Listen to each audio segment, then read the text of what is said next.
Good morning, everybody. Welcome to September. Did you miss us? Thanks for Israel. Back with you for day 2 of the first ever Benzinga Crypto Festival. We went 9 to 5 yesterday. We're going 9 to like 5:30, maybe later today. A lot more going on. Justin, how are you doing today?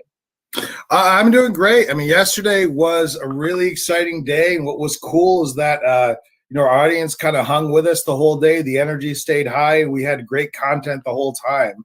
So I look forward to today about the fact that we've got more of a focus on sort of education for the retail investor, looking at charts, being able to dealing with new ways to be able to buy Bitcoin and so forth. I think it's going to be a really good show, and of course, we're kicking off with Ben Armstrong, the founder of BitBoy. It's going to be a good day. Yeah, is there like a theme today that you're picking up on? Well, going over the content, I was thinking like yesterday we had more about high-level projects and about tokenomics and the way that it's kind of affecting the economy from like a 10,000-foot view. Today, I think that we're going to have more practical advice about people who are looking to get in or people who have maybe got in just the past couple of years. So I think that'll be really useful for people. Speaking of content and presenters, let's go over the plan, the agenda, if you will, for today. There's the agenda up on the screen. You mentioned Ben Armstrong, a.k.a. BitBoy, will be coming on in about 7 minutes from now. And then it just keeps on going from there. Neal Bergquist on after that. Stephen Ehrlich, the CEO of Voyager. You should all know that company. Grayscale. You should all know that company. We're talking Bitcoin IRA. Chris Kline. Tastyworks. John Najarian, who you should all know from CNBC. We've got big names throughout today. I'm just going through the list here.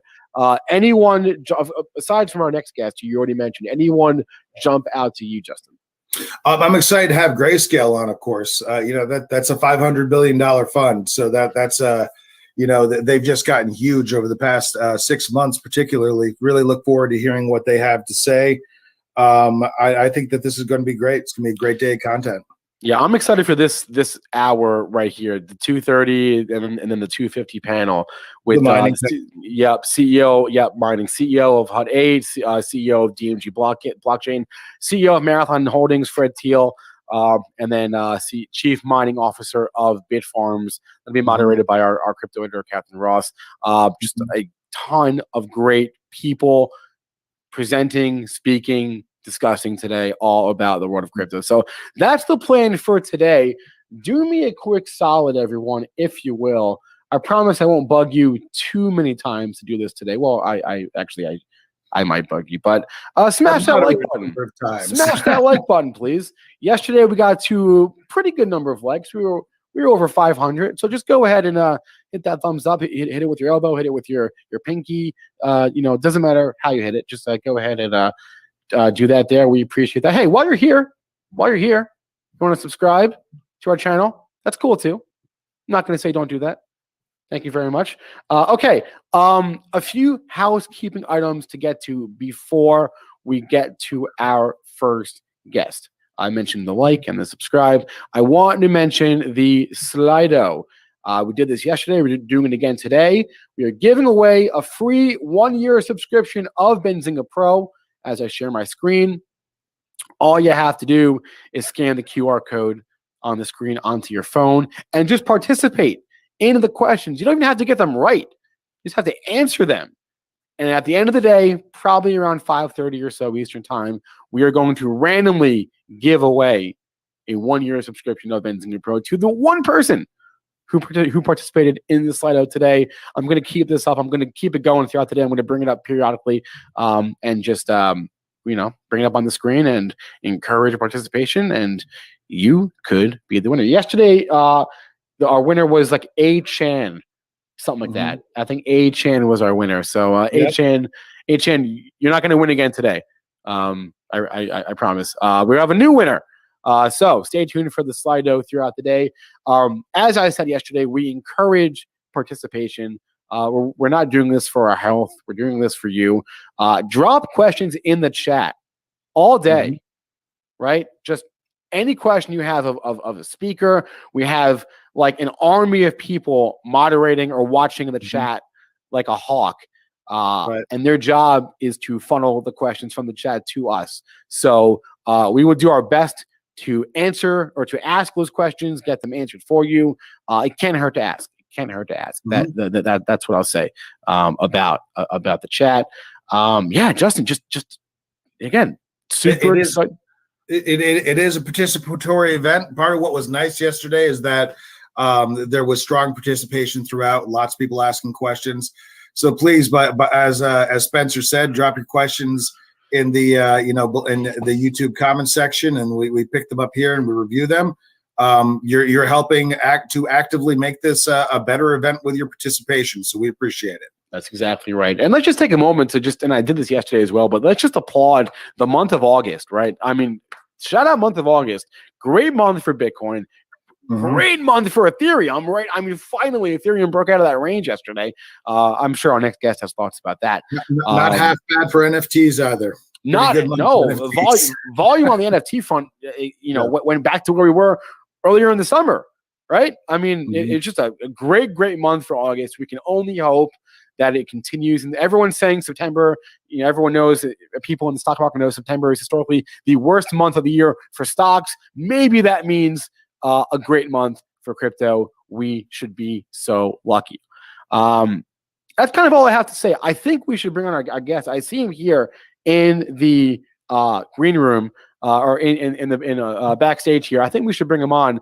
It is a minute early, but who cares? Our next guest is today's keynote speaker. You all know him. He was named the #1 Bitcoin influencer on YouTube. BitBoy, aka Ben Armstrong, aka BitBoy. Your legal name is not BitBoy. Last I checked. You can get it changed. You can get legally changed, Ben. No, not yet. Unfortunately, we still go by Ben.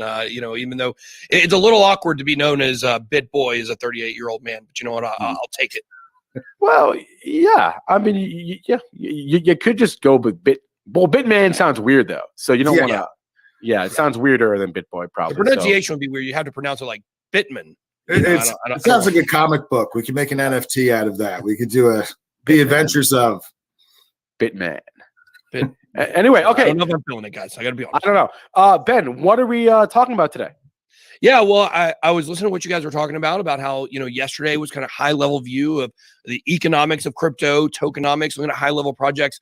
And today you were going to talk about the theme kind of is like practical information on how people get into crypto. I'm going to tell people a little bit about my crypto journey, how I got here. I wasn't always the #1 YouTuber. In fact, at one point, I had made big mistakes in crypto and lost a lot of money. And so thought I'd share some advice with people on that front. And, everybody who's new to crypto can relate on that level. You're new to crypto and you're wondering how to get in. So I figured we would go down that road today. That's great. Awesome. Well, we really look forward to it. And thank you for joining us today, Ben. We very much look forward to the presentation. Guys, smash the like button for Ben. Let's get to it. The floor is yours, sir. Okay. All right. Well, I thought I would talk about, like I mentioned, to everybody that's new in crypto. I want to give you guys my experience getting in because I've been on a long road with crypto. The first Bitcoin I bought was back in 2012. And so people hear that and they say, man, you must be like really rich. You got all the Bitcoin. You got so much money. You're so lucky. And no, I did end up there, but that's not exactly, it wasn't a straight line. So a lot of people know my channel. We obviously have the most viewed channel in all of YouTube in terms of crypto, the #1 crypto community, the Bit Squad. We've got today or tomorrow, we're actually hitting 5 million total followers across social media. So a giant milestone that nobody's been able to, even come close to. but it wasn't always like this, and YouTube wasn't always easy for me. So I'll go back to getting my beginnings in entrepreneurship. So back in 2011, I worked at a car wash. That's what I did. I was making $25,000 a year as an assistant manager. And, I was newly married, and I felt like my life was going okay, but we were struggling financially. And I just figured, I got to do something different. I got to start a business. So I decided to start a ticket business where I sold concert and sports tickets. That was in January of 2011, and that was going so well. So first year, I made six figures. The second year, I was absolutely crushing it. But something happened near the end of near the end of the second year in 2012. Basically, I was using a software to post ads onto Craigslist to sell my tickets. But what happened is Craigslist didn't like that service. And so they shut the guy's website down and his payment processors. Visa wouldn't work with him. And so, he didn't know what to do. He shut down his payments for about 3 or 4 months. And he came back and said, hey guys, I found a way to keep the business going. Is this thing called Bitcoin? And I was like, what is this? I had done like some online gambling before. It sounded like some kind of cheesy currency they would use on like an online casino or something like that. So I was like, Bitcoin, all right, sure. I'll check this out, see what happens. So complicated. It was so hard to use. We had to use a site called Mt. Gox, which later on would be the biggest hack in crypto history. And then we also use something called BitInstant. If you've watched Banking on Bitcoin, you might know about that. Charlie Shrem, one of the kind of founding members in crypto, I guess you could say, he had this thing called BitInstant. You would work with BitInstant to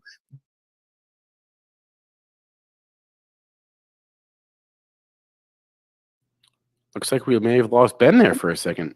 We're having a little bit of a storm with some possible flooding here in the Northeast. I wonder if maybe he's having connectivity issues. I think BitInstant did not like where he was going with that. I think that's what happened here. This is why we need decentralization, because they can control our access to Ben from BitBoy. We are working on getting Ben back. As soon as I see him back, we'll just bring him right on. I think in the meantime, this is an appropriate time to do our very first crypto update of the day, brought to you by Voyager. Let's get that going, shall we?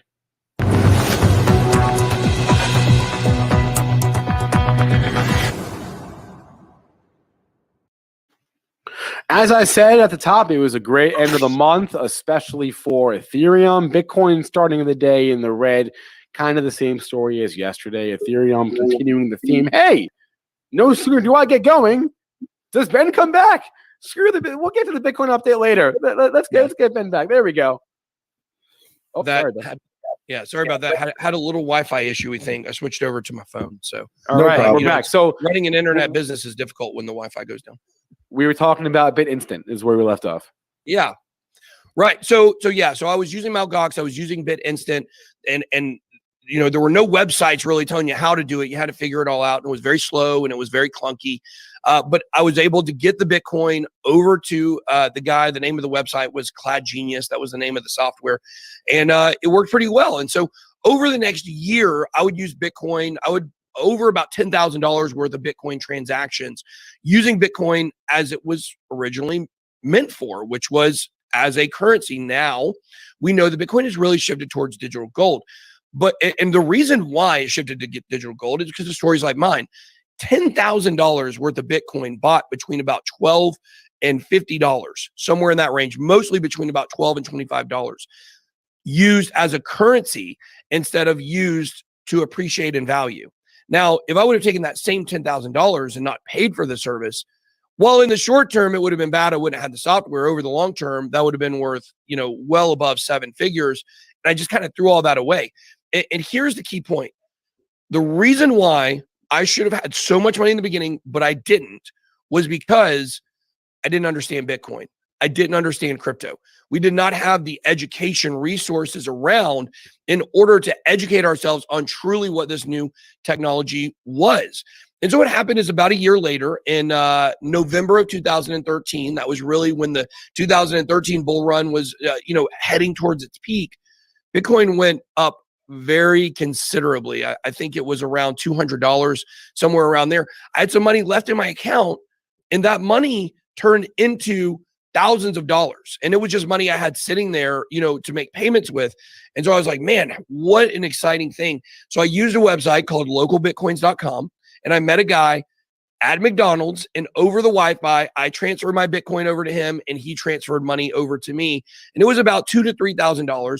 I paid some bills. I took my family on vacation. I think we went to the beach, and it was really fun. Now, fast forward to 2017, when I'm watching the price of Bitcoin go up $1,000, $2,000, $3,000, $6,000, $10,000, $20,000. I'm sitting there doing the math on how much money I should have, but I didn't have. In between 2000 and the end of 2013, really 2014, in February 2014, that's when Mt. Gox crashed. And I thought at that time that was pretty much the end of Bitcoin, because that was all anybody was using at that point, really. I didn't even know what self-custody was. And so when Mt. Gox got hacked and crashed, I kind of thought Bitcoin was over. I bought and sold it a little bit over the next couple of years, but it wasn't something I paid a lot of attention to, other than just checking the price every couple months to just see where it was. Now in 2017, I'm watching the price go up and up and up, and I'm thinking, man, I really missed out. I missed out on this opportunity. And as I'm thinking about the millions of dollars I shouldn't have, while I'm struggling to buy Christmas presents for my kids because my business had already folded by that point that I was originally running, I'm just kicking myself on how stupid I was for not getting the education, for not learning about what this was. And I said, you know what?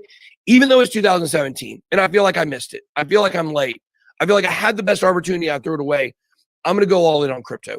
I'm going to go full-fledged to the hilt. I'm going to take all my time, energy, and resources, and I'm going to put it into learning about crypto and becoming an expert. And, a lot of people, they see the money that YouTubers make in crypto because it is a considerable amount.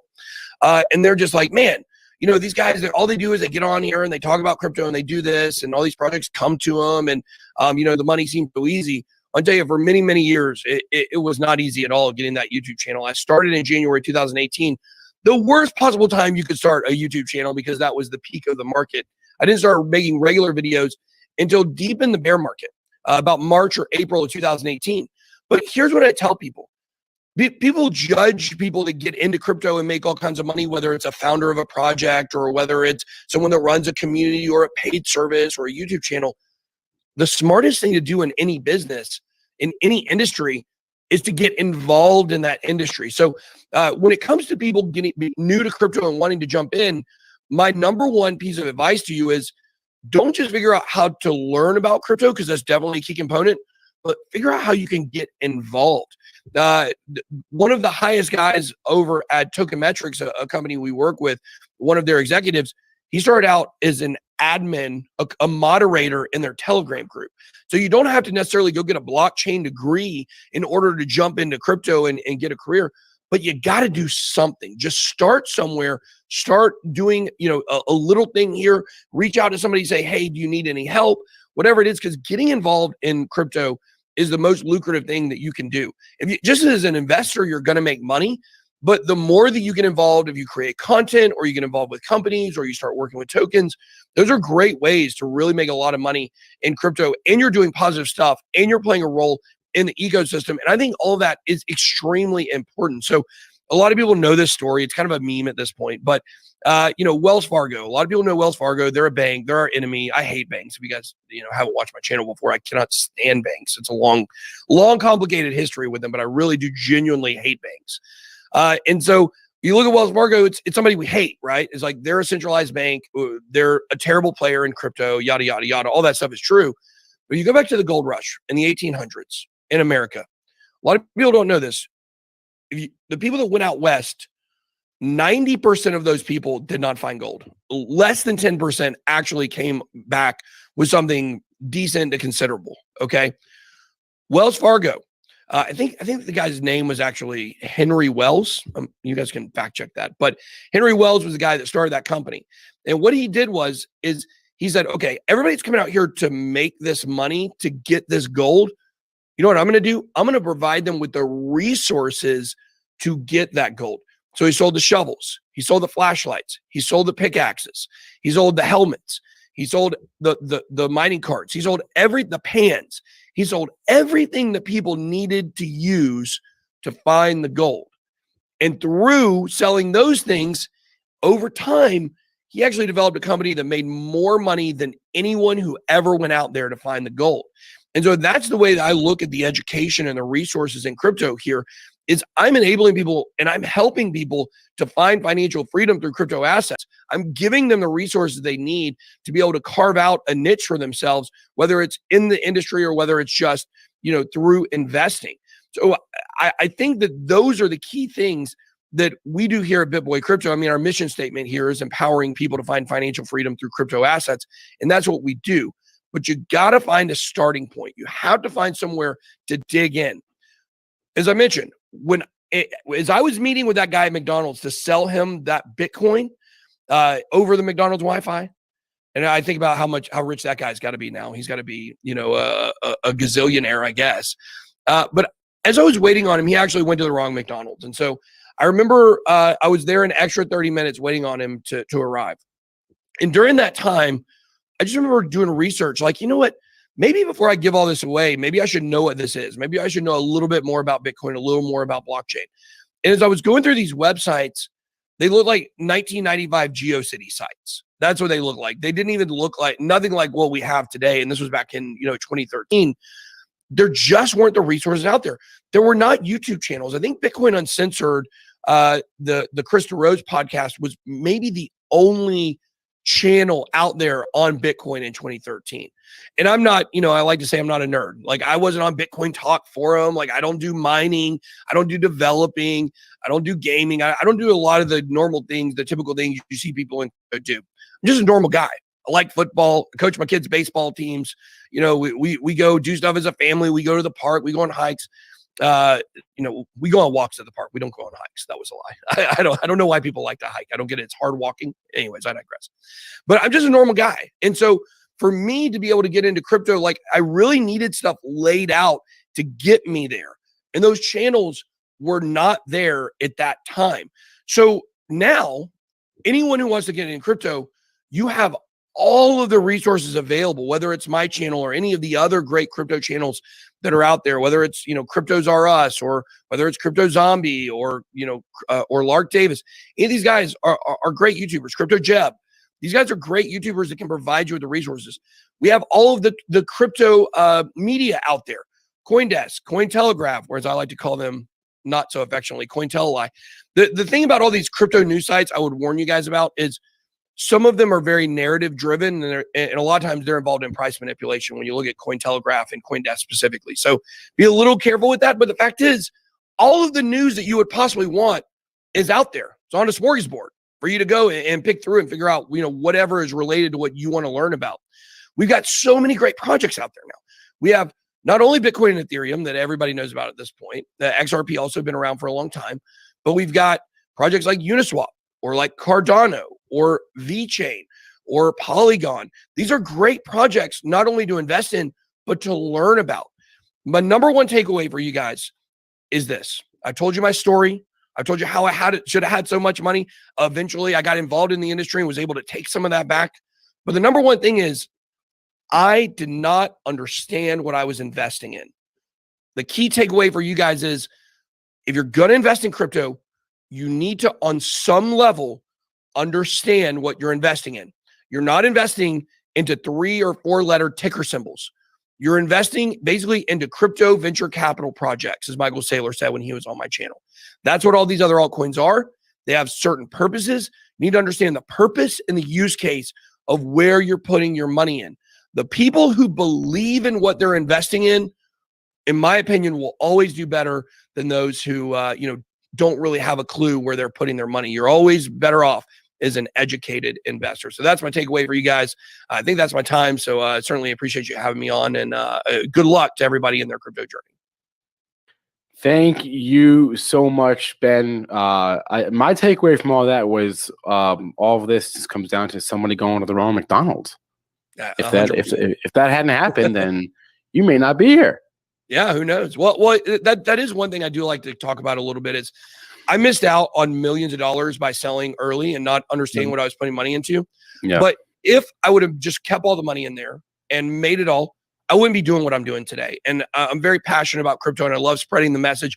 I'd probably be retired on an island somewhere. So I think it all worked out the best for every party. And usually in life, we look back and that is what happens is, it seems like there's a plan sometimes, sometimes there's a purpose to everything. And, that's how I feel about my situation for sure. In all seriousness, like what Ben did not let the FOMO crush him. He didn't say, "Oh, I missed it. It's over. I'm too late forever. It's done." There will always be another train. You don't have to catch everyone. Ben missed the first one, but he got right back on the horse, right? I think in all seriousness, that is the biggest takeaway from your story. And I think there's a really valuable lesson there. So thank you so much, Ben, for joining us today and being our keynote. Thank you for coming, Ben. And it's turned into serious content for the rest of us. If you would have become you'd be on a tropical island, we'd be missing out on all that great content. So, by all means, we've got your URL up on the screen. Everyone go ahead and follow Ben's channel. Great videos, great practical advice for retail investors. Well, thank you so much for having me on, guys. Appreciate it. Thanks a lot, Ben.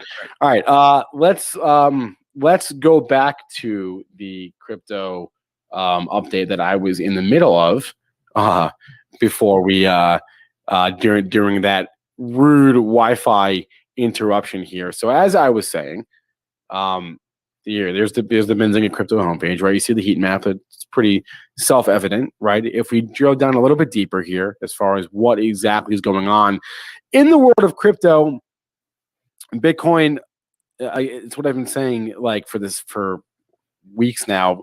Call me when it breaks out of the range. Nothing really to see here. Ethereum, excuse me.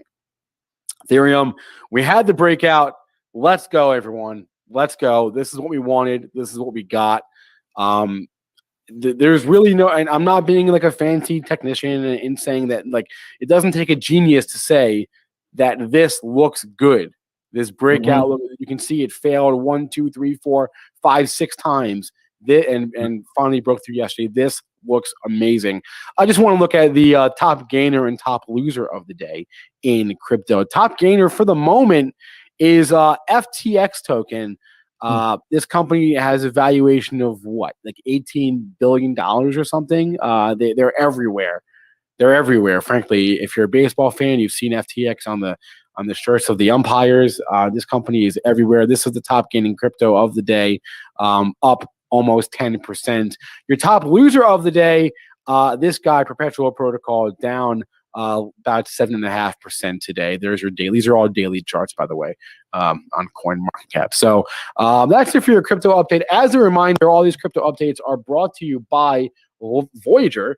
Here's how you can get free Bitcoin for $50 worth, to be exact. Step 1, you download the Voyager app. Step 2, you fund an account with $100. Step 3, you use the offer code ZING. And step 4, you get $50 free in Bitcoin. There it is, your Benzinga crypto update, first one of the day, brought to you by Voyager. I see our next guest. Our next guest is here, Justin. Yep. Who do we have? It is Neal Bergquist, who is the CEO of Coinme, coming up next, and the co-founder. Let's bring Neal on. If we got him, I think we do. CEO and co-founder. You're right. There we go. Neal, good morning. Hi, good morning. How you doing today? I'm great. Nice and early here in Seattle. Well, yeah. Well, thank you for waking up early. I hope you got some coffee before your presentation. At least you're not being flooded like us in the Northeast. We've got a terrible rain here. But thank you so much. We look forward to your presentation. Yes, absolutely. Well, happy to be here, and thank you so much for the opportunity. Yeah, you should just be glad that we chose not to start this at like 6 a.m. our time. I appreciate that. You're welcome. Definitely. So. All right, let's go. All right. Well, good morning, everyone. Really happy to be here to talk about why cash access is important for global crypto adoption for cryptocurrency. I'm Neal Bergquist, co-founder and CEO of Coinme. Coinme was founded in 2014 with a mission to be a gateway to digital currencies and a better financial future. Our first product was a Bitcoin ATM. It was one of the first in the world, the first licensed in the US. And from day one, we've been focused on creating this physical gateway that accepts cash into this new magical world of digital currency. Just a little bit about Coinme before diving in. Like I said, we believe that having that physical gateway where physical cash can be converted into electronic cash, such as Bitcoin or other digital currencies, and then thanks to the interoperability of blockchain, can be sent to any phone in the world. This is really the revolutionary opportunity here, where we have the opportunity for an internet currency to be distributed peer-to-peer in an internet-connected world. And this is what's extremely exciting about the opportunity that digital currency creates. And us as a business are very focused on being that trusted and secure on-ramp. And then once you build the platform for supporting the world's internet currency, you're then able to develop the ability for individuals to trade between currencies, to earn interest, to pay, and be able to live a multi-currency life, which is the macro trend here that we believe people are going to be transitioning into over the decades to come, not just living in one fiat currency, but truly living multi-currency lives and living their financial lives in those various currencies. Just want to rewind a little bit. If you are a Bitcoin hodler, or if you're just new to digital currency, it's really important just to rewind to the Bitcoin white paper, which was written by a pseudonymous Satoshi Nakamoto. And I just want to highlight a few things in here. One, this is obviously the protocol and the explanation for Bitcoin and blockchain technology. I don't think Satoshi thought that this was going to be a white paper about a protocol that could be modified to support altcoins that are influenced by social influencers and memes. Really the initial vision for the Bitcoin white paper, which was written during and published during a time of the 2008 financial collapse, was really about this idea for a better system. And the headline of this white paper is a peer-to-peer electronic cash system. The idea is similar to what I outlined, in the sense that we can take cash online, have it be trusted through a distributed, decentralized network, and through code that cannot be manipulated by any country, person, or organization. But in order to make this vision a reality, we literally have to bring the analog world of cash into this magical new world of electronic cash in order to create this system. But we have an access problem, as we are not currently at crossing the chasm for global crypto adoption, and we still have this access problem today. Just looking at a little bit of the numbers, there's a few different reports on this, but about 14% of people in the United States own cryptocurrencies, including Bitcoin, which on one hand you could say is quite impressive, considering we're only about 12 years into this. It's one of the fastest adopted technologies ever. Globally, though, we're below 1.5%. So we still have a long ways to go. And then if you look at ownership of Bitcoin specifically, a lot of people accumulated Bitcoin early on, and even today, 90% of all the Bitcoin is owned by less than the 10% of Bitcoin addresses. So there's definitely been some lopsided adoption in terms of who is actually owning Bitcoin and then shares in the benefits of having that as a store of value. But solving the access problem distributes access and financial prosperity. If you look at the cash sector and the existing financial institution and how they do miss large populations even today, looking at just under 2 billion people are considered underbanked or unbanked, and even in the United States, you have almost 80 million people that live in cash. For a developed country, that might even seem high, but it is high. But as we know, the existing financial institutions have not addressed the need of people, all people. In looking at cash, I think it's important for us to I'm not sure exactly where you're from, but there is this kind of Silicon Valley mantra that everything is digital, everything's online, that is the future. And while I don't disagree, we need to be cognizant of where people are at. And the reality is that many people are still in cash and stuck in cash. and need to be met where they're at with a cash on ramp. And so looking at some data, there's over $1.2 trillion of US currency in circulation. If you were to ask any entrepreneur, is $1 trillion market big enough for you, they'd say yes. And that is a lot of cash that needs to go into digital currency.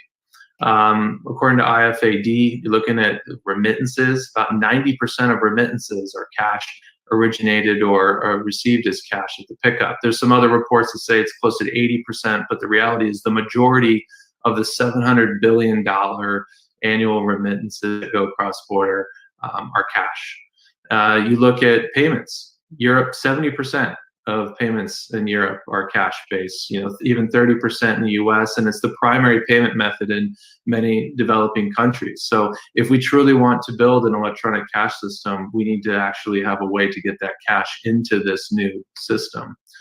And specifically within remittances, if remittances are being sent as cash or picked up as cash, you look at this as a significant impact to GDP for certain regions in the world. And so you can see how with these particular regions, how they would be more inclined to live in cash if they're receiving cash as a large portion of the money flowing into those countries. Again, digital currency has the opportunity to be a cross-border internet currency that's peer-to-peer and can be near instant and very low fees and be distributed. So being able to have those types of opportunities go after these cash markets will really help get people into digital currency and adopt a digital currency life. So really the need for ubiquitous access, in looking at digital currency and fast forward, I hope that we don't end up in a situation like we are with stocks in the United States. Reality is that stocks are owned by a few people. So you have 52% of families in the US even have stock. And it's obviously much, as you see here, disproportionate to higher income families. And this has traditionally been because for a lot of reasons. One, you had to have a separate brokerage account to even own stocks. You had to be able to have enough money to buy a stock. You couldn't buy a fraction of a stock. And then even being able to use cash to buy stocks. And then you also have the literacy aspect of the complication of stocks.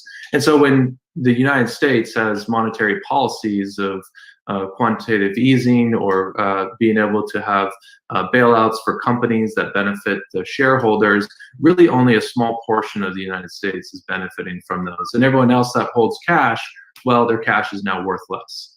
And so it only accelerates the divide between the rich and the poor, which we've seen only accelerate dramatically, particularly since the 2008 financial crisis. So we don't want to end up in a similar situation.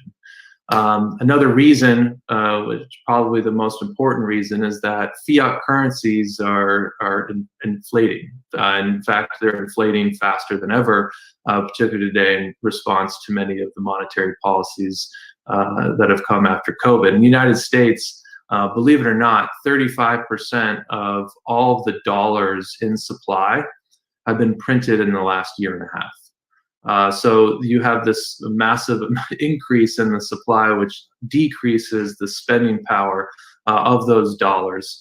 And the United States is actually faring fairly well compared to the rest of the world. And so inflation makes your money worth less.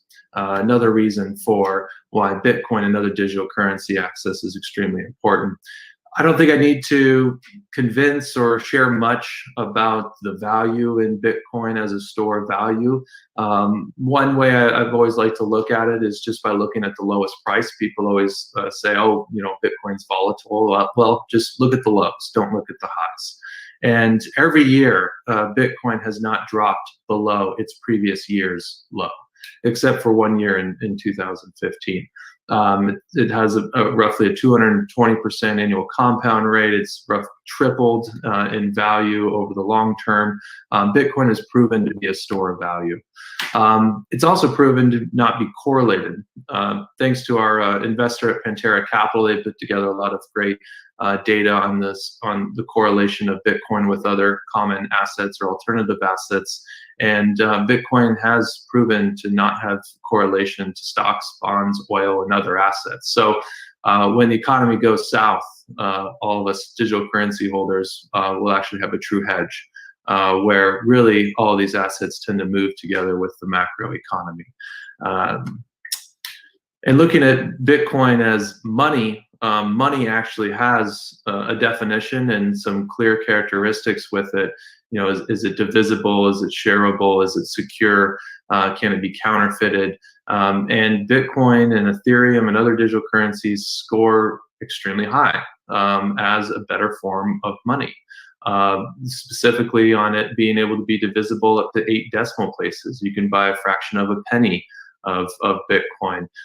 It is decentralized, which helps create trust and to be able to have it be globally available. Chargebacks and frauds, easy to verify, free to store, depending on how you choose to store it, 24/7, no blackout periods.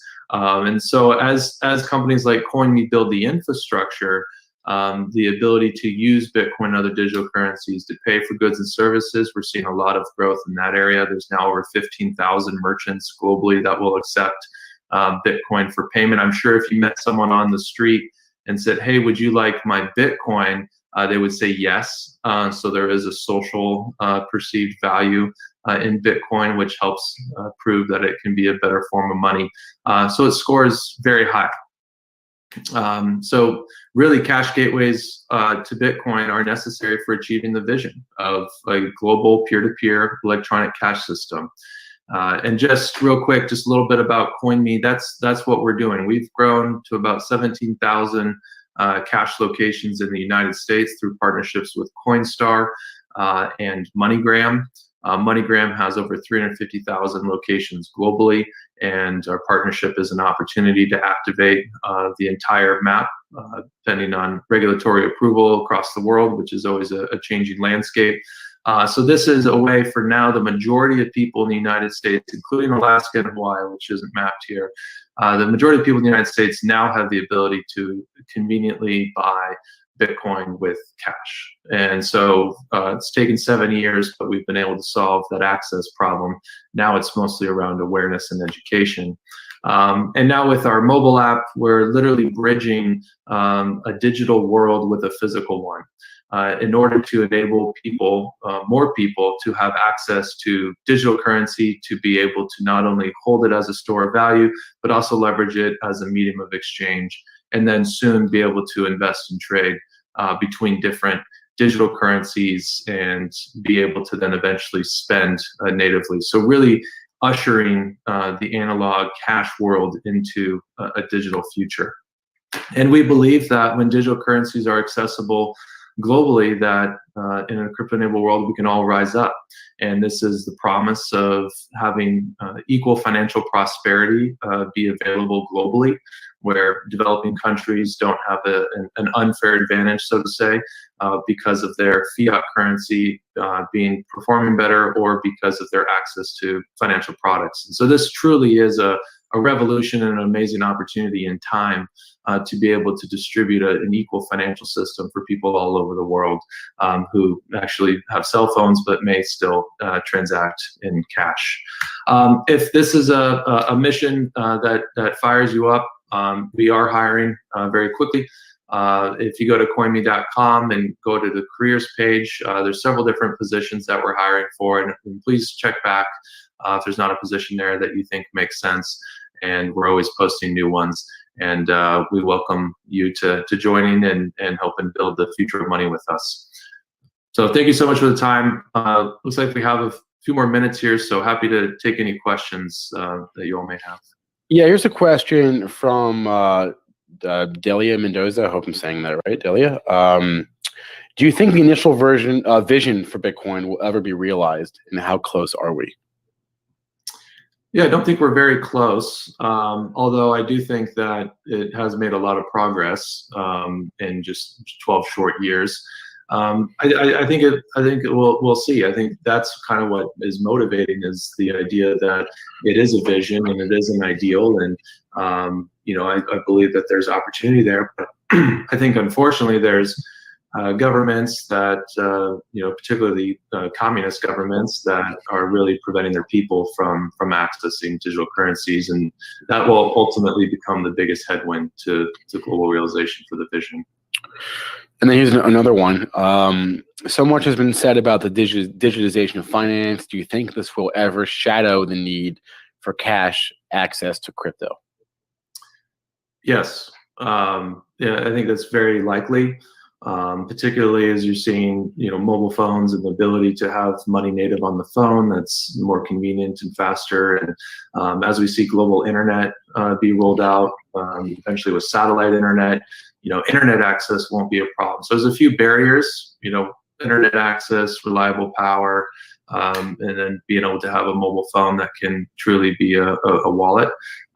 Yes, eventually digital cash will be better than physical cash, but it takes time, and that's going to take decades. I don't think it's going to happen overnight. I definitely believe it's going to happen, but that's what we're doing, is to be the reason why people are going to move from cash to digital cash to our infrastructure. And then here's an interesting one. What do you think about quantum computing? Will that be of value to Bitcoin? Potentially. I've heard it go both ways. Whether it might be able to be a threat to Bitcoin. I think one thing that maybe gives me some confidence is the blockchain does have a governance system to evolve.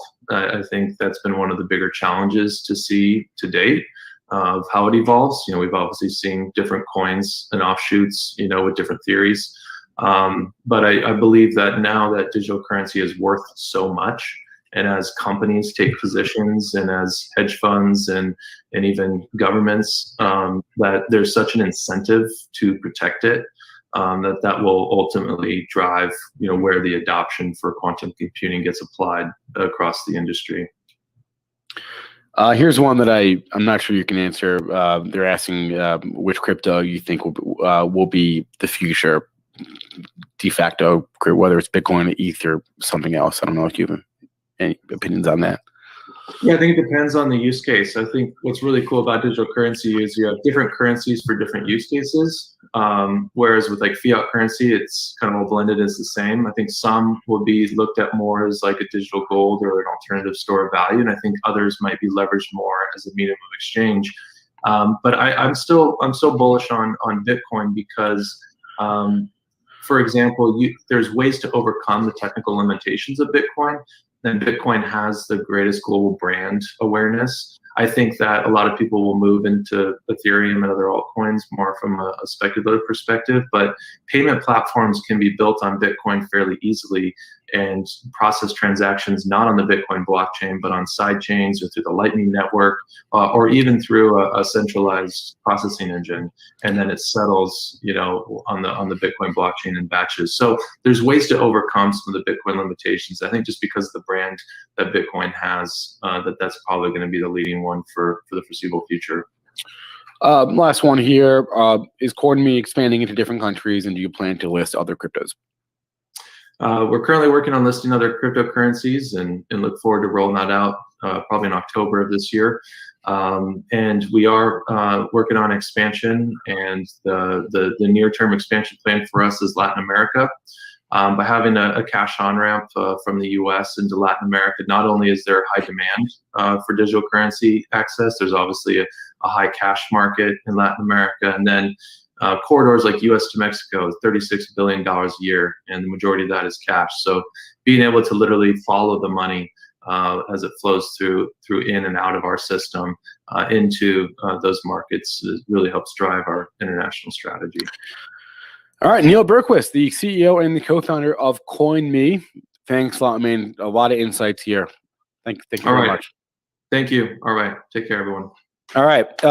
It is time to move to our next portion of the day. It's actually an exclusive interview with Voyager. And I'm going to introduce Craig Salm from Grayscale. And he'll be talking to Steve Ehrlich, the CEO of Voyager. There's Craig. Craig, how we doing? And let's get Steve on here as well. I'm sure. How are you? We got Craig. We got Steve. Everyone is here. How are we both doing today? All good. Crappy weather in New York, but all good. So I hear. I hope it clears up because I'll be there in a couple of days. All right. I'm going to see my way out and let Craig take the floor here. All right. Thank you, Spencer. So hello, everyone.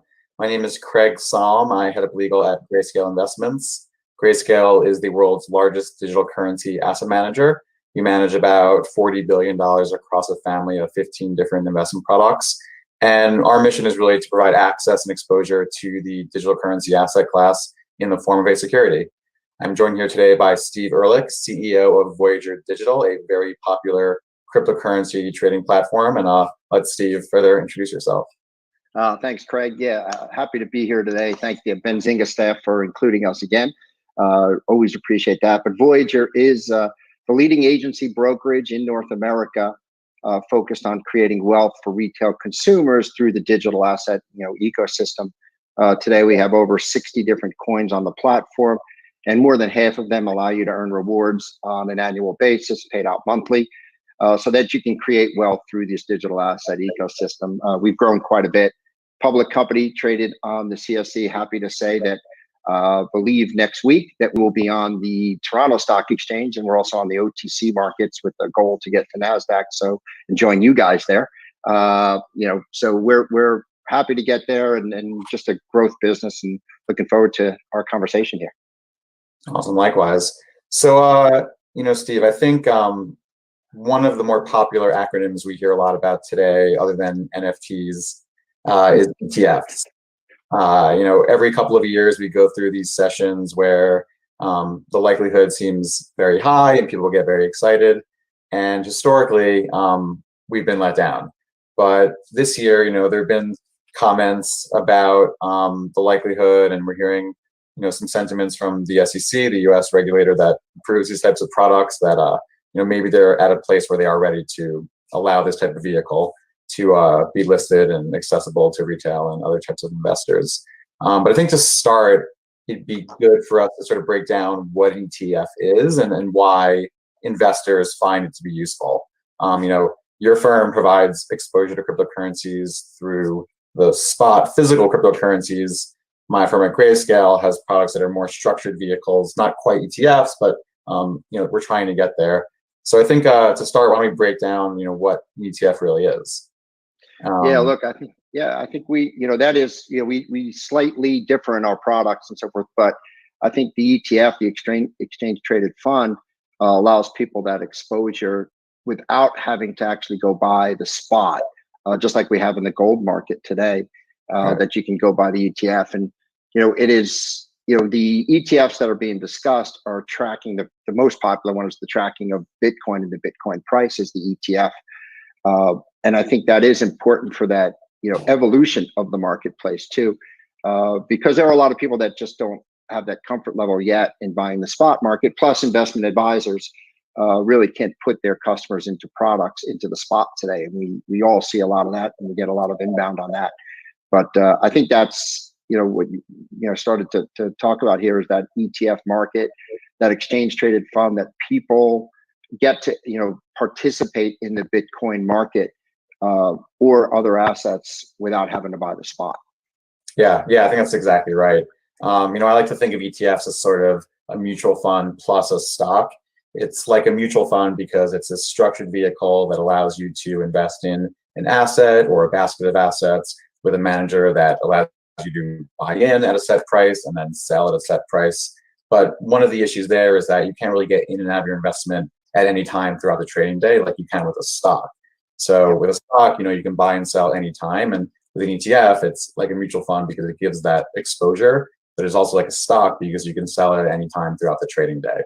And one of the really interesting things about that mechanic is it really just allows access for all types of investors, institutional, retail, on an exchange. Yeah, and I think it's a really, it's hopeful that it comes out. As you alluded to, there's, Commissioner Gensler has talked about an ETF when it comes to the, backed by futures, which I kind of don't really get yet. I understand the spot side, and I think you and I are in agreement on this one where, it could be a really good evolution for more adoption of Bitcoin and cryptocurrencies, but I'm missing the point where it says, like, let's do it off the futures and the futures pricing, because the underlying pricing is still driving the futures pricing. So right. Why not just go straight to the spot market and do it that way and start with the ETF, which probably is sometime in 22, although the futures might come in 21 here, but the spot in 22. Yeah, and just to dive in a little bit deeper on the historical context of where we've seen the ETFs come since as early as 2017 to today. Grayscale has been very much involved in that process since 2017. We're 100% committed to converting, our Grayscale Bitcoin Trust, which is a publicly traded Bitcoin trust, largest in the world, to an ETF eventually when permitted by the regulatory environment. So we've been very much involved in that process. And I think the SEC has been very clear about what they've wanted to see to get comfortable with this type of product that would be available to all types of investors. And again, the SEC is very focused on investor protection. So that's really their primary focus when improving any of these types of products. And to date, they've been very clear that what they would like to see is development in the underlying Bitcoin markets that's similar to what you see in other developed markets where you have trade surveillance, guardrails, protections, preventing things like manipulation or potential fraud. And if you can't prevent it, then you can detect it when it happens and then prosecute it and things like that. And I really think that's simply a matter of when, not if, and it's just going to take time. So, the statements from the chairman recently about being excited to see filings where the product holds Bitcoin futures versus Bitcoin spot, I think is just a good development showing regulatory engagement, that they're looking at these applications, trying to see where they can implement appropriate investor protections while also allowing investors to gain access to what we both agree is a very exciting asset class with a lot of potential. Yeah, I think, it's the starting of the regulation, and you and I, talked offline. When you start thinking about regulation related to crypto, the SEC is really focused on customer protection, which is great. But because when you start digging into regulation and you start digging into what it means, when you hear the comments about, security tokens and what all that means, you and I were going through that the other day. It's like the vast number of things that have to be put in place when you say that is so broad. And I think the ETFs and the futures, good place to start. But we need this whole framework around crypto, and especially when the comment about a security. I think Commissioner Gensler said like everything is a security. But then, okay, give me the framework where that works in, because we have built rules that relate to the securities market, and they all come with customer protection rules. Those who are aware of 15C33 reserve rules. People have to then go in and take Series 7 tests to be able to sell that.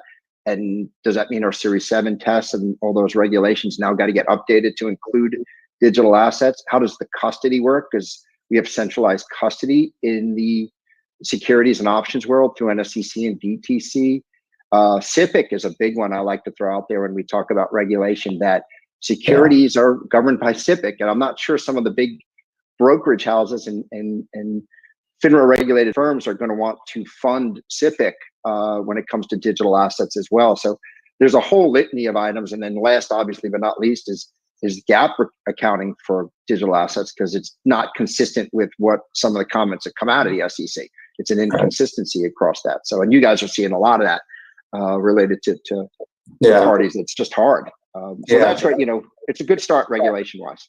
Yeah, and I think all the points you're raising are reasons why, there's a certain class of investors that certainly would love to just buy their crypto, even mine their own crypto, store it on their private wallet, and handle all of those different features in terms of custody and reporting and accounting and tracking for capital gains and losses and things like that. But there is a whole other universe of investors that much more prefer to go to a central platform like Voyager, where it'll track your positions and report for you.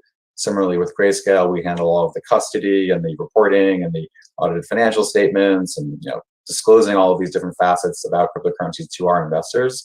And I think the success of both Voyager and Grayscale goes to show that while regulators are getting comfortable with an ETF, which is certainly a very optimal and efficient way to invest in digital currencies, there's other ways investors are getting exposure, the Grayscale products, the Voyager platform, and things like that. And, I think our firms are really doing what we can to make these products as transparent, as regulated, as safe and secure for investors as possible. So in the meantime, I think you hit a key point there. I think, our firms get aligned, we're significantly aligned in the fact of just bringing customer education, security, transparency to the markets, right? I mean, there's not that many of us that are public companies in this space that do bring that transparency to the consumer about everything we're doing. And, we all have publicly filed financial statements. And I think this really brings a point where we're already kind of self-regulating ourselves when it comes to bringing products to retail consumers and institutional consumers for that matter. We're bringing that transparency.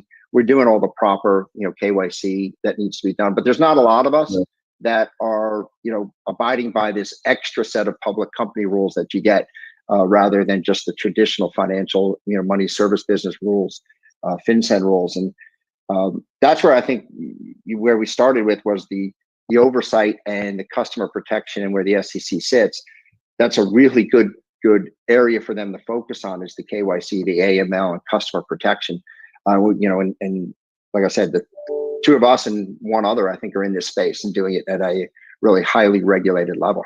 Yeah. I mean, I often say that I think regulators have a tough job, and I think that's especially the case for a new innovative technology like digital currencies, because they really do present new use cases, new innovations, but then also a new set of risks. And what's really important is that you come to the table in a thoughtful manner, acknowledging that this is new, but also has some of the same types of concerns that you want to protect against in the name of investor protection.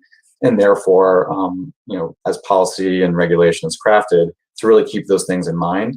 And I think we've definitely seen a lot of good engagement from US regulators as they want to become educated and learn more about this so that it can be regulated in the proper manner. Yeah, I mean, I think it's where it's going, right? I think there's no doubt about it. We're leaning that way. We're heavily leaning that way. More could be done, obviously, and I think that's what the SEC is looking for. And I'd like to see a little bit more framework around the coins and some comments that come out of it to help us, guide us there a little bit more. And I'm sure, if you turn back the clock 70 years when the original SEC rules were put in place, and was it the Act of 33 and Investors Act of 40 and all those, they were probably debating the same thing for years before they put things in place. And a lot of that came out of the Great Depression and the stock market crash of the late 20s. So you could see how long it took. So I go back and I look at those things, and then people tend to forget too that we didn't get to a commission market. I think it was in 1972 or 73 when all of a sudden there was commissions became free, meaning not free in that you didn't pay any, but it was an open market to charge whatever you wanted. There was a set commission market there. So that took years to happen. So the regulation itself, when it can't happen overnight because there's too much to learn, and you have to take all the past learnings with where we think the market's going in the future to really develop a proper regulatory structure for digital assets, because it's just not there. And I don't think we could take it and just put it into the existing rules. It just can't work because technology wasn't there when they were written almost 100 years ago. Right. The technology didn't exist then. Digital assets certainly did not exist then. I think another really important feature is that markets were not as global and accessible as they are today. And within the cryptocurrency world, there is no single central order book or marketplace like what you have with traditional securities. Apple trades on NASDAQ. Even gold has very centralized markets in the US and the UK and Shanghai. So you talk more about how given that cryptocurrency is so decentralized and distributed, there's no single global marketplace. How does that impact or should impact regulation, things like surveillance, or the ways that different marketplaces like Voyager or others are sort of interfacing with those different platforms? Yeah, it's a really solid point. When you think about it, right? I mean, the equity markets in the States have the national best bid and offer. So as a retail consumer, when you're putting an order in through any online broker, you're supposed, based upon order size, you're supposed to get the national best bid or offer at that time when the order goes through. We don't have that consolidated tape or consolidated book in the crypto market, which drives a lot of more price discovery for people across the different marketplaces. Kind of why we fit into the mix is because we connect to those places and are looking at that and trying to get that price discovery to bring that back to the consumer. But as long as there's no NBBO, I think it's hard to put that structure in, in the US for that, because then what will happen is, we'll get back to the payment for order flow conversation, because I don't believe it's there yet in crypto. Clearly we don't get it, so I don't think it's there. And I don't really think that structure is there for almost all the players. If it's not going to be the brokers that can make, it's going to be the market makers that are going to have to pay for the order flow. And I don't think we want to go there either, because we see that coming under a lot of scrutiny as well. So I think that's one of the things that are going to cause a little bit longer to get a more, full regulatory structure around the trading. But we do have surveillance, right? I think that's the other thing that's important here, right, is we're all using, tools that allow us to manage and see the order flow to make sure it's, related to different items like our sales, et cetera, just to make sure that it's actual trading going on and it's not trying to dupe the market. Because we saw that happen 10 years ago in the equity market. There were companies that got in trouble for that. So we all have surveillance tools. I know we do surveillance tools to manage that as well. And I think those are just going to get better and better. I think that's something that's not really appreciated, at least with respect to the US cryptocurrency markets, that, there's a view that potentially those marketplaces should be regulated more like a national securities exchange, like a New York Stock Exchange or NASDAQ, because of the protections that come with that. But at the same time, there is, as you mentioned earlier, self-regulation happening. And I think a lot of the market doesn't appreciate the fact that the types of trade surveillance tools being used by Voyager and the Coinbases and the Geminis of the world are the same tools being used by the NYSEs and the NASDAQs of the world. And so even without formal legislation around how cryptocurrency markets should be regulated, a lot of the same protections are still being put in place through self-regulation, which I think is really great and goes to show that despite a common misconception that the cryptocurrency world is anti-regulation and anti-establishment, there is a large prominent segment that really does want regulation and protections, and to protect their consumers and their clients and their investors, while also allowing for the promises of Bitcoin and other cryptocurrencies to be fully realized. 100% accurate, I think, is that it definitely goes. I don't believe the general public, I don't believe everybody understands that we put ourselves through all this regulation. Now, there's a lot of rules that we have to abide by under FinCEN and money service business and so forth, but there's a whole other level of regulation we self-regulate ourselves on to make sure, and that's to make sure that our customers are protected and to make sure that we're protecting every customer in the way coins get traded. And it's a really important step. Again, as I mentioned, I hearken back to the equity world before there was any of these, regulations. The higher quality brokerage firms back before there were regulation were doing these things anyway. And there are those in this industry that look for that extra because we want to give that comfort. Obviously, there's bad actors wherever you go, but there's a significant portion of us that are self-regulating, that want to be, in a structure to satisfy customers and give them that transparency. Yeah, I mean, absolutely. I can certainly speak to the Grayscale side. 7 years ago, we started with an unregistered investment vehicle only offered to accredited investors with our Grayscale Bitcoin Trust. After that, we obtained a public quotation under the ticker symbol GBTC, which is how a lot of investors come to know and learn about us. And that added, additional public company reporting on the over-the-counter markets. And then the most recent thing we've done in the last couple of years is seek something called SEC reporting status, which means that GBTC, the Bitcoin Trust, reports its disclosures and financial statements to the SEC and files things like 10Ks, 10Qs, subject to Sarbanes-Oxley. And really, those are all the types of things that you would normally see with any other publicly traded company, whether it's something like Apple or an ETF. And we really are doing that in the name of raising our hand, wanting to go to regulators, become more regulated, more transparent, so that investors can come to expect the same protections with us as they do their other investments. And I think, as you were talking about what you're doing in Voyager, what we're doing here is really emblematic of that type of self-regulation, which I think is just really great for the space, really great for adding legitimacy and credibility to this industry we work in. Yeah, like I said earlier, there's three of us, I think, that are in the space as public companies, putting ourselves through that regulation, and whether it's the 10Ks, and we do it in Canada, the quarterlies, that have to be filed and reviewed by auditors. And, that's a lot of work, a lot of cost, a lot of work, but it keeps us focused on that transparency that we totally want and need in this space. And that's how we're going to drive more adoption, retail, institutional, whether folks choose to do that in a ETF world, or they do it in the spot world, or do it in the trust world like you guys. Any of those places, we just want more adoption, right? We just want more people entering this space, because both of us are in this business because we think we're changing the world. We think cryptocurrency is absolutely going to change, a lot about what's going to happen in more than financial services, and that's why we're here. And we just want to make it transparent. All right, I think that's a great note to wrap this conversation up. Steve, thank you so much for your time. Great insights, and hopefully everyone enjoyed our little fireside chat. Thank you both so much. One quick question for Steve. This is from the chat. Does Voyager allow business accounts? We've started. Okay. You can send an email to institutional@investvoyager.com. And we started to accept small to mid-sized businesses because they want to get some rewards on their USDC and BTC.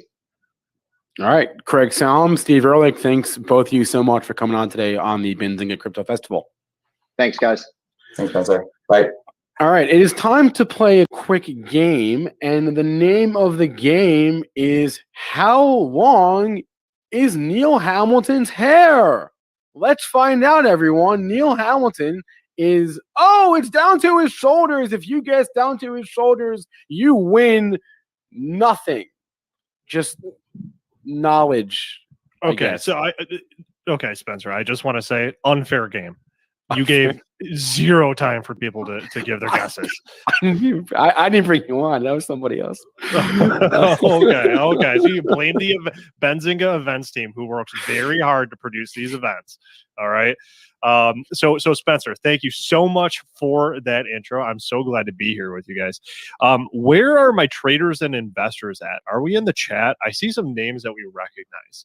I'm very, very excited to get into the nitty-gritty of technical analysis of cryptocurrencies from the perspective of an investor, or as a trader, a scalper, even. What do you think about that, Spencer? We're talking charts, aren't we? We're talking hardcore charts. It's the only thing I know. I don't know anything else. Well, clearly you know how to take care of your hair. It's looking pretty good. Yeah, you're right. I do know. I know how to take care of this hair. All right, guys. It is my extreme pleasure. And by the way, guys, it is the second day of the Benzinga Crypto Festival. Give me a 1 in chat if you guys are enjoying this great lineup of speakers that we've got for you. All of this interesting information that we're getting at a pivotal time for cryptocurrency. I mean, y'all go back a couple months, we were starting to hit that sort of bottom with our top cryptocurrencies and most well-known names. And boy, have we been on a run. So give me a 1 on chat if you are still wide awake and absorbing like a sponge, all this content that we were giving you. Lots of sponges in the chat. Let's see. We got Vernon, Veronique, Crypto Morning Show. Obviously, Crypto Morning Show is going to come. Obviously. Nasty Nate. No, Nasty Nate, watch it. All right. We talked about the nasty side. All right. So just watch it during the session. All right. I don't want you getting out of hand. All right, guys. Now that we've got like a bunch of ones, everyone's wide awake, feeling good. They've got their caffeinated beverage of choice. Spencer, I think we've got a really special guest today. I'm curious. Do you know who it is that we're about to bring on? Well, I see him in the backstage, so yes, I know who it is. But why don't you enlighten us, elucidate, if you will? I'd be happy to elucidate everyone.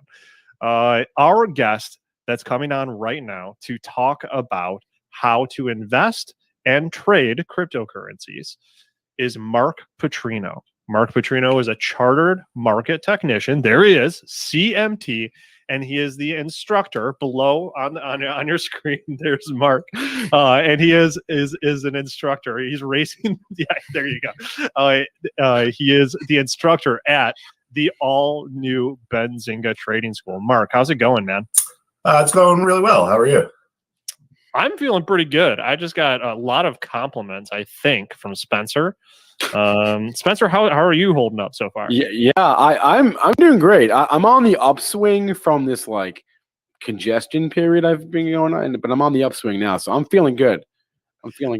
Spencer's the type of guy when you ask how he's doing, he tells you how his allergies are every time. It's not. It is whatever. Okay, I'm gonna see myself out of this conversation. All right, thanks, Spencer. Hey, Mark, it's really, really good to have you here and have an audience of folks that are very interested in cryptocurrency, because I think a lot of what you and I talk about applies very directly to cryptocurrency. In fact, I mean, since I've met you, we've talked a lot about Bitcoin. We've talked about Cardano. We've talked about what you would call shitcoins, smaller coins. We've talked a lot about Dogecoin, of course, everyone has. And a lot of what you do, and I would love it if you could explain, applies directly to being successful as an investor in these assets. And I was wondering, Mark, if you could give a brief introduction to yourself and what it actually means to be a CMT. Sure. Well, my background is in the institutional trading world. I was there for about 20 years. My first gig, so to speak, was with Mario Gabelli, and then I spent some time over with Steve Cohen at SAC, and that's where I really got my interest in charts and charting, because at SAC back then, I mean, pretty much everyone was surrounded by screens with 10 charts or so. After I was there, I was the head trader at 3 different institutional hedge funds, which were all big, all managed in excess of $1 billion. As the head trader, I oversaw junior traders, and we had all different kinds of strategies and so forth and so on. About 5 years ago, I made a decision to get out of the institutional investment business. Spent about a year trying to figure out what I wanted to do. And then I decided to get into this online publishing and teaching, because there's so much misinformation out there. There's so many theories and myths that just aren't true. So what I want to do is teach my students in the school how institutional traders look at the market, like real hedge fund traders. I'm not talking about day traders. I'm talking about guys that are trading for funds that are managing billions of dollars. And I ended up at Benzinga, and so far it's been great. Yeah, I'm really glad. I think since the day that we've met, and we really started started talking about markets overall, cycles. We met at about the time that the stock market was making a big shift and the crypto market was making a big shift. Big top out on Bitcoin and a lot of the other available cryptocurrencies that folks can trade. Folks that are watching this can trade on the popular brokerages, the popular cryptocurrency brokerages. Had a little bit of a top and then a little bit of a dip, but that dip turned right around. So I'm really excited that we're at a really pivotal time right now to be talking about this stuff. So Mark, why don't we ask chat, guys? Chat, this is for you. What questions do you have about, from an investment, from a trading perspective, about cryptocurrency? No wrong questions. Bring in that participation. All right, we love it. First, what we want to do is just field some questions from you guys, back and forth, conversational style. And then Mark, I'm pretty sure that you've got some really cool charts with some potential setups that we can get into after that.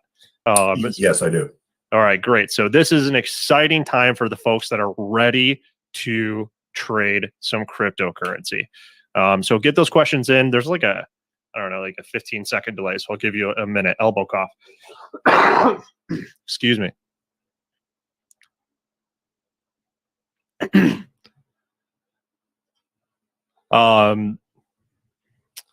So still getting that delay there, guys. Come on, drop some questions.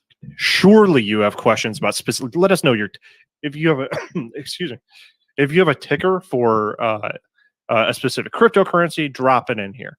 If you have a question about how cryptocurrencies are tied to other market events, drop it in here. If you have a question about the market structure of institutional versus retail folks that are actually driving the price change in the cryptocurrencies, drop it in here.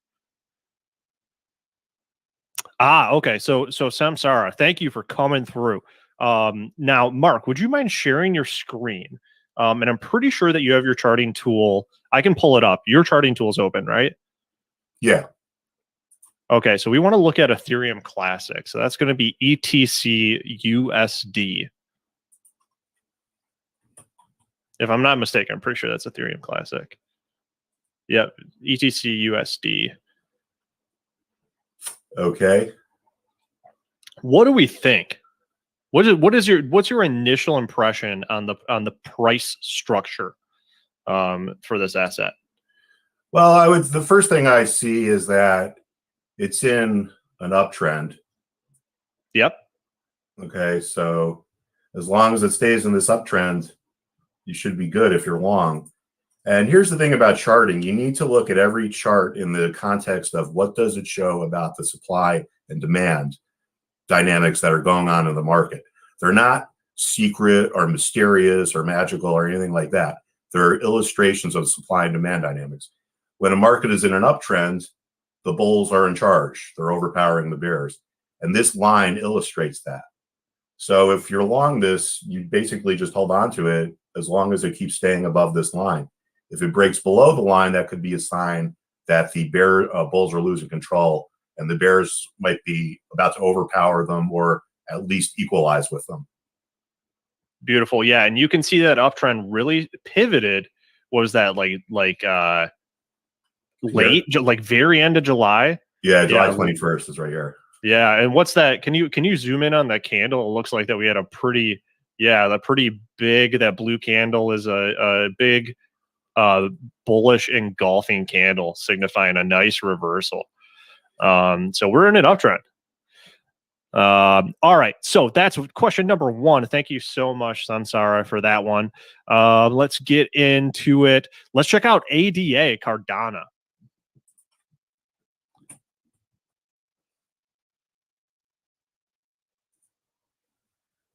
And the question is ADA in a downtrend, Mark? Well, that depends on your time horizon. I tend to look at the market with a weekly or maybe monthly perspective. From that point of view, it's still in an uptrend. Mm-hmm. Okay, see that? If you're a day trader, it looks like it's starting to trend lower. So I would say we're in an intermediate uptrend and we're in a short-term downtrend. There you go. And then if you look at how this stock, or I'm sorry, not the stock, how Cardano ziggy-zagged up to where it is today, those were mini downtrends all the way up, right? Stock. Yeah, and this is actually in my presentation, which I put together for this. Okay, no spoilers. All right, so let's take a couple more questions from chat. Keep the questions coming. Keep them thoughtful. Stuff that other folks might have questions about. So let's see. Let's go through it. So this one's interesting. So Myron Hubbard asks, is it too late to enter the crypto market? Also, are the indicators the same as stocks, like EMAs, exponential moving averages, or SMAs, simple moving averages, etc.? Yes, the indicators are applicable now that these cryptos have had a trading history, period where they've been trading. When things first come into the market, it's not the same, but now there is enough liquidity that the same principles that apply to stocks and stock charting apply to cryptos. In terms of, is it too late to get into the market? I don't think so. I'm sure some of them will perform very well from here and some of them probably won't, but I don't think it's too late to get in. Very good. Very succinct answer. So we've got another one. So it looks like Peter, what is the minimum amount, maximum amounts to put into a trade? And it sounds like Peter's new to the idea of trading. So this is a great sort of foundational question. How much do you put on any given trade? The answer to that, Peter, is if you're just getting started, put in as little as if you lost it all, it wouldn't ruin your day. Okay. Don't put your retirement package into it if you don't really know what you're doing. If you're just starting out and say you can lose $1,000 and that doesn't bother you and that doesn't ruin your day, then $1,000. If it's less than that, it's less than that. If it's more than that, it's more than that. So I would work under the thought of if I lose this all, will I still be okay? So there you go. So it really varies by person. All right, I am scrolling through the questions. We're not talking stocks. We're talking cryptocurrency. And then Tiny Pie has a great comment, which is to learn about risk management, which is exactly what that question was about. So thank you guys. Yeah, we've got a good mix of new traders and some veterans in here. So I really like the back and forth conversation that's going on in chat. All right, guys. Mark has some setups, meaning he's got some potential entry and exit situations for making some profitable trades if things go the way that his educated forecast dictates. So give us a 1 in the chat if you would like to see some of those charts and some of those setups for some potential trades with cryptocurrencies. And we already gave away a little bit of a spoiler. One of them's going to be Cardano, if I'm not mistaken, Mark.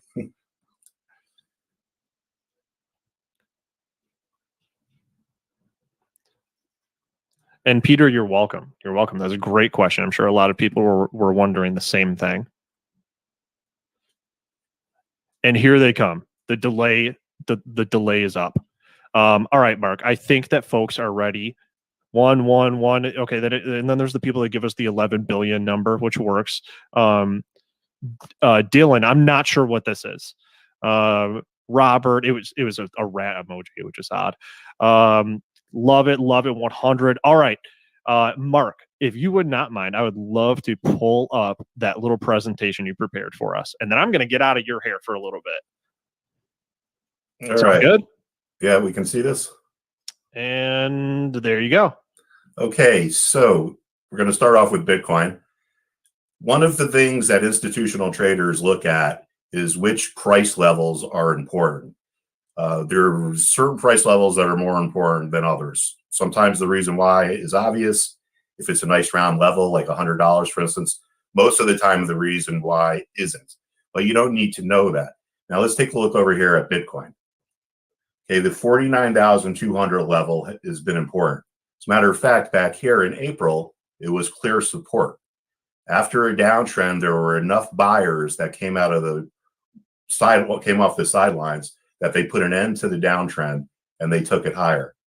We can see also that the same level, here we are, what are we, 5 months later, has become a resistance level. Now there are a lot of sellers at this level. Back here there were buyers. Now there are sellers. This is one of the important things to understand in trading, is that what was a support level can become a resistance level. The reason that's traditionally given for this is buyer's remorse. The people that bought Bitcoin here thought they did a great job when it went higher. But now that it went lower, many of these investors experience buyer's remorse. They think they made a mistake and they decide that they want out. So they decide to sell, but they don't want to take a loss. So they put their sell orders at the same price that they bought at, which is 49.2. So this concentration of remorseful sellers trying to get out of their positions has caused this to become a resistance level. How does this benefit you? When you're trying to decide what your price targets are on something, look for previous levels that were important, because when the stock or the crypto gets back to them, they're going to be important again most of the time. For example, if you bought Bitcoin down here and you thought to yourself, well, where should I sell it?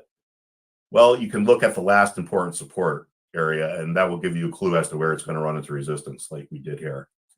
So that's Bitcoin. And then this is just SOS, which is a crypto-related stock, but I just wanted to show you the same thing, is how support here turned into resistance here. So just remember, this is because of buyer's remorse, and this is something that we're going to be talking a lot about in my trading class, which is going to be starting soon. This example of XRP shows the same phenomena. Okay, support here becomes resistance. What else do we see? Resistance can also turn into support. So support levels can turn into resistance. Resistance levels can turn into support. This is due to seller's remorse.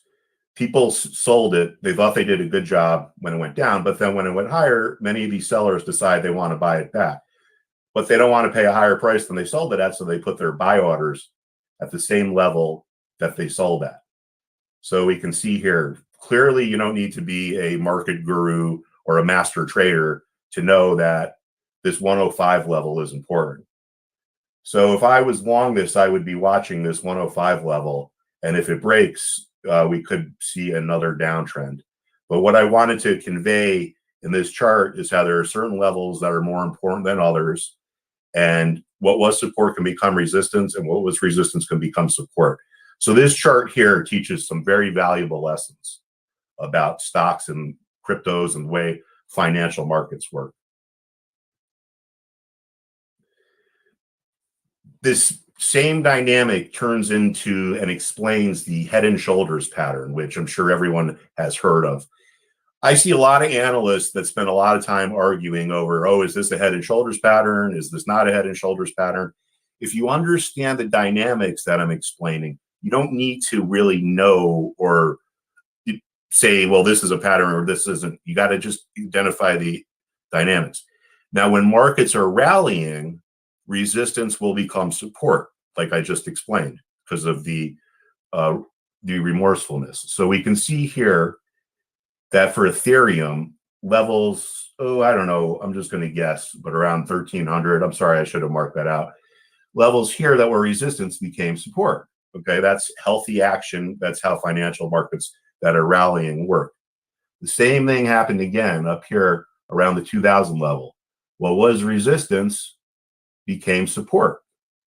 Then the same thing happened up here around, I guess this is probably 2,200 maybe. Resistance became support. In market rallies, levels that were resistance convert into support. The head and shoulders pattern illustrates that this dynamic is no longer occurring. What was resistance did not become support. So this is your warning sign. So if you were to really define this, you would say that this would be the left shoulder, this would be the head, this would be the right shoulder. But that's the key to understanding when a rally is going to start coming to an end. When the resistance levels stop turning into support levels, there's a good chance that the rally is coming towards an end. And clearly, this was the case with Ethereum when this last little piece of resistance here did not become support. That was a signal that the tide had turned and the bears were about to take over.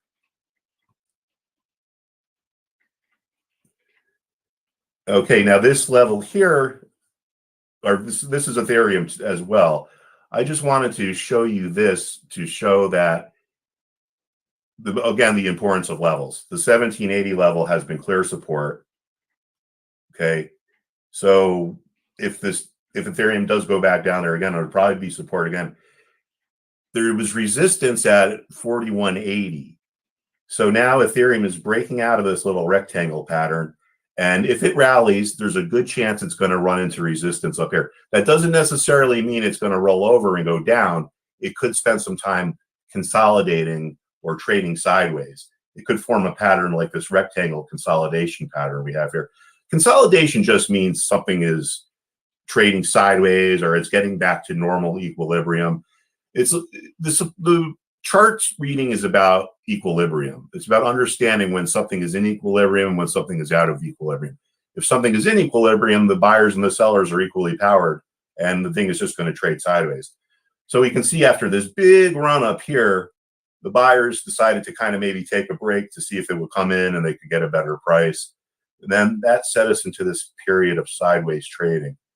So again, we're breaking out of this. This chart is from last night, but I believe today we're moving higher. So again, this is just another example. Every chart could give a lesson, okay? And this lesson here is, well, we have a clear resistance level. Will it be resistance again? We have a clear support level. Now, if Ethereum breaks this resistance, then we'll have to see if the level turns into support. And that will be the sign of a healthy market. If it breaks the resistance and comes right back down, and the level doesn't turn into support, well, that could be a sign that we're getting close to the end of the rally.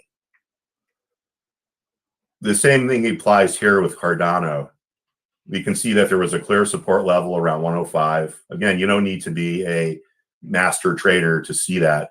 And the thing about technical analysis and charting is that it doesn't really need to be complicated. I know people that have made literally millions and millions and millions of dollars because they can identify which level is important in a market. If you're a market maker, people might have heard that term. It's a particular type of trader. Their whole career is based on what level to sell at and what level to buy at. They have very short-term perspectives, usually daily, but it doesn't need to be hard. It can be simple. Common sense, supply and demand dynamics. There's nothing mysterious about charts. They're just common sense illustrations of the supply and demand dynamics. So now if this thing rolls over, we'll have to see, will the 230 level become important support because it was important resistance? If it does become important support, that could set the stage for another leg higher up in the market.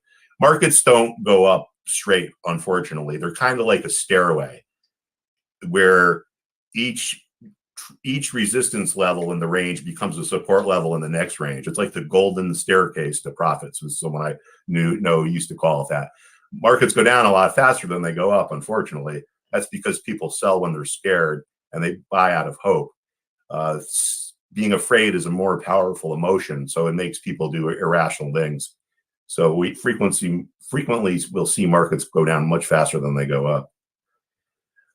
Another thing that traders look at in the institutional world is momentum. And this here is the Grayscale Bitcoin Trust, which the previous presenters were speaking about. This red line here is what's called a Bollinger Band. John Bollinger was a legendary market technician, and he was the one who developed this. This band is 2 standard deviations below the 20-day moving average. Now, a lot of automated trading, if not all of it, but most of it, is driven by probability theory and statistics, okay? Statistics and probability theory say that 95% of all trading should be within 2 standard deviations of the mean. So, therefore, if a stock or a ETF or a crypto exceeds that threshold, these programs are going to be looking for a reversion to the average, and they're going to come in and they trade for the reversion. So this red line is 2 standard deviations below. So the algos and the computerized programs are going to be expecting this thing to revert to the mean. So as we can see, every time it touched this red line, it was a good time to buy because of the reversion. This one wasn't that great, but most of the time it has given really good buy signals. So again, very common sense. Well, not that statistics and probability, they're common sense, at least not for me. But it's very simple. Bollinger Bands is in Benzinga Pro. We're going to be teaching a lot about them in my class. Just something good to look at. This is what we call momentum in trading. Momentum is a measurement of how far something has moved in a given period of time. This uses the 20-day moving average. So that's just a quick look at momentum. Here's another momentum indicator, which I use. And again, we're going to be going over this in detail in the class. This is what's called the RSI, or the Relative Strength Indicator Index. And we have Dogecoin here. And we can see that when this indicator showed it was overbought, that means it was time to sell. When it was oversold, it's time to buy. So we can see this simple, basic RSI indicator, which is in Benzinga Pro, which is set to the default, has given very accurate signals on Dogecoin. So again, it doesn't need to be hard. You don't need to do all these complicated charting and harmonic charts and this, that, and the other thing. Just common sense. Think about the supply and demand dynamics that are underway in a market. And if you look at the charts through that context, it'll be much easier to understand them. Here is this BNB professional. This is the futures contract. But anyway, I just wanted to show on this one how A lot of times, big volume marks turning points. Okay, so we can see that this thing rallied, and then right up here, it had this huge volume day, way bigger than the previous volume days. This shows how much is trading in each day. Each one of these bars is a day's trading.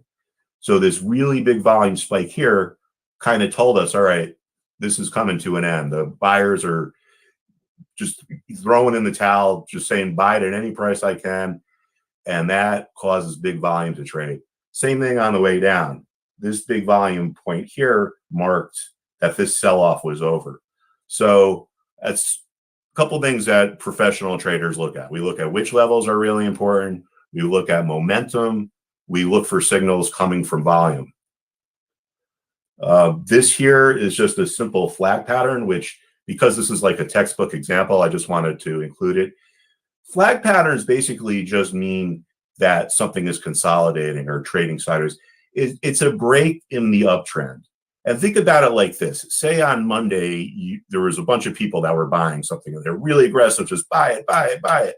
I don't care what price I paid. They tell their brokers they just want to own it. So the thing is going to go up. So say again on Tuesday, it's the same thing. People want to buy it, buy it, buy it. It goes up.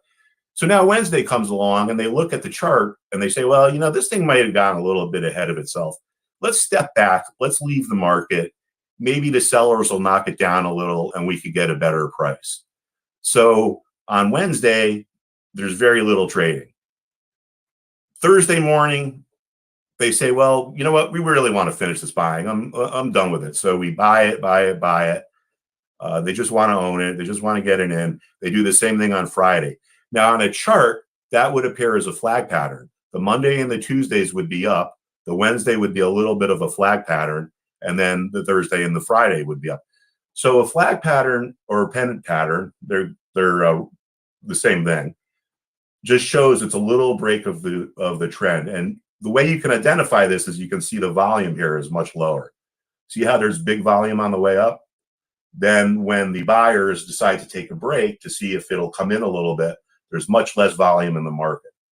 But then when they decide to get back in, the volume spikes back up and then it moves higher. So flag patterns are like a rest pattern. The stock or the crypto is just taking a rest in the trend. And I think that's it, actually. So I guess we could take some questions now. Any questions about patterns? I think we have a couple questions left over, so hold on. So I've got an answer for this. So what's a good platform for trading crypto is the first one I'll address. There are a lot of great platforms. Find the one that suits you, gives you access to the cryptocurrencies that you are interested in using. Voyager is a fantastic platform. And I believe that you just saw a presentation from the founder of Voyager. Voyager is accessible in the US and other countries. Very good. But find what works for you. And then a lot of that's going to come down to what type of investor are you? What type of trader are you? What currencies are you interested in? So there you go. And then charts for trading crypto. So Mark here is using TradingView. TradingView is actually embedded in Benzinga Pro, which is our news service, and just overall research, which covers cryptocurrency. It's also in, I'm just going to share my screen really quick. You can get this charting tool in the new Benzinga Trading School. So I'm just going to show you guys that really quick. So, I mean, just based on what you've heard from Mark so far, I did a little bit of a poll earlier, asking folks if they felt confident being able to use levels in their trading the way that Mark was describing them. And about 75% said yes, and about 25% said no, I need to learn more. So I think that this is a really good time to share our new trading school with you guys. So there is a link in chat if you want to check it out. And I just want to show you guys, Mark Putrino is our lead educator there. He's your instructor. We have a complete syllabus for college style classes that you can attend live or watch the recordings of afterward. And this is just a preview of that platform right here. And it's really beautiful. This is one of the most this is the product that I'm probably the most proud of here at Benzinga, and it's brand spanking new. Classes start this month. So you get access to Benzinga Pro. You get access to, let me go through this presentation. It's got full mobile capability or compatibility. You get access to charts. So live classes are conducted similar to what we're doing right now, where Mark is up here teaching. You have access to a chart so you can follow along, and you have chat with your classmates and with Mark. Little mobile, you've got your ongoing chat along with access to things like past videos and downloadable materials like cheat sheets on the patterns that Mark was talking about, or anything that will help you understand the universe of cryptocurrencies and how to look at them differently, guides, any type of material that you would imagine getting in a class. And of course, you get access to the fully loaded Benzinga Pro Essential Plan as part of the platform. Here's another view of an alternate chart view. You get live support. So you can see here we've got some Trustpilot reviews. If you're not familiar with Trustpilot, Trustpilot is a review site where you can't put up like fake reviews. It's better than Google reviews because it's like a very vetted system. For example, companies are not allowed to take down reviews or anything like that. Everything there is just the reality. And we have just a fantastic track record of putting out great products and listening to folks and making sure they're as good as possible. So what I want to do is offer to you guys today, folks that are watching the Benzinga Crypto Festival, the opportunity to not only join Benzinga Trading School at a great discount and get access to everything that I've shown you and more. This is another view of the chat room that you'll have with your fellow students for ongoing trading, cryptocurrencies, any other asset you're interested in as well. So that's futures and stocks, as well as this great sort of social networking aspect where you'll be able to direct message folks and create your own profile. The idea is that we want you to graduate from classes, so you're all speaking the same language, and then get into this ongoing trading and investing environment where you're surrounded by like-minded folks. So I want to give this to you for a great deal, about 70% off. I also want to give you a laptop if you sign up today.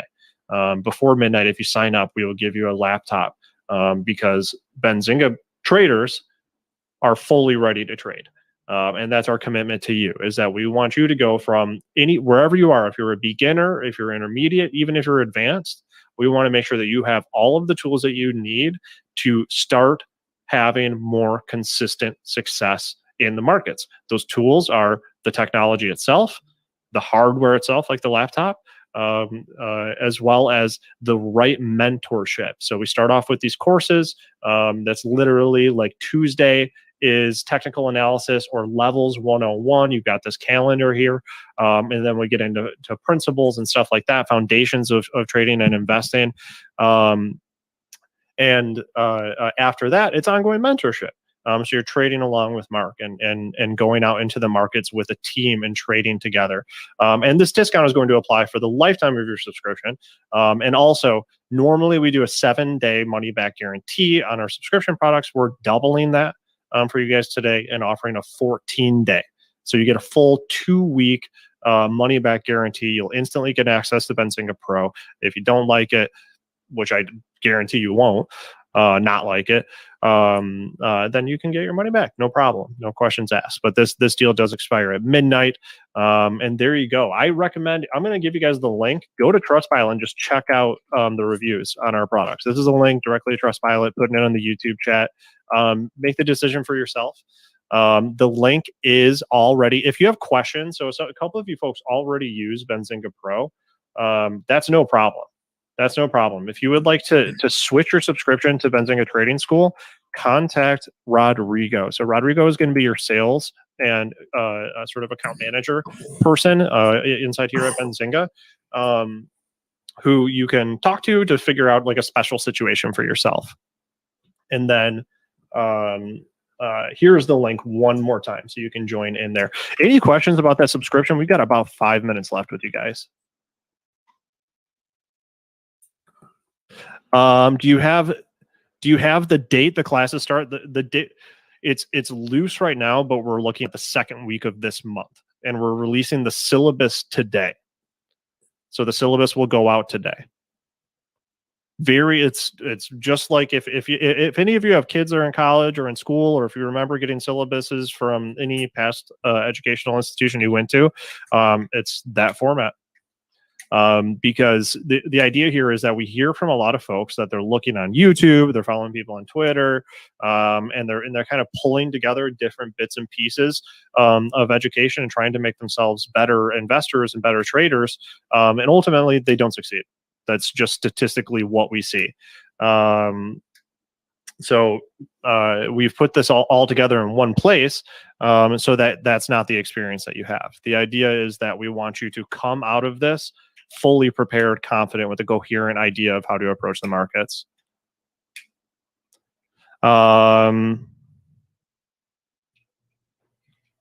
Okay, so any further questions, guys? We got about 4 minutes here. We're not going to do a Razer laptop outfit. Thank you.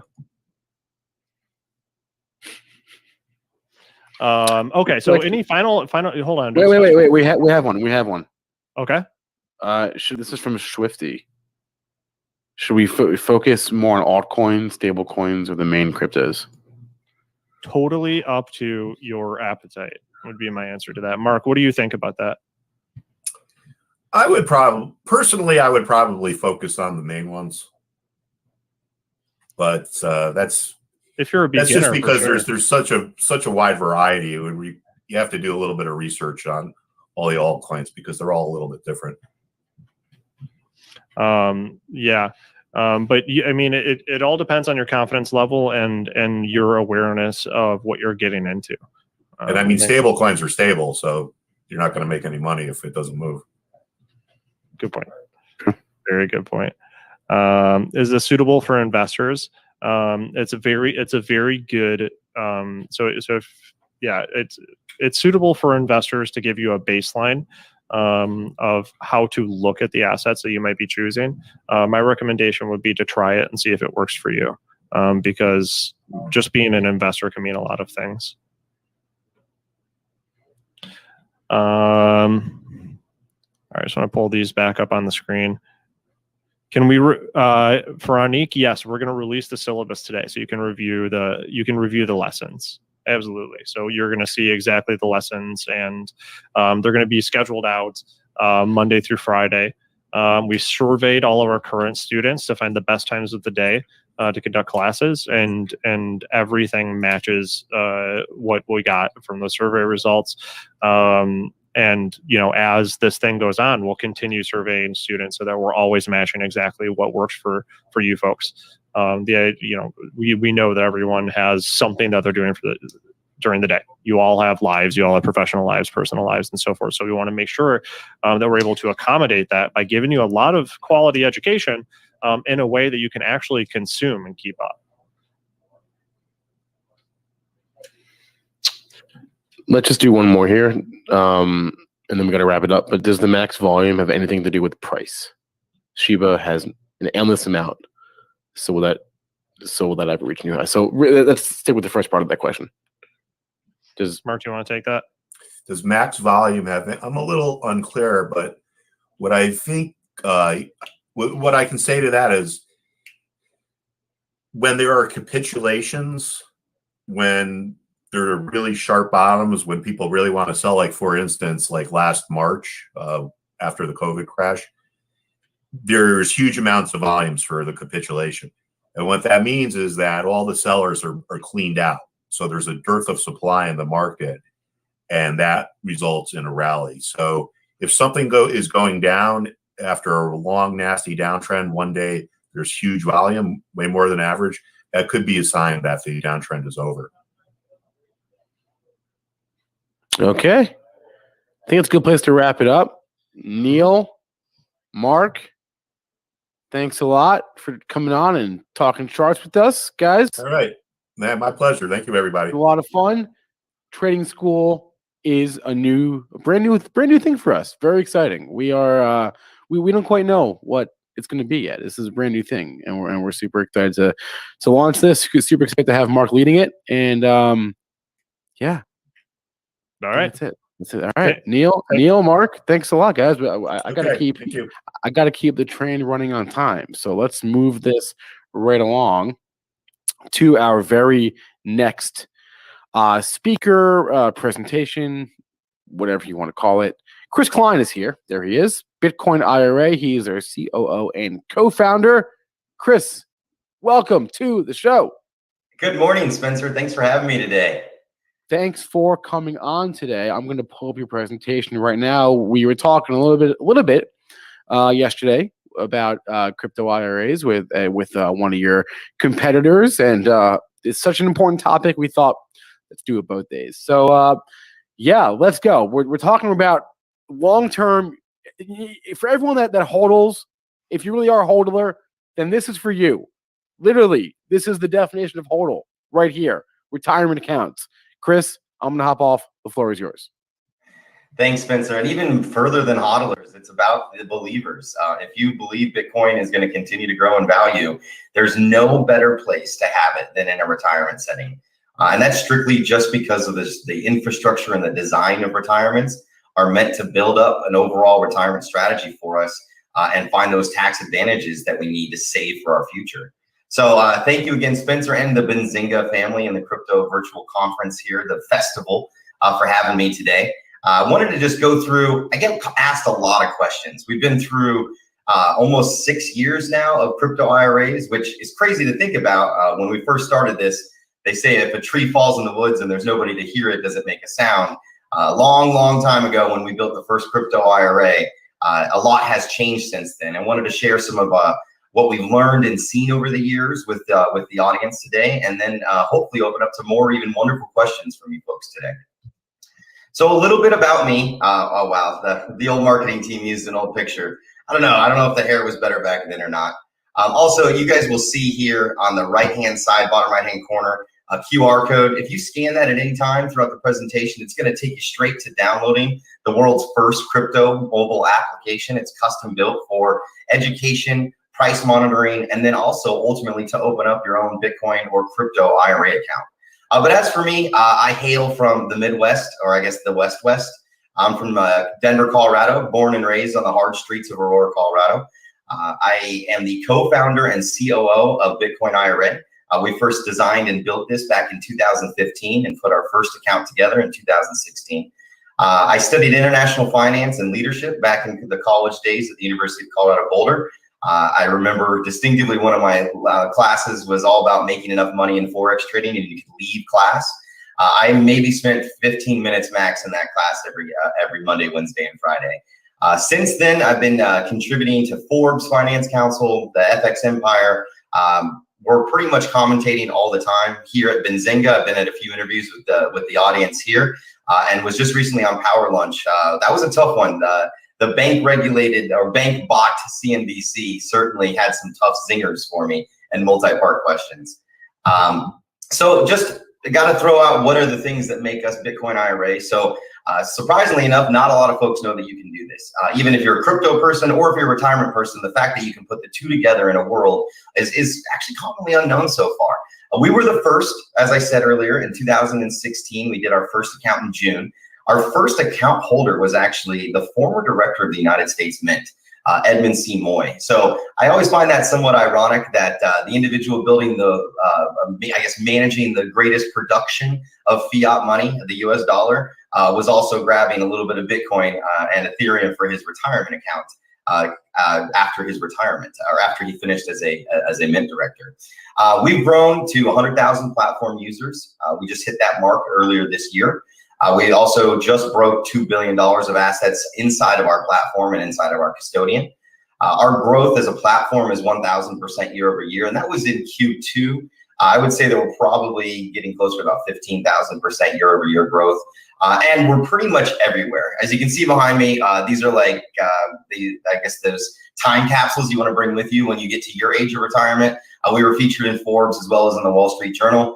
And pretty much anywhere and everywhere in between. If you search us and look at the news, you'll see that we've been around for a long time.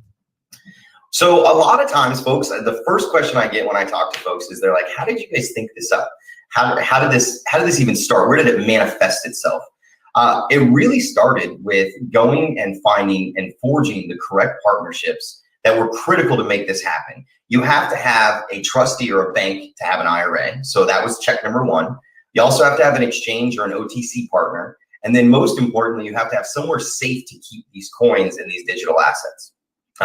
We were able to interact with regulators. I remember going back and forth for almost 6-7 months in 2015, trying to build parallels of comparing it to how precious metals work, how other assets work. You got to remember, this was 6 years ago, back before a lot of people were even talking about Bitcoin, and you could get laughed out the room, especially with regulators at this point in time. What we found from our clients was the most critical piece that they continued to survey when we asked them what would be the most important or what is the most important part of your retirement savings was security when talking about crypto. Makes sense, right?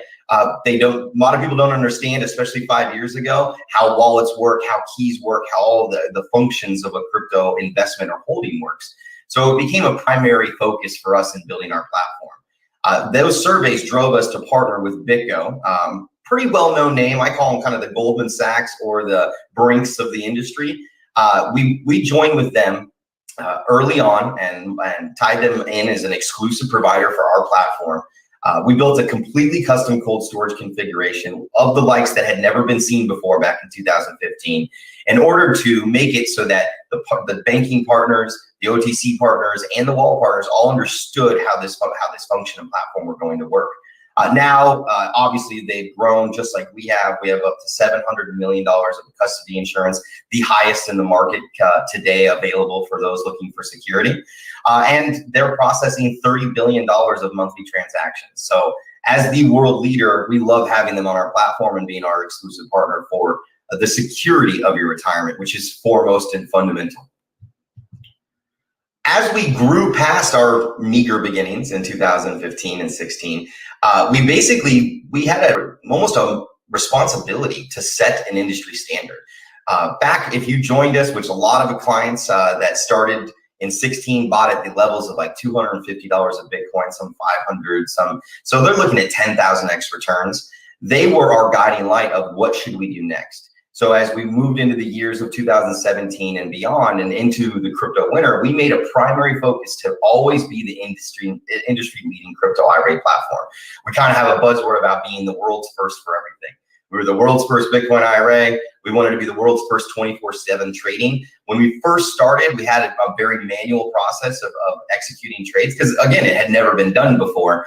Now you can log in or download the app and go on your phone and access your account and buy, sell, swap at any time, 24/7, even on Christmas, even on Jesus' birthday, whenever you'd like to. Then we continued to grow from there. We built, just this year, we launched the first interest earning program. It's called IRA Earn. Clients can earn up to 6% interest on their retirement account. So as Spencer was saying, if you are a hodler, why not hodl and make some more crypto with your crypto? Those interest payments are paid back in kind. So if you have Bitcoin, you're making interest in Bitcoin or Ethereum in Ethereum.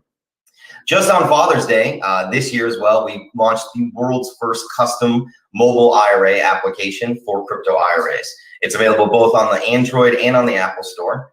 And then this year, we're completing the end-to-end fully integrated platform process.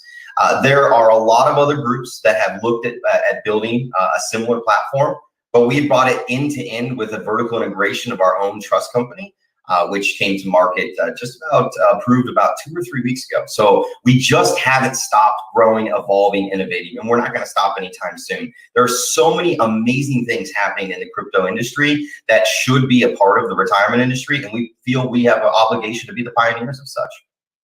I've already mentioned the $700 million of insurance keeps you safe behind military-grade wallet security, but most importantly, and you'll see on every slide, there's a phone number you can call. And you can call it right now, and there are people that will answer because we have a standard of 90 seconds or less. You know how pizza places have the 30 minutes or it's free?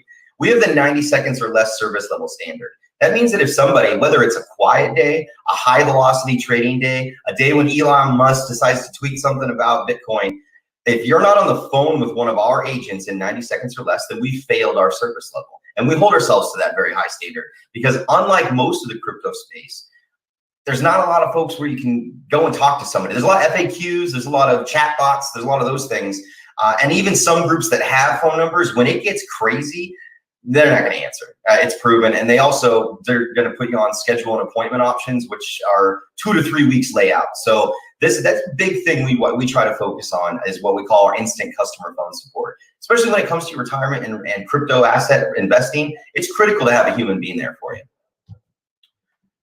What made us do this? That's kind of like the second question is how'd you do it and then why'd you do it, right? What made us do this was we recognized, I know myself personally recognized early on that there's a struggle for retirement in this country today. And so our main mission is to help Americans retire and hopefully help them retire earlier. There is a retirement crisis happening today. It may not be the pandemic we see on the news every day like COVID, but there is an underlying pandemic happening that's been happening since I was a kid. I remember when I was young, there were friends of mine that had grandparents working into their 70s, late 70s, early 80s. Because they had to, not because they wanted to, but because they had to. They hadn't been able to grow up enough value in their retirement to be able to comfortably rest for those final years. And then I started watching with my own parents that they were planning on having to work even later years. We're living longer, we're working longer, and we're not saving much. And some of it's to our own chagrin, but some of it's also that we're in an economic system, especially our generation. I'm 36. That has basically not seen much greatness since we were born. It was born in the USA with Bruce Springsteen. It was awesome. It was the 80s. We weren't old enough to enjoy the high 90s, and it's been kind of rough ever since. And so when you look at that and you see that 64%, I think Yahoo Finance had in February, article about that, are not ready for retirement, and it's getting worse every year. Imagine those that are still suffering and making their way through on stimulus or unemployment, and they're getting into their 30s. What are they going to do to catch up? And what we have next macroeconomically is there will be an era of inflation that we will all remember at some point, and we'll tell stories about. You can't simply print trillions upon trillions of dollars. While you may have to, it does have ramifications. More supply, or what they call M1 supply of currency into the marketplace, is what causes products and goods and services to cost more. It dilutes the purchasing power of the dollars that you've saved. And this is one of the main reasons why folks are looking other directions. We also have something very unique happening. The boomers right now, as you can see in that icon, are holding about $48 trillion worth of personal wealth. And the boomers are getting older, and that will be handed down in one of the largest wealth transfers in history. But what are we going to do with it? There are going to probably be some that just blow it and FOMO and go crazy and pop bottles. And then there's going to be other prudent and more pragmatic folks that say, hey, maybe I should put some of this into Bitcoin, or at least into a retirement setting, and think outside the box. And thinking outside the box is the new evolution that's happening in today's marketplace. Alternatives. And it's not just crypto. Crypto is the newest, hottest, sexiest, sizzliest.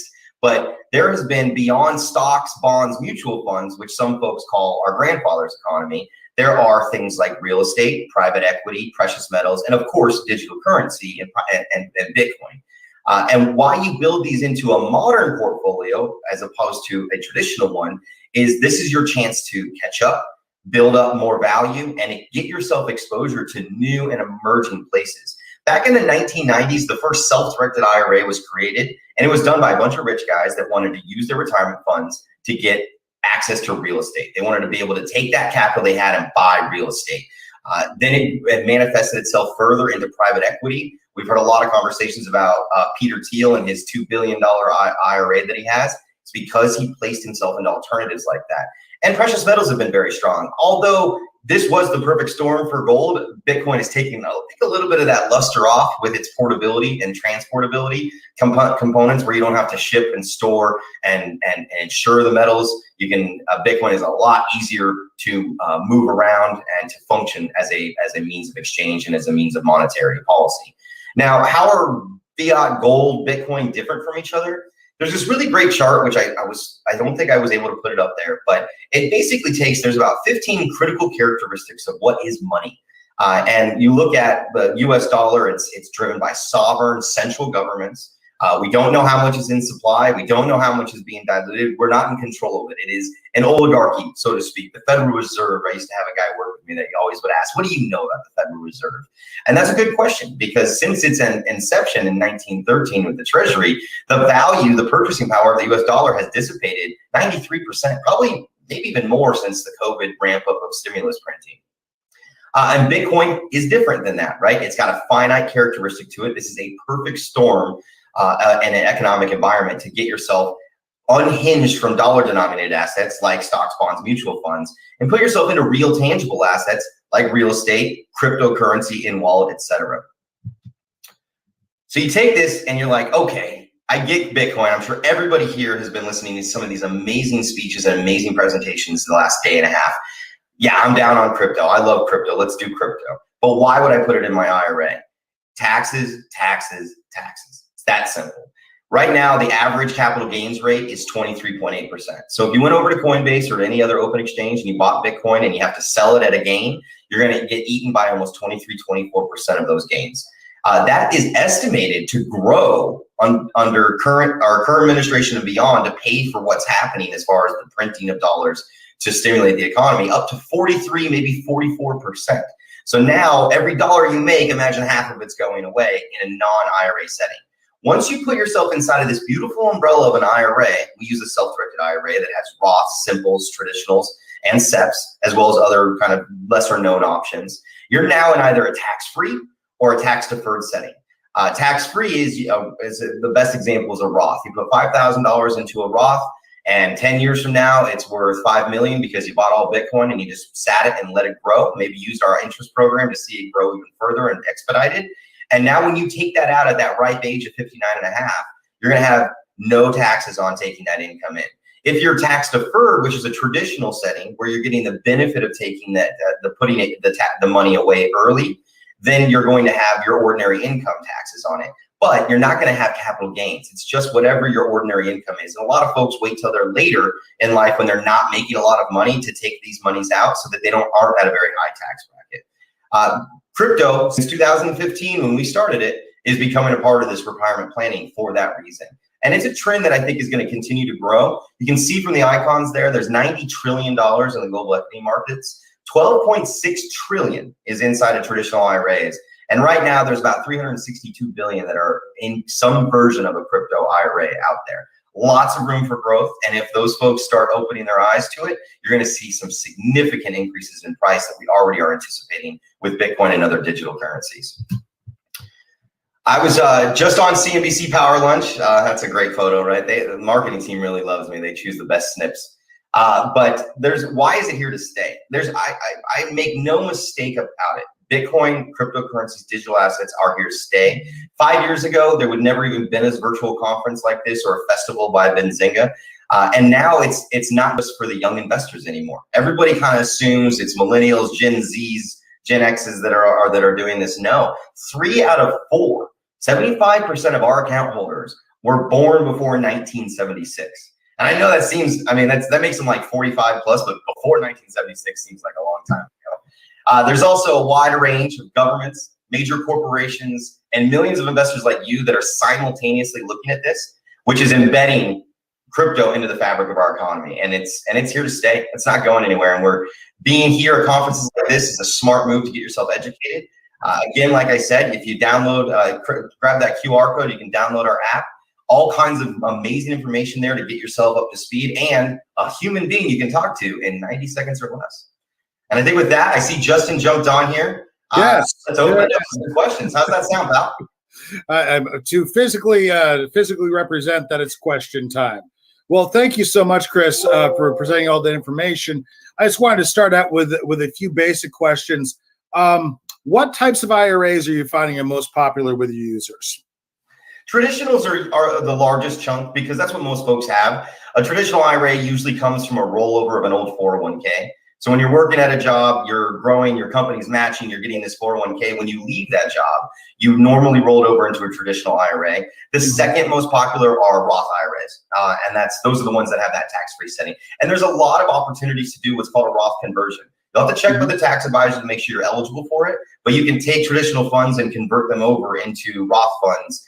You do have to pay the taxes now, but a lot of folks are doing that in order to not have to pay larger taxes in the future. And is that primarily what people are new entrants into the space are getting into IRAs for? They're looking for like tax shelters, but within a crypto setting? Yeah, absolutely. A lot of the accounts holders that we have are opening their first retirement account. They're doing that annual contribution. And where else would they look to put it? You know, stocks, bonds, mutual funds, not as sexy and sizzly as what they used to be. And the younger generation is starting to step up and say, it's time for me to think about my future. And Bitcoin makes sense for it. I mean, definitely we've seen kind of a groundswell of more involved retail investors, certainly from like from Gen Z and from millennials. I mean, like obviously they're going to start way earlier than my generation ever started in terms of all kinds of investing, including crypto. But you had mentioned this is something that older Americans are getting into in order to be able to retire faster or retire more securely. How much activity have you seen around that? What do you think they're primarily like? How is that? Who's your best user in that particular case? The average demographic is, like I said, 75% are over the age of 45. There's a catch-up component. They're looking at, hey, I'm getting old and it's not growing as fast as I planned on it growing. And they've also endured the stock bubble in 2000, the 90s .com crash, and the 2008 crash. So it's very hard to continue to have to start back 30, 40% backwards. So they're having to do that. And they're looking at crypto. Obviously, they see the gains. It's outperformed the S&P 500 and everything else is the best performing asset class for 5 years running. That's a big part. But also, inflation is a real conversation. It used to be one of those things that people would say, oh, yeah, inflation. Oh, yeah. You must be a gold bug. You think that inflation's coming the end of the woods. But now they feel it. You go to Target to get one thing, you end up forgetting that one thing and walking out with $200 of stuff you don't need. And inflation is real, it's in front of us, and there's a lot of conversations about it. Those are the two driving factors the most, I think. Right. And Americans don't save statistically. So maybe, all this talk of passive income and investing is a way to make up for that shortcoming, which has been the truth for decades. Well, hey, thank you so much for taking the time to speak with us today, Chris. I really appreciate it. We're going to have to move on to the next session. But thank you very much. And of course, your URL is up on the screen, and we appreciate you taking the time to share with us. Thanks for having me. I love the Benzinga audience. Enjoy the rest of the festival, guys. It's great. Thank you. We love them too. All right. Well, we will talk to you soon. And I'm going to go ahead and introduce the next guest, who is Tom Sosnoff, who is founder and CEO of Tastyworks. Hey, Tom, how are you? Hey, guys, how are you? Good. I'm glad you could be here today. So you've got charts to kick off with, and I will go ahead and leave you to your presentation. Okay. Can you see my screen right now? I can indeed. Yep. Are you running it yourself? Yeah. Okay. Good. Excellent. Thanks. Right. Much appreciated. Thanks, everybody. Thanks for having me. And I was told today I am focusing 100% on crypto. So I'm going to have a little fun here with you. So Tastyworks, which is our brokerage platform, is one of only I think it could be the only platform, but maybe there's others, but one of the only platforms that supports virtually all products, meaning that we support futures, stocks, options, futures, options on futures, and also crypto. And there are not too many, online brokerage platforms or brokerages in the US that support all that. Why is that interesting? Because from a single account on the front end, you can trade anything you want. You can trade any strategy, you can trade any combination of strategies, and you don't have to worry about passwords or digital wallets or transfers or anything that happens on the back end. We take care of it all. We execute and clear through a digital settlement company with digital assets called Zero Hash, of which we happen to be the largest shareholder of Zero Hash. So we kind of have a pretty large say in what happens with respect to what blockchains we write to. So right now in the Tasty world on Tastyworks, we have 13 different tokens. We will be adding 5 additional digital assets within the next couple of weeks. And then in October, we'll be adding Cardano. So we're in the process of writing to that blockchain now. So if you are new to crypto, or you're wondering, like, hey, how come this brokerage firm only has, only has 4 or 5 choices, or how come they have 10 choices, or how come Coinbase has, 150 choices? Well, that's their entire business. We offer virtually everything, like I said before, just to put it kind of clean into perspective. So if you want to trade futures, go ahead and trade futures. If you want to trade Bitcoin, like the micro futures in Bitcoin, you can do that as well. Just as an example, on my watch list right here, these are the micro Bitcoin futures, the / MBT. So if I wanted to just trade a future in Bitcoin, I just click on the offer. And if I wanted to sell a future and go short, just click on the bid. In the world of crypto, in online brokerages in the cash markets, I'm put up for you on this page here. We only have a short amount of time, but I put the 4 largest cryptos that we offer, which is Bitcoin, Ethereum, Litecoin, and Polkadot. Those are probably the 4 most active on our platform, with Ethereum being the most active. The cool thing about Tasty is we are open 7 days a week, 24 hours a day for the cash crypto markets. We actually offer 12 coins and 1 physical token for gold, Pax Gold. So you can trade gold around the clock 24/7, and you can trade crypto the same thing, which is very nice. There's no other kind of product choices that you can do that with. Also on this platform, you can trade as little as $1 and from the upside as much as you want. And the cool thing about what we do is we cap the commissions on crypto at $10. So whether you're trading, if you're trading up to $1,000, it's just 1%, and over $1,000, there's a cap. So you pay no more. So whereas you might pay $50 or $100 to buy, or $500 to buy a full coin on Coinbase or Robinhood, on Tasty you pay $10. So we have the lowest crypto commissions in the world right now, with a cap of $10. Nobody has anything like this. And the cool thing is, lowest commissions, you can trade anything you want, and you can trade a combination of cash crypto, like I have set up here on this screen, or the futures themselves. So just to give you a little example, and I'll show you how easy this is, just to go from one source to another. If I wanted to go up here and I just wanted to trade, let's say, a micro future in Bitcoin, I just click on the offer to buy, I click on the bid to sell. Now you can't short in the cash market, you can't short crypto. So if you want to short it, you have to use the futures. But if you want to buy it, you can use the futures or the cash. So this is 1/10 the size. So figure right now it's about $47,400, in that range. I can adjust my price up or down if I want. And if I want to, just click there. I'm filled in less than 25 microseconds. Take a fill, and I bought, that's at trade at the CME, and I bought 1 micro future. If I wanted to sell it back out, and again, I'm only showing you this just to show you how fast the platform is, because Tasty's built on high frequency technology and nothing else in the world is. And then if you go down, oops, I'm sorry, wrong slide. And I wanted to trade crypto in the cash markets, I could just come over to this page.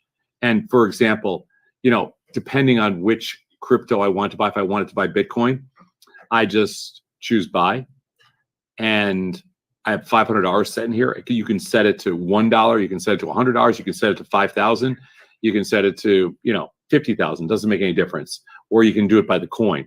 But I set it to $500, and you just double click, filled, and I bought $500 in the cash market. And again, this has the cap of $10, but that would have cost me $5 in commissions total. And that's it. There's no other fees. There's no transfer fees. There's no gas fees. There's no moving it to a different blockchain. Everything is consolidated, and all the money transfers and everything happen on the back end. You as a customer, this is the simplest way. And the reason I did the future first was to show you how easy it is from the same layout to go from a futures trade to a cash market trade. So let's say I wanted to trade Ethereum. I wanted to buy $500 worth of Ethereum. Double click, filled. Let's say, to the naked eye, you have no idea that this order is being routed to a market maker somewhere else in the world, and for example, the futures market's being routed to the futures exchange here in Chicago. One's a listed exchange, one's a non-listed exchange. All that stuff takes place in the back end, and there's no trust factors because you're able to route it through us. So you're not having to keep your money at some crypto exchange that you've never heard of before. Let's say you wanted to go and move it down, just as an example, to, I wanted to buy some Litecoin, same exact thing. Or if I wanted to buy some Polkadot, same thing. So in the matter of just a couple seconds, I bought and sold some crypto futures, the micro future from the CME. We could do the big future too, but the big future is 5 coins, and 5 coins times $50,000 is $250,000 just to make that trade. If you want to do it using the micro futures, it's only, the 1/10 the size, so it's only $4,700, so it's a little more reasonable size-wise. Or you can go down as little as, like I said, $1. But in a short period of time here, and I also have a working order up here, and just to show how easy this is, if I wanted to replace the order or just cancel the order, boom, it's gone. And that's the slick thing about the Tastyworks platform. And there's no other piece of technology in the world like this that's built on high-frequency middleware, so there's no lag time, and you compete directly with the high-frequency firms that are doing the market making. The platform on the front end, it's one simple platform, and on the back end, it goes to multiple places, exchanges, and everywhere else, and then all your money gets moved for you on the back end, and you don't have to do anything. You just trade them up. Unfortunately, right now, there's no options on the cash markets in crypto. Hopefully that's coming soon, but there are no options in the cash markets. And the cash markets, like I said earlier, all you can do is buy crypto. The advantages of using the cash markets are that they're open 24 hours a day, 7 days a week. The advantages of the cash markets are that there is no leverage and no trust issues. The advantages of the cash markets are that you can trade as little as $1. And that's essentially, those are the takeaways. The advantages of the futures markets are that they are leveraged by about, let's call it, you have to put up about 60%. So there's about 40% leverage in there, which is smaller than most futures, but it's still decent, and you don't have to put up all the cash. So the futures markets are a bigger contract, they have a smaller commission, and they have a slightly higher leverage. And that's the advantage of the futures contract. Oh, I'm sorry, one more thing. You can short them.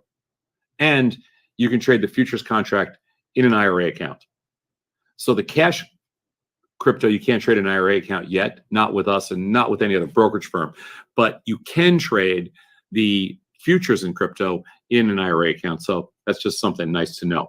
And the nice thing about this too is I've been kind of simplifying it by just using the futures markets. But if you wanted to go to an individual equity that is that's highly correlated to the crypto markets, you can do that as well. So for example, if I wanted to just type in an underlying that's like a synthetic crypto play, like let's say, for example, you wanted to trade Coinbase.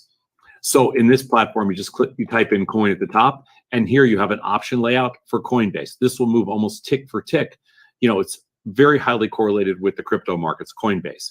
If you wanted another underlying that's highly correlated with crypto, you could go to something like Riot.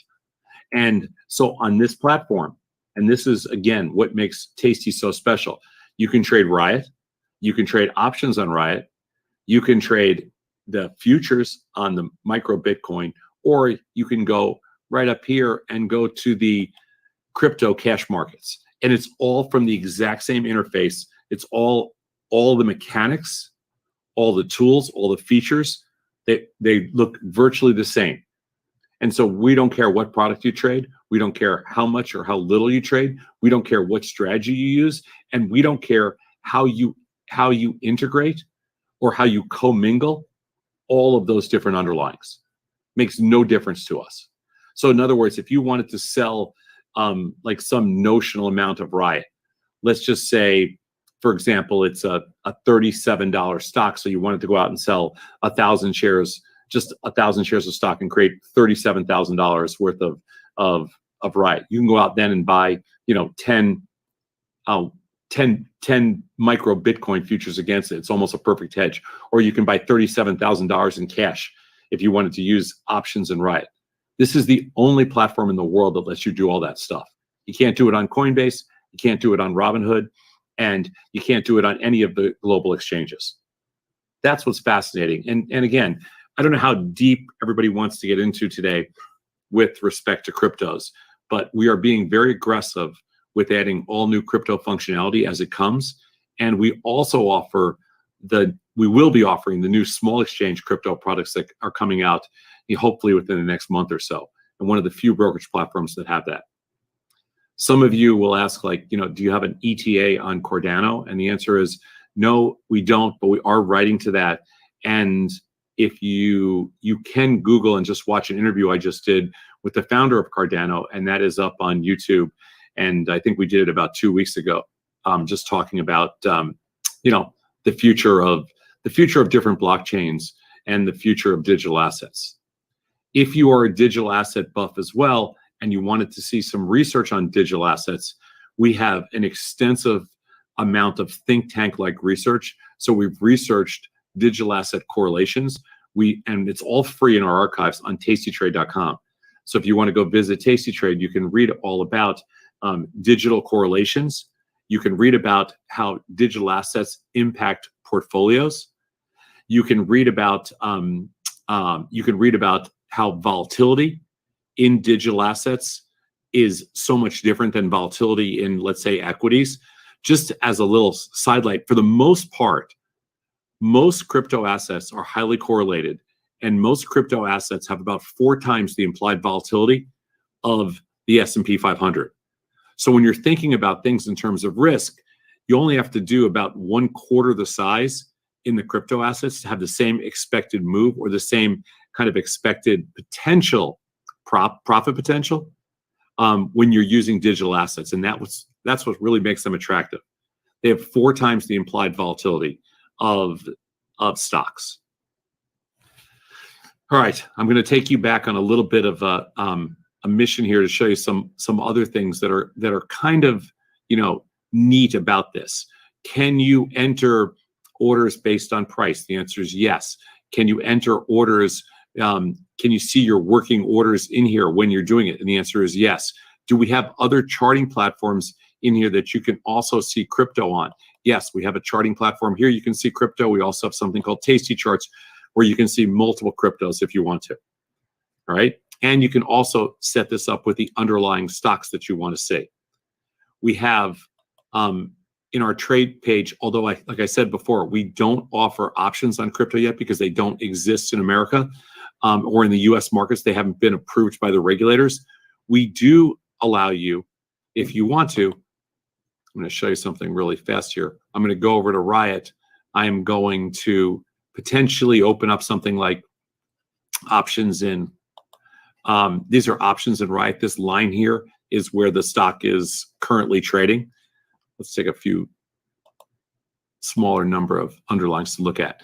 And let's just say, for example, you wanted to go out, and I'm just giving a little bit of example. You wanted to get long, a little bit long crypto. Now you see Riot's unchanged today because crypto is basically unchanged. And let's say you wanted to go out or something and create a little bit of a long position here. So stock's trading for 37.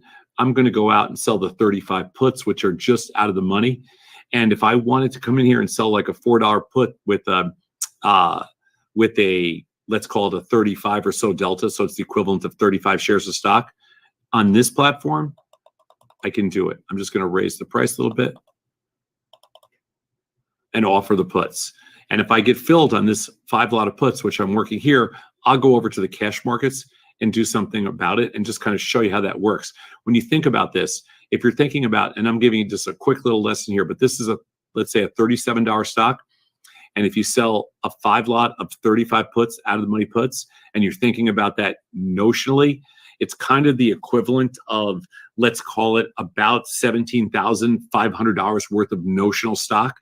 And if I got filled on that, I can easily go out and then this would be a short premium play. Let me lower the prices so I get filled to show you how to do this. It's a little bit of what we call kind of like trade arbitrage.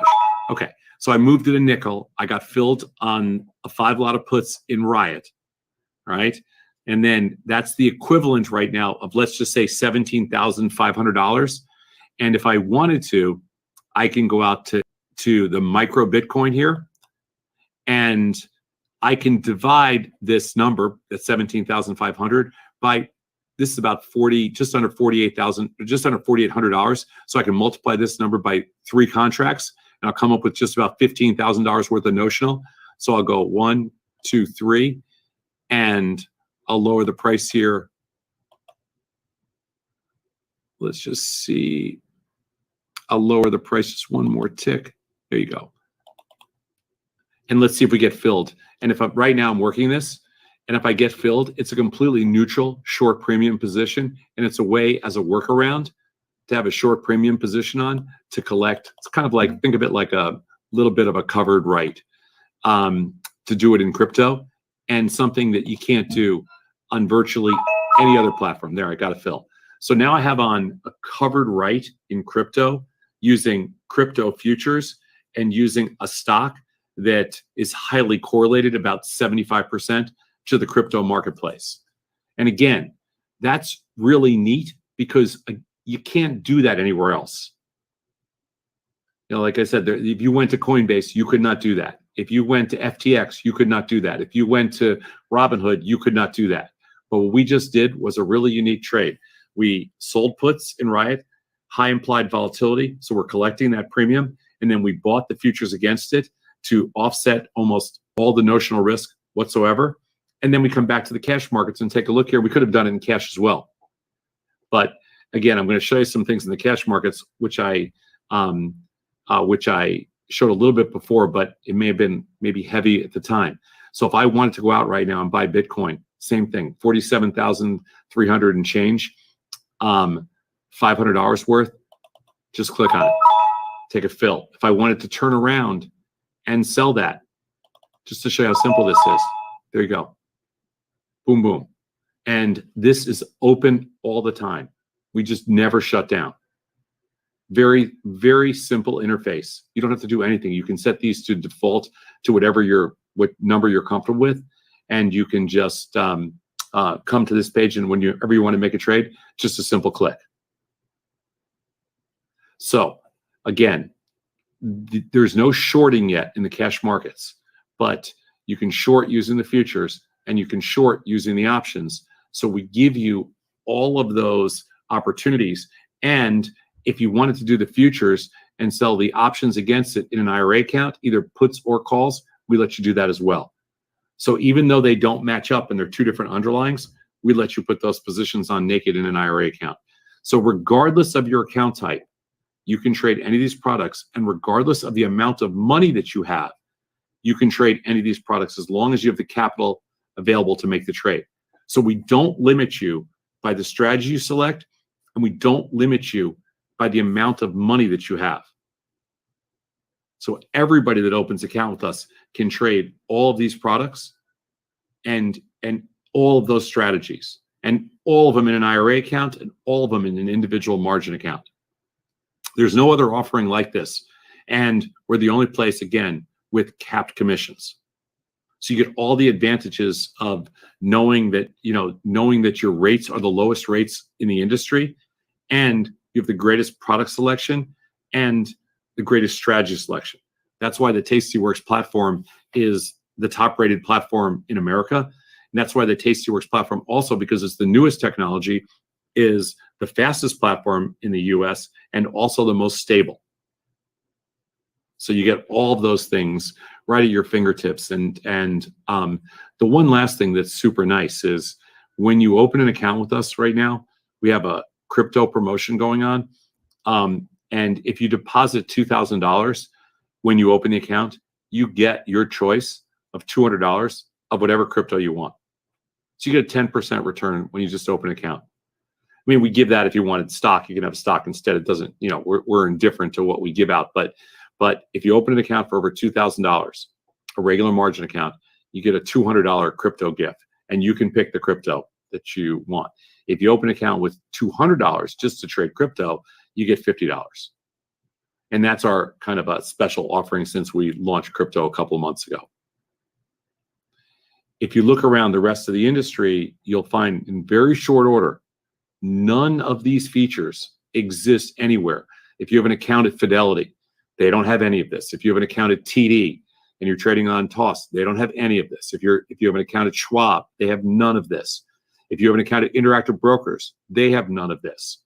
Okay. If you have an account at E-Trade, they have none of this. If you have an account at Robinhood, they offer crypto, but they don't offer futures, and they don't offer any of those option strategies. If you have an account at Webull, they offer crypto, but they don't have futures, and they don't have any of those option strategies. So we are the only platform with the complete offering and with technology that's, this good on a fully integrated, pure Java platform that is completely free. Okay, so I know I have a couple seconds. I was supposed to leave 5 minutes to answer some questions, and I'm not exactly sure, so let me give you a couple seconds. Oh yeah, you know what? If you have any questions, just to make this simple, you can email me. I'm Tom at tastytrade.com. Just Tom at tastytrade.com. I'm happy to answer any questions you have about crypto, or if I can't answer them, I'll send you over to the right people. We do have crypto experts, on our team. So if you have any questions about new things that we're offering, or that that we will be offering, like for example, what cryptos are coming on board, happy to give you that list and other things like that. Or if you have any other questions about crypto. We currently don't support crypto in an IRA account, but that's coming very soon. Sure, go ahead. Tom, seems like we're getting a couple questions here about availability outside the US and Canada and elsewhere. Canada, we don't support yet, but we're in the process of getting licensed. In the US, we are licensed everywhere but Hawaii. What about, I don't know, the UK, or, for example? No. Right now we are not. Right now we are US based only, and for moving money around, it's we don't think there's going to be any problems in the UK, but we're in the process of going through the regulatory process right now. Okay. So biggest takeaway, because we've gotten several questions about UK, Canada, international. So just US. Canada's a much bigger challenge because we have to go through the whole regulatory process there. Right. So we are 2 years into our Canadian regulatory process. That's how long it's taken. We're hoping to be up and running by the end of this year, and crypto will be included in the offering. Okay. Yeah, guys, seriously, any questions for Tom? It's very rare. I mean, Tom does a lot of stuff on the Tasty Trade Network, but it's rare to get this kind of access to him. His email's literally on the screen right there, right? So now's your chance to drop a question for Tom. You can ask me anything. I'm fine. Nothing's off limits. So I got like 2 or 3 minutes left here. Nothing off limits. Ask me whatever you want. Crypto's been a big part. I've been studying crypto. I'm a fan of digital assets. I believe tokenization is here to stay. We are definitely making it a big part of our future. And, whether you want to call it, however you want to define this. I don't really like to use them as cryptocurrencies. I like to think of them as digital assets, but I don't care how you define it. We're all in. Let me ask you this, Tom. Of all the functionality, features, cryptos, or digital assets, whatever, what is your favorite asset to trade, feature to use on the platform, whatever? I probably trade more Polkadot and Ethereum than anything else. Okay. I'm sure I'll trade a lot of Cardano. When it comes to the futures, I definitely use Bitcoin. It's the only one you really can use. And so I guess if you were talking about the top 3 for me, it's on our platform, it's Bitcoin, Ethereum, and Polkadot. Our customers trade more Ether than anything else, but I think that customers will trade a lot of Cardano when that eventually comes up. I think those are the top 3 or 4, and they're also the top 3 or 4 as far as market cap goes anyway.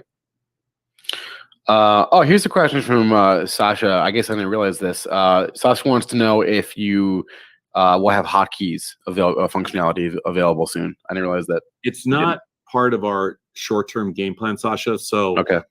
We probably won't, but we do offer crypto now on all our mobile devices. and we do have a brand new iPad coming out and another mobile platform about to release. So we have crypto on everything, but we won't have hotkeys on our software. I'm guessing that's not in the short. We don't get that many requests for hotkeys. This is from John Moore, right? Yes. No, it's from Jut. How much money do you need to have a margin account? It's set by the regulators. It's $2,000. It's set by the SEC and FINRA. Margin accounts in the U.S. are $2,000. Yep, I'm going through. We got Kevin. A few people in the chat answer questions. John Moore seconds the request for hotkeys, so that's 2. There you go. That's 2. I like it. Two more than usual. So you went through a couple of the your favorite things to trade. Sure. What though do you see as like in terms of your clients and your users are like the most used features? Maybe not most traded securities or assets, whatever, but like the most used functionalities within Tastyworks. Well, I mean, if we're talking just about crypto, there's not a lot of, remember, you can't short it. There's no options. So there's not a lot of like, integrated functionality other than buying or selling. There's not much you can do. And so crypto is very basic right now, unless you get into individual stocks, like, for example, Coinbase, Riot, Mara, Block, Robinhood. Those are all stocks that we think are kind of like very crypto centric. So those you have a lot more options on because there's, they have derivatives, there's different strategies you can use, things like that. In the futures world right now and in the cash world, you are very limited to what we call static or directional plays in crypto. And so outside of a pure directional play, there's not that much in the crypto world right now. In the US, there's more around the rest of the world, but in the US, we have a different regulatory system than everywhere else. Any plans on adding Decred? I would have to check. I don't know. Okay. Here's one that I think may stump you. I don't know if you can answer this. They're asking if crypto is going to be added to the Doge platform. The answer is yes, it is. Oh. Yep. Do not stump him. No. It's being added to the Doge platform, and Doge is being added to the Tasty world. So Doge will be available through Tasty starting in about 4 to 6 weeks, and it will have crypto on it. All right, guys. Tom Sosnoff. If you don't know him, I find that hard to believe, frankly. He's everywhere in this space. Has been in this game a very long time. Done a lot of things. He's the co-founder and CEO, or the founder and the co-CEO, of Tastyworks. And always great to hear from you, Tom. Thanks a lot for spending time with us today. Hey, thanks for having me, everybody. Good luck out there. Thanks. All right, from one Chicago person to another, we must bring on. Well, let's get Neal back, and then let's let Neal introduce who he's talking to. All right, cool. I see him backstage. This is going to be exciting. Yeah, this is going to be really exciting. Our next guest celebrates July 4th better than anybody else. I think we'll have to ask him about that. Yeah, we can ask him about that. I have a feeling he celebrates a lot of things better than a lot of people. I've met him a few times. He's a fun guy. Yeah. So guys, up next we have John Najarian, Market Rebels. He's going to be here. Oh, he's already here. There he is. Leave it to the Benzinga events team to no cue necessary. So John, I saw you backstage. You're partying a little bit. You got a cup of coffee, and I'm pretty sure I saw you with a jar of peanut butter. Caught him red-handed. The man. Oh, I love peanut butter. All right. Yeah. So that's the only carbs I get, man. I like your style. All right. So guys, give us a 1 in the chat if you like peanut butter. 1s in the chat if you like peanut butter as a yummy snack during the trading day. So we got the thumbs up from Mr. Najarian. And I just want to give a little bit of an intro. So, John, you and I spoke a couple days ago. And I got to tell you, some of the things that you were talking about doing with cryptocurrency gave me like some aha moments where I was like, oh, you can do that. Like that kind of thing, like exciting stuff. Like a lot of what I'm doing is just very directional or static, as our previous speaker would put it. So I'm really excited. And the ones are coming in. Like Swifty loves peanut butter. We all know that. We all know that. Born to be free. Absolutely. Bald Eagles, peanut butter. We have great representation here. Nutella peanut butter, Dylan. Little funky. That's okay. Yeah, little funky. All right. So, I'm really excited for the stuff that you're going to talk about.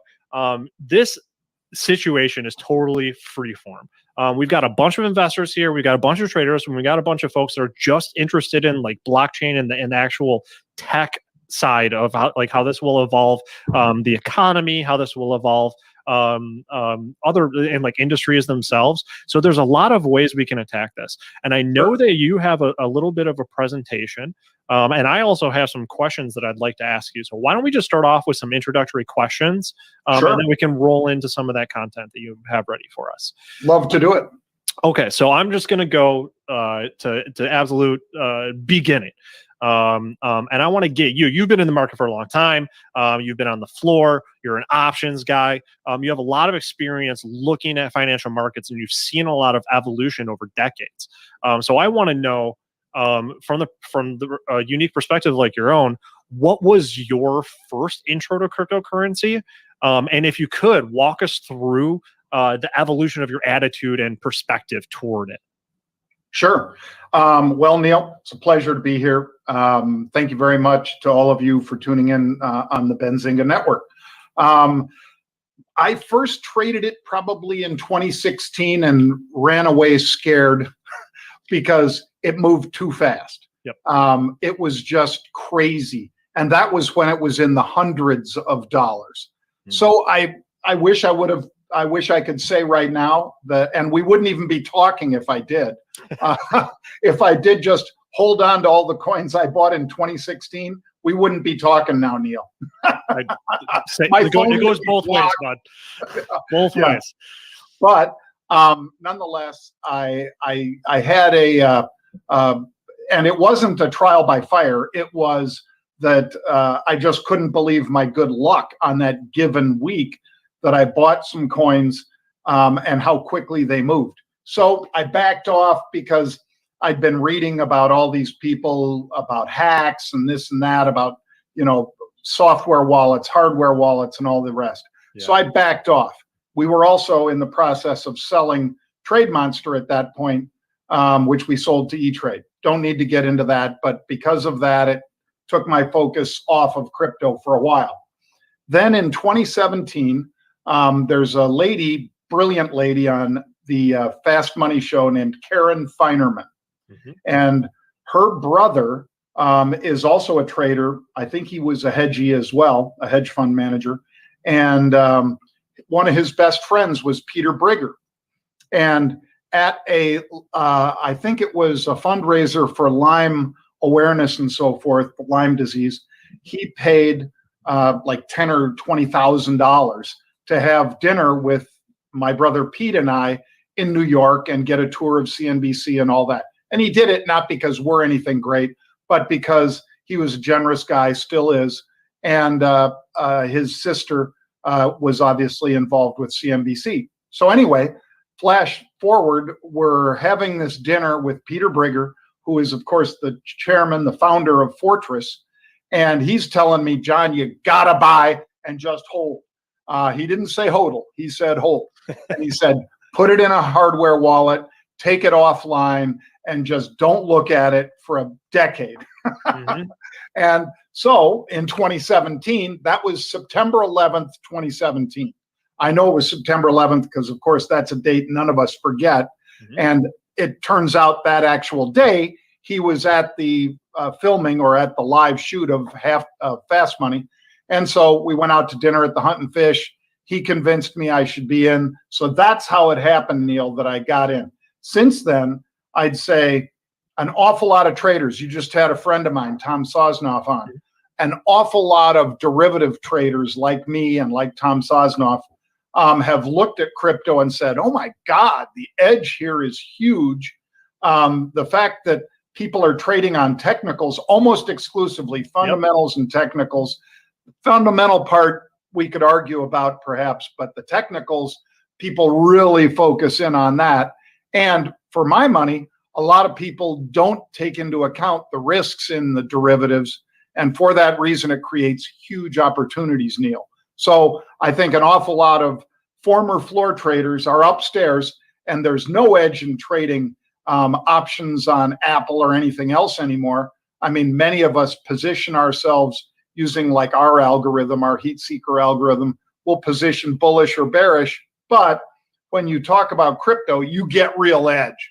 And that's what we all loved when we were on the trading floor. And crypto has the best edge of any asset that I've seen in the last 20 years. So there you have it, guy. That is a powerful statement. So I wanted to ask you, it's the best edge. How has cryptocurrency and what you're able to do with it currently changed the way that you look at the financial markets, like in the pre-Bitcoin days? Like what does that look like to you with hindsight?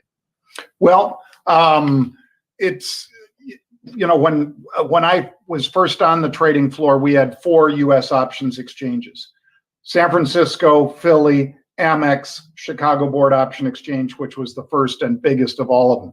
And then the ICE came along, the International Securities Exchange. And that was all electronic. There were no traders, per se in pits and so forth. So we have grown now to perhaps 16 options exchanges since 1981 till now. But when you look around at how many derivatives are traded around the world on these crypto exchanges, it boggles the mind. Not only are there 11,000 coins out there that people used to call altcoins or shit coins, but there are now dozens of exchanges, from Deribit and FTX and Binance to whatever, where you can trade with up to 100-to-1 leverage. And when you're talking about exchanges, that diverse offering of exchanges creates opportunities.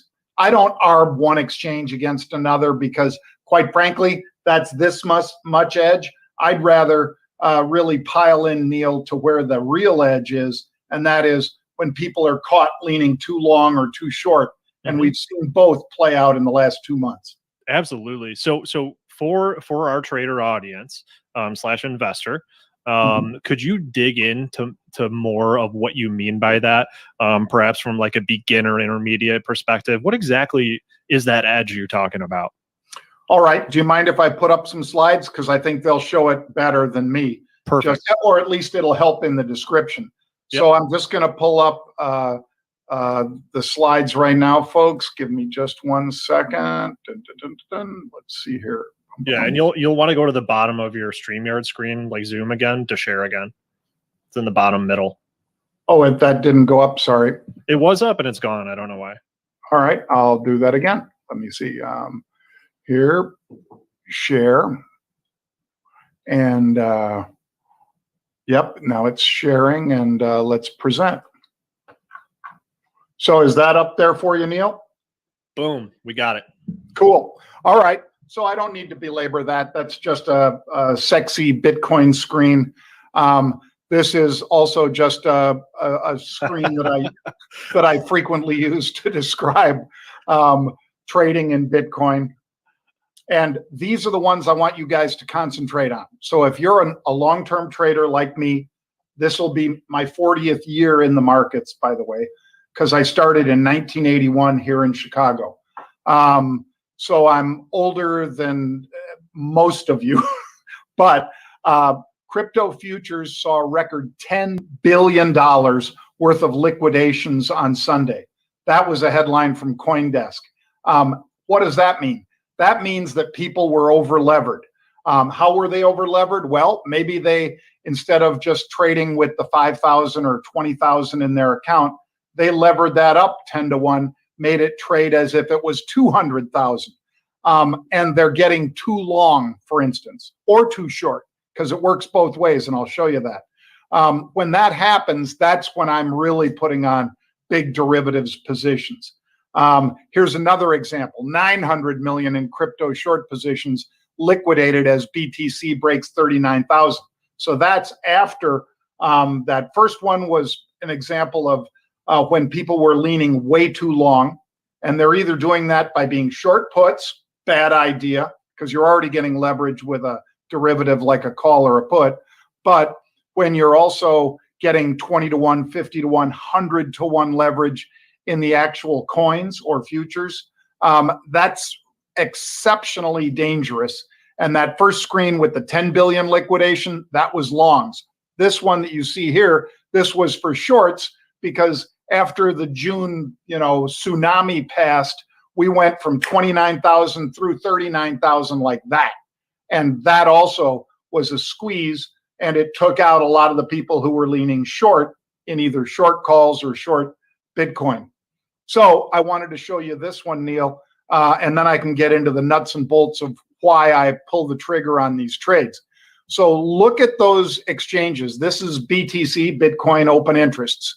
And you see that derivative is where all the volume is, really. I mean, max 8 billion, last 7 billion. These are open interests. Look at that compared, for instance, to the CME, 253 million. When you're talking about 7 billion in open interest versus 253 million in open interest, you're talking, 25, 30 times more open interest over on derivative. And then you look at places that some of you trade on, I'm sure, LedgerX, Bit.com, OKEX, all of these, they're all in the same relative space as the CME. And the big one, of course, is derivative, which was one of the first with decent options. And this one is option volumes. And again, you're looking at derivative, where you see $1 billion, average 554 million. These are option volumes, folks. And you compare that again to the CME with 33 million or 11 million, those kinds of numbers that you see across the bottom of the screen there. This is not me making fun of the CME. It's just a fact, though, that they have a lot less leverage, so they're a lot less attractive to many of you in the audience, because you can't trade them as big.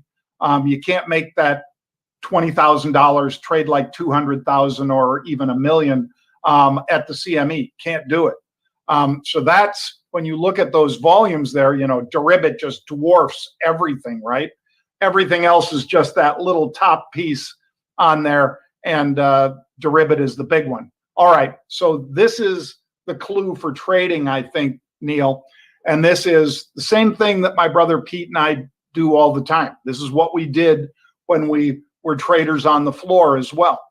We talk about 3 V's: volatility, volume, velocity. All 3 of those are really key to making trades like I do and like my brother Pete does. So look at that. On 6/20, the volatility of Bitcoin was 103, which is like 6.3%, 6.4% or whatever. But to take it into the same parlance that we use when we're talking about the VIX, when I say the VIX is 16, as it was early this morning, that's versus 103 for Bitcoin on June 20th. Then look at how rapidly it came down from 103 to 52. It gets cut in half like that from the end of June through the end of August. I had that data through yesterday. So now it's like 3.3%. And again, all of you know that 16 is what we use as, it's the square root of 256. And that's the approximate number of trading days in a year and so forth and so on. So virtually every pricing model is using 16 as a 1% move for the VIX or for Bitcoin. Doesn't matter. Now look at where we were in Bitcoin when June 20th was around. 29,150. Pull it up on your own graphs if you don't believe me, folks. And then look at how rapidly we moved to 50,000.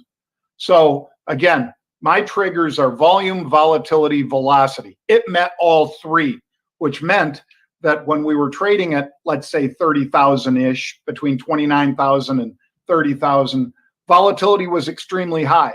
What do I want to do when volatility is high? I want to own the asset and I want to sell those pumped up options, because I think they can't justify a 6.5% volatility or 102 in VIX terms. So look at how well that worked out. And this happens time and time again. So what do I do when we get into a situation like that? I am long the underlying, short upside, which is basically, you know, if you want to view it as a covered right, Neal, or anything else, that's as simple as it gets. I'm taking that really pumped up premium out of the Bitcoin options market and putting that premium right in my pocket. And what I might do as well is put on spreads in there where I'm buying at the money calls and selling twice as many out of the money calls. But I also have long Bitcoin. So that's one of those trades that I've done for years. We call it a stock replacement strategy and so forth, or a repair strategy, where you've got a stock, it's fallen down, and instead of just getting out because the setup is too good, I buy the at the money along with the underlying. So now I have two underlyings, if you will, and I'm short twice as many of the upside calls against the calls that I've purchased. But I'm not short net anything because, again, I have the underlying as well. It gives you a turbo between the strikes that you've picked. So between basically 30 and 42,000 or so, we killed it to the upside as vol came down and as our underlying ran to the upside. So those kinds of gifts, that's just, I can close this out now. Check it out at marketrebellion.com/get started. Go there, guys. I mean, so John, I just want to jump in and say that is just a glimpse of what we talked about, which I would say, guys, give me a one in chat if you knew that you could use options trading techniques, tactics, strategies with cryptocurrencies. Give me a 2 if this is completely new and your mind is blown. And they're on a 15-second delay, so we're gonna wait for that 15-second mind-blowing experience. Cool. So John, we are at time. I want to thank you very, very much for coming on here with us. And I want to really implore everyone to get on over to marketrebellion.com. The link is on the screen. We'll drop it in the chat so you guys can follow up with what John and the rest of the folks at Market Rebellion are doing. So John, thank you. It's been a great pleasure. Neal, my pleasure. You guys are putting on a great show. Thank you, sir. Thank you very much. And I think that's my time as well. Yes, thank you, Neal. Thank you for leading us through that great conversation. Fantastic, practical perspectives on investing based on decades of experience. Really, really wonderful to have John on the show. And thank you so much for moderating. I'm just going to go ahead and introduce our next upcoming guest. So I believe we have coming up Charles W. Allen, who is the CEO of BTCS Incorporated. So welcome, Charles, to our show. Justin, thank you so much for having me. I'm thrilled to be here. Hey, we're thrilled to have you. I'm going to go ahead and leave you to it. Thanks for joining us. Okay, great. So I'll kick off with our presentation. Let's take a quick moment here so everyone can review our safe harbor statement. Table of contents. So BTCS, we're actually the first U.S. public company focused on blockchain and Bitcoin technologies. We went public in early 2014 and have been kind of a pioneer in many sectors in the space. Right now, the core focus of the company is on securing disruptive proof-of-stake blockchain. So we're currently securing Ethereum's 2.0 beacon chain, Cardano's blockchain, and recently announced that we're also securing Tezos. The other project we're working on is developing a data analytics platform to allow users to connect to multiple exchanges and deploying a digital asset treasury strategy. So we're actually the first to do that, first U.S. public company to do that as well. Just some key highlights for where we are today in 2021. Our blockchain infrastructure solutions segment, which is basically the staking or securing the disruptive proof of stake blockchains. We kicked that off at the beginning of this year. In February, we did about 72,000 in revenue for Q1, and that grew 425% to 380,000 in revenue for Q2 compared to Q1. And we're planning to broaden that out by securing additional blockchains in addition to Tezos, Cardano, and Ethereum, as we also work on the a non-custodial staking as a service platform to allow others to delegate to our blockchains. The data analytics platform I talked about, we're continuing development there. We engaged a team in the Q1 this year to help push it forward, and have basically completely redesigned the back end and are making the front end more modernized. And something I'm super excited about is our digital asset treasury. We've grown that over 2,000% year over year. As of the quarter ended Q2, we had 21.5 million in digital assets. And as of August 28th, we had 34 million of cash and digital assets. Given the last couple of days, that's probably up slightly more than that. Some of the huge goals for 2021 is uplist to a senior exchange, i.e. the NASDAQ. I'll talk about that a little bit more, secure additional blockchains, and launch our staking as a service and data analytics platforms. Moving on, I'll take a couple minutes to talk about the industry. Having been in the space since 2013, we're just really excited. Basically, the internet was allowed for the digitization, proliferation of information on a global scale, and blockchains allow for the same thing with digital asset transfer. And despite being in the space since 2013, we still believe it's the early days. I mean, I think one of our biggest mistakes is probably being too early to the game. With respect to kind of use cases of blockchains, and I know a lot of other people on the CryptoFest have talked about this, the big ones that we see getting used are DeFi and NFTs, and most of those are utilizing blockchains that we secure. We're a huge fan of proof of stake blockchains versus proof of work, though we were the first US public company to actually mine Bitcoin back in 2014, and we still own we own 90 Bitcoin. So in terms of market opportunity, obviously NFTs are all over the news. While it's a bit dated, Beeple's, every day's image went for 69 million. DeFi is obviously growing, and the market is still small compared to US gold reserves or intangible assets or global investable assets, excuse me. Moving on to BTCS, we're just really excited about the direction we're taking the company. We think it has the potential to create tremendous shareholder value. The first segment, which I touched on before, blockchain infrastructure solutions, we're looking at that in a couple phases. Phase one is expand the operations by running nodes for our own account, and then move on to building a staking as a service. Within what we're doing today, we're running 240 nodes on Ethereum's Beacon chain, which is about 26.5 million Ether staked as of August 28th. We've got 257 Cardano, 257,000 ADA staked on a Cardano pool, and we're running 2 Tezos Baker nodes, which is about, I think, 18,000 Tezos. One of the things we really like about proof of stake is it's environmentally friendly. It's more decentralized than some of the proof of work blockchains. It's highly scalable, and a lot of the NFTs and DeFi's or solutions are getting built on top of Ethereum and other proof of stake blockchains. So we think it's an area that has tremendous opportunity.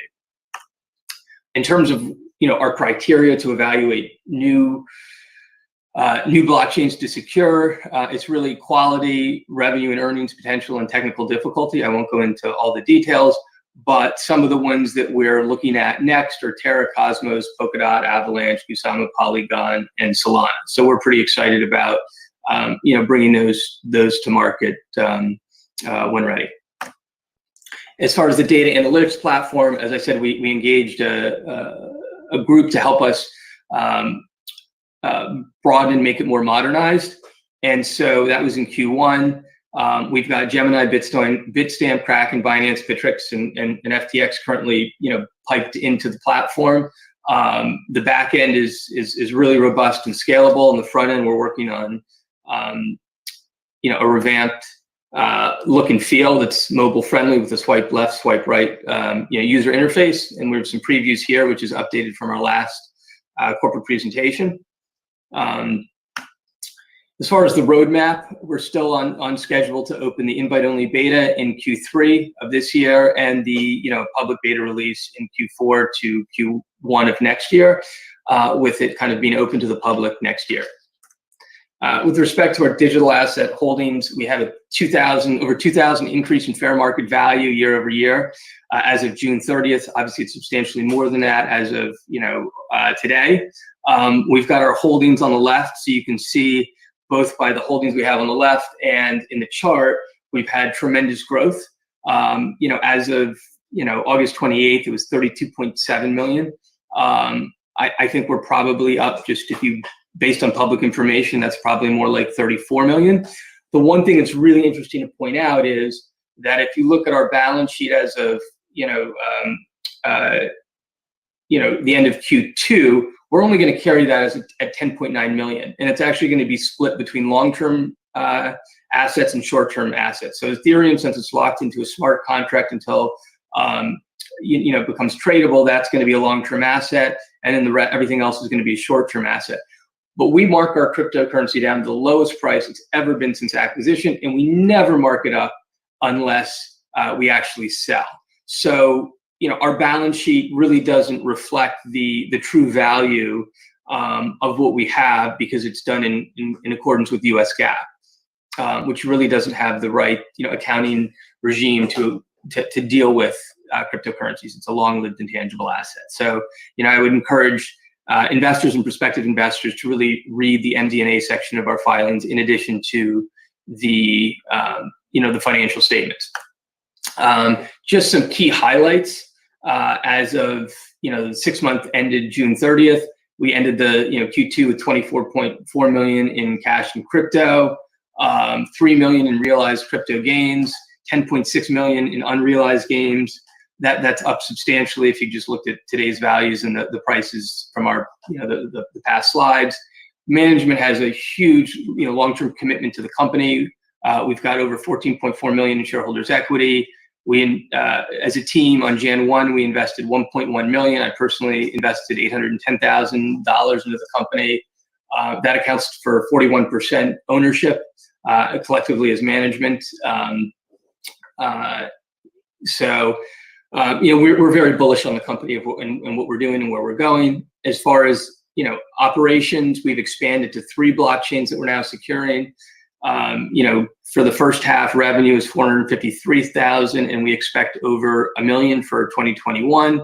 Very high margin business, 84% gross margin, and we plan to continue to grow going forward.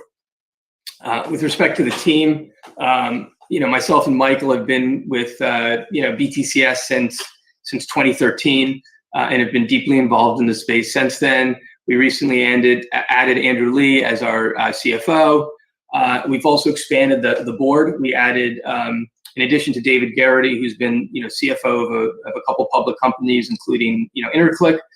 We added Charlie Lee, the creator of Litecoin and the managing director of the Litecoin Foundation, and a former Coinbase engineer, as well as Carol Van Cleef, who's a very prominent lawyer within the money transmission and cryptocurrency space. So we're really excited to have a independent board of this caliber.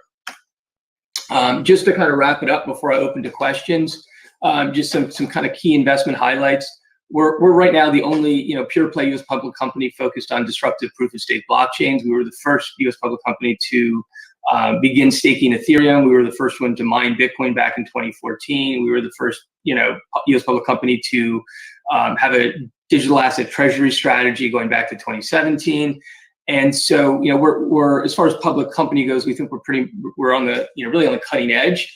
And we're pretty excited for the future. The revenue is growing. We're working on the staking as a service and data analytics platforms. We have a very strong balance sheet compared to many of our peers with respect to price to book ratio. And I'd probably say more of a price to book using fair market value of cash and crypto. We're trading at if it's $8, about 1.35 times cash and crypto, and about 2.3 times if you include the preferred held by management, which is substantially lower than most of the Nasdaq listed companies within the sector, and as well as the other OTC peers. We're also pursuing a Nasdaq listing. For those of you that saw the recent press release, we did a 10-for-1 reverse stock split, and while I recognize many shareholders do not like reverse splits, our stock's actually up 20% from the $6.50 pre-split price. And we don't need to do a dilutive financing in connection to uplist. Right now, we're, I would say, very close. We've met all the initial listing requirements. The stock's traded above $4 for 5 trading days, and we're just waiting to hear back from the NASDAQ. Obviously, with that said, I can provide no assurances or guarantees that when and if the NASDAQ will indeed list us. But I'm remain extremely optimistic that is that things are going in the right direction. So with that said, I'd love to open it up to any questions that the people may have. Hey, yeah, Charles, got a couple here from my end. First, you outlined a few goals for the year at the beginning of that presentation. I think there's 3 or 4. Where are you on those goals? How many of them have you accomplished, and where are you towards the completion of them? So I think the big goals are to begin staking, which we've done. Right, we started staking Ethereum, we started staking Cardano, and we started staking Tezos. The development for multiple other blockchains is in the works, and so I think we've accomplished that. Revenue has grown. With respect to the NASDAQ listing, that's a very big goal. We applied in mid-May of this year. We've answered numerous questions. We wouldn't have done the reverse split unless they'd come back to us and said, we have no further questions. Get the $4 stock price, and we'll send it on to a secondary examiner. So I think that is, I'm optimistic. Again, can provide no assurances or guarantees it'll happen, but I'm very optimistic that we have a good probability of getting there. And on that, it's very rare. I mean, there are only 50 companies on average a year that move up from the bulletin board to the NASDAQ, and the super majority of those end up having to do a financing in connection with it that are usually more dilutive because they have warrants, etc. Our last financing was at equivalent of $10 a share. So we don't need to do a financing to move up.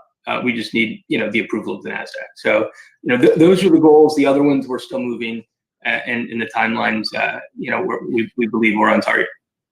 And then as far as the balance sheet, can you speak a little bit more about how you decide what to add and how you decide to add that? So right now, I mean, obviously we have 90 Bitcoin. That's well over $4 million. We have probably 26 million-ish in Ethereum. So we're very bullish on both of those. With respect to adding new tokens, I mean, one thing we're looking at is, and I kind of touched on this before, the quality of the token, the revenue potential from adding it, as well as the technical difficulty in doing it. And our target right now is delegated, proof of stake blockchains, so we can actually drive revenue and open a staking as a service platform. We also are looking at some other tokens that we would not necessarily be able to generate revenue off of, right? But that's kind of more of our treasury strategy. Question from the chat on that note: if you're planning on adding, wait, I just lost it. Hold on, chat moving so fast for me. It was Decred. That was it. Planning on adding Decred. Fits the stake model. Right now, that's not on the roadmap. But we're going to look at. It takes some time to get these things launched, right? It's not. As a public company, we have compliance. We have to look at the auditability of the things that we add, right? It's not as easy. I mean, I can tell you, right. I would have liked to have been staking Ethereum December last year, but we were very concerned about accounting, and we actually had to go. We went to the SEC and asked for guidance or a pre-clearance on how we were going to account for staking, right? I mean, that's a long process to go through. So we're very cautious as we add new things. It's not as easy what you could do at home, right? Or what an individual could do as a public company.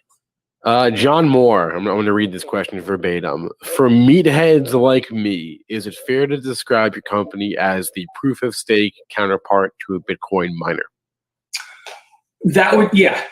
And I don't want to call you a meathead, but that is a great. Hey, he called himself a meathead. Yeah, look, that's a great analogy. I mean, we were the first U.S. public company to mine Bitcoin in 2014. I actually helped get Marathon started. If you go look at their public filings and search my name, you'll see that they were going to acquire a company I was involved in, Global Bit Ventures, right? So I understand Bitcoin mining very well, and I think proof of stake mining or staking it's just better, right? Like, you don't buy a depreciating asset as a company. Like, I want to increase shareholder value, and buying a computer that's going to be worthless in 1 to 2 years and hoping that I make enough money as the difficulty skyrockets to pay that off is not a great use of proceeds. If the difficulty on, let's say, Ethereum goes up because more people stake, well, they're going to have to buy the Ethereum to get into the market, which is going to mean the value of the cryptocurrencies we hold is going to, theoretically, if supply demand, economics hold, should go up, right? It's not a depreciating computer. So I'm much more bullish on this model, and we're the first to do it in the US as a US public company. There are a couple in Canada doing it, and obviously Coinbase, you can stake through them, but that's a different beast, right? They're multi-billion-dollar company where sub $100 million market cap. So Michael in the chat, what percentage of your revenue do you project to come from the data analytics platform? we haven't put out guidance on that yet, and so I'm not going to speak to that right now. I would say the engine behind our revenue is going to be the staking for our own account, and probably the next thing that would drive that would be the staking as a service. Have you been given any guidance from NASDAQ as far as timeline, or not really? That's not exactly how it works, right? Okay. And I really don't want to give any specific guidance, except if we weren't very close, we wouldn't have done a reverse split. That's as far as I'll say. It's that's the last step. That's the last thing you do. We wouldn't have done a reverse unless we were very close. Again, I can provide no assurances or guarantees. They will list us, and if they will, when they will, right? That's up to them. I think your lawyers will be happy with that answer. Yes, You're well trained. You're well trained. Yeah. Charles Allen is the CEO of BTCS Inc. Conveniently, their ticker is also BTCS on the OTC markets here in the U.S. Charles, thanks a lot for joining us today. Yep. Thank you so much for having me, Spencer. All right. Let's move this right along. 1 second. Okay, I'm back. Moving right along to our next presentation. We have our first and actually our only pre-recorded segment of the day here. This is a presentation from Mawson Infrastructure Group. They do mining, they do asset management, similar to the company we just heard from, BTCS. So we have that video queued up. It's pre-recorded video. Let's roll that, producer AT, and if we're ready. If not, I will just sit here and do some more schmoozing. We started this business in 2019 as a way of leveraging energy with a view that Bitcoin would be a logical way to monetize stranded and distressed energy assets. Our focus is on Bitcoin mining and high performance computing, and it's a fully integrated model where we're looking to leverage a long-term strategy to transition the world into a decarbonized society. Mawson, at an overview, $778 million market cap at $11. We're rapidly expanding our hash rate from 0.2 of an exahash in Q1 2021 through to 3 exahash in Q2 2022. Different to a lot of other Bitcoin miners, we've got a really high proportion of the business owned by insiders. So as a founder of the business, we're highly concentrated and focused on ensuring great shareholder returns. The management team currently owns greater than 30% of the business. Importantly, we're a net zero carbon Bitcoin mining operation with a really high operating margin at 80%. Looking at our business overall, we've got a really broad and diverse management team with a highly experienced board. Our chairman is a guy named Greg Martin. He is the former CEO of the largest energy company here in Australia. And he's built a wealth of experience for us as we've been locating sites and doing PPAs with stranded distressed energy assets. We currently have 2 operational sites in the US, and we've we've been building additional sites around the world, and specifically one in Australia, which will be releasing to the market shortly. Our existing operations have about 400 petahash online, and as I earlier indicated, we'll be moving to 3,000 petahash online by the end of Q2 2022. All that equipment is locked in secure contracts and ready to be delivered and deployed in incremental stages over the next few months. We're highly disciplined in our capital raising strategy and allocation of capital. To date, we've only raised $72 million, and with a target of 5,000 petahash in 2023, we're looking to really ensure that our shareholders have phenomenal performance. ESG is a core part of our business, and it's not just about the environmental aspects. We're highly focused on the social interaction, the license to operate, and have good corporate governance. Critically, 80% of our energy mix is non-carbon emitting, and we have a lot of community engagement. One of the key advantages that Mawson has is our low-cost rapid deployment via our modular data center and our low-cost power infrastructure. Since our launch in 2019, we've only done $72 million of capital raising, but it's enabled us to get to 3,000 petahash online, or 3 exahash. And we've strategically done that at times when we've seen the market opportunities, had the right opportunity to acquire equipment, and we've found an opportunity to leverage that equipment purchasing. More recently, in August this year, we completed a $37 million PIPE and purchased an additional 17,352 miners for 1.5 exahash of hardware. If you look at our business today, it's operating out of 2 sites in the US with 400 petahash. That's producing just over 3 Bitcoin a day, and with just north of 100 megawatts of operating capacity.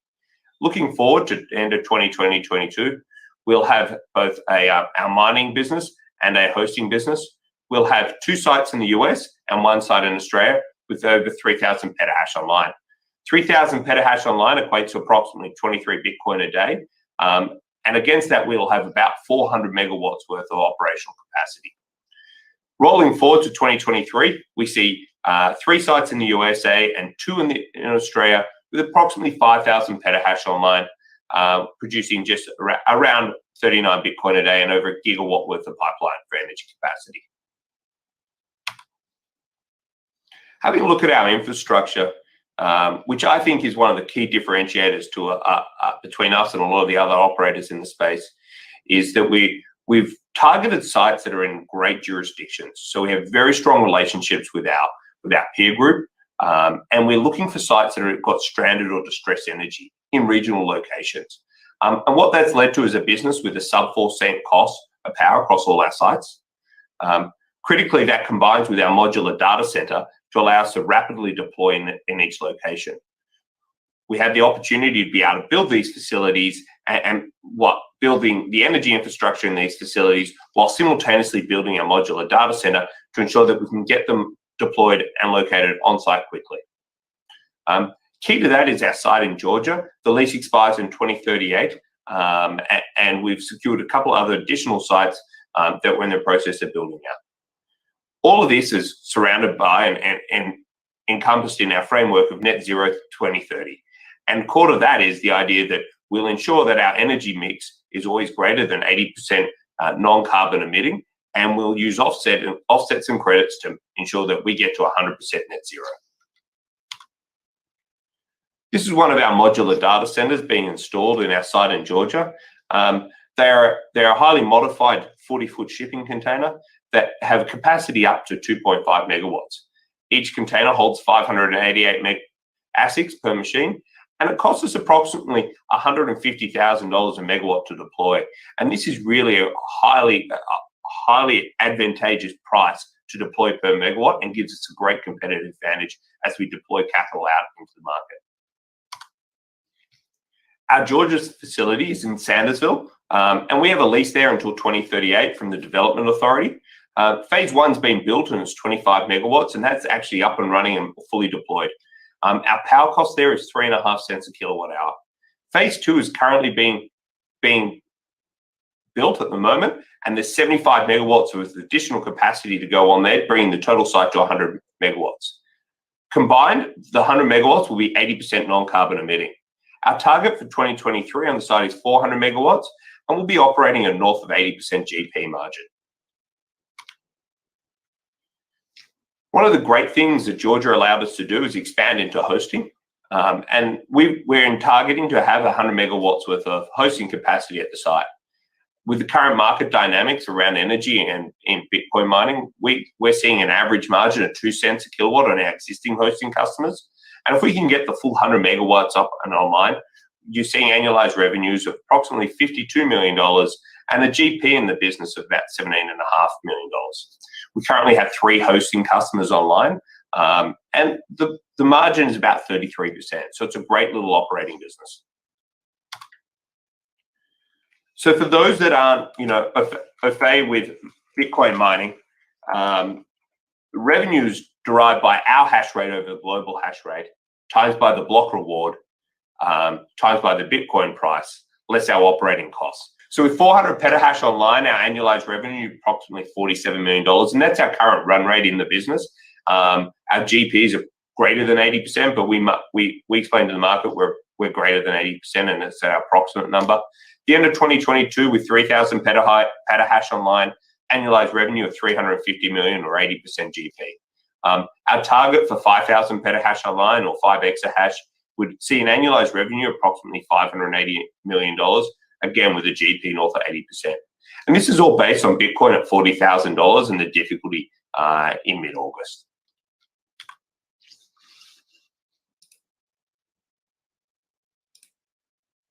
As I alluded to earlier, a highly experienced board and management team is key to our business. And we've always been focused on having a genuinely independent and well-governed business. Our chairman, Greg Martin, is the CEO of Australia's largest energy retailer. And then our non-executive directors bring a wealth of experience in both NASDAQ and Australian listed companies. Our CFO, Hetal, comes from PwC and has a wealth of experience in listed companies. Liam Wilson, our COO, is based in New York and oversees all the US operations. Nick Hughes-Jones is a commercial officer, and he oversees investor relations and new site development. And Andrew Judge, our company secretary, has a legal background, obviously, but specializing in emerging technology, infrastructure, and financial services law. Looking forward to our business, where do we see ourselves in the next 2 to 5 years? We'd see ourselves 100% carbon neutral. We hit carbon neutral in 2020, and we see approximately 600 megawatts worth of managed infrastructure online with a power cost around 3 cents. Looking further out to between years 5 and 10, we'd like to be in a zero carbon business. And we see that transition occurring as we move our energy mix to wind, solar, and hydro, ensuring that we no longer have to rely on offsets and credits to achieve our carbon neutral stance. We'd like to have a gigawatt of installed infrastructure and see the power cost at between 2 and 3 cents. ESG is core to our business and core to our focus. And in 2021, we planted 25,000 trees and sequestered 22,000 tons of carbon. But it's not just about how you plant the trees and where you plant them. It's all about how you engage with the community as well. And key to that is our view that, being a good social citizen, it gives us the right to operate in the space. And core to that is how we interact with our local community. And there's a great quote here from Judy McCorkle, the administrator of the city of Sandersville, where we have our core site, where you're seeing our impact in the community is reducing power costs for the overall community. So we've enabled the city to get lower costs overall for all its residents.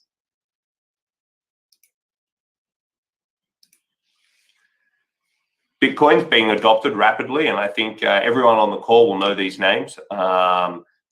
There's no point beating around the bush. It's rapidly being adopted, and we like to facilitate that. And as a Bitcoin miner, we see our role is really to provide the infrastructure in the space that underpins the network running. One of the questions we often get asked is what happens if the Bitcoin price pulls back? And we ran some real world data based on 100 petahash online between April and July this year, and at Bitcoin price 61,500 on annualized revenues on 100 petahash, you'd see Bitcoin at 61,000.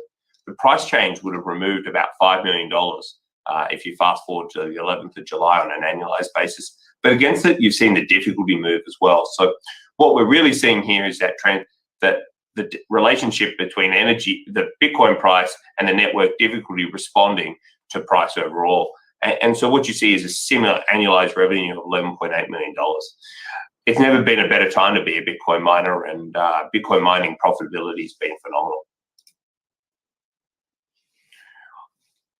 Based on our current equipment that we're looking to deploy at the moment, our operational break even is approximately $3,680 based on 100 terahash equipment with 3,400 watts worth of power.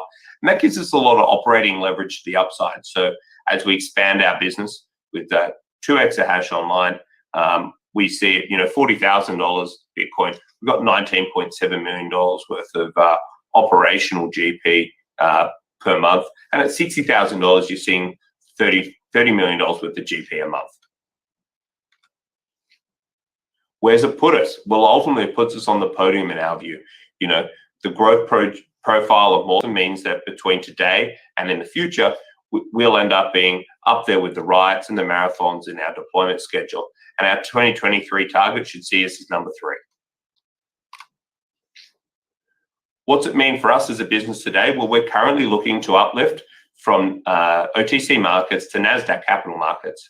And if you were to look at the businesses, Mawson's business compared to our peer groups, Bitfarms, Hut 8, Hive, Greenwich, Riot, Marathon, there's a large valuation mismatch between our current market cap and everyone else in the market. So we also observed that there's a difference between miners with facilities primarily located in Canada and those with facilities located in North America.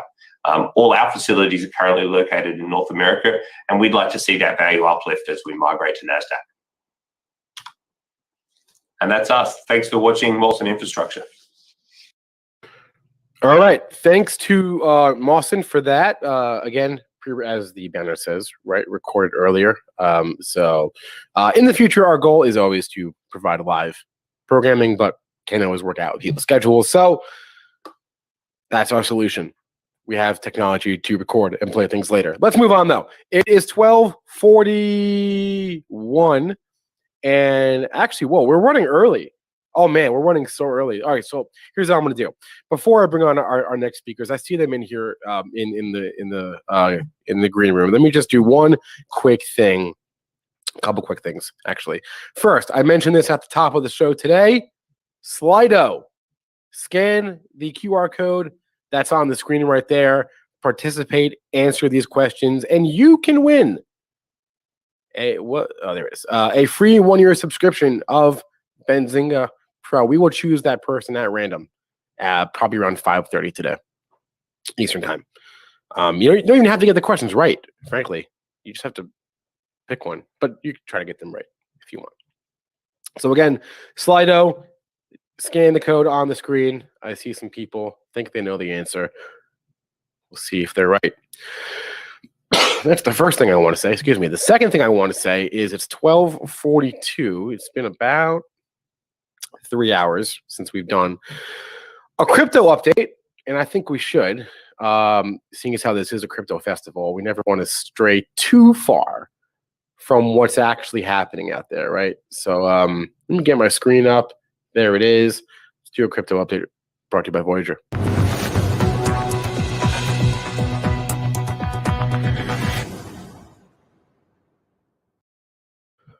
Yeah, I mean, kind of the same. Actually, no, not the same story. Bitcoin, which has been lagging ETH for the past couple of days at least. Well, really for the whole month of August, but specifically, ETH turned around the other day and Bitcoin didn't really. But Bitcoin is in the green, is my point. Bitcoin is in the green. That's my big takeaway, the biggest change from this morning from our last update. Bitcoin in the green. Ethereum, we talked about this, guys. It broke out of that range finally, up 8% again today. Just building on that Momo from August. Ethereum, huge, huge, huge day.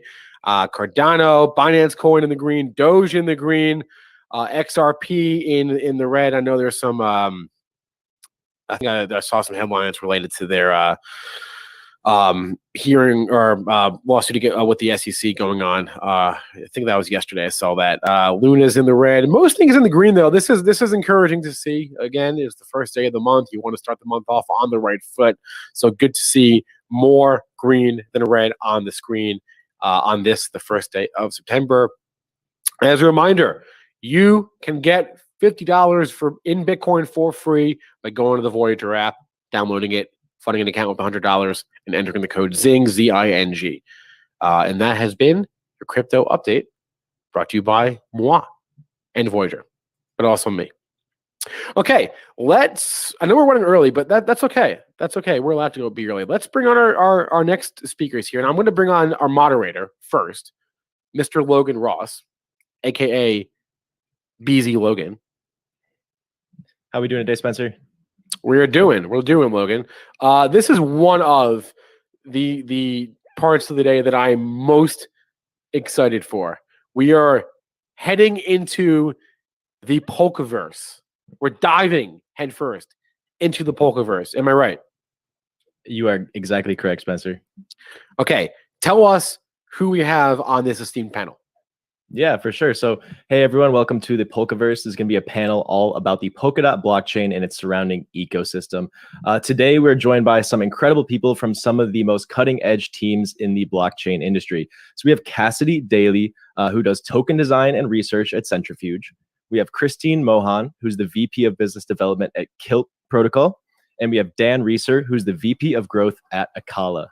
Thank you all for joining us today at Benzinga. So starting with Cassidy, could each of you go around, introduce yourselves and your project? Yeah, thanks for hosting, Logan.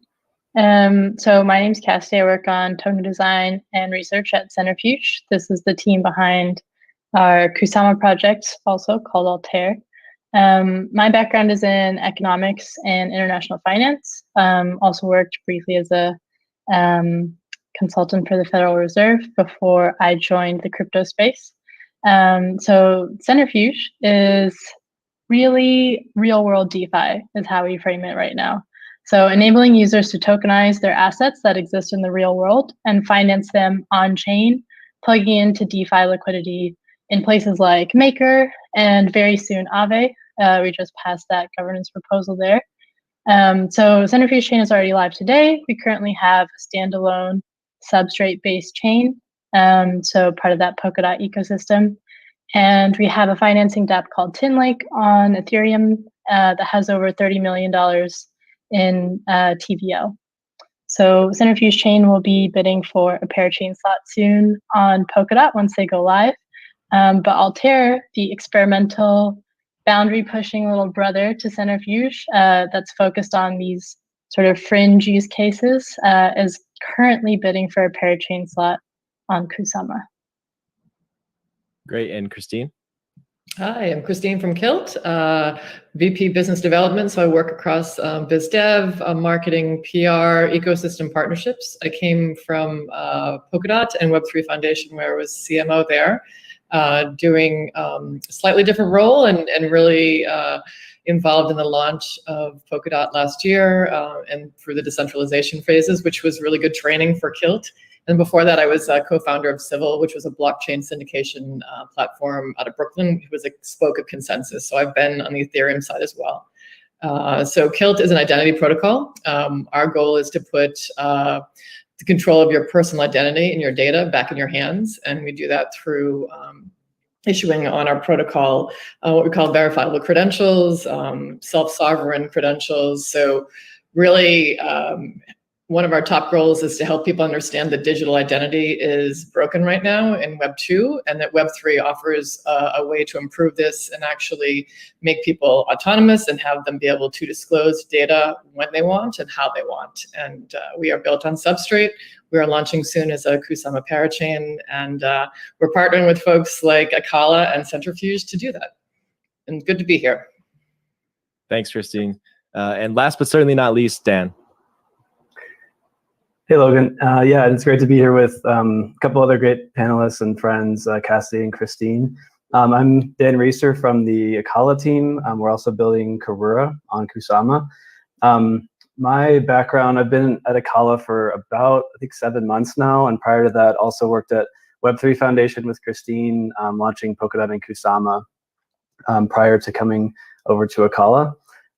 We are building a kind of multi-chain DeFi platform for the Polkadot ecosystem with Acala. And then we're building a very similar platform kind of centered around KSM and the Kusama community with our Karura platform. Karura, we are already live. We're at, I think, around 70 million TVL and have our DEX stablecoin live, and then liquid KSM staking just went live yesterday. And then we'll be, just like the other two teams here, we'll be gearing up for the Polkadot parachain auctions as soon as those get started. So thanks for having me. Yeah, awesome. So a little bit of background on Polkadot. A lot of projects have gained mainstream popularity recently after being labeled so-called Ethereum killers, like Cardano, Solana, and Polkadot is sometimes referred to that as well. But Ethereum co-founder and Polkadot founder Dr. Gavin Wood says that Polkadot is not an Ethereum killer, but a bet against single blockchain maximalism. So Dan, could you talk about how Polkadot aims to expand decentralized product offerings and what specific challenges it was built to overcome? Yeah, for sure. So just to kind of set context, we came from a world where Bitcoin and Ethereum were, prior to Polkadot, the two kind of biggest innovations in the crypto space. And both of these are single layer one blockchains that were kind of isolated from everything else. So Gavin, after building Ethereum, realized that there needs to be this system or architecture to connect multiple blockchains together instead of everything kind of being built on its own. So right now we're seeing a lot of growth in the layer one space. So when I say layer one, I mean independent blockchains like Solana, Ethereum, Avalanche, and what have you. But these are all independent chains. Polkadot is in a different category. If you know about ETH 2.0 and what the plans are for that, Polkadot's first comparable network will be ETH 2 when that launches. At the current moment, there's actually no comparables for Polkadot because it's this layer below connecting multiple blockchains together. What Polkadot is primarily doing, or will do when parachains launch on Polkadot, is it will secure blockchains, which we call parachains, and it will connect parachains together. Besides these two, security and cross-chain, what it will also help with is another very important but underappreciated aspect is the ability to upgrade the blockchain without forking. I think many people have heard about the Bitcoin Cash fork and Ethereum forks, and this is an underestimated aspect of Polkadot. An example of this is that Polkadot's already been upgraded 25 times since launch. This is 25 upgrades that would have caused a fork with prior networks. So the speed of innovation that we're seeing is extremely fast at the Polkadot level, but this will also be applicable to any parachain built on Polkadot as well. And then the last thing that I'll mention is customization. So any blockchain, Kilt, Centrifuge, Acala, these are being customized at the blockchain level instead of being forced to kind of only be able to innovate on top of the blockchain in applications. So we were able to build our chain specifically for DeFi, and other chains are building specifically for their use cases. So the Polkadot ecosystem is kind of a bet on customization and specialization versus building something super broad and trying to build, a wide variety of applications on that. That's perfect. Thank you. So Polkadot is basically this hub for connecting interoperable application-specific blockchains, and these are called the parachains. And there's extremely limited parachain slots available to connect into the Polkadot hub. So let's take a trip into the future. The year is now 2025. Your roadmaps are fully delivered, and you've all launched as parachains on Polkadot. So for each project, starting with Cassidy, how will the retail market use or be impacted by your product? I would start with saying we've already seen a pretty huge impact from Centrifuge. We've been live for a little over a year. And I think let's jump to the future, 2025, I think it'll only look stronger, and especially with integrations with projects like these other two great projects on the panel, Kilt and Acala. So today we enable access to financing for all sorts of different business owners. And these are generally the type of businesses that are able to access financing through the traditional financial system. So for example, we have Spotify artists, Amazon sellers, and soon even TikTok content creators that will be able to access financing because of Centrifuge. So in 2025, that could look like even more secure ways of being able to say this asset is real and it exists using something like Kilt. Being able to finance these assets not just with DAI that we're using today, but also with the Akala dollar or even other stable coins in the future, and being able to move these assets really easily between chains like Centrifuge Chain, but also directly to Akala or Kilt if you wanted, or to other different chains within the system.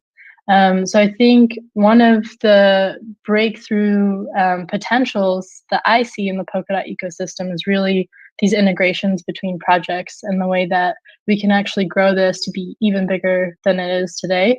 And really accessible financing is what Centrifuge is targeting. That's great. And the tokenization of real world assets has been extremely fascinating to me, just because of the potential to unlock billions of dollars of value. I mean, from real estate to B2B invoices, there aren't many real world items that can't be tokenized as NFTs. I'm curious, how will Altair contribute to the success of Centrifuge? So Altair is really that experimental little brother, I would say, to Centrifuge. One of the coolest use cases I'm excited about for Altair is imagine being able to finance your CryptoPunks. So really taking it to that next level of having enough flexibility on Altair that you could really push the boundaries of what asset financing looks like. So any sort of different art NFT, imagine that you could create a DAO, and that DAO is owning all of these different NFTs, and it can pool those NFTs together on Altair and access financing with different stable coins from different projects. Like in the Kusama ecosystem, that would be Karura and the Karura dollar. So I think for me with Altair, it's really pushing what that bleeding edge looks like in asset financing. Awesome. And so I'll pass it to Dan now. Maybe you could give us a vision of 2025 for your team. Yeah. So 2025, that's about 4 years. So where things are headed now, and this goes back, I think, a few months to an integration that we announced and we're working on and hope to launch later this year with a US fintech company called Current, or current.com.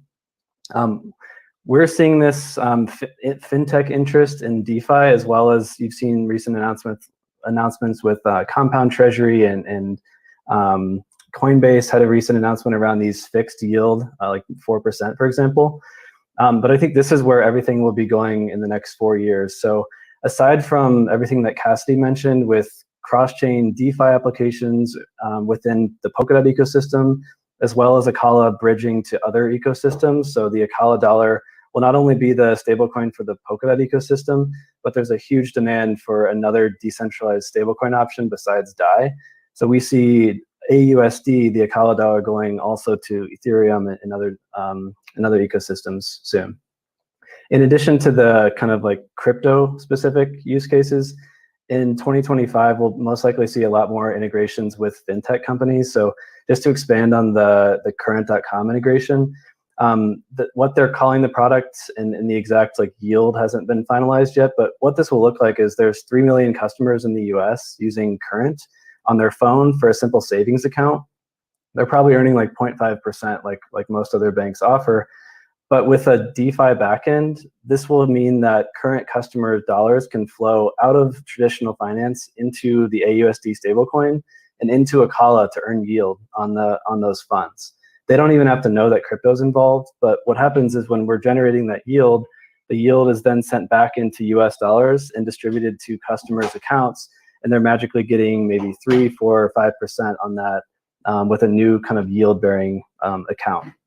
This is just one small example of what fintech could be doing with crypto. But what gets me excited about that is we always talk about mass adoption and all this stuff, but this is how we get mass adoption, is to bring crypto yield to people without them knowing it's crypto. Because crypto is way too hard to use still. These extensions, the wallets, these private and public keys, the masses don't have any interest in knowing that. What they want is just 4% interest, 3% interest instead of 0.5 interest. So that's kind of what I'm excited to see over the next 3-4 years.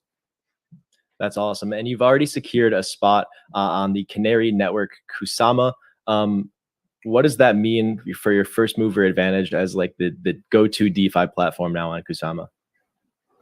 Yeah, Kusama's been extremely beneficial to us, and I think all other teams, because Polkadot is always going to be our primary focus with Akala, but Karura has been phenomenal experience for us. Number one, going through this parachain slot auction process, which is a process where you have to kind of bid against other teams in order to win a slot to launch. So we've already done that once. So now when we do it for Akala, we've already kind of been through this and know what worked and didn't work. In addition to that, all these products that we plan on launching on Akala have already launched on Karura or will have launched. So we will know exactly, again, how to improve everything before it gets to Akala. And then another thing that I didn't expect, but is actually pretty interesting on the DeFi side, we're working with a kind of a risk management firm called Gauntlet, who works with Aave and Compound and many of the other top DeFi platforms. And what they were telling us is that typically when they are providing recommendations on risk parameters within the DeFi platform, for example, like collateralizing crypto for a stablecoin loan, they typically had to just kind of make guesses and test based on testnet and then move to mainnet and hope that those risk parameters were accurate. But now this is the first time they've actually been able to get real world data from an experimental network on Karura. So all the data that we're going to be feeding into the Akala risk model is going to be real world data. So it's going to be super accurate when it makes its way to Akala versus just kind of making best guesses on testnet. So a few examples of why Karura has been so valuable to us. Awesome. And now, Christine, I kind of want to start with my follow-up question and then lead that into the 2025 outlook. So how has the centralization of big tech negatively affected the internet? And what is Kilt doing to fix this problem and put users' data back in their own hands? You are on mute, by the way. Yes. So the consolidation of our personal data is now in the hands of, those top 4 or 5 companies, unfortunately, many of which are in the US. And a lot of consumers have conceded that, right? It's convenient to sign in very quickly with one click. And so what's important for us is to be another solution to that and actually show people there's another way. And certainly identity and autonomy is key to the Web3 vision and kind of the next version of the internet. And we see ourselves as a key infrastructure for that. There's nothing more personal than identity. People get that. And I think we've had a lot of support from our community really early on because they sense there's something wrong, they want more, but don't really know. And there's not a lot of solutions out there. Anything can have an identity. So a person, obviously, machines, a machine identity, services. So what we hope to do in the next 4 or 5 years is really shift the consumer and the enterprise and the corporate thinking around this. And actually, what would it be like to have something more like selective disclosure? We are sharing only parts of your data in the way that you want. And also not having that shared and then remonetized and retargeted and all those wonderful things that the web has done to us in the last 10 years. So those are really big goals. So if we've done our job right in 4 or 5 years, we've built a marketplace. We've built a marketplace for credentials. We are working on, and we'll announce later this year what we're calling, it's a DAO model. It's a virtual credential organization, or a VCO, where people can actually build businesses around verification, around identity. The goal here is for Kilt to become like a platform like Drupal, where our CEO Ingo came from, and he was on their board. I come out of a WordPress world, work with them pretty closely. So it's really Kilt becoming that layer that people are building on, entrepreneurs, startups, enterprises, to actually build businesses on. And that's the end game here. And then I'm actually getting very nimble because there's a lot of applications for Kilt across anything from NFTs to gaming to DeFi. We're working with a lot of partners around ways to introduce a little more KYC elements into the DeFi world, because there's a lot of regulation happening there very soon this fall. So it's really a matter of focusing on which applications work best and which regions And a lot of different geographic areas are also taking a heavy look at data and data usage. So it's a really good time for Kilt to be launching. That's great. We have about 5 or 6 more minutes, but I want to give each of you a little bit of time to tell the audience if there are currently any opportunities to support your project, where they can go to find out more information, and any other thoughts you might have. So I will pass it to Cassidy. Cool. Yeah, I think we'd love for you to always jump in the conversation with us. We have a Telegram channel, t.me/centrifuge_chat. So you can always jump in there and ask us questions. Right now we have our Altair crowd loan that's open on Kusama. So you could head over to the Kusama portal directly or centrifuge.io/Altair to learn more and stake your KSM to support Altair's bid for one of the Kusama parachain slots. And Dan? Yep. So if you're curious to use Karura and see what a call is going to be like when that launches, the Karura apps are live. So what I mentioned with the DEX and stablecoin and liquid KSM staking, you can find all of this at apps.karura, which is KARURA.network. Our primary place for discussion is on Discord, but where I'll send you is to the Akala Twitter. It's just twitter.com/Akala network.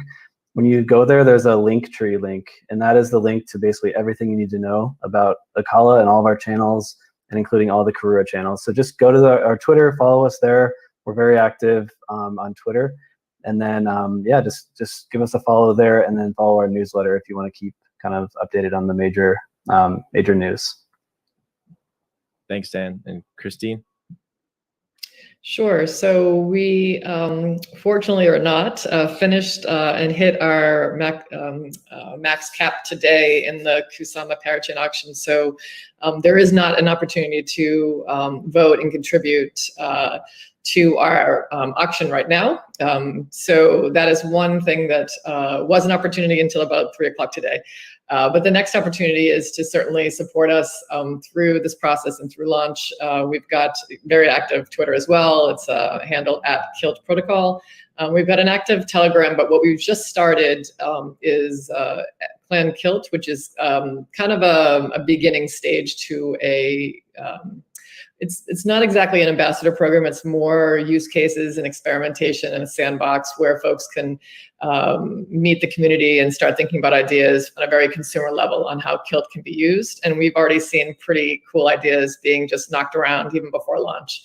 So that's clankilt.io.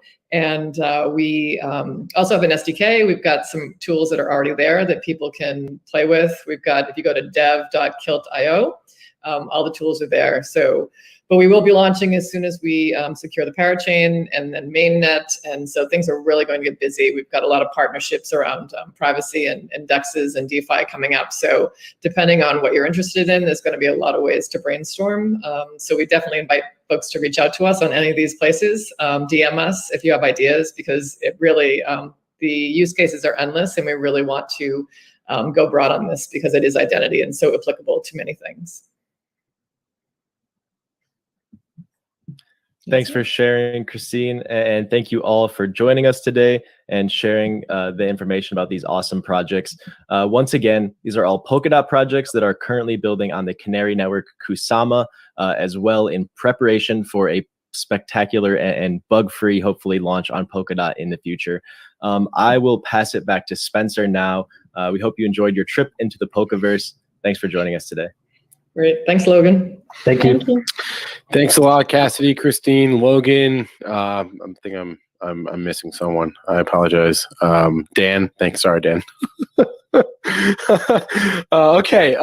Let's keep going here. We are decidedly in the meat of day 2 of the Benzinga Crypto Festival. I see our next speaker here in the background. Let's bring him on if we can. Sheldon Bennett. He is the CEO of DMG Blockchain, trades on the OTCQB market.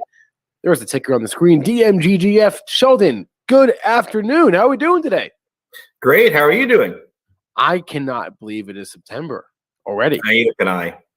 No, and I'm so happy to be back. I was in your conference a few months ago. I'm glad that you've got a great crypto conference going on right now. Yeah, you know what? I'll be glad when this is in person again. So these virtual events are fun, but nothing replaces in-person conferences for me. Anyway, enough about that. I see your slides here, guys. Let's get them on the screen. I will step out, and Sheldon Bennett, DMG Blockchain. The floor is yours. Great. Well, thank you again. Yeah, great to be back again to talk about DMG. We achieved a lot in the last quarter. Our quarterly statements just came out. So for those of you who haven't heard of us before, please take a look at us on the TSX Venture Exchange as DMGI or on the US OTC at DMGGF. And there could be some people from Frankfurt. So we're over in Germany as well as 6AX. So let me just get right into it. We have 20, 30 minutes. There's a lot to go through. For those that have seen me present before, this is a new deck. Our marketing department's been working with me, so hopefully I get it right. So I've gone through it a couple of times, but we've changed the structure a little bit to better communicate some of the things that we've achieved and to better show potential investors and our existing investors and shareholders how we see the market and where we fit in. Well, as a public company, we have a disclaimer, so please make yourself aware of our disclaimer and our forward-looking statements. So just a quick overview, as I said already, DMG, we're a public company, traded on various exchanges. We have about 106 million shares outstanding. We trade about 1.5 million, some to 2.5 million shares a day. We have a 30-day average trading volume 1.5 million. We sit on a net cash about 47 million, net assets around 20 million. We're headquartered in Vancouver, British Columbia, not Washington, some people have thought in the past. We have about 25 employees. We have a US subsidiary called Blockseer, which you'll hear a lot about in this presentation. And our main data center is in British Columbia in a place called Christina Lake, just close to Spokane on the US border. So recent achievements from DMG. So we started the company, myself and a few founders, back in 2016. We went public in 2018. We went public about a month before crypto winter started. So we've had quite an interesting ride. But recently, we're one of the first signatories in the Crypto Climate Accord with Argo, our partners. You'll hear more about Argo in our presentation as well. We purchased 7,850 Bitcoin miners in the last 2 quarters. We've had the first almost 3,000 now hit Vancouver. Some of them are already delivered and up and running. We're expecting to have around 300 petahash or 3,000 miners up and running in the next few days. We invested in Blackbox. It's a manufacturing company in Vancouver to help us build infrastructure quicker and be able to expand faster. We've invested $3 million Brain Capital for crypto custody solutions for our wallets and blocks here.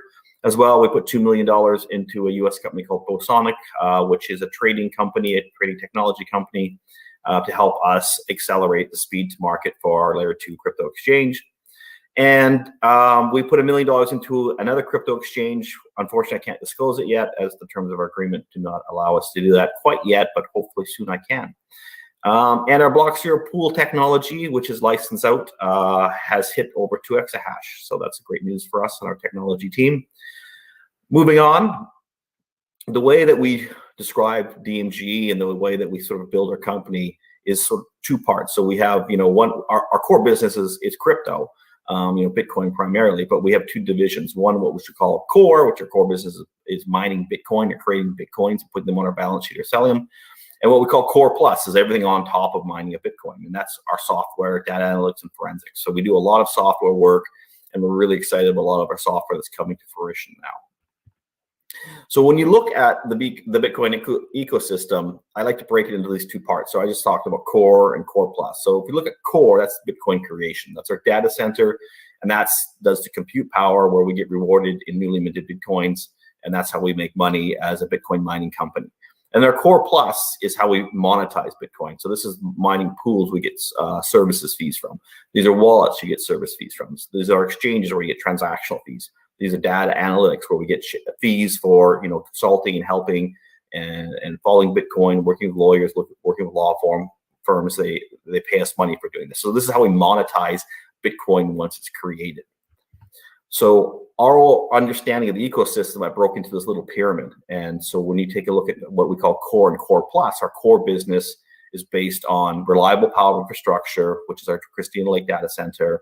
It's hardware supply and ensuring that we get all the parts we need. Part of that is the Bitcoin miners. They're made in China. That's one piece of that. But the other parts of that are around other things like getting transformers, getting a lot of different parts besides just the server. And then the last piece on core is the design and optimization. And so there's a lot around the software that automates and makes sure everything works. But on the design, there's also improvements. So we are improving our data center by moving from air cooling to immersion cooling. And there's great improvements in that, great boost in our ROI. So I'll talk about that in another slide as well. And then again, once we've made that Bitcoin and it pops out, you're into our Blocksphere platforms. This is where we monetize. This is where we try and get ongoing transaction fees daily from Bitcoins that are created. And then at the very top of our pyramid, we have sort of the higher end, more expensive solutions where we're selling brain power. So we're selling analytics, and we're selling forensics, we're selling data science, we're selling investigation. And so this is how we see ourselves and how DMG fits in the ecosystem of crypto. Now, I made this little picture, and I went through this with our marketing team for a little while trying to talk about this. So if you take the same thing of core and core plus, we kind of flipped it around. We put the core on the top, and we said, you know, in 1 year, how many Bitcoins are created? Well, there's about 330,000 Bitcoins newly minted and created in a year right now at the going rate of 6.25 Bitcoins per block. And there's some transactions in there, fees. So if you just take $50,000 per Bitcoin, it's about $16 billion of crypto is created in a year. And again, these are just rough numbers to give you an idea of what that looks like. So when you look at our core business, it's sort of tangible market, or it's the market that we can make money off of. It's $16 billion, give or take a little bit. So our peers in there are ourselves and as a public company, but there's other public companies, Hive, Hut 8, Bitfarms, Riot, Marathon. So I put a couple of names of other core Bitcoin mining companies that are our peers. And we all work in the $16 billion business. So we're all trying to get our piece of this through a crypto mine. But if you dig below that and you look at what's past crypto mining, where do the coins go? So then you get into exchanges, you get into lending, you get into analytics, you get into custody, you get into all sorts of other services around these coins. Well, that's a much bigger business. And this is where DMG is really striving to go to with our software. So we learned as much as we can about how Bitcoin works from being a Bitcoin miner. We are now applying that and becoming a software firm in crypto. And that's why we kind of created this idea of showing you like core can only go so far. The bigger business we see in the future is the centralized finance. It's getting into where all the big players are moving crypto around and making transaction fees.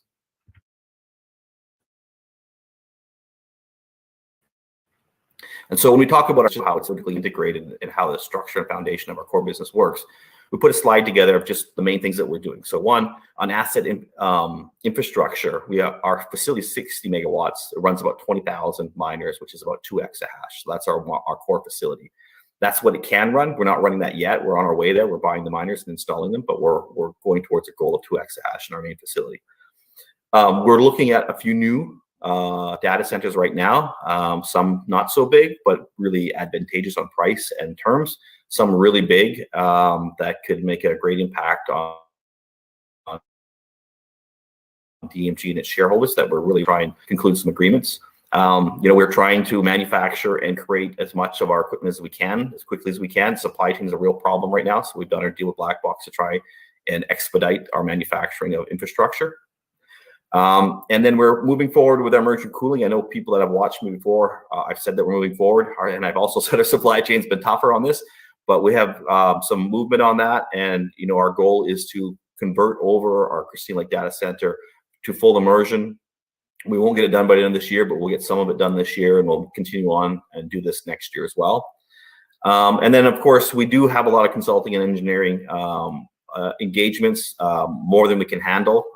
We're not, primarily in the business of helping build other data centers, but we do it where there's an advantage for us, usually through getting agreements that we can host or use that facility as well.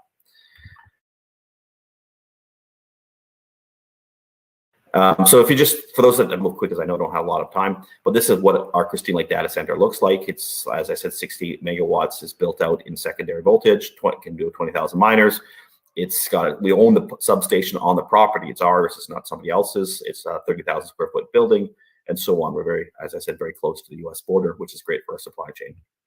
Black Box, as I mentioned, helps us in our manufacturing. We can quickly design and build things in Vancouver. We recently just finished another 100 power channels, which helps us add more miners to our facility in Christina Lake.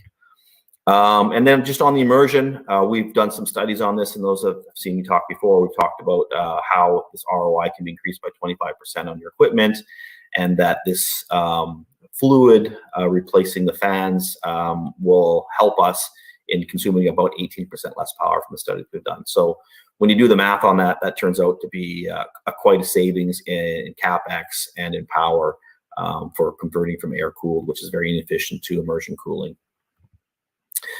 Now, the really exciting stuff that we're moving into when we talk about this sort of glacier, where we had the crypto mining at the top, the core business, and at the bottom we had this big chunk of centralized finance. And this is our Blockseer platform, which we call Core Plus. So Blockseer have our Core Plus, our Blockseer platforms, broken into two parts: safety and security, and regulatory and compliance.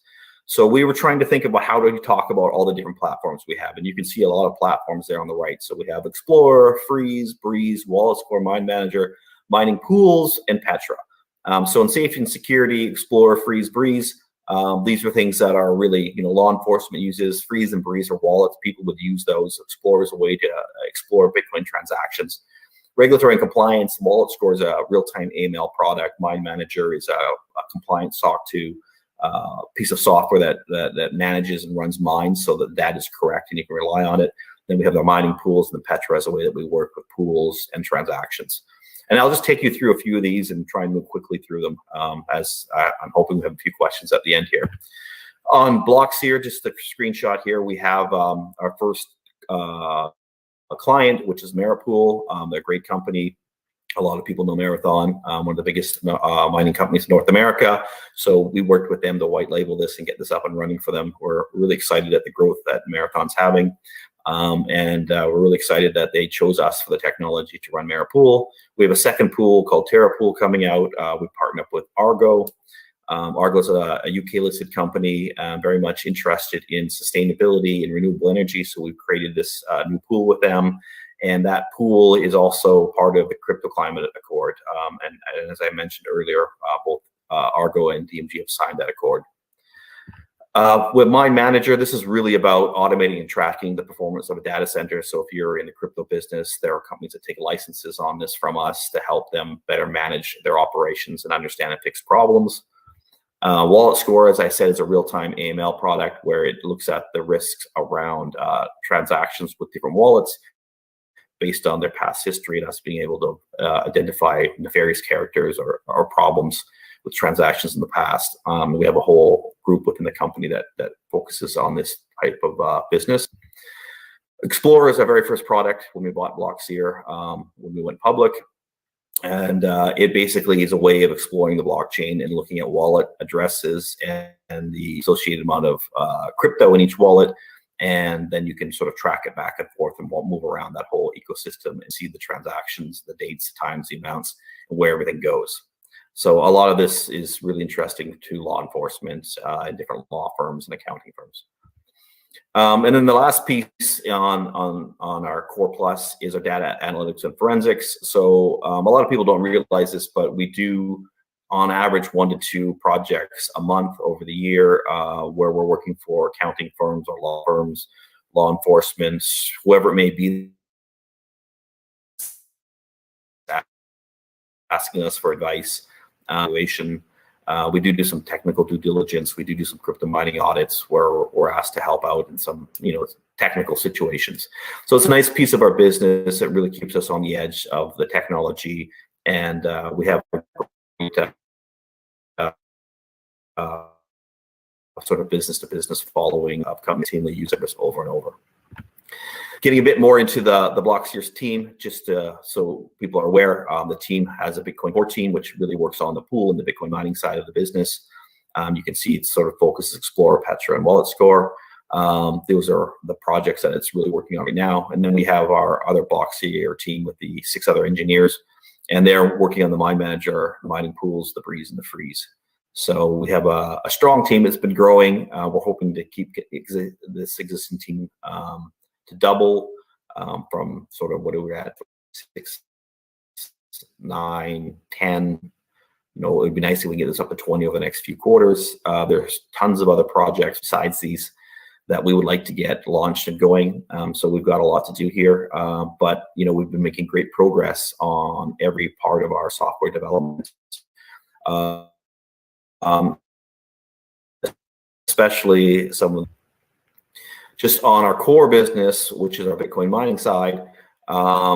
There's 6 people involved in our Bitcoin mining on a full-time. We have part-time people as well, but on a full-time basis. And as you can see, they really are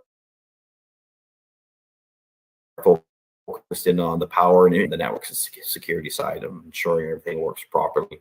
As you can see in the slide, I also said that the Christine Lake data center has a capacity of about 2 exahash or 20,000 miners that are the S19 style.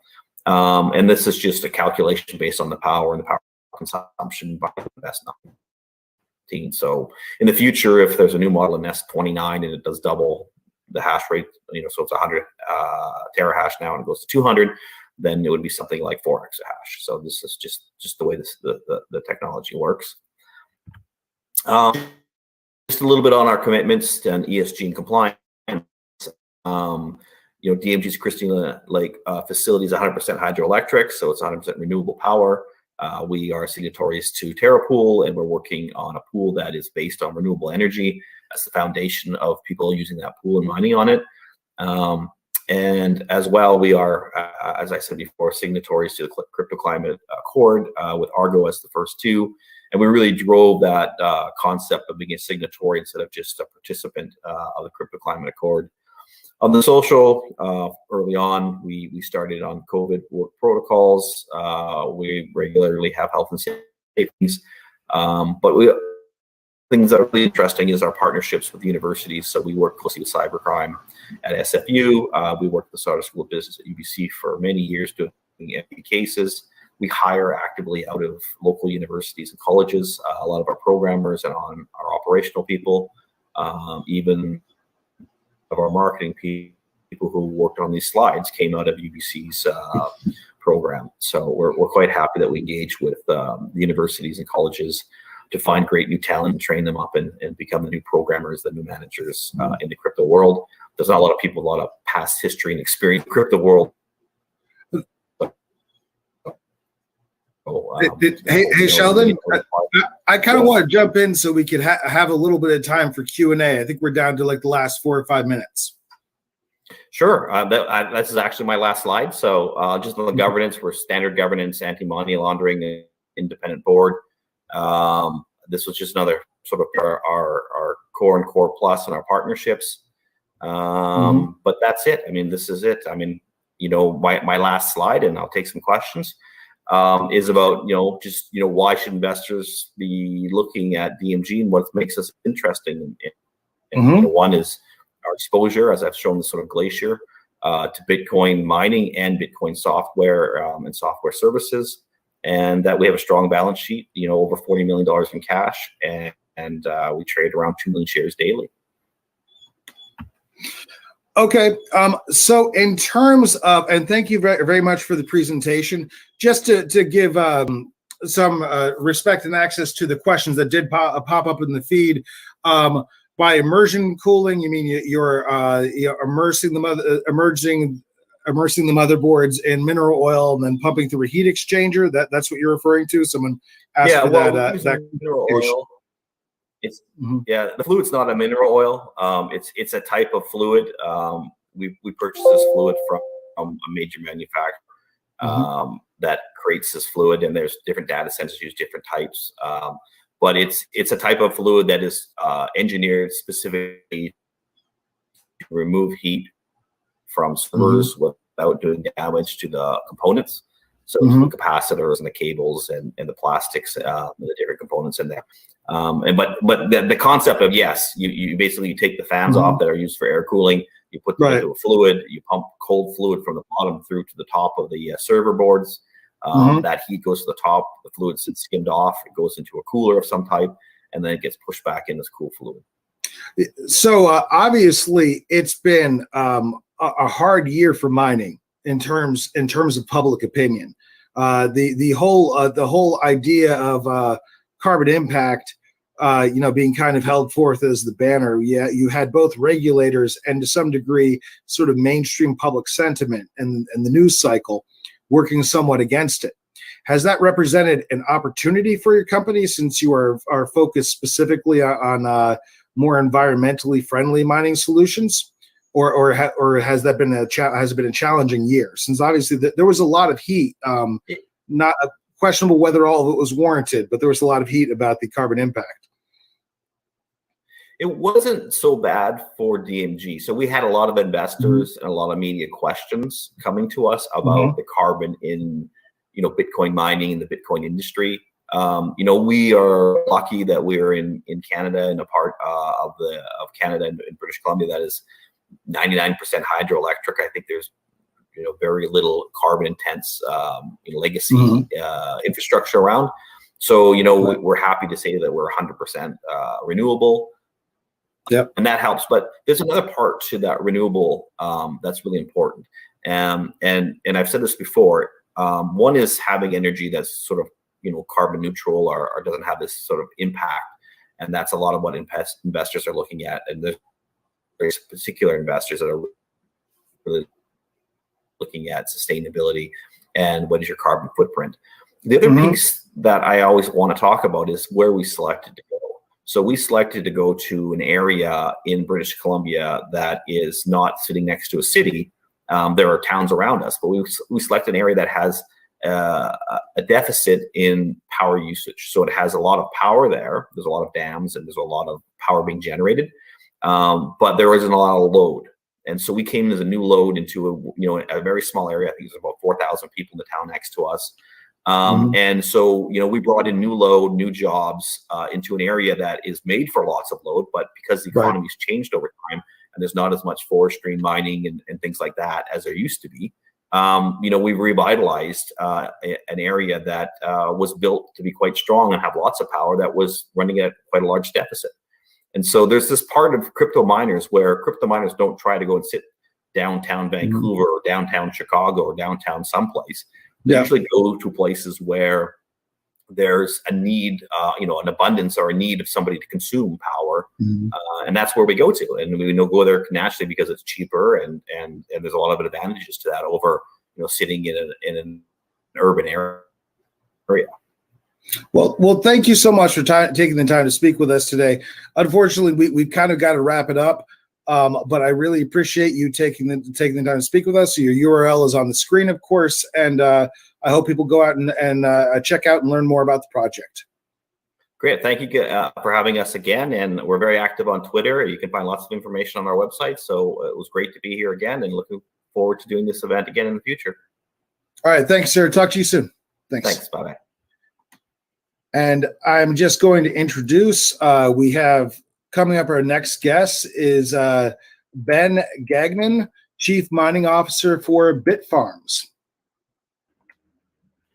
Hello, Ben. How you doing? I'm doing well. How are you? Good. Thanks so much for joining us today.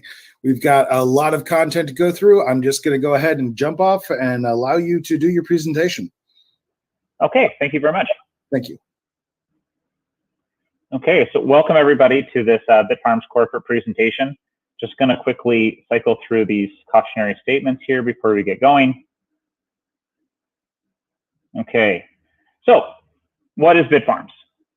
Well, Bitfarms is the latest evolution of the Bitcoin mining industry.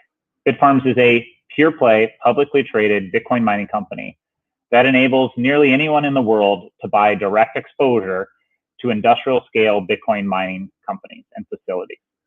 One of the fastest growing industries in the world is Bitcoin mining, and to invest with a trusted counterparty like Bitfarms is a pretty new and novel concept. Now, why is this important? Well, the adoption of Bitcoin continues to accelerate.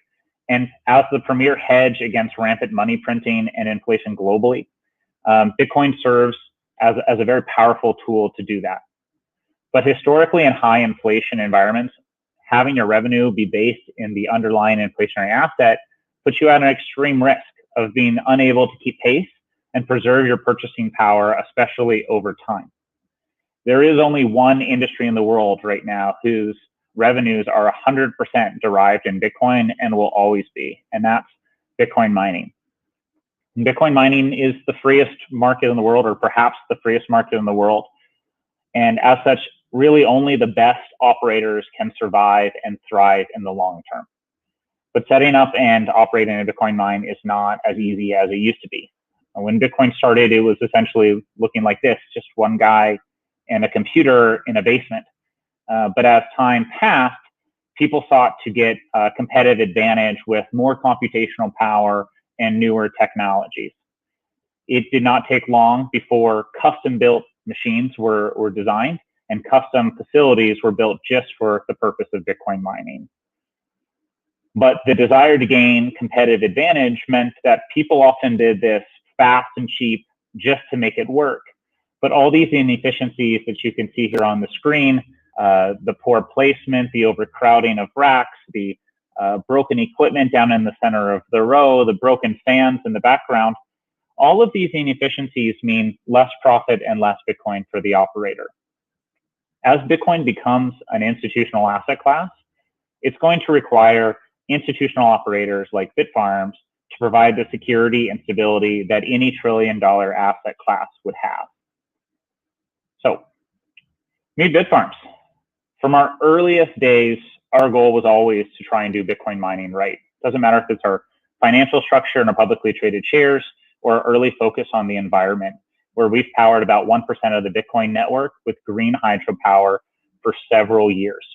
We do this across 5 advanced data center facilities in Quebec, Canada, where we achieve tremendous economies of scale as we go and produce new Bitcoins every single day for significantly below market value and put those Bitcoins into treasury for long-term price appreciation. What you're seeing here are facilities that have 5 years worth of engineering, innovation, and operational experience rolled into them. And they're all maintained by our proprietary management software, our 24/7 command center, and our staff to make sure that we have the most uptime, the most Bitcoins mined, and the most Bitcoin revenue possible. We have our own 100% owned electrical engineering subsidiary that designs and maintains all of these data centers in Quebec, Canada, and also helps us to evaluate further opportunities abroad, both in North America, South America, and elsewhere. And then we take these huge economies of scale to a new level as we expand out to 178 megawatts of renewable hydropower in the province of Quebec. And we wrap all of this into our publicly traded shares. And this is really where it becomes a very important thing, because when we're looking at investing in Bitcoin mining or Bitcoin, you have to ask yourself, why would you invest in a Bitcoin mining company when you can just invest in the Bitcoin? Well, and the answer comes from those 3 things: because our revenues are derived in Bitcoin, because we hold Bitcoin, and because we can quickly grow our shares, because we can quickly grow our share of the Bitcoin mining network. As such, our shares do function as a lever to Bitcoin itself. So if you believe that Bitcoin's going to go up, you should also believe that we're going to go up more, because our revenues are derived in that appreciating asset, because we're holding inventory in that appreciating asset, and because we can forecast that as Bitcoin price grows and as we continue to grow our share of the network hash rate, we will continue to get more and more of this. Now, there's of course reasons why this profit opportunity exists. One, there's a need to incentivize companies like us to come in here and provide the stability and service of the network. And 2, there's also operational challenges with operating facilities at scale. And it's why it's so important to choose a good operator to invest in if that's what you're looking to do and get exposure to, which is something that we focus on from the beginning at Bitfarms. Ever since our founding back in 2017, we have tried to do things right. We've built facilities properly, clean, high efficiency with good scale. We invested in our electrical engineering subsidiary very early on so that we didn't make these costly mistakes at the beginning. We've been able to expand on our facilities, building larger and larger facilities over time and more numerous facilities over time. And we also have been publicly traded since 2018 on the Toronto Stock Exchange and been audited by a Big Four firm for the last 4 years. So we are trying to reduce those counterparty operational risks, because it is not plug and play anymore to just turn on a Bitcoin mine and expect it to generate revenue. This is something that we need to install and also maintain over time in order to get the most amount of Bitcoins and the most value out of all this equipment. We're also going to be scaling this much further past where we've already done it in Quebec. We've already announced our expansion into South America, our first announcement of an international expansion where we're going to be taking over the entirety of a power plant for 210 megawatt nameplate capacity, and publicly disclosed just north of 2-cent cost of electricity. This is about 50% of our cost of electricity in Quebec, which will enable us to produce Bitcoin with the same equipment for roughly half the operating costs as we do so in Quebec. This will enable us to achieve much greater throughputs in terms of our scale, and also to extend the lifespan out of our Bitcoin mining equipment that we have in Quebec by cycling it out to this lower cost jurisdiction.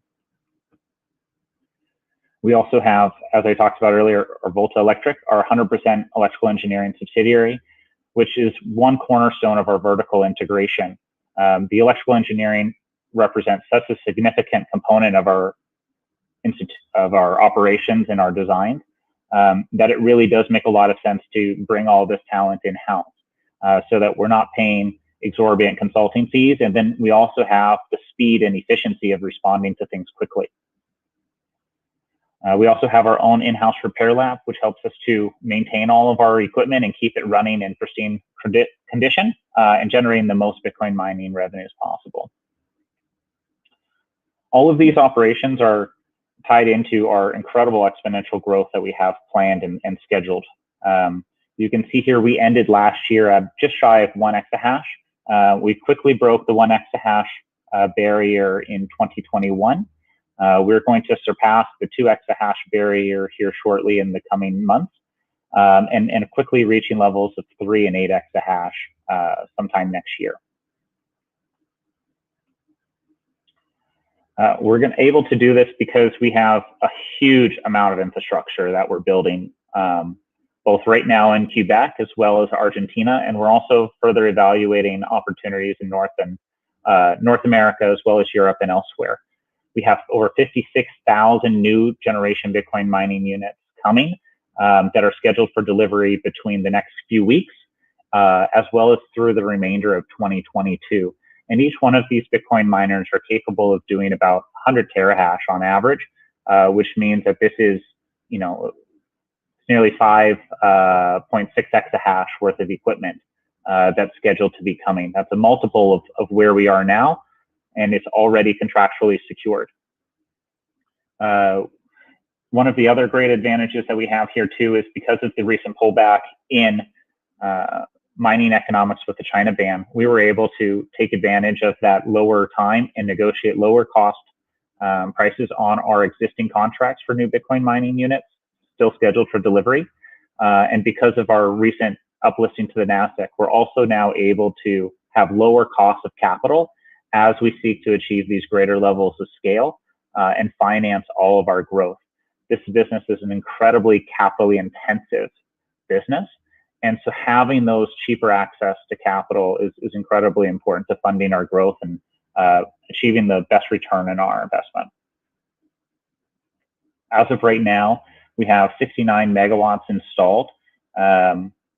We are quickly building that out, and we'll have around a little over 100 shortly by the end of the year or at the beginning of next year. And that's going to quickly scale up to nearly 400 megawatts by the end of 2022 in order to take advantage of and monetize the full amount of those 56,000 miners that are still coming. As we introduce these new mining machines into our fleet, two things are happening. One, our hash rate is increasing, which means that we're able to produce more Bitcoins than we would otherwise. And two, our watt per terahash or our electrical efficiency is improving, which means that our cost to produce those Bitcoins is also falling. So we're producing more Bitcoins and we're able to produce them at lower costs, given the newer, much more energy efficient equipment that we're installing. In terms of production, we are one of the largest producers of Bitcoin by far amongst the publicly traded companies. We were the largest producer in 2020, and through Q1 and Q2 of this year, we are also the largest producer in North America in terms of total Bitcoins produced. Right now, we have, according to this sheet, approximately 1,840 Bitcoins in custody, valued at about 85 million as of a couple of weeks ago. And we will be putting out our August production figures here in the next couple of days, and we'll have an update to our new custody figure and the value of that shortly. In terms of a valuation comparison, there's a number of publicly traded companies that are in the Bitcoin mining space, but Bitfarms has one of the lowest valuations relative to its performance and relative to its computational power. You can see here Bitfarms compared to other producers of Bitcoin and where they stand in terms of a dollar per hash rate metric. And we are here at the low end, meaning that we have significant upside potential as we catch up to our peers on the valuation side. This is also true for enterprise value per terahash, which gets rid of some of the nuances in the accounting and provides more of a clear picture. In terms of our financial performance as a company, we've had an incredible last 2 quarters with significant growth driven by a couple of factors. One, introduction and installation of new mining equipment throughout Q1 and Q2, as well as increased Bitcoin price throughout all of Q1. And then the Bitcoin mining ban in the end of or the middle of Q2, which helped us to grow our gross mining margin and our revenues even further. So we've got great numbers for Q1, Q2, outpacing most quarters and most years before that by all metrics. And then we have incredible EBITDA numbers, and we should expect to see similar or better numbers for Q3 as well.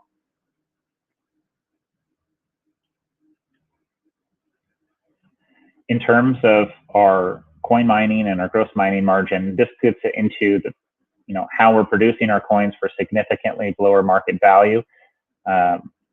This is where we end up on the chart here. You can see that we're essentially at about an 80% gross mining margin, meaning that only 20% of the value of that Bitcoin needs to be sold in order to cover all of the operating expenses to produce that Bitcoin. So we're a very high margin business. And because of that, we are actually fairly de-risked. In order for Bitcoin price to really impact us as a company, we have to see significant pullbacks, much greater than 70, 80% before it really does start affecting us as a company. And if we do see pullbacks, temporary pullbacks in price, what that means is that we're just simply earning more Bitcoins, even if they're worth less. So we do have a competitive advantage, and we are hedged on the downside through our low cost operation.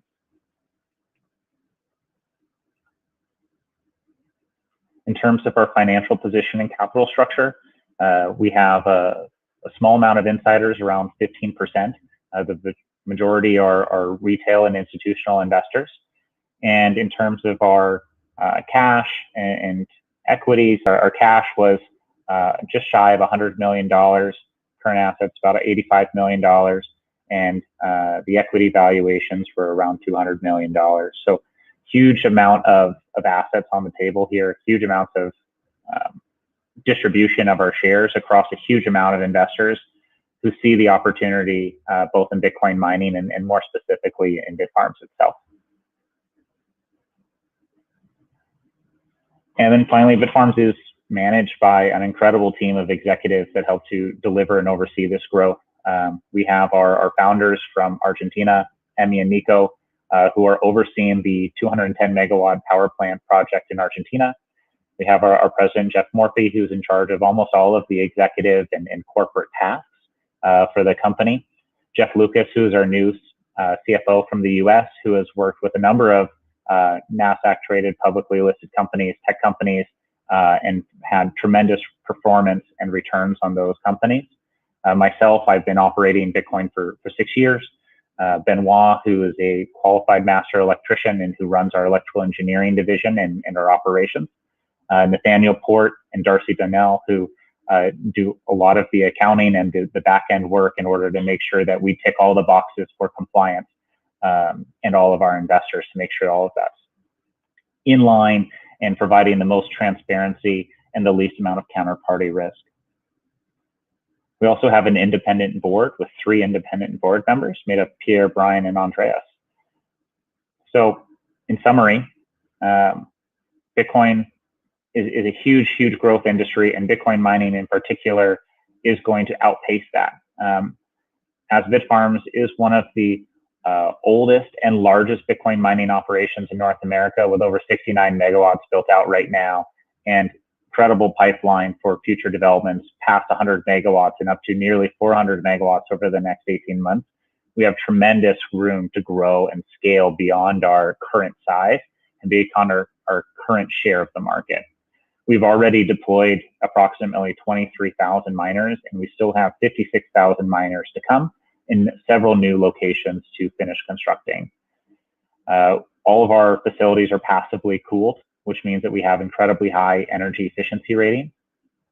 And they're always maintained by our 24/7, 365 command center, our in-house repair labs, our proprietary management software, and our skilled technicians who help to ensure that we're getting the most uptime and generating the most Bitcoin for the least amount of money and the least amount of overhead. And we've been working on addressing these institutional check marks. We were the first company to go through the front door with the Ontario Securities Exchange Commission with a long-form prospectus. We're the only publicly traded Bitcoin mining that's audited by a Big Four. And we're listed on both the TSX and the NASDAQ, which means that we comply with 2 different reporting regimes. And finally, it's that strong management team with experience in all sorts of aspects of the business, whether they're data center or different jurisdictions, technology, finance, business growth, compliance, electrical engineering, development, code. All of these different areas are well represented within the company. And that brings the presentation to a close. This is Bitfarms, and thank you for listening to our presentation. Ben, just one quick question before I let you go. I know you'll be back later on, but what do you think is the most important metric from an investor's point of view in looking at a crypto mining company? I mean, there's a couple of different things that we would look at, and the Bitcoin mining companies are not all too, different. There are unique advantages, and unique competencies amongst the different providers. But what I would look for is, what's your cost to produce a Bitcoin? That's my primary one. How many Bitcoin are you holding on your balance sheet? And what does your pipeline for growth look like over the coming 6, 12, 18, 24 months leading up to the next halving? Are you going to be ready as a company to bear, the halving that's coming in several years? I think those would be my primary things I'm looking for in terms of check marks.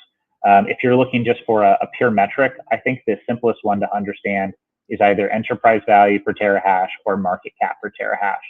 And that's really trying to understand how is the company valued relative to its ability to produce Bitcoin. And you would think that the more Bitcoin that you produce, or if 2 companies are producing the same amount of Bitcoin, they should be valued very similarly, unless you take into consideration the other factors, like how much Bitcoin they're holding on their balance sheet, or what's the underlying cost to produce that revenue. All right, Ben, we'll be hearing more from you in a little bit, I think. But Ben Gagnon is the Chief Mining Officer of Bitfarms. Ticker on the screen, URL on the screen. Ben, thanks a lot, man. Thank you. All right, our next guest, everyone, this is some dedication right here, okay? This is how dedicated he is. Let's get those banners off the screen, guys. Our next guest, Adrian Zadunchik, is coming to us from his car in Poland, from the side of the road. I hope that it's not a busy road. Adrian, there you are. Yeah. Oh man, here, very happy. I think this is going to work. All right, you're Adrian is the founder and the founder of the Birb Nest. Adrian, first off, I mean, props to you for I don't know where you're going, but you pulled over, you hopped online, and you joined our show. So this is gonna be this is gonna be fun. How you doing? How you doing tonight? Yeah, I'm doing very, very good. I'm always excited to come back on the Benzinga shows, be it for the regular webinars, live streams. I'm always happy to be the guest for you. Okay, so just to be clear, you're not driving. The car is not moving, unless maybe you have a Tesla. Do you have a Tesla? It's driving by itself right now. And you're just in the back seat. I'm in the back seat of my Audi RS7. People love to hear always about it. When I shoot some tweets with pictures, and watches people go crazy over that. That's funny. Oh my goodness! All right, this is gonna be wild. All right, Adrian, do we have slides for you? I believe we do. It's going to be screen shares. I do have a couple Screen of share. screen shares Okay. to show. So go ahead and do that. You can share your screen. Okay. And we'll get them up on right now. And I frankly I'm impressed. I'm impressed at this stability. I shouldn't say this because I'm going to jinx it, but I'm going to say it anyway. Your connection right now from your car is more stable than some connections we've had today and yesterday. So knock on wood for that. And there we go. I see those slides. So we'll go ahead and bring up your slides. I see your screen share up right now. There we go. All right, Adrian. Okay. The floor is yours. Yeah, I appreciate it. I appreciate the invitation. For everybody, my name is Adrian Zdunchuk. I definitely appreciate the pronunciation went well on your end. Congratulations. It's not an easy piece, to actually pronounce the Polish names, surnames. Polish language is said to be the second after the Hungarian to be of the hardest languages to ever learn. So this is definitely always impressive. My name is Adrian Zdunchuk, as I said, and I'm better known under the name, or should I say surname, nickname, whatever you call that, CryptoBirb. Okay, it's like the bird, but like the one that flies, but it's actually with the B at the very end, right? Because it's Birb. So it came from a piece of a meme, as a matter of fact, 4 years ago. I do have parrots. Those are like small, medium-sized parrots, cockatiels, to be frank. And I've always loved birds. I've always loved animals per se, and I always love just some casual meme humor that is actually just going mainstream, if you will, on Twitter. All right, for the crypto community, this is something that memes have always been around. And for your better understanding for who I am, I'm 28 year old right now. I live in Poland. I come from Warsaw, born and raised. I do have this pleasure to be certified technical analyst, which is quite rare to be seen, on the crypto scene. Okay, I do trade Bitcoin and legacy markets. So it's not only cryptocurrencies, it's not only Bitcoin, it's not only altcoins and similar, but it's also going outside the crypto community, crypto space. I do trade commodities. I have actually not been too active in the stocks field, okay, but definitely commodities, real estate, other markets, monetary, the financial markets for the other currencies is something that I've been definitely focused on. For my main background, I'm a chemical engineer. I'm a master of engineering for the chemical technology. I do specialize in the polymer composites.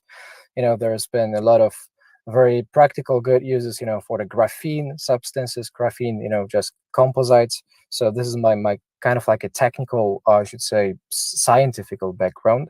I did graduate also from the Warsaw School of Economics, from the project management department, with my thesis actually being about the technical analysis of Bitcoin, surprisingly to my supervising professors and the supervising professors, that took care of the thesis, because that is something that the technical analysis is something that, first of all, I use, something that I'm known for, and something that I have been using for accurate long-term predictions. Okay, which is exactly what I'm going to explain to everybody how it all works. Okay. Besides, I'm a founder and the leader for the Birb Nest. Okay, the educational platform for the investors, which was founded in 2017. We've been for the bull markets, for the bear markets. We've been, for the biggest FOMOs, for the biggest capitulations. We've been there, all done that, and we've been finding the pleasure in leading people to their financial freedom via the educational resources. Okay, so we're not fund management company. We do not manage people's money. We are best at educating. And besides, I'm also a co-founder for Yellow Block, which is a marketing media agency. And all that I share, of course, is for the educational purposes in here only. Okay, this is not a financial advice. I hope that goes without saying. And before I continue sharing some larger charts, I definitely want to start off by explaining what crypto is. Okay, because having the main focus topic for today being the crypto tutorial and tips, practices for the rest of 2021 for those who are new on the market, for those who are just joining, for those who believe they could improve, their knowledge in the field.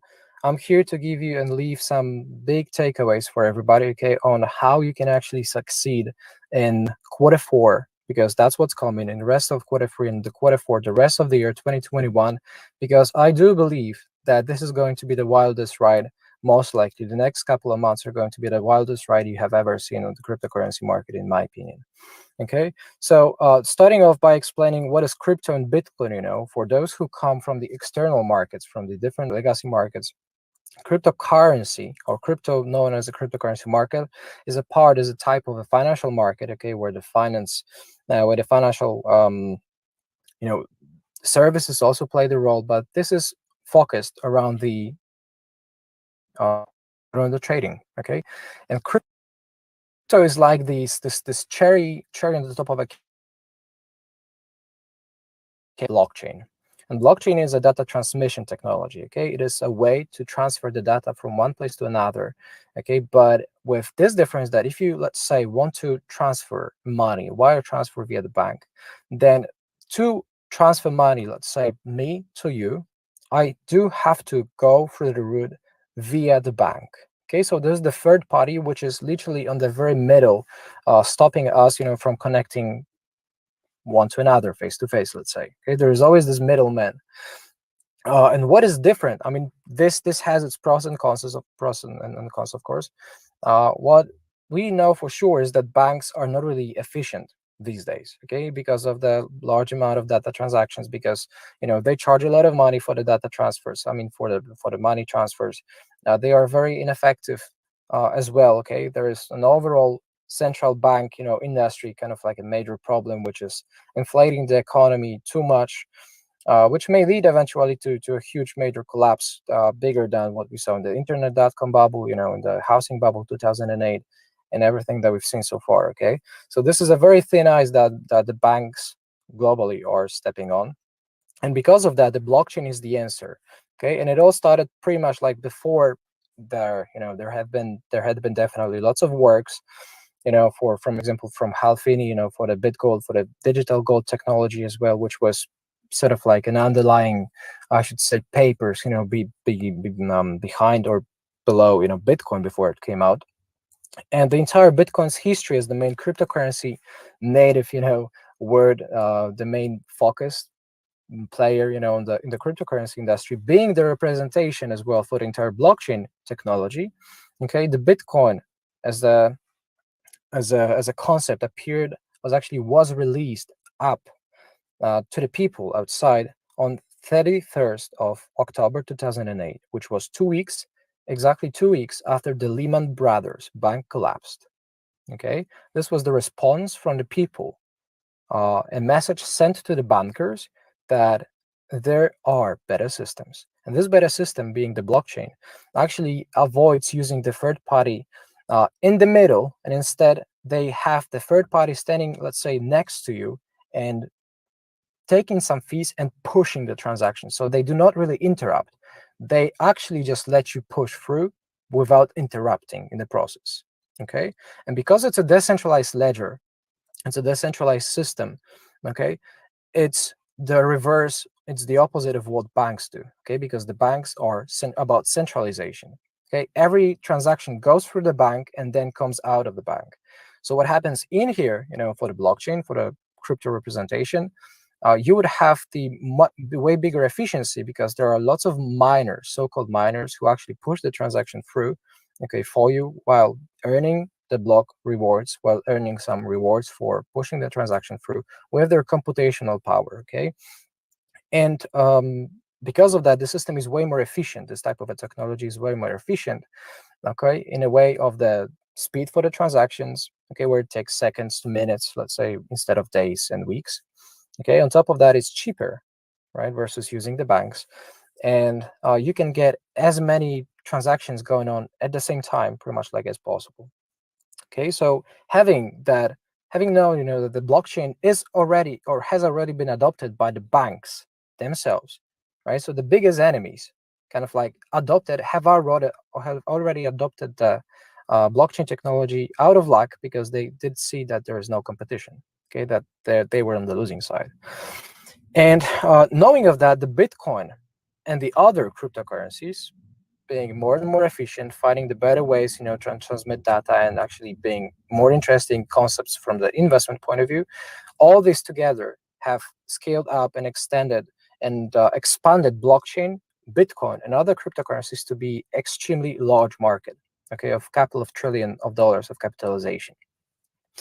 And the question is, okay, this is supposed to be the crypto trading, sort of like a webinar. So for those who are traders, for those who are starting, there's the very first question. Like, after having got to know, what Bitcoin is, then the question is, how can I invest in it? Okay, and then you have a couple of routes, couple of ways, if you will. Okay, you can invest in Bitcoin, and which means exchange your money or other assets for Bitcoin.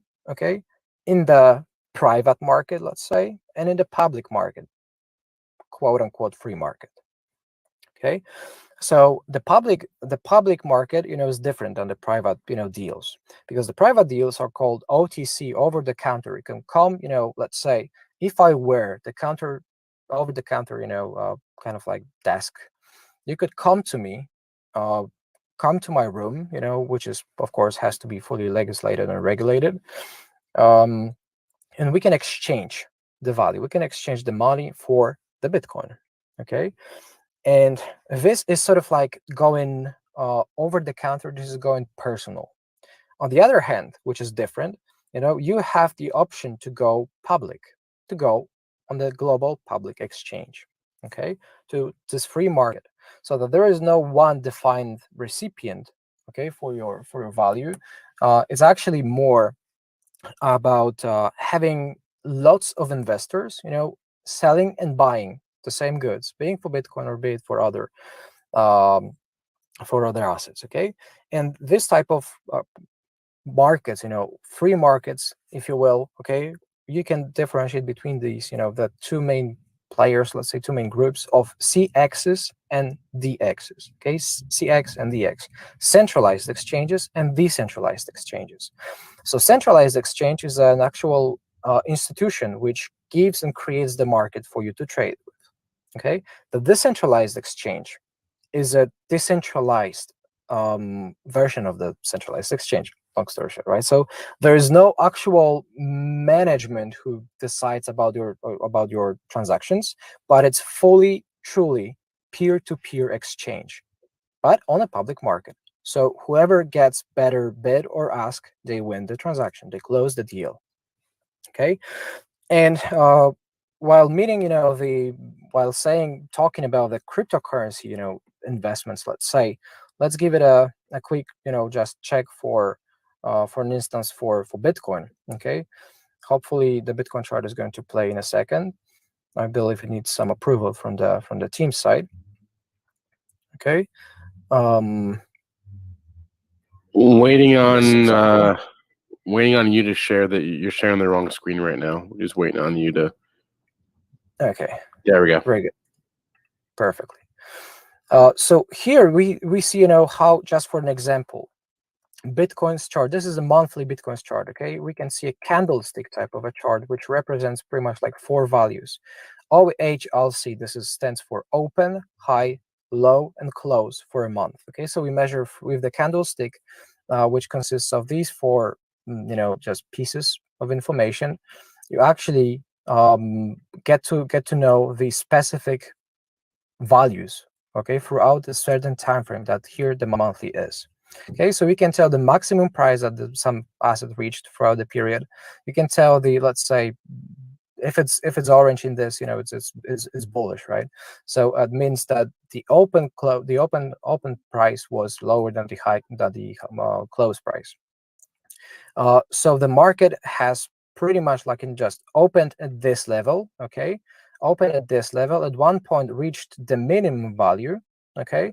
At the same time, throughout the month, reached the peak value and closed somewhere at the close level, okay? So this one candle represents this part of a price action, let's say, of the price history. So what you can see in the chart is an actual price chart for Bitcoin, which shows you the two scales, the price scale for Bitcoin and the time scale. Okay, so that you can measure the price history, the trends on the market, how the price of Bitcoin has changed throughout the years and decades, right? And based on that, you can apply something that is called technical analysis. I personally am a position trader. I do focus mainly on the long-term trades. And at the same time, I use technical analysis as not the sole, but the main source of information for me to make my decisions, to make my investment decisions. And the market technician, the technical analyst, is an analyst who uses the technical analysis, right, to figure out the upcoming price movements for a given asset, for Bitcoin, for gold, for dollar, whatever. And the question is, what is technical analysis then? So the technical analysis is the art. This is a study of a price chart, okay, which helps you analyze the chart in terms of something that is called a momentum, in terms of trends, whether the market is going up or going down or going sideways, right?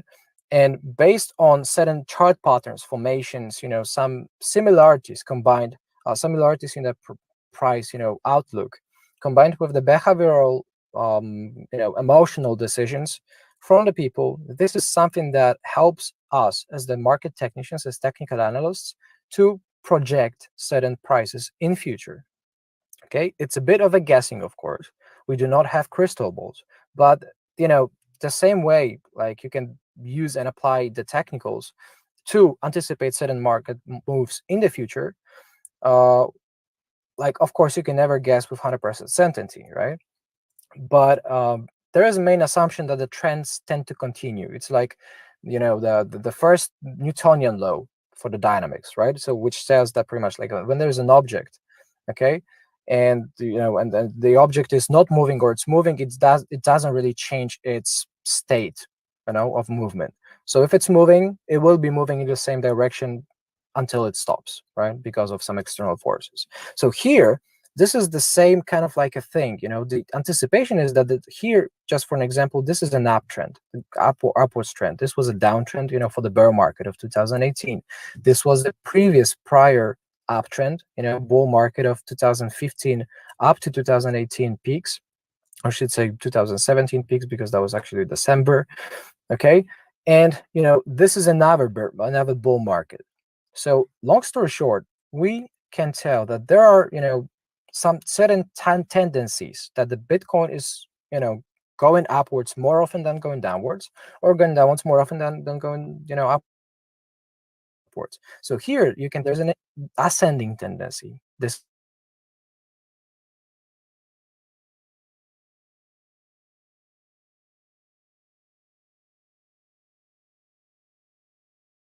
downside, it's more of a down, and here it's called a bear market. Okay, and what is definitely there to be known for everybody is that the technical analysis helps you analyze the trends, okay, in terms of the tendencies, in terms of the market specifics, the demography of the market structure per se, okay, and by applying the laws of statistics, the law of cyclicality of the markets, knowing that the trends exist, that it is not something that is just a theory. The trends do exist. You can clearly tell there is a tendency for Bitcoin to go up, right, rather than to go down. The same way you can tell that here's the tendency to go down versus go up.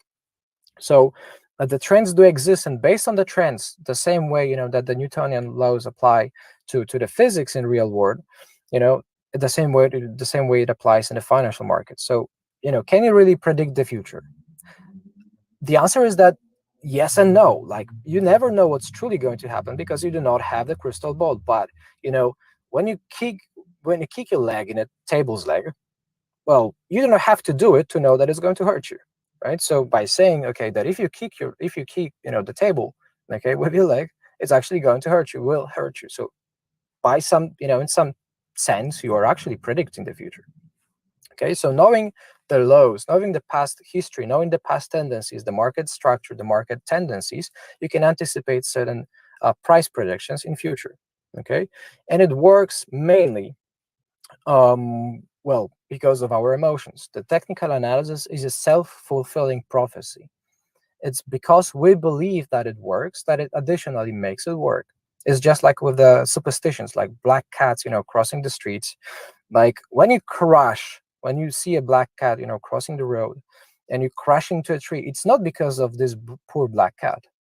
It's because of you taking away your main, attention out of the road. Take your eyes out of the road and just focus on the cat. And it's you crashing the car, not the cat.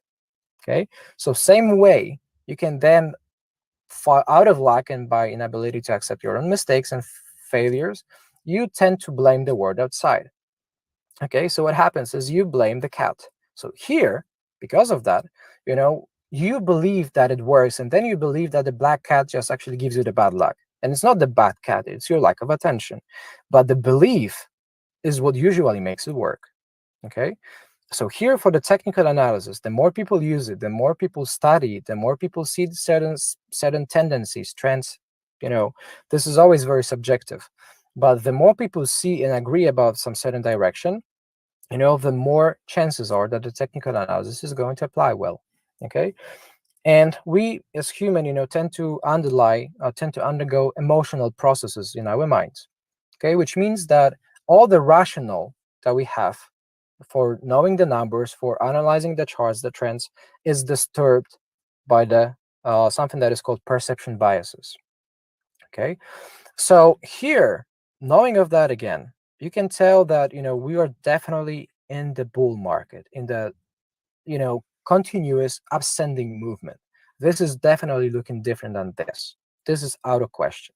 Okay, and for me, being the technical trader, the person who uses not fundamental analysis, but well, I do use other sources of information, just like on-chain analysis, to see through what's going on inside the blockchain. How many new addresses come up, like what is the activity of those addresses, to lock in their profits and so on. You can analyze also and project certain movements, right? Based on a fundamental analysis, let's say costs of mining, for costs of miners, the overall fundamentals of the Bitcoin are analyzed, and you can also use it. The same way you can anticipate the market reversals, which are the holy grail of the technical trading, and it does come from the sentiment on the market. And the main statement, as the practice shows, is that the crowds are always right in the middle of trends, let's say here, but they're always wrong about anticipating the extremes, which is here and here. We have the tendencies to over-exaggerate, okay, in either direction because of our emotions.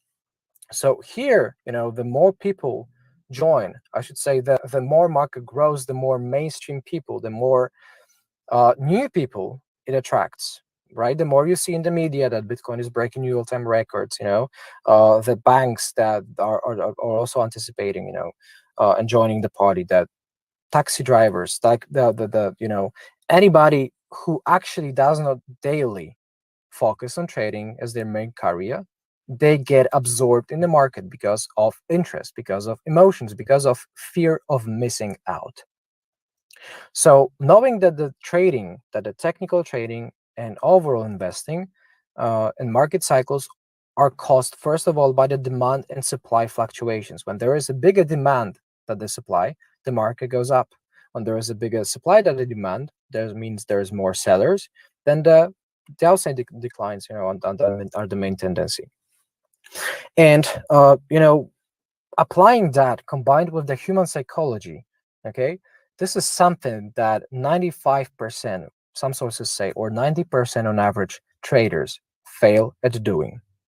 Okay, so it may look simple because there is a thing called, you know, first time is luck. When you join the party, usually you join late, right? You join somewhere on the top, and like, because the media told you, the media like presenters are saying that Bitcoin is growing and so on and so forth. Okay, and you join first, and somehow you're making money. So this is the first timer's luck. But then when the dark time comes, right, and the later you join, the shorter period you're going to remain profitable. The later you come, the more euphoric you will be about it. Okay, the less clue you would have about it as well, and the high chances you lose money. So the question is, like, is the crypto risky? Yes, it is, because like I said, 95% or 90%, as other sources say, of traders, of cryptocurrency traders, of people who focus only on the short time frames, let's say not analyzing the monthly charts, but going, you know, for the 44-hour charts per se, like here, you know, like some micro movements, okay, some tiny daily fluctuations, the 95% of those people lose money. Right? So how is that possible? You have all the knowledge in there. You have everything you need, okay, and you still lose money. So the answer is the emotions. And because of that, you know, exactly, we did create the Birb nest. I mean, I founded that in 2017 because the people demanded it. There was a need from the market to learn how to overcome your emotions and apply that, you know, in your trading, because the sore fact is, again, that 9 out of 10 people, okay, 9 out of 10 people are going to lose. So the question is, how are you going to make sure that you're going to beat? How you're going to make sure that, you know, you're going to be the 1 out of 10 who beats the rest of the market? Okay, because beating the market, beating the average returns is something that is also a holy grail. Okay, for traders. So the question is, knowing that the crypto is extremely risky, you know, like I had the pleasure to actually have been quoted a couple of times in the Business Insider or Newsweek, you know, as the analyst, as an expert in the field, you know, where I was sharing my thoughts, my peaks about the market, and like giving you a very, very brief overview, you know. To answer, is crypto a good investment right now, you know, for Bitcoin? Then I want to let you know that we are slightly late, you know, for everybody who's late, who's, you know, joining right now at this very days, listening to this stream, webinar, speech, you have already missed out 3 years of your history, right? Or even, like, you know, the very final bottom, where the place where nobody wanted to trade it, okay, when every single news media paper was saying, you know, that Bitcoin was going to zero, every bigger bank, you know, was saying that Bitcoin is worthless, that it's never going to recover. So crowds are always wrong at the extremes. Okay, remember about it. So when the crowds get over emotional and they offend you because you have different opinion, then it means that they are aggressive because of their exposure, right? And they're aggressive here and never want to hear about Bitcoin pulling back ever upwards because they've lost all the money because of their joining late and lack of, you know, interest to learn. So same way, people get extremely aggressive when you say, you know, when you have the contrary opinion, but because the crowds are always wrong at the extremes, when you counter trade what the crowds tell you, what the inexperienced traders tell you, that's a very successful trading strategy. Okay, so having the Bitcoin in there, which is the main player, having also Ethereum on side, which is the biggest, the next biggest player. I was actually hosting, like the webinars, and I do print my daily, blog reports for the market outlooks. Ethereum is also likely, to pull some decent numbers, some decent returns. Bitcoin most likely has, in my opinion, some 2-3x, 200-300% upside potential. I personally expect Bitcoin to range around the peak time, which is, in my opinion, late stage of Q4 this year. Okay, I do expect Bitcoin to trade somewhere between $90,000 and $120,000. So it's about 2x from here. Okay, so it means that it still has its 100% upside potential. And because Bitcoin is the leader and it attracts and absorbs the capital, when the Bitcoin tops out, this entire capital just spreads across the market, just like you spill the milk over the table.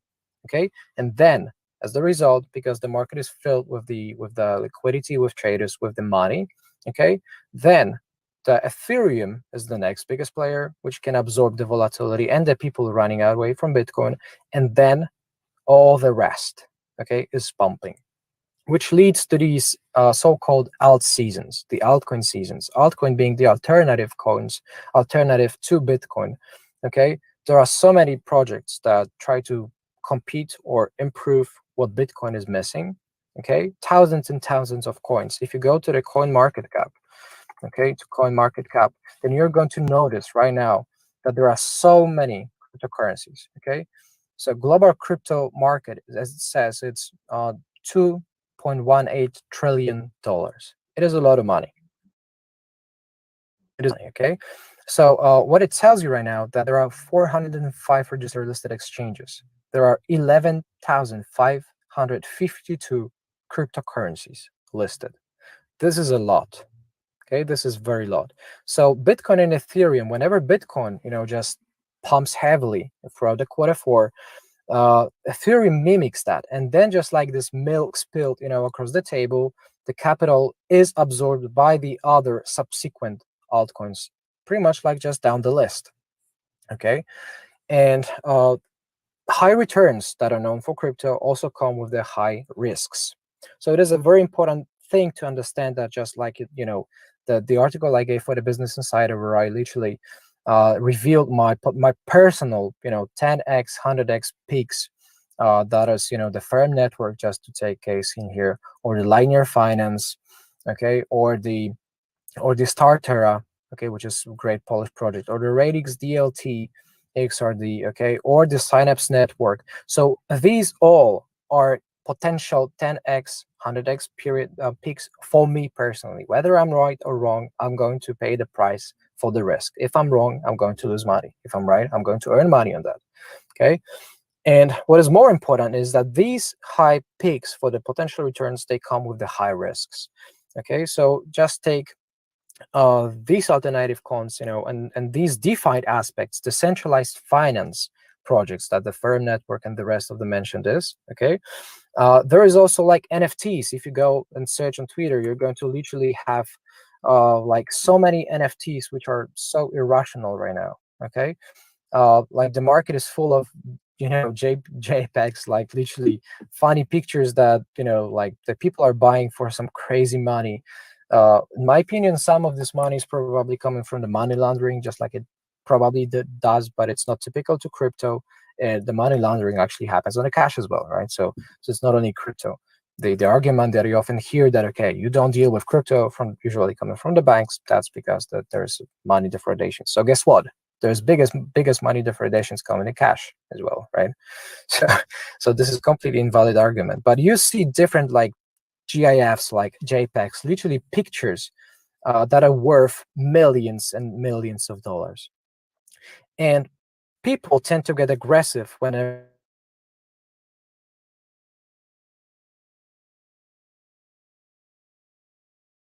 I say for the price, and guess what I get? I get hate. I get very bad, death wishes in Twitter.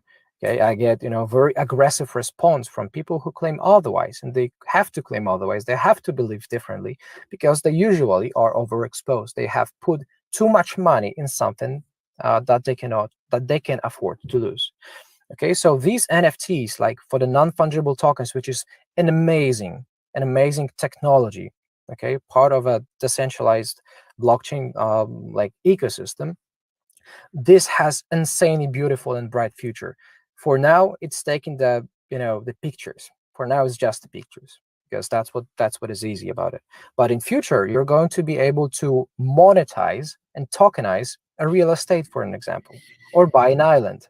Okay, and with that, you can have amazing, beautiful future where you can tokenize it and buy a piece of a land with your digital money, with Ethereum, with other cryptocurrencies. But then, with this high stage of irrationality, I believe that it has to collapse. And it has to collapse. And because of that, closing, with the main sort of like takeaways for everybody about the risk management, things that are keeping you safe, is that number one rule, you must not invest more than you can afford to lose. Okay, you have to diversify your investments as well. Okay, you should be getting the knowledge and gathering the knowledge on how to build a sustainable portfolio. Okay, everybody should have their own portfolio strategy. Okay, everybody has different lives, has different emotional baggages, responsibilities, has different stories, has different family connections, has different issues and stages of the life, and everybody should have their own personal strategy for the portfolio management. And with that said, do not invest more than you can afford to lose. There is this popular 2% risk that you can afford as well for a position, right? So that whenever you put money in a position, you have to make sure you do not lose more than 2 to 5% out of your entire capital. Because if you go all in at the very peak, usually because of lack of experience, then you watch it go 95% down. Crypto can go up 10x, 100x, but then it will go down by 95%. Okay, and I want to. I think that's a great place to wrap it up, Adrian. That's really good advice. Anything that can go up 100% can also go down 100%. We all see about the winners, the people getting rich on Twitter. No one sees about the losers because they don't post about it. But Adrian Zadunchik, aka Birb Nest, Crypto Birb, joining us from committing to us from the side of the road in Poland. I know it's late. Adrian, thanks a lot for coming on today. I appreciate it, and it was a pleasure. Happy to be here. All right. Before I bring on our next speaker, I just want to take a second. Maybe because it's like the middle of the day. It's Wednesday. It's like the middle of the week. It was dark out where Adrian was just coming to us from. So I think I want to take a second and let's just stretch a little bit. Let's just shake it out. All right. Just shake it out here. I'm going to stand up. You can do some stretching. Okay. Just got to touch your toes. Okay. Let's all just stretch a little bit. Just stretch. All right. Let's wake up. Let's wake up. We are coming into the heart of today. Our next speaker, we're building on the theme of miners, right? We spoke to a couple miners earlier. We're bringing you more miners. Our next speaker is the CEO of a mining company that you all should have heard of, I would assume, frankly. Hut 8 Mining, ticker HUT on the NASDAQ. Jamie Leverton, there she is. Jamie, are you loose? Are you feeling awake? I'm loose. I'm awake. It's okay. In Toronto. Excellent. Thank you for coming on today. Guys, do we have Jamie's charts? Yes, we do. Let's get Jamie's charts on the screen. Jamie, I'm going to keep stretching, and the floor is yours. Thank you, Spencer. It's great to be here. For those of you who are just getting introduced to us at Hut 8, I am Jamie Leverton. I took over as CEO here at Hut on the 1st of December last year. We are a publicly traded Bitcoin miner. All of our operations are located in Canada, so I'm coming to you from our headquarters in Toronto. We trade on the Toronto Stock Exchange as well as the NASDAQ. So I'll just take kind of 10 or 15 minutes and walk you through an overview of who we are, and then we'll have time for a little bit of Q&A. So if we can just go to the next slide, please. Disclaimers, of course, very important in an industry that's volatile, as we just heard from our last speaker. Next slide, please. So this is just a really quick snapshot. I mentioned we're headquartered in Toronto. We currently have 2 active mining sites, both located in the province of Alberta, which is within Canada. It's in the prairies. Our largest site is in Medicine Hat, where we have 67 megawatts actively in production. And then our second site is about a 2-hour drive away from Medicine Hat in Drumheller, Alberta, where we have 42 megawatts actively in production. So a total of 109 megawatts in production. And we are currently working on our 3rd site, which will have approximately 100 megawatts at that site as well. So that'll bring our total power to 209 megawatts. We expect the first 35 megawatts of the new site to be live by the end of this calendar year. From a self-mining perspective, we currently have 1.37 exahash in production mining Bitcoin today. We also have a hosting component of our business where 13 of our megawatts are used to host 2 strategic clients. And then this year, we also started to put our Bitcoin balance to work. So we have the largest stack of self-mined Bitcoin of any publicly traded company in the world. The latest balance we announced was 4,242 Bitcoin, of which we use 1,000 Bitcoin to earn yield in through our relationship with Genesis, and then we have another 1,000 Bitcoin earning yield via a relationship with Galaxy. So not only do we have a large stack of Bitcoin, but we use a portion of that stack of Bitcoin to also earn revenue paid out currently at about a 4% rate of interest. So between the hosting line of business and the yield that we earn from our Bitcoin, it allows us to fund some of our self-mining operations and then, of course, stack more Bitcoin.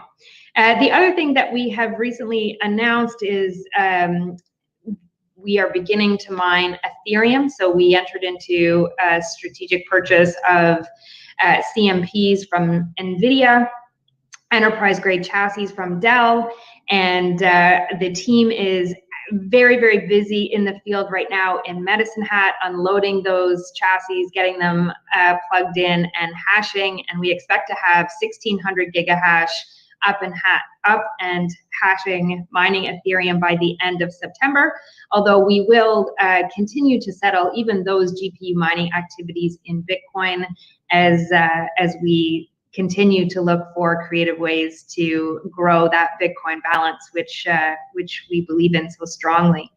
So that is an overview of us by the numbers. You'll also see we've got some expectations laid out on where we are growing our exahash to. So we've ordered another exahash of equipment from MicroBT, which will deliver this fall.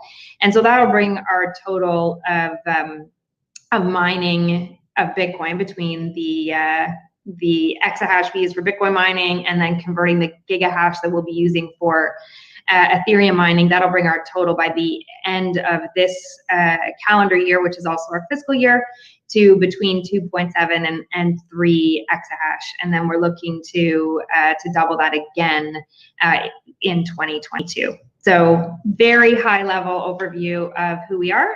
Next slide, please. That's me. So I told you I joined the beginning of December after I have spent over 20 years in the more traditional technology space in Canada, working for a variety of tech companies that you probably know, including IBM, BlackBerry, Bell Canada, and then I've spent the last 4 years in the data center space with both Cogeco Peer 1 and eStructure data centers. And that's enough about me. Next slide, please. So this just talks about our growth through market cycles. So we were one of the first publicly traded miners to list originally on the Toronto Stock Exchange, the Venture Exchange, and then we graduated to the TSX last year. So this just shows how our power capacity has grown and continues to grow since we began, and then again how our hash rate has grown over the last number of years, and now adding gigahash as well as we look to create a bit of a diversification strategy so that we're not completely dependent on the economics involved in Bitcoin mining.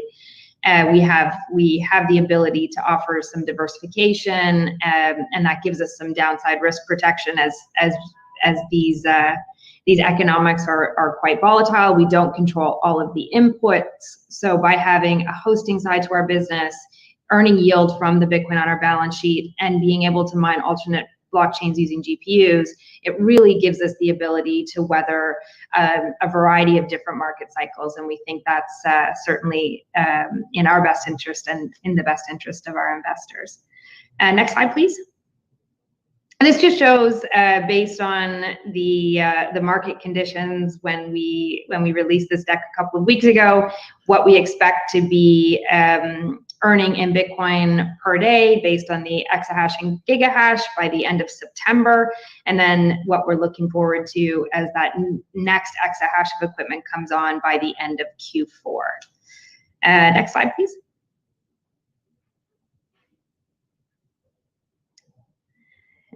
This talks about how much we love the province of Alberta, which is where our operations are located, as I mentioned, and where we will also build the third site. Alberta is well known within Canada for being our most energy-rich province, traditionally a very dominant player in the oil and gas space. The province of Alberta has been making incredibly significant investments as well into renewables. You can see some wind turbines in the background there of our site in Medicine Hat. They're building out massive solar farms within the province as well. So it's a great province or location from an energy perspective, but then it's also a fantastic climate. Alberta is very, very flat, as you can probably tell by the pictures. There's not a lot of humidity. Winters are very long, very cold. There's a lot of wind in the province, and that allows us to take advantage of free air cooling. So the environment does the work of cooling our equipment for us, meaning we don't have to spend extra power or extra money to cool the equipment. Our data centers are container based, as you can see in the photo, so we can actually open up the sides of the containers to allow that natural airflow to run through the containers and keep the miners nice and cool. And of course, they perform very, very well in this environment, which allows us to really maximize the productivity of the equipment.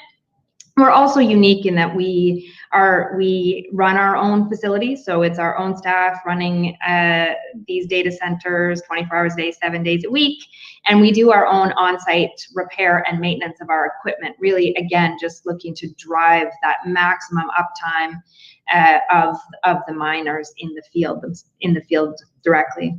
Next slide, please. And again, we've been around since late 2017, early 2018, and so we have a long history of investing capital into our infrastructure, both from a power perspective, a data center or container perspective, as well as the mining equipment. So we have a fleet of equipment that we're constantly investing in. We brought new equipment from MicroBT in last June, and then again, we ordered more in January. We made the NVIDIA investment in the spring, and then we ordered another exahash from MicroBT just beginning of this summer, again, delivering in Q4 of this year. So we're constantly kind of making those investments on a regular basis. We also use one of the most conservative depreciation schedules in the industry. We use 2 years to depreciate our miners. So what that means is our older generation of mining equipment is still very actively in production. It's very, very profitable, and it's been fully depreciated. So we're able to really manage our balance sheet, manage our deployment of capital, and we think that gives us a great perspective as far as constantly investing in our fleet over time. Next slide, please. As we talked about, we are hodlers at heart. So we have been holding Bitcoin on our balance sheet really since we started. Originally, we would sell Bitcoin, as much Bitcoin as we needed to fund the operations of our business. Anything left over, we would keep on the balance sheet. And in the current environment, we actually haven't sold Bitcoin since early in January. We've been able to really grow that balance significantly during this calendar year, which we're incredibly proud of. And as I already mentioned, we have the most self-mined Bitcoin on our balance sheet of any publicly traded company, which of course means that Bitcoin got onto our balance sheet at a price point significantly below what you would pay in the retail market. Next slide, please. So our growth strategy, really quite straightforward.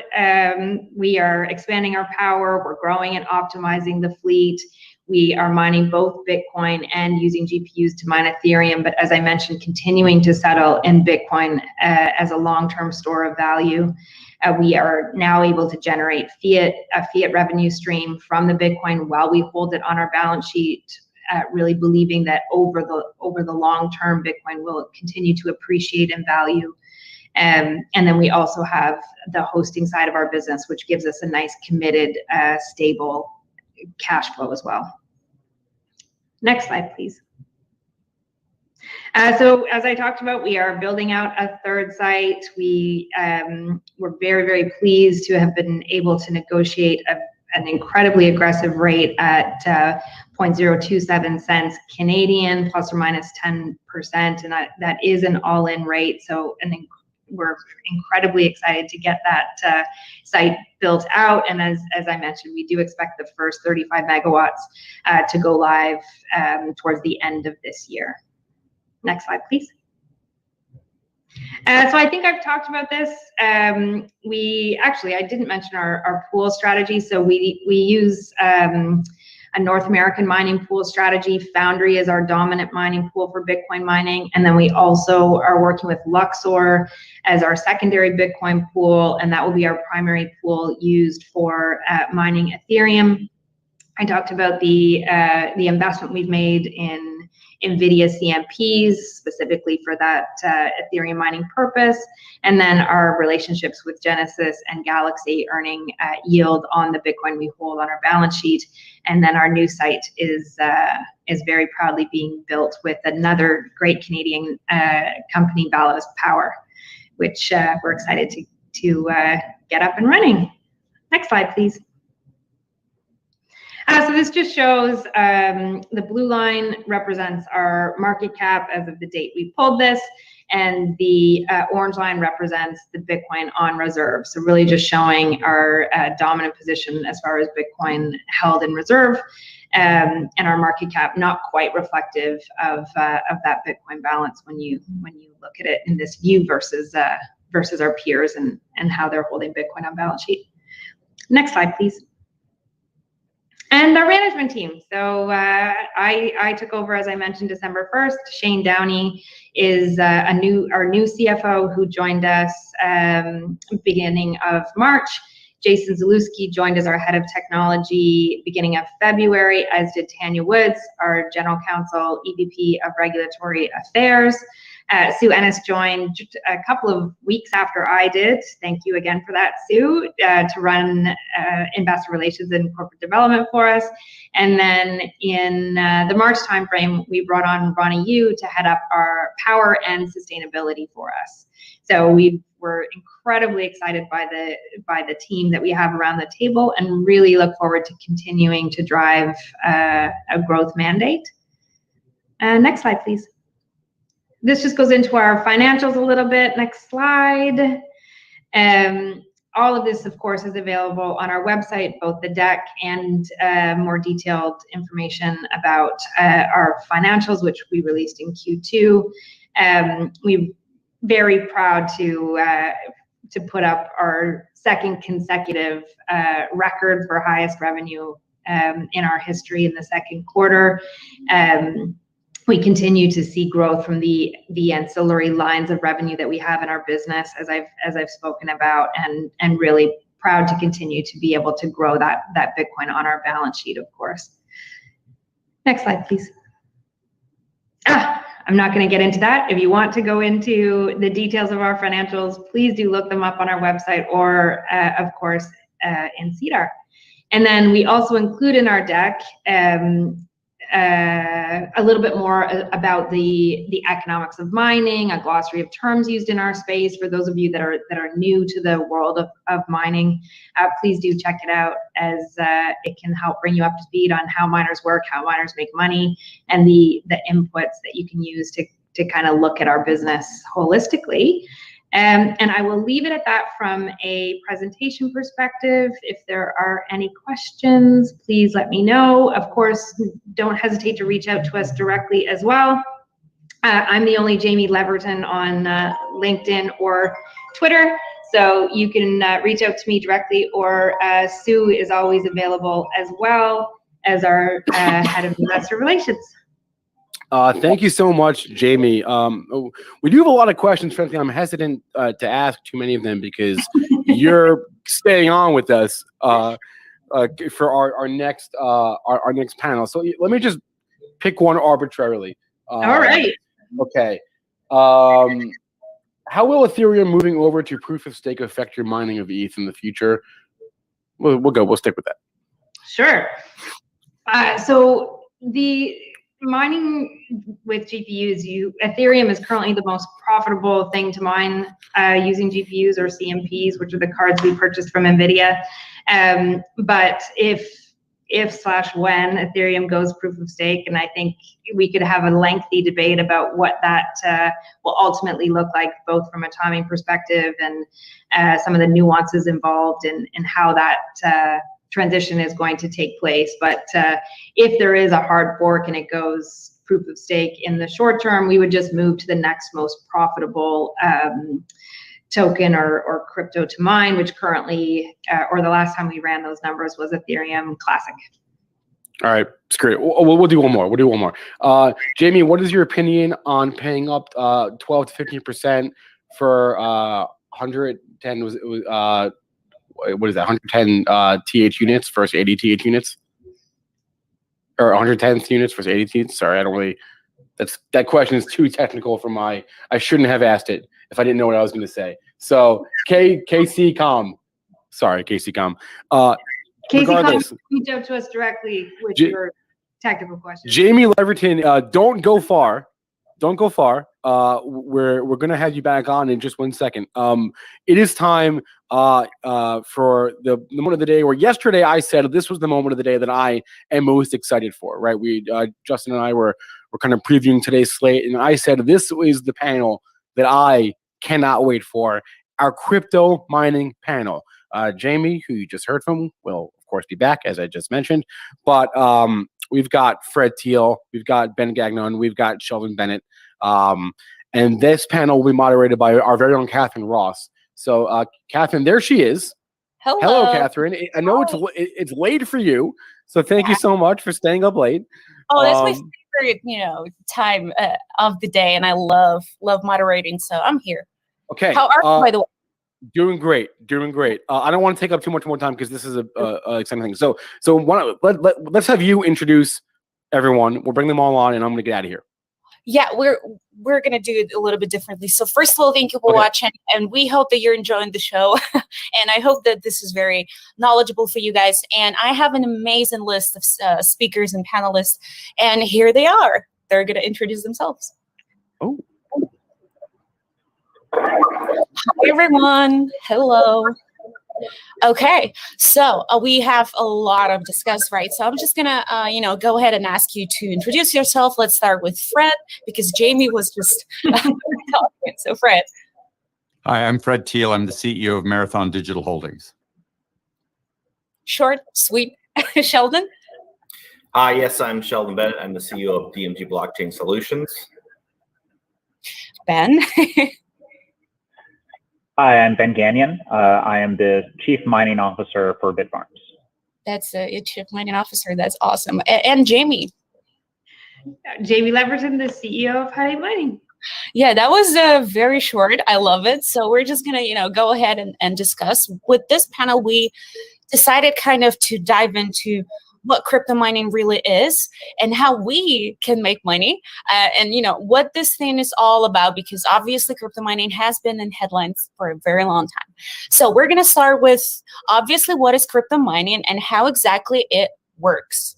And I think we have I think Sheldon wanted to discuss that. Well, thank you. I think any of us could explain what crypto mining is and how it works, as we all do it.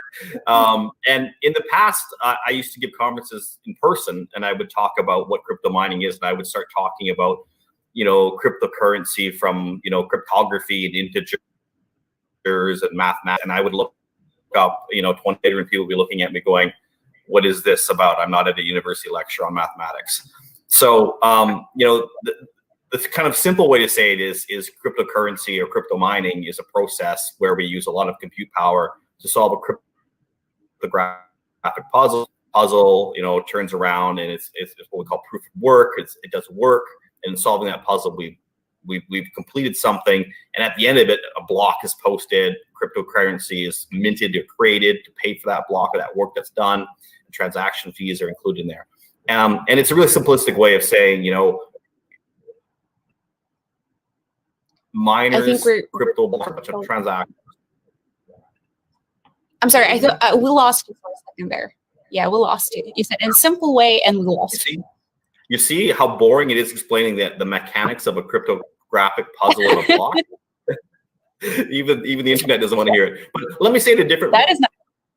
Okay. Let me say it a different way. When you think about crypto mining, just think that a lot of power is used, a lot of math is used, right? And this is called proof of work. We're going to talk about that in another question. The proof of work is really replacing in a financial transaction. And so right now, when I want to do a transaction, it goes through a bank. I trust the bank's going to do what I say. I put $1 in to a bank. I trust that when I come back tomorrow, I can take $1 out. So a lot of people talk about crypto mining and cryptography and Bitcoin as an automation of trust. We trust the algorithms. We trust the technology is going to do something for us. And a simplistic method of thinking of this is crypto mining is really about automating trust. But in automating trust, we're using power of proof, right? So we're not doing this for nothing. And we're transacting back and forth with little friction because there's little getting in between us with this proof of trust. And so I think about crypto mining. What is it? It's using technology to automate trust that was actually done by people in the past. So we're just embracing technology in a new way. So it's a simple way to think about it. Very well put. Ben, could you walk us through the difference between Bitcoin mining, Ethereum mining, and any other crypto mining? Sure. There's not too much difference between Ethereum proof of work mining and Bitcoin mining. Really, the only big difference right now is the hardware that you're using to do the actual mining operation and how the payments are calculated. Effectively, it's the same process that we're doing. We're both processing transactions. We're both securing the coins that are in people's wallets, whether they're Ethereum or Bitcoin. And then we're getting paid to secure that coin in people's wallets and getting paid to make those transactions safe and secure and make sure that those transactions are valid transactions. The only real difference does tend to be in the hardware and the rules regarding change. So with Bitcoin, what we have is a commoditized mining industry. The hardware has been commoditized. The price is very, very transparent and flows with market profitability and price. And because we know that there's not going to be any changes or any major changes to the protocol in the next 4, 8, 12, 16 going on, we know that the value of this equipment is going to track very, very predictably. The big difference is with Ethereum. Ethereum does have an agenda of a changing quickly and rapidly through innovation over time. And so with that also does come changes to the underlying economics attached with Ethereum mining, and does attach some volatility to the actually mining hardware that you're using to conduct the Ethereum mining. Other than that, it's pretty straightforward. We have ASICs for Bitcoin. We also have ASICs for Ethereum, and we have other hardware that can run Ethereum too, like GPUs and FPGAs and other sorts of equipment. But essentially, it's the same hardware and it's very similar math. Okay, thank you. Jamie, this is the question that Sheldon suggested you're going to answer. But this is thanks, Sheldon. You're in the prep call. But I'm interested in that as well. And hopefully the audience is also interested in that as well. How do miners make money? Well, I actually think Sheldon and Ben both touched on it. You can almost think of miners as the Mint and the Visa MasterCard. So we process all of the transactions on the Bitcoin network, and we get paid a fee for processing those transactions. And then because we are the mint, if you will, we bring new Bitcoin into existence through our mining activities, and we receive what's called a block reward in exchange for doing that work. And currently we receive, if we are to be the successful recipient of a block, that pays out 6.25 Bitcoin. So over time, we know that the last Bitcoin will be mined in the year 2140. So it is pre-programmed, and between now and then, transaction fees will increase as a percentage of a miner's revenue over time, and the block rewards will decrease. So that for in the year 2141, a miner's revenue will all be from transaction fees. Okay, Fred, could you talk a little bit about who is making more money right now and why? Is it Ethereum miners or Bitcoin miners, and why? Well, let me start by saying we don't mine Ethereum, so I'm most probably not the most educated person regarding the economics of Ethereum mining. But when it comes to Bitcoin mining, it's obviously a huge industry. By the nature of the way proof of work operates, we as miners have to invest hundreds of millions of dollars in CapEx for mining equipment, infrastructure, and power to operate our mining operations that then validate all the transactions on the Bitcoin blockchain. And depending on the price of Bitcoin, the revenues, the daily revenues in Bitcoin mining can be between $30 and $60 million a day. What a lot of people don't realize who aren't in the industry is that there are a finite number of Bitcoin mined per day. It's 900 per day for now. At the next halvening, it'll be 450, and 4 years after that, it'll be 225, and so on. So the more people that come into the mining industry doesn't mean that there'll be more Bitcoin mined. It simply means there are more people all fighting for those 900 Bitcoin. And so with the drop off in mining in China, all of a sudden, those that remained mining had a greater share of those 900 Bitcoin a day. Now that miners are coming back online in Kazakhstan, and you're seeing more miners come online in the US, you're also seeing a lot of very large companies that are very well capitalized out of the power sector and other areas coming into mining. You'll see an explosion of Bitcoin mining hash capacity, which will essentially lower the revenues for every existing miner today unless they grow their capacity in the same direction. So for example, we're increasing our hash rate from 2 to 13 exahash over the course of the next 12 months. If it was a static market and you had the same amount of global hash rate going on, in theory, you could say we'll grow our revenue by 6 times as many Bitcoin as we're producing today. But we fully expect the global hash rate to be about 180% higher than where it is today by the end of next year. So it's not a linear kind of calculation for people. So making money in the Bitcoin mining world requires lots of capital. It requires being able to tie up power at the right prices, and then being able to continue to grow and have the capital to grow. And, it's a business where I think longer term, really the big well-capitalized companies, either the power companies that move into the business or the large enterprise miners like ourselves, Riot, and others, are going to be really the only people who can afford to be in the business, because it's just the margins are going to get fairly compressed over time. Okay, yeah, thank you. That is a little bit depressing, but that is true. Ben, could you? Yeah, I'm sorry. Someone. I was going to say, I'm just going to add to what Fred said. Maybe another way to think about it is there's about 330,000 Bitcoins created in a year. If you just use a number like $50,000 of Bitcoin US, you have something like $16 billion of newly created or newly minted Bitcoin.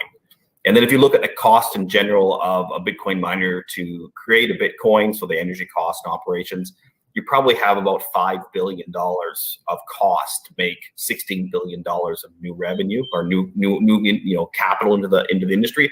So Bitcoin miners are sitting on sort of $11 billion of capital that's coming to the Bitcoin miners, whether it's the public companies and the private companies, but in general as an industry. So when you think about this from like a potential being a shareholder of the industry, you have to think, if you take away the cost of creating a Bitcoin, you look.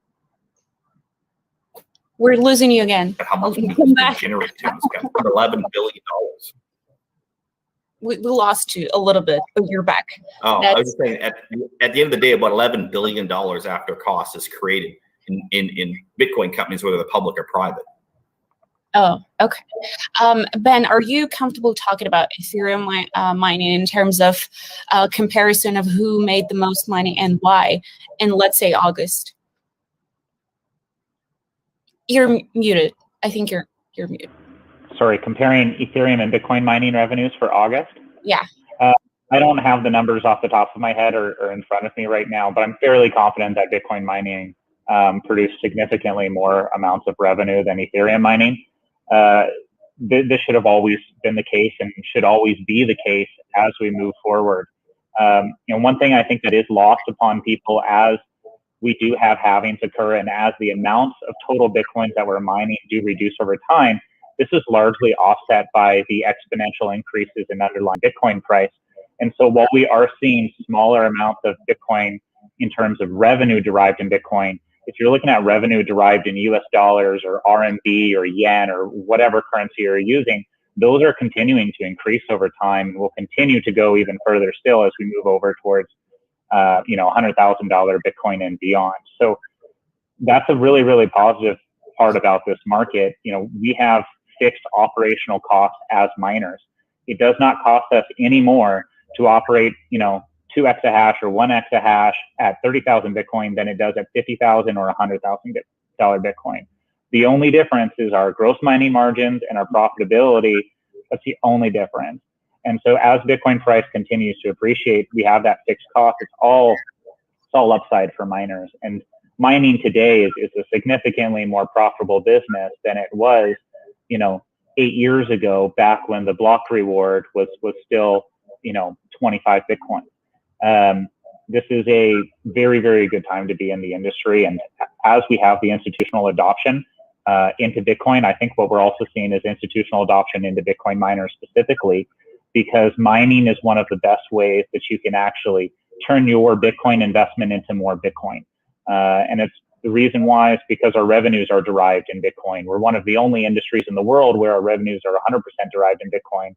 And as we chase this inflation rabbit, all other businesses whose revenues are derived in USD, they're going to have trouble keeping pace with trying to preserve their purchasing power in a rapidly inflating environment if their revenues are based in that inflationary asset. For us, with our revenues based in Bitcoin, as inflation continues to take place, all that inflation automatically applies itself to greater profitability on the Bitcoin miners. It starts working into our power purchases where our power contracts now cost less because the dollar is worth less. And it starts automatically feeding all that profitability over to us, both in our fixed operating costs being reduced in terms of a purchasing power, valuation, as well as that increase in the value of the underlying asset as well. So Bitcoin mining is, I'm sure, much more profitable than Ethereum mining now and will continue to be for the foreseeable future.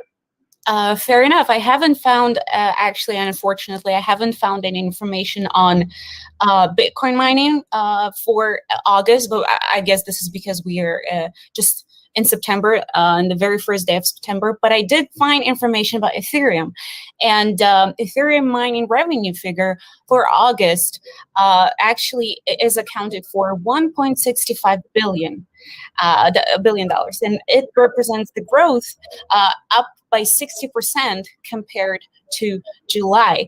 And you know why? Do you have any idea why that happened? Because even though we had Ethereum London hard fork, right, and the transaction fees were supposed to go lower, but do you have any idea why that happened? Why the revenues still grew? I think you probably know the answer, but it's mostly just underlying price of Ethereum. it's the only thing that's driving those revenue figures. So Correct. People are speculating on the London hard fork and what can happen with Ethereum POS and 2.0. This is something that I think people are overestimating. It's something that's been promised by the Ethereum Foundation for 5 years, that it's months away. It is not months away. It's never been months away, and it's going to be continuously kicked down the road for years because there is an incentive by the Ethereum Foundation to continuously delay. If they ever reach Ethereum POS 2.0, and it's not everything that everybody has always dreamed it to be for the last 5 years, the valuation will fall to zero quite instantly. And so the incentive is going to be to protect the underlying investments that's already been made into Ethereum by kicking the can down the road and continuously delaying. I don't think Ethereum mining will stop anytime soon. And the more that they can hype the future promises of Ethereum, the better Ethereum mining revenues will be as well. But this is something that's going to continue a long time, and it's a game that they've played for 5 years. Jamie, you look like you wanted to say something. No, I was just going to add, I mean, Ethereum's having an incredible day today. Like we're seeing price appreciation in Ethereum just on the day, far exceeding what Bitcoin is doing. And we're seeing that more and more regularly, where Ethereum is kind of diverging from Bitcoin performance and increasingly having these days of outperformance, which of course directly goes to the profitability of Ethereum miners. Mining Ethereum also uses significantly less power. So the operating expenses involved in mining Ethereum are significantly less than those for mining Bitcoin, which speaks to the underlying profitability of the activity itself. And I was nodding along with Ben because I absolutely couldn't agree more that proof of stake is going to continue to get kicked down the road, which is great for Ethereum miners for sure. So I'm gonna just give you the answer, guys. The fact that Ethereum mining revenue went up compared to July is because of the huge interest in NFTs. I'm sorry to say that, but this is obviously Ethereum price, but at the same time the NFT craze. So this is something that influenced the price, the revenue a lot. So the next question is something that I expect we're going to be talking for a while. Is Bitcoin Mining Council. Right. So back, I think that was May. Back in May, when the one and only Elon Musk decided to stop accepting Bitcoin for Tesla vehicles because he said that Bitcoin mining, hurts the environment in just an imaginable in a bad way, in a really bad way.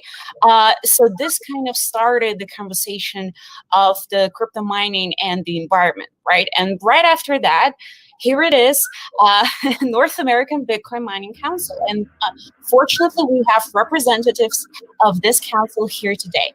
So I don't think there's any order. So just whenever or whoever would like to speak first. So tell us about the concept of council. Why in the first place that happened and this particular council was created. So as to why. So I can start. Oh no. Go ahead, Jamie. No, go ahead. Thanks, Fred. Really, the core principle behind the council, and it's not just a North American council, it is a global industry-wide council. It's open to any Bitcoin miner. And we've had really great participation coming from around the globe, which is amazing to see in such a short period of time.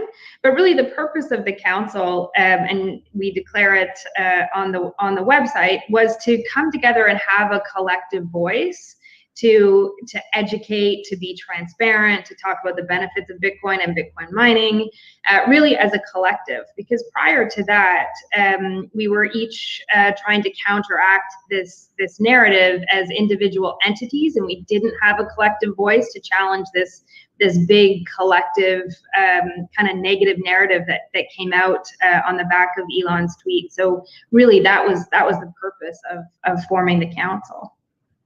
I was listening to a conversation, one of the conversation on Twitter's that I think was led by Michael Saylor. And I love the idea that someone actually said it out loud. Instead of doing this as competitors, right, and competing with each other, it's actually a great, as you said, a collective, right, a great way to come together and to decide what's best for everyone. And that's just going to make the industry better. So yeah, that is actually pretty crazy if you think about it, that everybody comes together and work like that. So Catherine, I would just like to jump in there. We're not, as a council, we're not collectively deciding on any sorts of actions at all. I mean, all we are is putting out information in a transparent and clear manner. And I think there is an important call to do that, because what we've seen against Bitcoin time and time again, and I think the ESG narrative is just the latest attempt to throw FUD and to throw some misinformation at Bitcoin to try and drive the price lower. We have seen organized disinformation campaigns against Bitcoin, and we're not going to compete against organized disinformation if we're not organized. So what we really need to do is we need to counter that organized disinformation campaign with an organized informational campaign. And I think that's here what the council is doing. We're collecting this information, we're calculating it, we're producing reports, and we're providing transparency to the industry so that people can clearly see that we're not causing the harm that these articles and these journalists are, claiming with hysterical articles that we're doing. None of the data is agreeing with them. And many of the sources that they're using as a basis for those articles, digiconomists primarily, the math is incredibly bad, and it does not track real world events. When the China mining ban happened, the Digiconomist index, which is the premier index for tracking electricity consumption and pollution, remained flat at all-time highs as the network curtailed 50%. His estimates stayed at 100% the same, and they flatlined there for a little while. And if you go back on Digiconomist today, we're at all-time highs today, despite being at significantly lower levels of network participation than we were just several months ago. And because of demand, we're actually using much more energy efficient machines, prioritizing the energy efficiency over the older stuff. So the underlying data is awful and couldn't be more wrong, and has been proven wrong time and time again with these results. So we need very organized campaigns against this disinformation. Well, yeah, thank you for clarifying that. That is very important actually to know. What is what kind of power, alternative power, is used the most when it comes to alternative sources of energy for crypto mining? I think you've mentioned that, or not yet. Well, there's I think clearly an even a fairly good mix of wind. I'm sorry, solar, Fred. hydro. You're breaking up a little bit. Sorry, you're breaking Sorry, up. I think there's unfortunately, I think I'm having a bandwidth issue. Yeah, I'll jump in for Fred since he's having connection issues. Yeah, please, go ahead, Ben. I mean, the power mix is pretty well distributed. I think pretty much every energy source on the planet does have some Bitcoin mining component attached with it, whether that's nuclear, hydro, gas, coal, wind, geothermal. I think every power source on the planet is represented pretty well.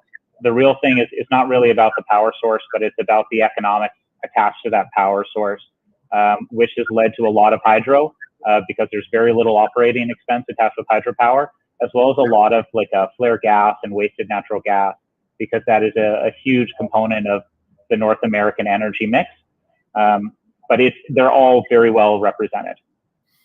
Yeah, I think to what Ben said, probably hydro is where a lot of Bitcoin miners are going.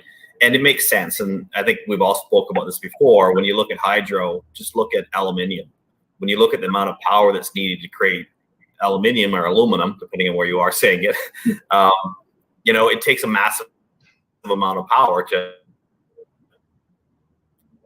transform bauxite to power to cut your costs. The cheapest is hydro. So I think that's where we're going to go. Yeah. Okay, that was good. We lost you just for a second, but you're back.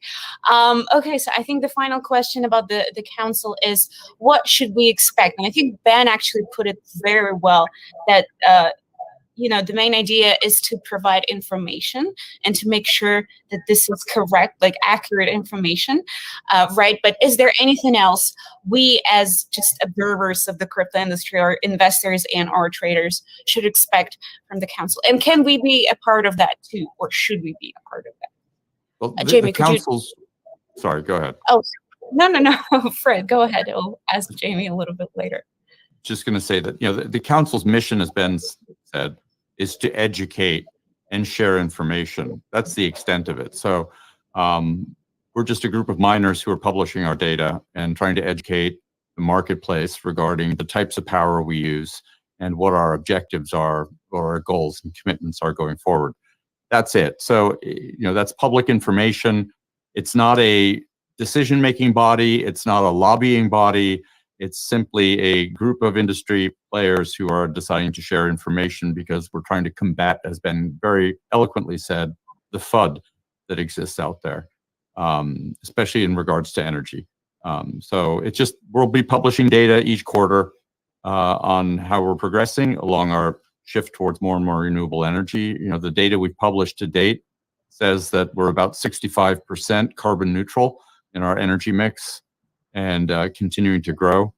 And I think, it's a group of people who really just want to educate. So I think if investors are interested in learning more, go to the website, see the reports we publish, but it's not like we're going to be holding meetings or conferences to debate topics. We'll continue to do quarterly, Twitter Spaces events where we share our data and bring on some experts to help educate the public, and those are great for people to attend.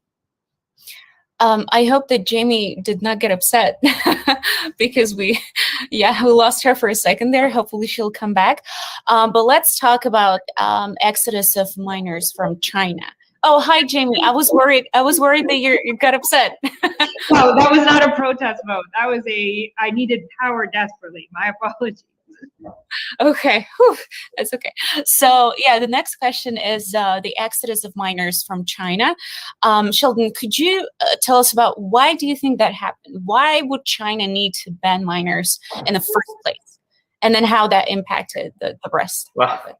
Yeah, I'm not the best at government policy in China, but conspiracy theorist. I need conspiracy there's a lot of different theories. One of the most common would be that China has its own digital currency that it wants to support, and probably wants Chinese patrons to work within the confines of their own digital currency.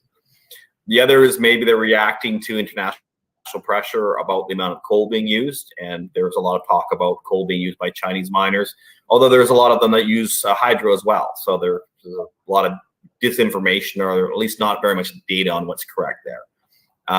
But at the end of the day, a decision was made. It's being pushed through or enforced. I don't know what word you want to use. And you're seeing this exodus of miners out of China into other jurisdictions, North America being a big one, Canada and the US, but you also see it in Russia, Kazakhstan's another big one, parts of South America, just jurisdictions that are open and welcome to miners coming into their jurisdictions and operating.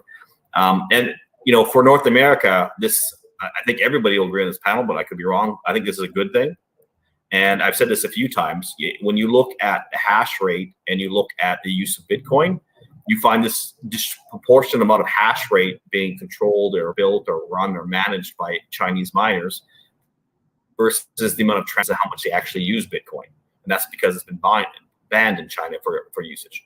And so I think it's a great thing that the hash rate that, is the infrastructure of Bitcoin and the uses of Bitcoin, which is happening in more Western countries, not all, but in general, we're using a lot of it, has come together into, countries that are creating the hashing or, providing the infrastructure and using the Bitcoin. Jamie, I know Sheldon touched a little bit on that, but how do you think this particular ban of mining in China is going to reshape the entire industry? Are we going to see bigger players, including like international players that Sheldon mentioned, or what kind of influence it's going to have, or already having on the industry? I think the biggest impact we already saw in the dropping of the hash rate by 50%, and the rest of us obviously have benefit from that. But I think broadly, it's good for the industry. I mean, Bitcoin lost half its hash rate and didn't flinch, so it speaks to the resiliency of the network. It just continued to operate as planned. And I think the decentralization is good. To Sheldon's point, we probably had an over-concentration of hash rate in China. And so getting it more broadly distributed globally is again, a good thing for Bitcoin overall. And I think sorry, go on, Fred. Just to comment on what Sheldon said and Jamie said, I think China's objectives here had more to do with foreign exchange controls than anything else. China today, if you read what's happening in the papers, kids are only allowed to play video games 3 hours a week. industries are being directed to redirect where they contribute their profits. The for-profit education industry has been shut down in China. People aren't allowed to make a profit in educating kids because they want to equalize the abilities for children in the countryside to have the same benefits and rights and privileges and opportunities as the kids in the cities. And so they're trying to create more of an even society using central control to do that. And one of the key issues that China had was currency control. There was so much money leaving the country via Bitcoin that they first stopped trade in Bitcoin. And then, of course, if you're mining Bitcoin, you're earning Bitcoin, people can buy that Bitcoin from you and then move their funds offshore. So the prohibition of mining of Bitcoin had more to do with currency control than anything else in China. It happened to be convenient that it also allowed them to say they're shutting it down for a smaller carbon footprint for the country, but really it was about currency control. And that's one of the reasons why, as you look at the shift of all that hash rate internationally, you know, the US today is still less than 20% of the global hash rate. And yet you have most probably over 50 or 60 exahash coming online in this country over the next 12 months. And it will still be under 20% of the global hash rate, most probably even then. So that shows the fabulous nature of how Bitcoin operates. It is a distributed network. No one country or even group of countries can control it. And it really will operate even with somebody who nearly had 50% of the global hash rate tried to shut it down. So I think that really speaks to the strength of the Bitcoin network, both technologically and also from the industry participants. Thank you for that insight. Yeah, that was actually a very, very well put thought. And I think this is going to be our last question. Supply chain issues and you know, what kind of issues crypto miners experience, because there are a lot of equipment involved. You know, I think this is was something that Sheldon was very worried about, but I'd like to start with Ben because yeah, he's been selling for a while now. So can we talk a little bit about supply chain, how, you know, how reliable it is in terms of equipment, and how should the supply chain be distributed? Are there supposed to be like local players to make sure that there's necessary equipment involved? I think you're muted, or maybe just quiet. Very quiet. Probably something with the sound. Maybe, yeah.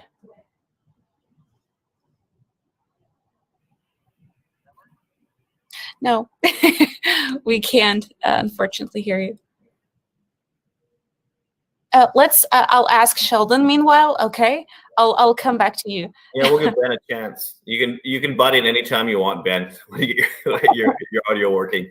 But the supply chain is an issue, and again, it's an issue for crypto miners because we need chips. I mean, chips are the biggest part of our industry to build new servers and efficient servers.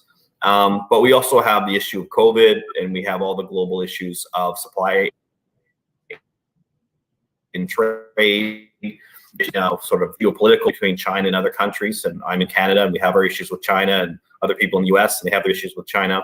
And that's where our production comes from, mainly China, Taiwan, but the companies that own it, you know, BitMain, MicroBT, Gagnon are mainly Chinese companies, and they sort of control the manufacturing of Bitcoin mining equipment. So you have, you know, one issue is what's happening in the supply chain, i.e. raw materials to make chips. And it's not just us. You saw, you know, things about GM and Ford talking about having chips to make cars.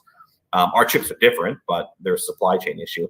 And then two, you have companies, and Ben alluded on this earlier, that price the equipment based on how they see the revenue of that equipment being. And so you have this surge in price because the amount of money that can be made with Bitcoin mining equipment has surged as well. So you've got sort of two different things going on here. So you have difficulty making the amount of volume that's being demanded from market players that want to buy it. So that's a raw materials issue.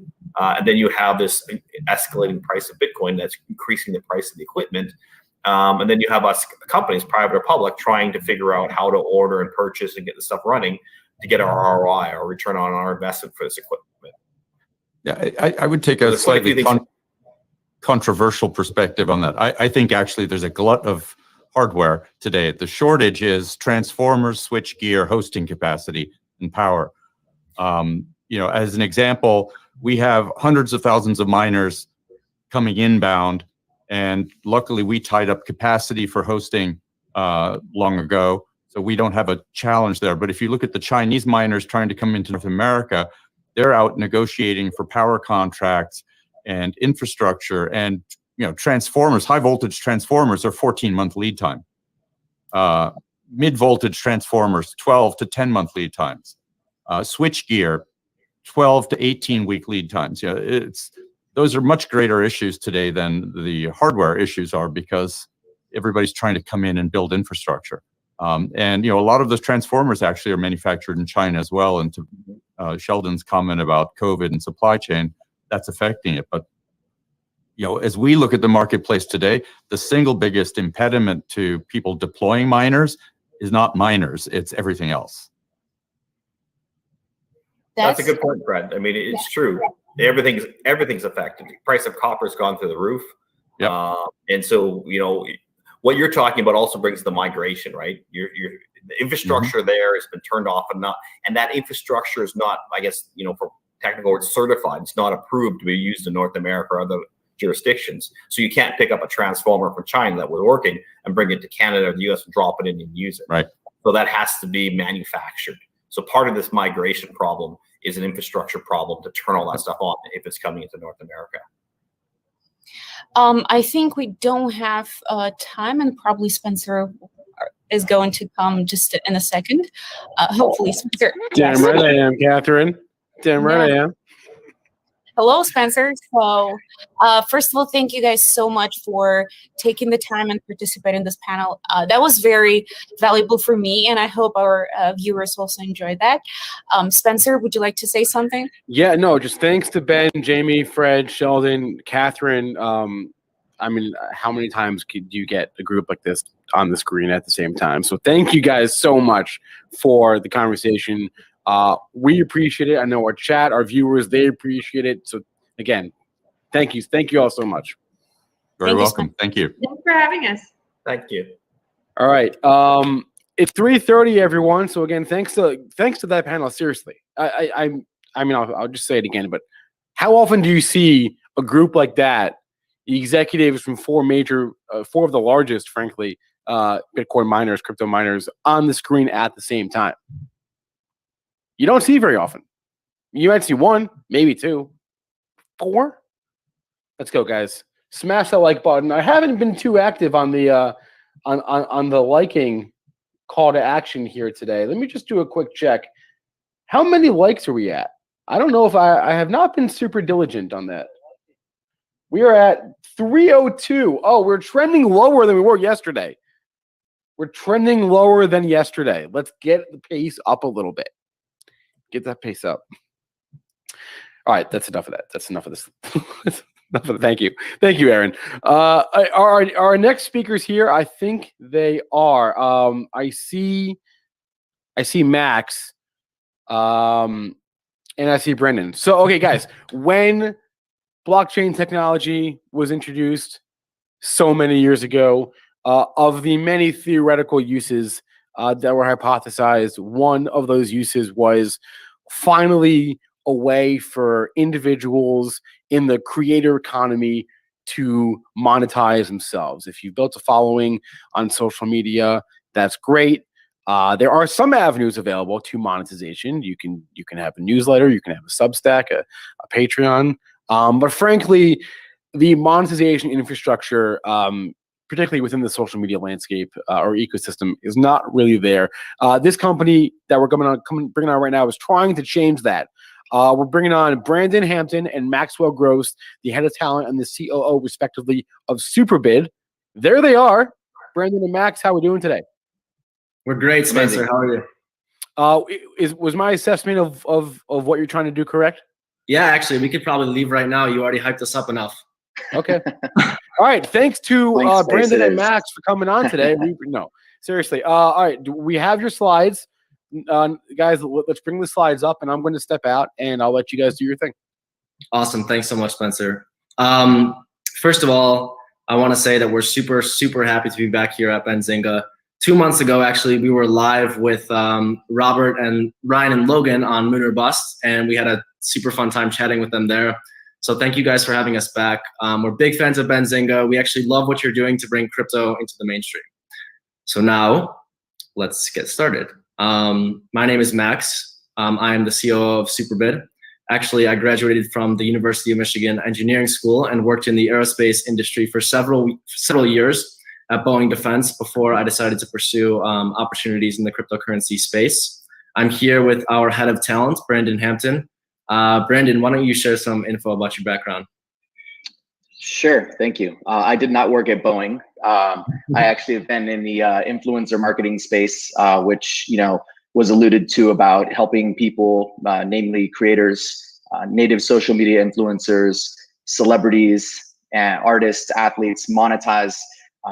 I was rated #1 by Forbes magazine as one of the most engaged brands on Twitter back in the day. I went on to build a network of over 36 million followers across all of social media.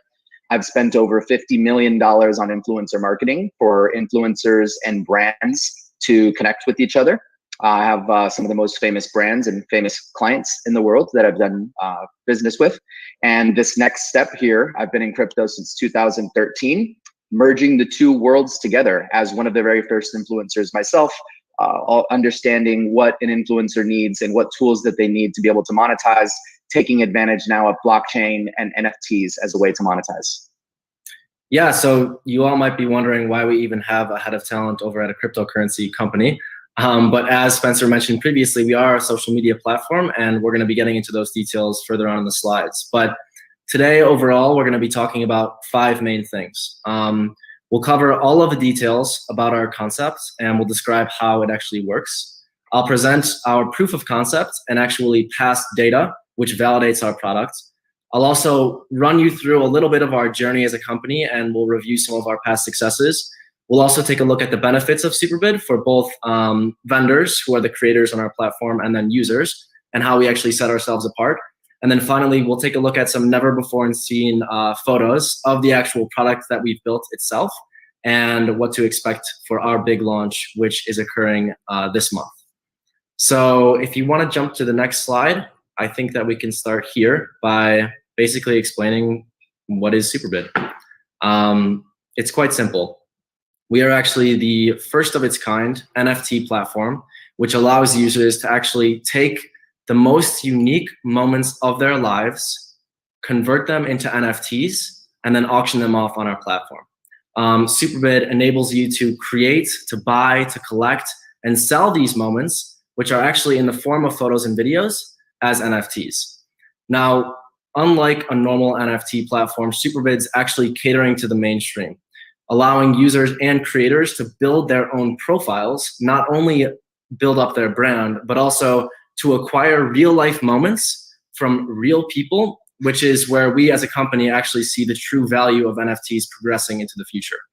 For our launch, we're mainly focusing on selling NFTs from celebrities with the goal of selling only the highest quality NFTs, attracting the mainstream, and subsequently encouraging organic growth of creators to come to the platform in the future, who will eventually be able to freely create profiles and freely run auctions for their moments at will. Now, I keep referring to these moments, these sellable moments, and you might be wondering what these actually are in the context of Superbid.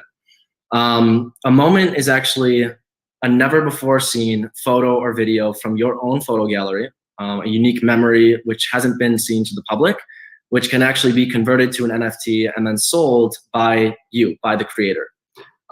What's more, as I mentioned, is that we're actually launching this whole concept this month. And for users, you'll be able to acquire these NFTs, and then celebrities will actually be able to take part in scrolling through their photo galleries, picking the best ones that they've never shared before, and then going on Superbid and auctioning them off there. What's really unique about this is if you take a step back and think how creators are actually monetizing their lifestyles is typically through your standard social media platforms like TikTok and Instagram. Now, instead of relying simply on ad revenue for the content that you create, before making that post on Instagram, you can actually come to Superbid. You can take your photo, you can take your video, you can post it on Superbid, convert it to an NFT, and then instantly monetize that content. So it's a super cool concept, which has never been done before. We're kind of taking advantage not only of the influencer market, but also the NFT market, bridging those worlds to create this super simple, efficient product. If you jump to the next slide, I'll just give you a quick rundown on how it actually works. The process of participating is also extremely simple. So for a creator, you'll simply enter our app, you'll create an account, you'll upload your photos and videos just like you would on Instagram, as I mentioned, and our platform will automatically convert those photos and videos into NFTs once they're auctioned off. And then when the auction closes out, you're paid out in cash. And then whatever you've generated appears in your own wallet on the blockchain. Now, the Superbid token, which is currently available on the market, is something that you can not only buy, but it's something that fuels the entire ecosystem, the entire transactional system of payments within the app. Jumping on to the next slide, I'm going to explain to you why we're pursuing the NFT space even to start.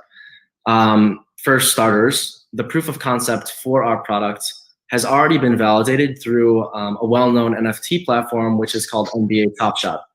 NBA Top Shot actually sold over $675 million of NFTs in less than a year.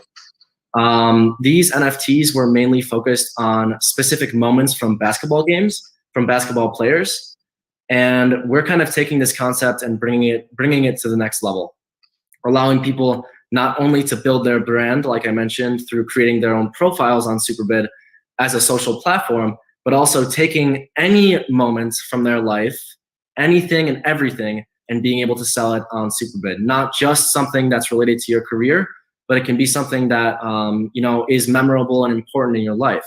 So, some of the examples that I like to give are for a musician, for example. If you're looking to monetize your content through Superbid, you could take photos and videos from a backstage concert, which have never actually been seen before by the public, and you can convert them to NFTs and sell them on Superbid. You can take videos from a backstage studio session, which have never been seen before. You can take those videos, sell them on Superbid. You can even take an image of lyrics that you created, convert that to an NFT, and then sell it on Superbid. For an athlete, you can take footage of a locker room after winning a game and sell it on Superbid. You can take footage of your coach giving you a hype speech before a game. You can even record yourself after scoring a touchdown and then convert that to an NFT and auction it on Superbid. For actors, you can take footage and photos from a behind the scenes set that hasn't been seen before by the public and just give people a little snippet of your personal life. It can be anything.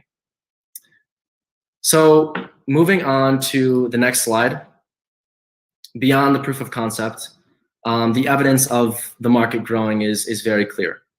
Now, we are approaching this from two angles, taking advantage not only of this NFT market, but also of the expected growth of influencer-related marketing over time.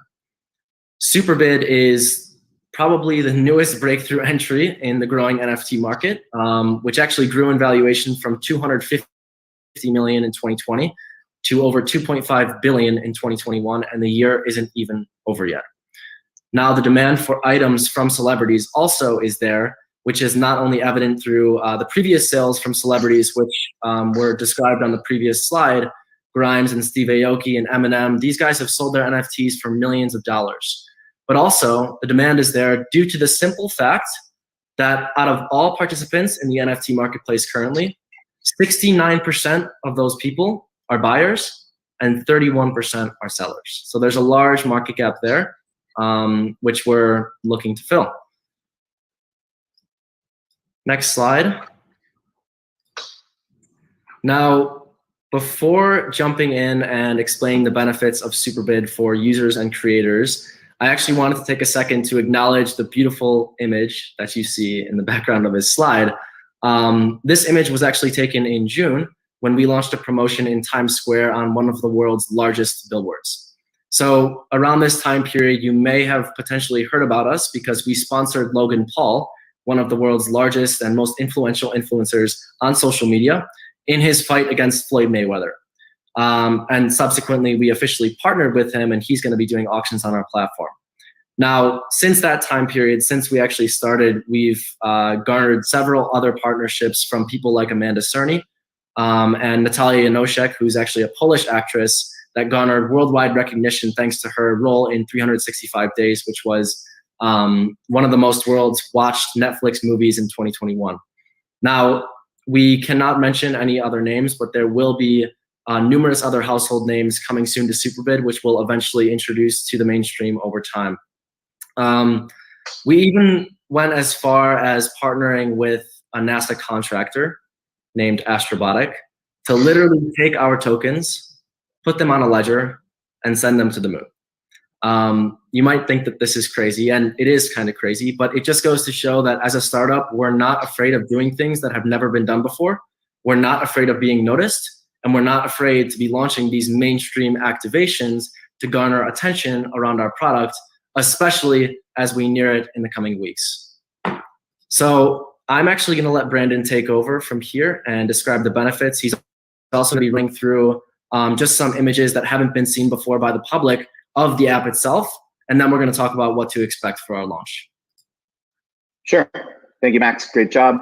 You can actually go back one slide before we get to those. So one thing that's important is we have additional components of things. If you realize this for a second, there is no place for a celebrity or influencer to sell items on the internet. Crazy and preposterous that that's true, but if you are one of the talent that we have signed, you're not going to go sell your product on eBay because it's not going to get proper recognition. You're not selling your old items on Poshmark. You're not going to StockX or Goat. What you need is a dedicated platform that allows you to sell items. Now, when we realized that this was the case, we thought, what were the opportunities? Well, there's NFTs, so you have your digital assets. You have physical goods, so think about a soccer player selling an autographed soccer ball, or you think about a big shoe collector selling a one-of-one pair and auctioning them off. Influencers, celebrities, athletes, artists, lifestyle bloggers, there's no place for them to do that. So we created this marketplace. Now, the core of every product is going to be the core of every product is going to be an NFT. So everything has a digital ownership aspect component to this. So if you're buying a autographed football from an NFL player, you're purchasing an NFT and it comes with this physical item as unlockable content. If you're purchasing, which we will sell on our site, meet and greet with celebrities and influencers, you're purchasing an NFT ticket that will allow you entry into this event. So you're not only going to be able to buy digital assets, but you're going to be able to buy physical goods and real life experiences that are tied to digital ownership so that they can be memorialized and authenticated. Next slide. These are the first look slide at our platform. If you recognize the one on the left, probably looks a lot like Instagram, and it looks like a lot like TikTok. We wanted the content and the way that it's positioned to be familiar. We wanted people's profiles to look exactly as they do on other platforms, but with the functionalities that we have, which are very different. On the right side, you'll see one, it looks exactly like OpenSea might look. You have your digital asset, your creator, the name of the asset, the bidding history, and of course, things like rarity score and otherwise. And then the last component is the way that we sort of explain this is you're looking at an Instagram feed that has OpenSea-like technology that also allows you to engage and purchase content like you would on a platform like OnlyFans. Now, what we're doing is we're sort of meshing these three together, and the mass market opportunity here is allowing influencers to create content to control their own destiny with how they monetize. Right now, they're waiting for the next brand deal. Influencers, celebrities, they don't get big salaries and have all this money waiting for them all the time. They don't get to work extra hours and get extra brand deals. They're sort of at the mercy of others. This creates an independent revenue stream where they do what they do best, which is creating valuable content, and they can sell it. People can sell 50 copies of a photo. They can sell 25 copies or 3 copies of a video, or a more expensive one-on-one NFT can be owned by a person who's able to then redeem that for a physical good or an in-person experience. Next slide, please. With our celebrity partners, we're gonna be able to reach over 100 million sets of eyeballs just from the beginning. We have an existing community between Telegram, Twitter, Instagram, over 20,000 people. We have over 7,000 token holders that have sort of organically found out about us. We have not started, really other than Times Square and the Logan Paul and Floyd Mayweather fight, really dabbled into any marketing. We've sort of been building the organic community, building the infrastructure, building the technology, and it's ready. We're launching this month, and people will have the opportunity to come on board and purchase moments from their favorite creators, and they will be able to own these as digital assets. And now one other thing that I'll mention, and it kind of dabbles into something that we're not supposed to talk about, but I'll talk about it a little bit because I can't resist, and I think it's a massive add value. The difference between something like this and the difference between the other platforms that exist for NFTs is that you have to be a crypto purist, and you really have to understand blockchain and the technologies around blockchain in order to go on and actually purchase a digital asset. So you knowingly are purchasing an NFT, you know that you're purchasing a digital asset, but on our platform, you might not know the difference. So just as there's a Binance, difficulty level for an exchange, for example, and then you have Coinbase, who's more user-friendly mass market. You have TD Ameritrade, who is a little more complex for sophisticated investors. And then you have something like Robinhood. Well, now you have platforms like OpenSea and Rarible for the sophisticated crypto investor. For the mass market, you have our platform. There will be crypto capabilities, but we'll also have fiat on-ramps so that people can come on using dollars and purchase NFT moments on our platform. Thank you so much, Brandon. That's perfect. If you guys have any questions, you can always reach out to me. I drop my email there. You can also follow us on Twitter for any of the most recent updates coming up in the future. And if you do have Telegram, this is the place where we're typically answering most questions from community members. So you're welcome to join there. All of the information is found on our website. Last thing before we go, for people in the chat that are from Superbid watching right now, can we see some emojis? Can we see some Superbid likes? Let's see it, guys. Right on. Superbid.io. Find our Telegram, Twitter, Instagram. Follow along because we have a lot of cool stuff dropping. Awesome, guys. Thank you so much, Max, Brendan. I'm seeing some emojis in the chat. A lot of enthusiasm here. Super exciting space. We are in like the top of the first inning of this stuff. We got a long ways to go. Very exciting stuff, guys. Thanks so much for coming on today. Thanks, Spencer. Thanks, sir. Appreciate you. All right. I do want to take a quick second if I have time. Actually, I don't know if I have time. Nah, I'll wait. Our next speakers are already here. And what we have coming up next is an exclusive conversation with eToro. And the person asking the questions needs no introduction. Hey. Yes, he does. He always needs introduction. He does? I'm Jason Raznick, the guy you just cut from your show on Fridays. I looked for your calendar invite to show the team how you do calendar invites, and it wasn't there. So I had to go backwards. Yeah. I opted. Google gives you the option not to alert people when you cancel a calendar invite, and I opted not to alert you about that. So. Oh, you should have alerted me. Why didn't you alert me? Because I didn't want to have this conversation right now. Why? Why do you want? We have an amazing guest coming up, Yoni, the CEO of eToro, but he's going to tell you, don't avoid conflict, don't avoid conversations, Spencer. It's not how you want to live life. You're right. You're right. Why would you want to hide that you dropped me on because I didn't come on the last 7 weeks, or maybe another reason you dropped me? I don't know. But either way, that was silly of you. See, Spencer. Okay. In any case, Jason, we've got Yoni from eToro, the founder and CEO. Let's get Yoni on here. And all right, so let's go. Get the ticker symbol on there. The SPAC ticker symbol. It's not fully converted. I see in that bottom toolbar. Let's get that ticker symbol on there so people know what we got going here. Yoni, welcome to the Benzinga Crypto Festival. How you doing today? Well, I'm doing great here in New York.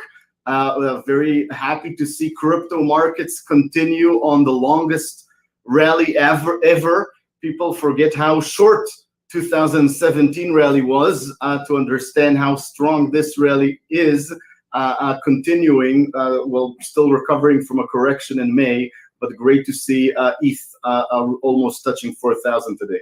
Yeah, no, ETH is. Now, do you have, you guys, I have some interesting stories for Yo. You guys are gonna, if you're tuning in, you're gonna freak out by the end of this interview, because I have a couple interesting stories that I promise you. You know what? I will send you guys a refund of $10 or something if you paid, but maybe you did. If you don't think this is the most amazing interview ever, because I promise you it is. I promise you. Just take my word for it now, and now let me prove it. But do you have are you biased to ETH or Bitcoin? What's your take? Generally, I'm very biased towards Bitcoin and ETH. They're roughly, I'd say together more than 80% of my crypto holdings, and they're playing 50-50, really depending on the day. But by the way, everybody, since eToro is a social investment network where you can actually see the portfolios of everybody in the network, you can actually look at eToro.com and search for Yoni Assia, and you'll see the breakdown of my entire both crypto and equities portfolio, and my stellar performance as well. Wow. Okay, so we can all see that on the eToro platform. All your holdings. Yeah, of course, it's been there. You can see actually my track record.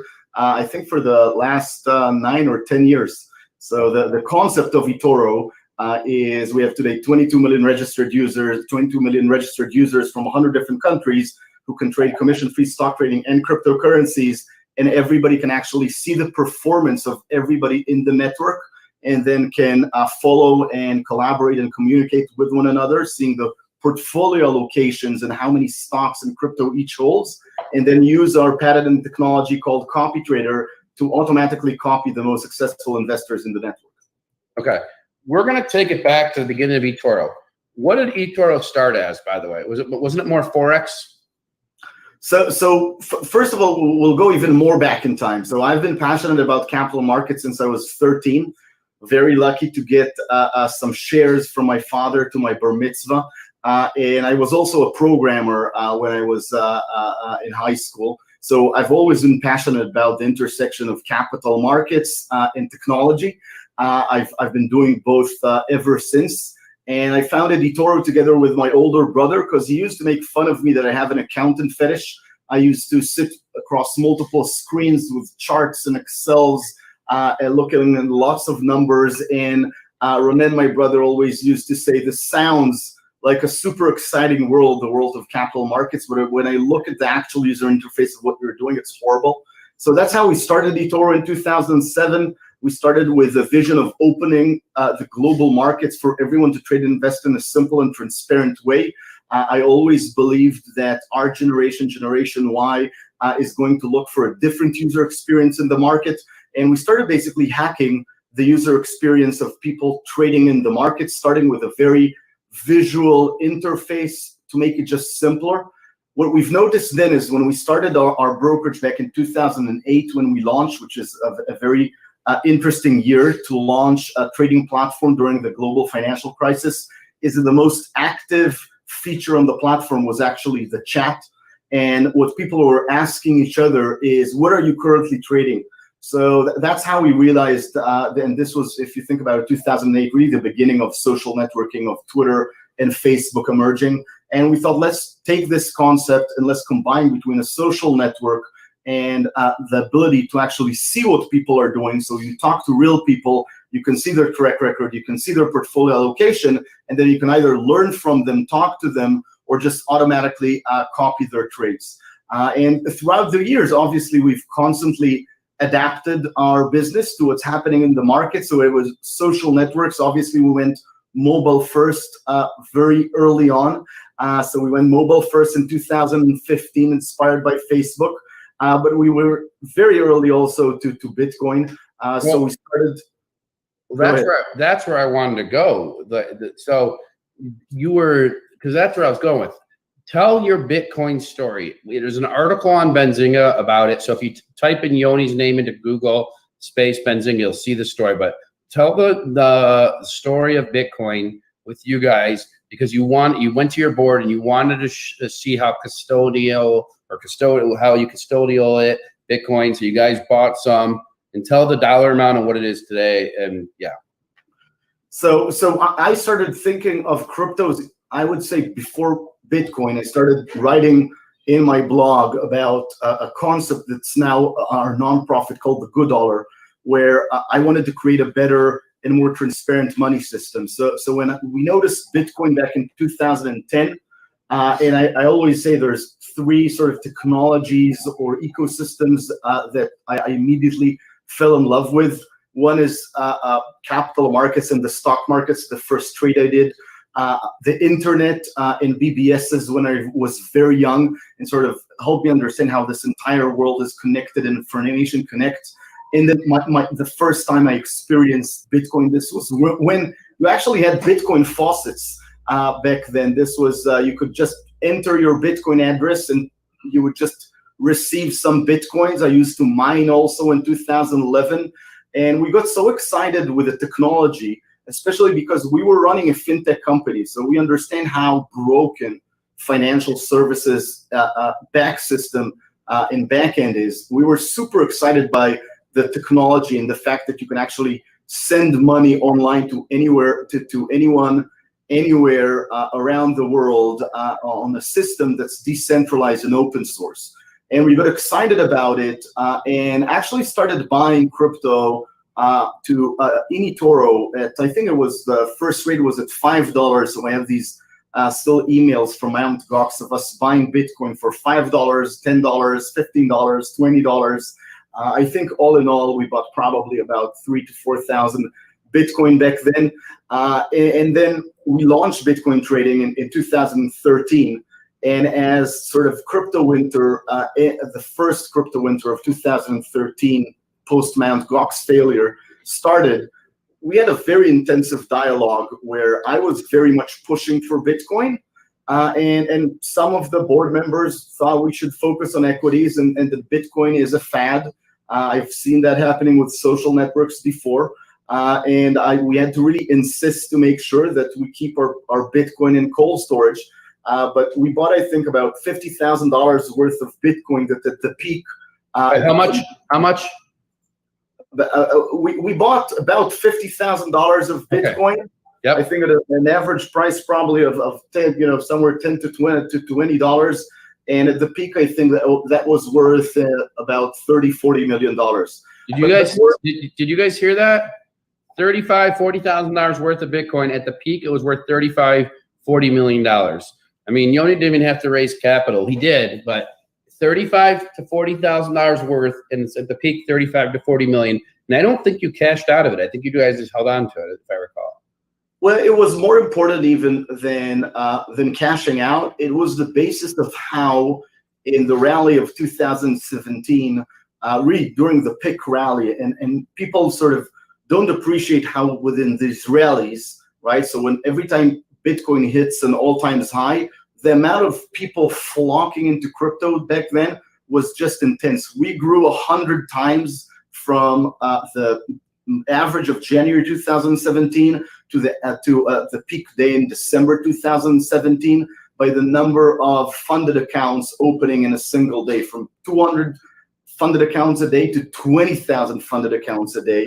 And the only way we could actually serve that surge of customers who are coming to eToro to buy Bitcoin was actually just selling them the Bitcoin we held, right? Because back then, this was like at the peak of 2017, all of the exchanges shut down new registrations. Most of the exchanges were on and off during peak times. You couldn't trade. You had a lot of errors back then. The system was really just maturing. And the fact that we had a balance sheet and enables us to also go into new cryptos, so hold a balance sheet in ETH. We launched Ethereum on the platform when it was $6. So the first quotes of ETH on the platform is at $6. And then we started adding more and more cryptocurrencies. Today we have about 30 crypto assets on the platform. But it's amazing to see some of the people, even just the last 12 months, we've seen people buying Cardano. And people just seeing absolutely amazing returns on Cardano over the past 9 months, which is quite amazing. I'll just put a disclaimer there that having seen that sort of from the seat of seeing hundreds of millions of transactions in eToro, the fact that people were in time in a specific asset, and this is a risk disclaimer for you, Jason, doesn't mean that it's easy necessarily to make money in crypto or that all other assets will grow in time. So past performance doesn't necessarily indicate future performance. I mean, have you lost any of these picks? You mean have I personally ever lost in a trade in crypto? Well, I mean, these returns are right. I mean, do you guys have your own coin yet, eToro?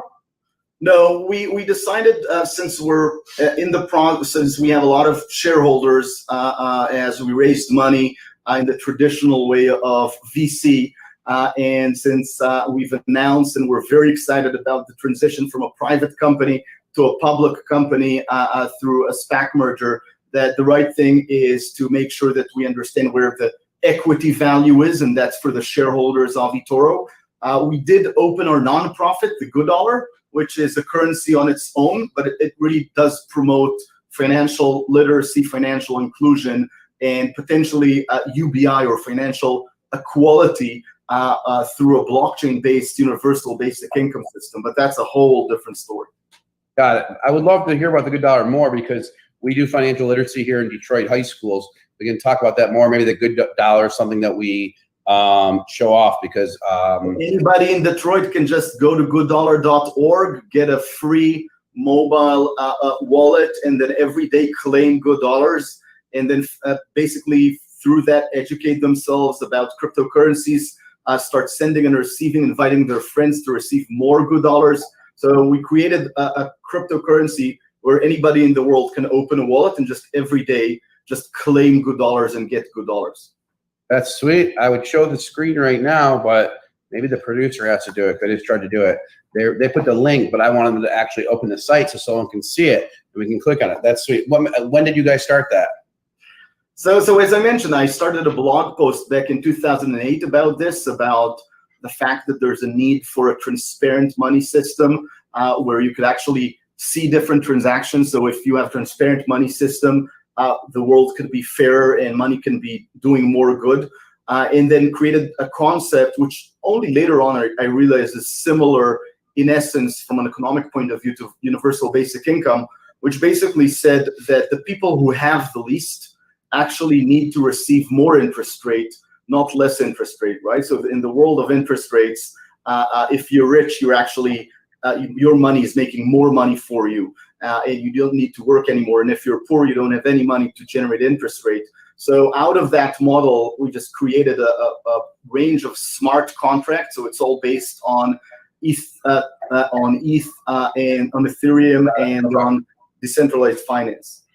Okay, so now we talked about but the one thing I didn't get still, in the first days that you and your brother started the business, the first days, I'm talking about the first 2 months of the business, first 4 months of the business, what was it? I know you said they were chatting about positions, but did you have a brokerage then in Israel? Like, what was it the first 4 months? I mean, because I know this thing, I mean, this has been a rocket ship, and I feel like the rocket ship is just beginning. So, but I just want to know the first 4 months of what it was, or the first 2 months. What was eToro? I know what your vision was. Your vision was to open up trading and investing to the world because you've been so passionate since you're 13. Your parents had to steal the newspaper away from you to stop trading. They wanted you to play sports because you couldn't throw a baseball or something. But you know what I'm just want to know. No baseball in Israel, so that's not the case. What'd you say? Close enough. But okay. When we started, it was really a desktop app. Okay. So you actually had to download back then software to your desktop, which made it very simple to look at the markets. We started with currency markets. You can trade the euro versus the dollar versus the yen.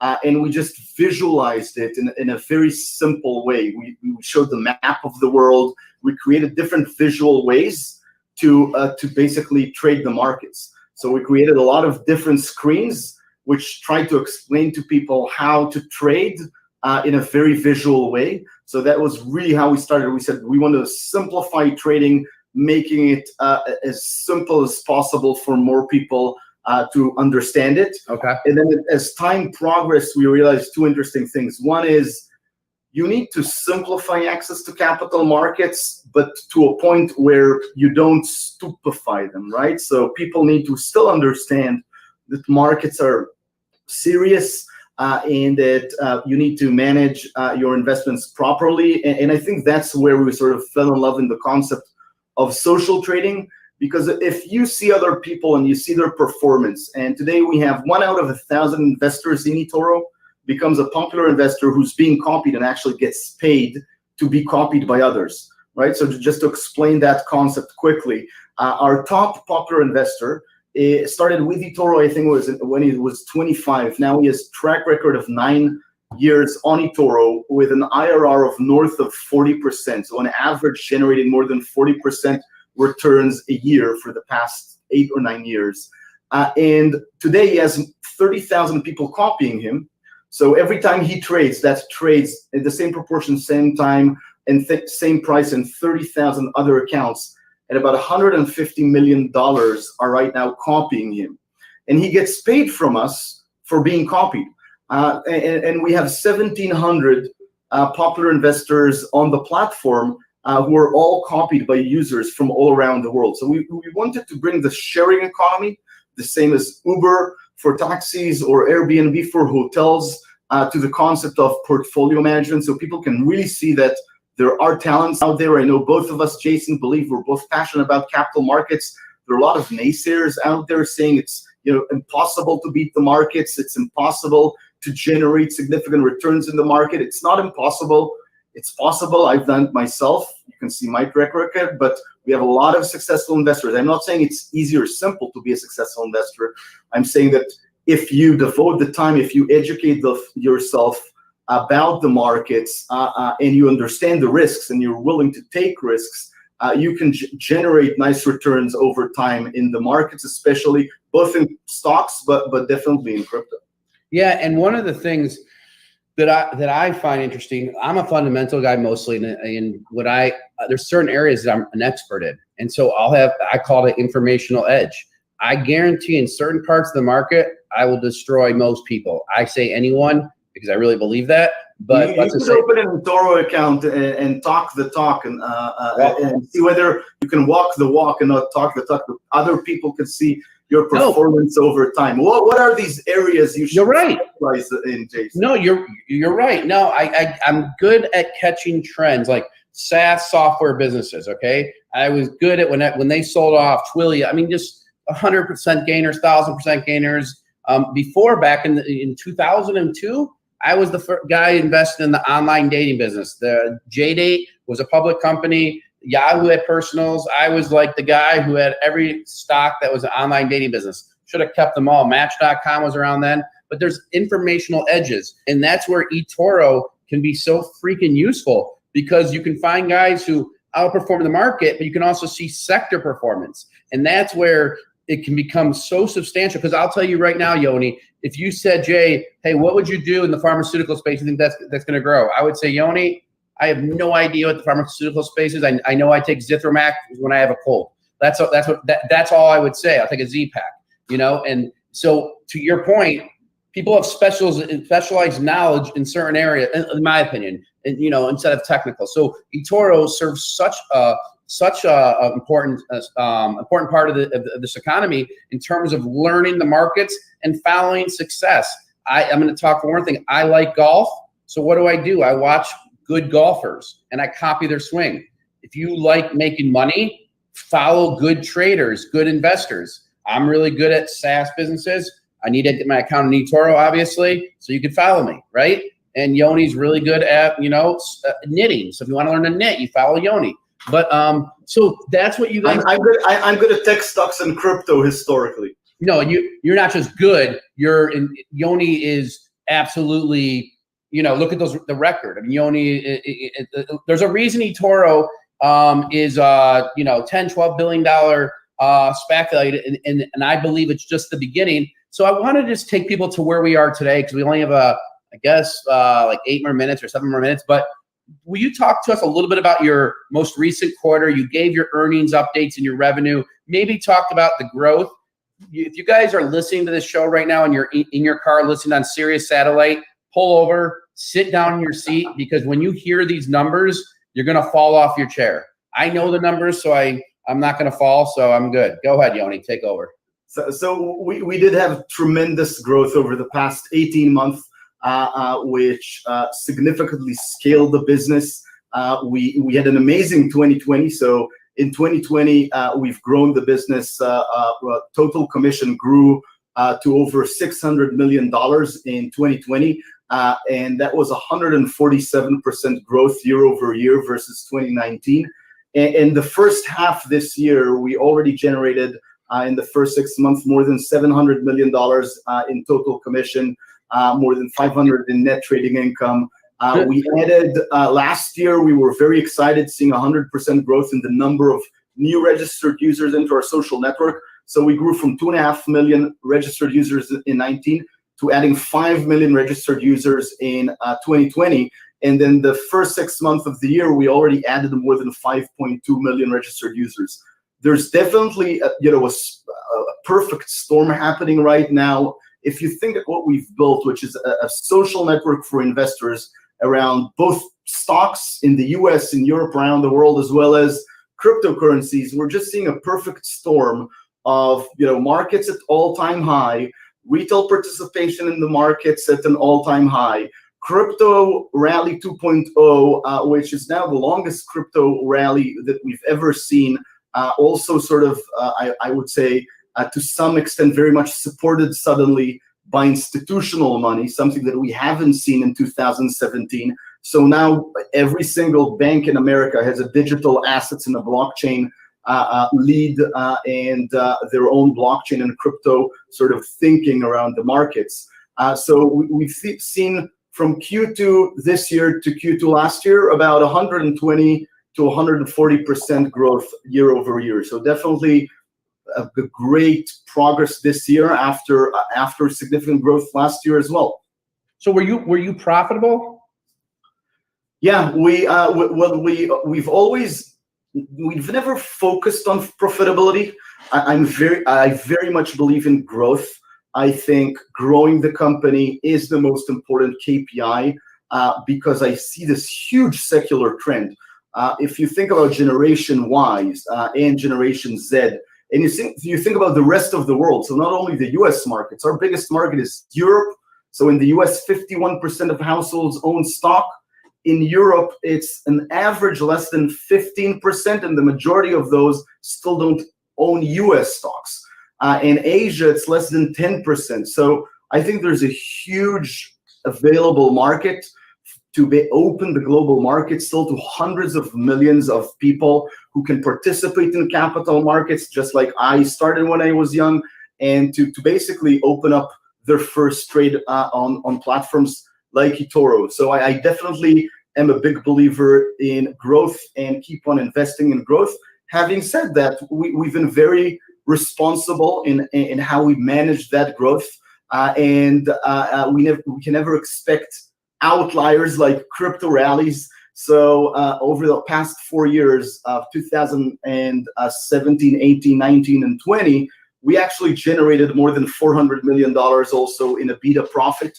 So we've been able to significantly scale the balance sheet of the company, but really not because we focused on profits, just because we managed the company responsibly, and every time a significant rally happened. Yeah, how many people do you have working there? We have 1,500 employees worldwide. Okay. We have offices, I think, in 10 countries now. All right. Okay, because we have 4 minutes. The numbers aren't amazing, but I know you're a big vision person. Where do you see this going? Do you think you're in inning one? You're just getting started? Where do you see eToro as a company, guys? If you want to look up eToro on the tickers, NASDAQ, it's FTCV. F as in Frederick, T as in Tom, C as in Charlie, V as in Victor. Yoni, where do you see you guys going over the next 2 to 3 years?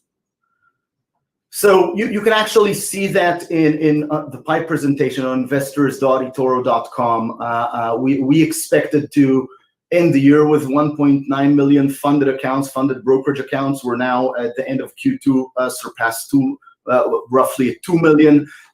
So we expect that number to grow to over 6 million by 2025.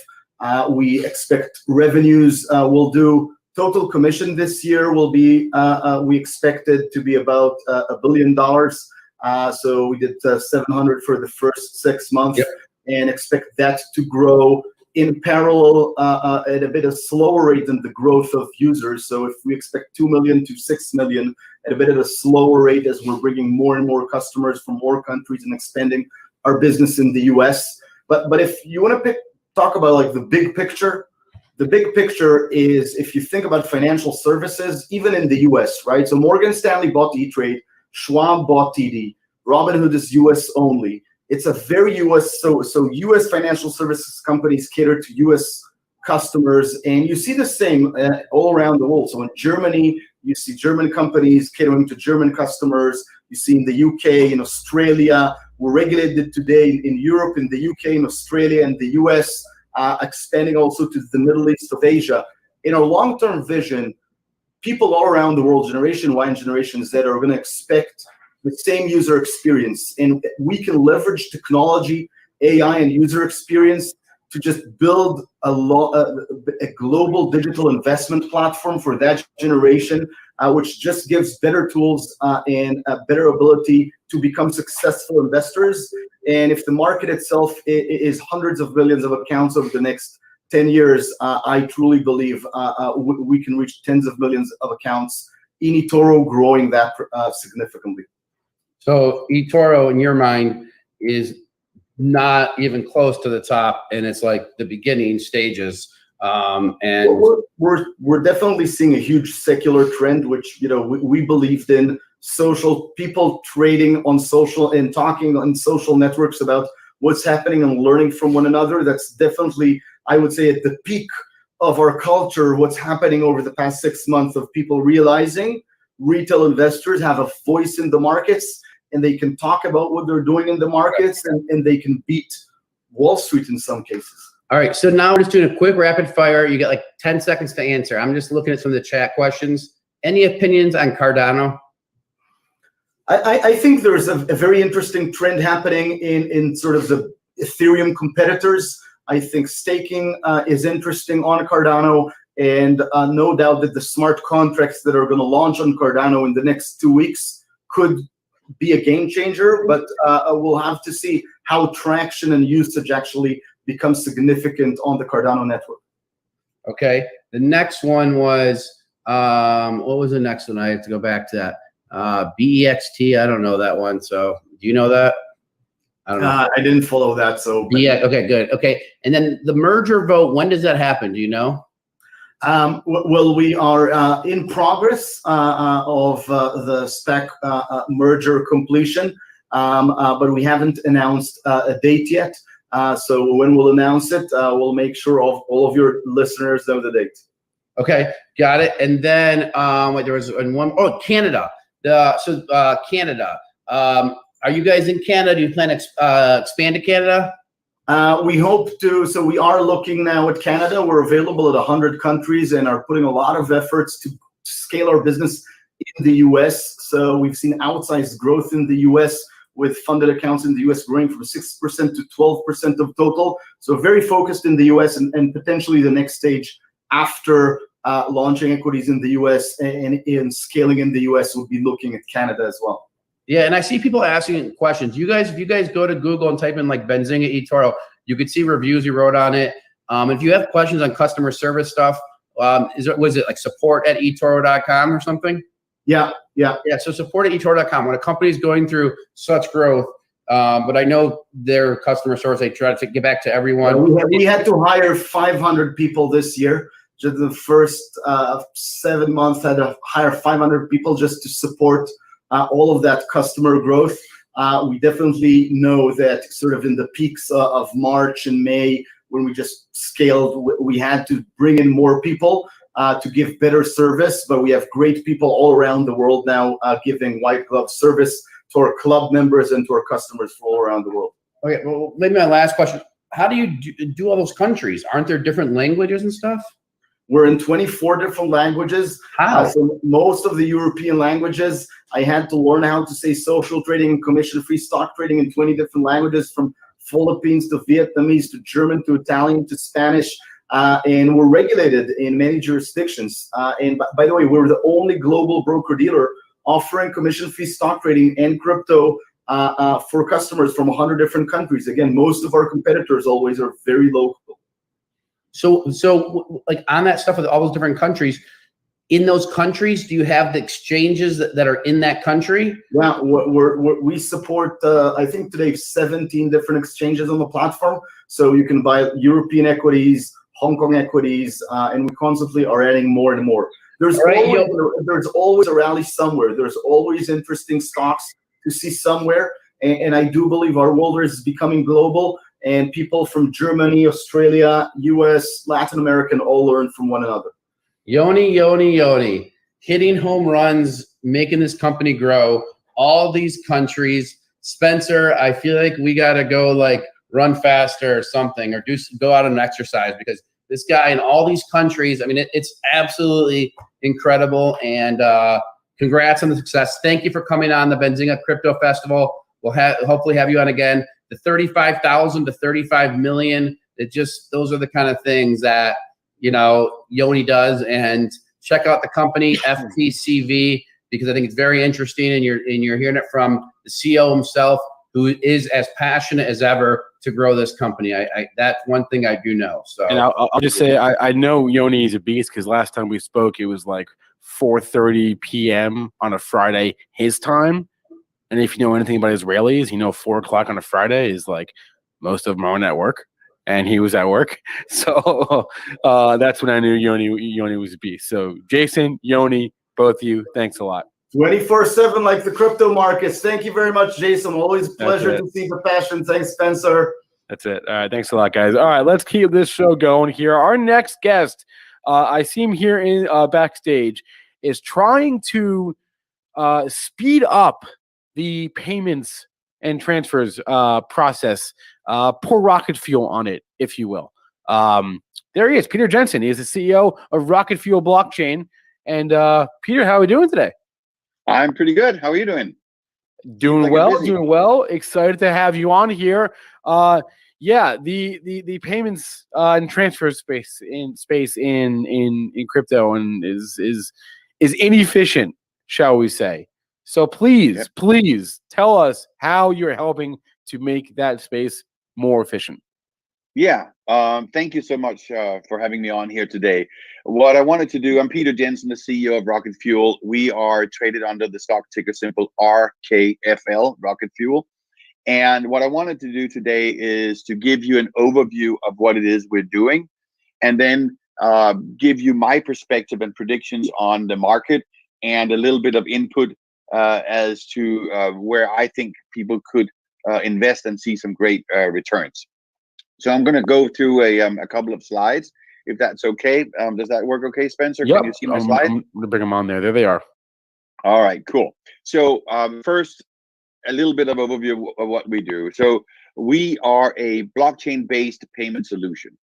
And so we allow e-commerce merchants to accept payments either with cryptocurrencies or bank transfers. We support all the exchanges and a lot of banks and all of that. So sometimes it helps just taking a look at it. If you go into any merchant site, you can buy, this is one of our customers, you can buy a ticket.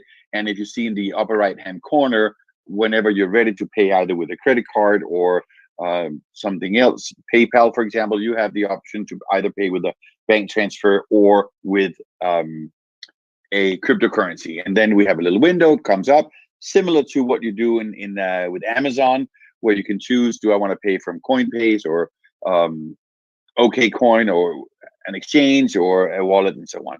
You click pay, one-click solution, super easy. And one thing that we're focusing on is it needs to be super easy. Today, with QR codes and so on, it's not really so easy that my mom can figure it out. It's really for the early adopters. If we want full adoption, it needs to be as easy as Amazon. So in addition to that, we have a dashboard for both our merchants and consumers. So consumers can, and this is nice for tax season, you can go through all of your purchases over the year, and you can see who you paid and so on. And the same for the merchants. They can see everything that is going on in their store. Who are my customers? What are they paying with? Are they paying with Bitcoin or something else? And lots of other data. I just wanted to give you a quick overview of what we're talking about before we go into some of the details, because most of the commotion around cryptocurrencies has been around investing in cryptocurrencies. But now I think we're getting to the next wave, which is really using the technology as a utility, and payments is one area of that. And you can say, why is that? What is the problem here? The problem is that we have a very inefficient system today with credit cards that invented 40 years ago before the internet, and it has all the security problems as you know, and therefore it's as I said, inefficient. What are the problems? Well, merchants, they pay very high fees, 3, 4, 5, up to 10%, as people know. And if it was just working, but it's not, there are chargebacks, there are declines, there are cash flow issues, and there's plenty of studies on the left-hand side of this slide that shows issues with cart abandonments and money spent on fraud and all of that stuff. So any merchant that you talk to, they don't like the current payment system. If you talk to the consumer, it's not really efficient either. If you go to any website, I mean, today, I think I have 30 different accounts. When I go to a website, I want to buy something, they want me to create an account, and then I have to enter my credit card, and then when I'm ready to pay, I go through it. Oh, now it wants my CVC code, and then I give it the CVC code, and if I'm unlucky, then my bank calls because they have all this fraud and so on. So finally, my transaction goes through, and then after a couple of days, I see this news story in New York Times that says yet another merchant got compromised. So I end up with 30 different accounts. I wonder if it's my credit card, my information that has been compromised. And I'm mentioning all these problems just to say that it is an inefficient industry today.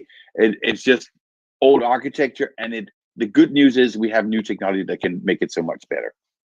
So what we have done is, and I'm not going to go into the details, but obviously we have developed a solution based on blockchain that addresses all of these problems. And of course, we think we're geniuses, but a lot of it has to do with existing technologies like blockchain, cryptocurrencies, and others.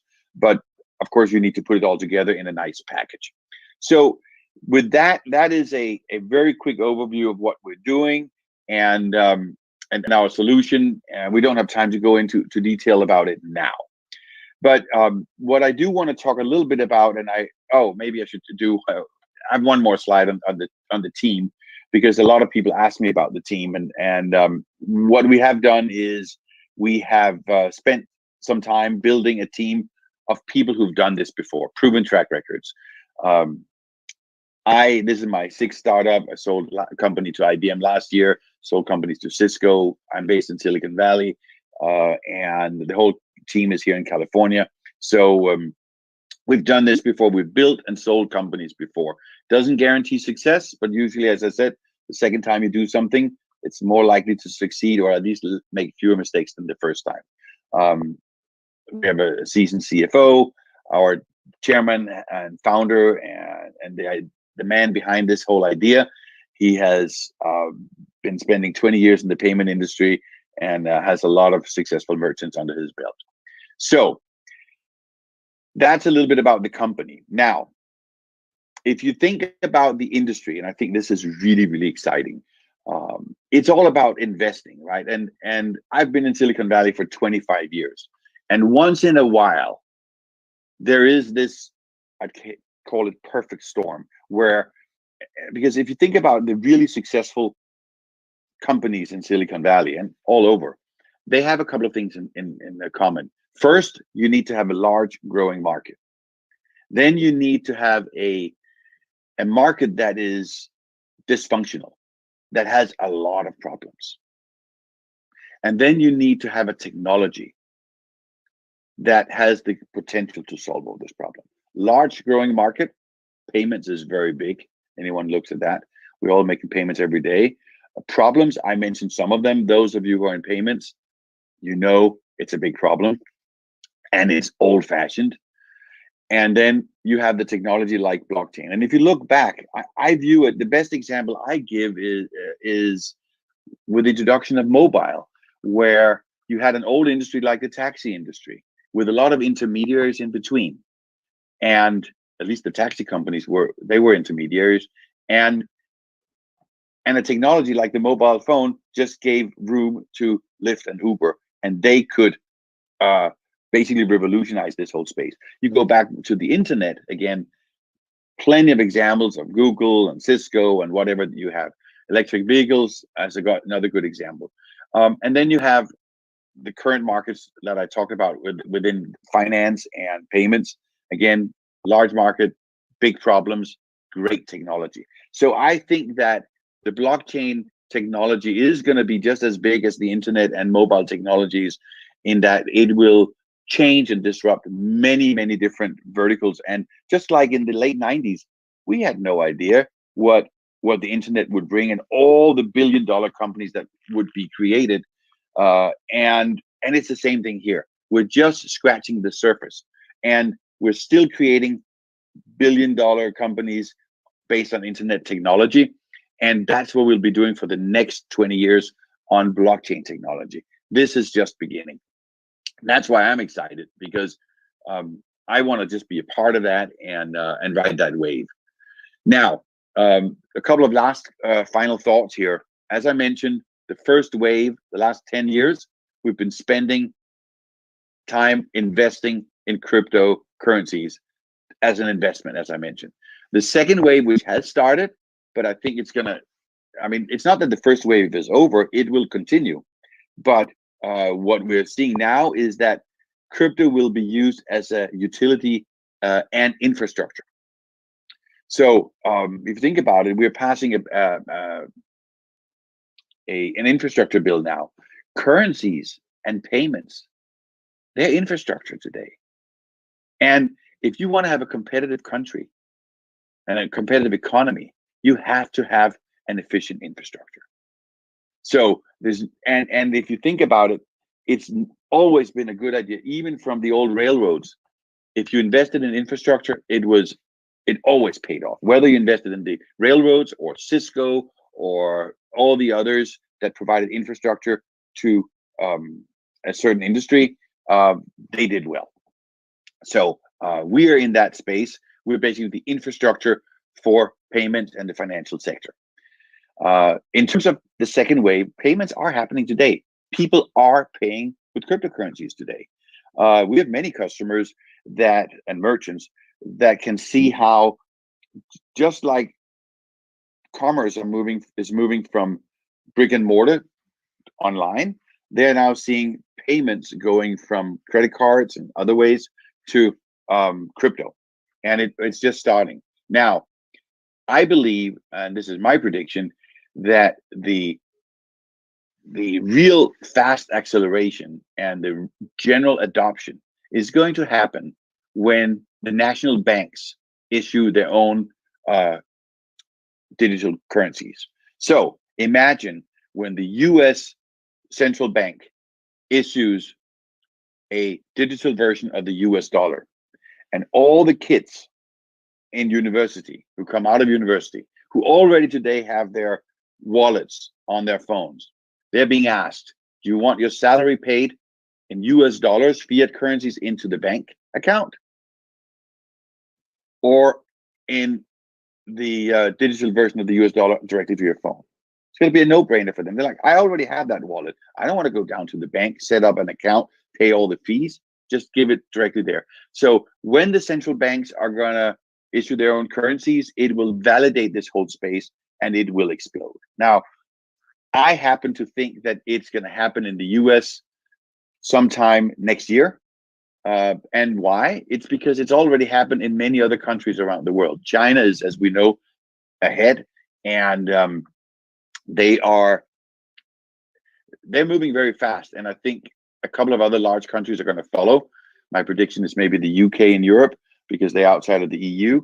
And we know what the Chinese want. They want the Chinese yuan to be the dominant currency and replace the US dollar. And I don't think we can let that happen here from the US. And therefore, the U.S. central bank is going to be forced to move relatively soon. So that's the second wave where we use crypto as a utility and infrastructure. Now, then you may ask, what should I invest in? So 10 years ago, a lot of you, or 7 years ago, or 5 years ago, a lot of you said, which cryptocurrency should I invest in? Should I invest in Bitcoin or should I invest in something else? It didn't matter at that time, because no matter what you invested in early, made a lot of money. And that's how it usually is. Go back to the internet. Whether you invested in Yahoo, who didn't, I mean, they all became big companies. It was just one got bigger than the other. There was Yahoo, there was Google for internet search, there was Microsoft, all of these, they all became big billion-dollar companies. And that's my point here, is that my point is you should think about, do I want to continue investing only in crypto, or do I want to diversify and also invest in infrastructure built on blockchain and crypto? And if I do want to do that, of course, we are one option, of course. But the key point is here, invest early. If you invest early in the infrastructure that takes advantage of crypto, then I don't think you can go wrong, because we're all going to be big. It's just a matter of how big we're going to be. So invest early and then invest broad. Invest in more than one company. So if you want to invest in rocket fuel, well, if you're a retail investor, you can buy our stocks online, and that's easy to do. If you're an institutional investor, as a startup, we're always raising money. So feel free to contact us. So with that, I'll turn it back to you, Spencer, and answer any questions that you may have. Thank you so much, Peter. I'm just checking through the chat right now, and it doesn't look like we excuse me, let's get that screen off there. Doesn't look like we have any questions. So yeah, we're actually right on time, amazingly. Well, there you go. Peter Jensen, everyone, is the CEO of Rocket Fuel Blockchain. And Peter, thanks a lot. Please, please, please make the space, make payments, make transfers more efficient, because it's slow. It's slow. It's not working well. So, yeah, but we've gotten used to it, just like the old days with the taxis, right? We thought, yeah, this is how it works. It's okay. You have to stand out in the rain and wait, and the wife is mad at you because the taxi doesn't show up. We didn't know there was a better way. And it's the same thing with payments. There is a better way. And we'll know in 5 years when we look back and say, wow. All right. Hey, Siri, remind me in 5 years. Cool. Siri's going to do that. Peter, thank you so much for coming on today. Appreciate it. You're welcome. All right. Our next guest is backstage. Before I bring him on, I believe we have a quick intro video to play. So let's roll that, producers. Meet the ByteDEX. Join the future. ByteDEX is a huge ecosystem consisting of Byte Exchange, Byte Wallet, ByteW, ByteDEX Token ByteChain, and ByteDEX communities. Byte Exchange is a next-generation hybrid crypto asset exchange. Byte Exchange does not keep your wallets in the exchange. Your wallet, your crypto, your exchange. Byte Wallet is a decentralized crypto asset wallet we designed for you. With this wallet, you can make transactions by connecting on Byte Exchange or connect to the best swap exchanges in Ethereum, Binance, Smart Chain, and Tron networks. ByteDEX token is the main crypto trading unit of the ByteDEX ecosystem. Offers commission discounts of up to 300%. Earn rewards from Byte Exchange's net income by staking ByteDEX tokens. Take a next step by keeping ByteDEX tokens in your wallets. ByteDEX brokers.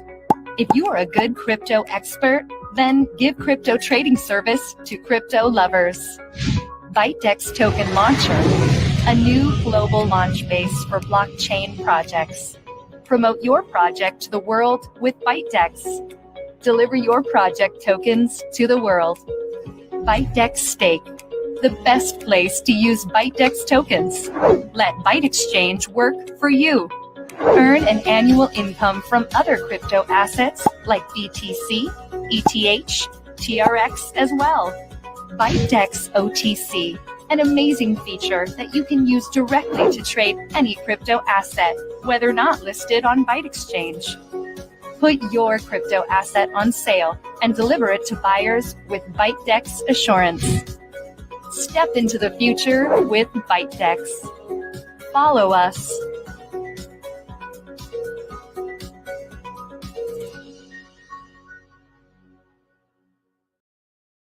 All right, let's bring on the CEO of ByteDex now, Ismail. Do we have him here, guys? We do. Yes, we do. Yes, I'm here. How are we doing? I'm fine, and it is late night in Turkey. And how about in USA? I think it's the afternoon. Well, yeah, we appreciate you staying up way past your bedtime, certainly, to come out with us today. So, hey, producer team, I believe we have some of Ismail's slides, so let's get those up on the screen if we can. And I'm gonna step out, and Ismail, do your thing. Yes, thank you very much. My name is Ismail Köseoğlu. I know it's hard to pronounce for English speakers, but I am the CEO of the ByteDex Technologies company. And ByteDex is a huge ecosystem, as says in the video. And this ecosystem formed by Byte Exchange, Byte Wallet, and our blockchain system, Byte Chain. And also, we have a new approach of the ByteDex communities. So we are here to change something in the exchange working flow.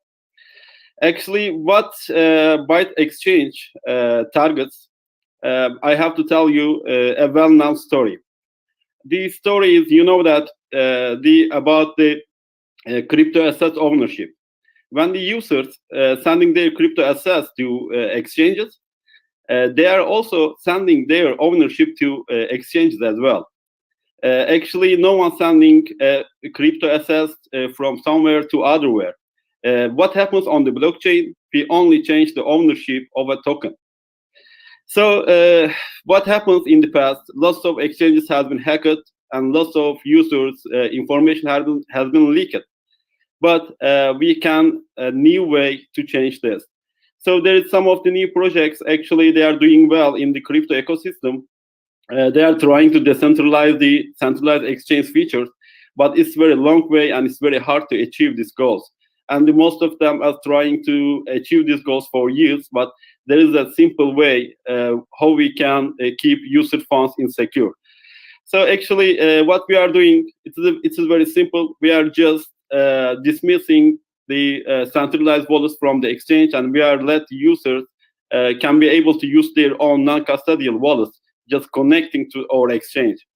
So just think that you have your own wallet, and you have your own private keys, and you have your own mnemonics words, and you just connecting to our exchange, and you are trading. And when your trading is finished, you just go away.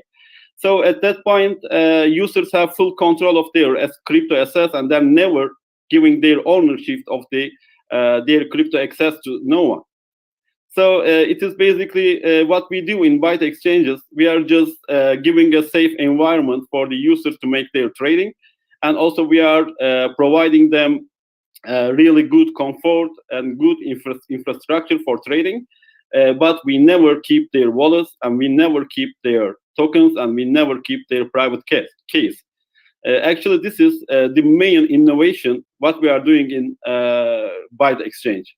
So I'm from Turkey, and what we lived, maybe some of you have been heard, 3 or 4 months ago, this second biggest exchange owner has run away from the country, and more than $110 million has been stolen from the Turkish users, and just the owner has been fled away from the country. And it was just easy because the ownership of all of the tokens was belong to exchange.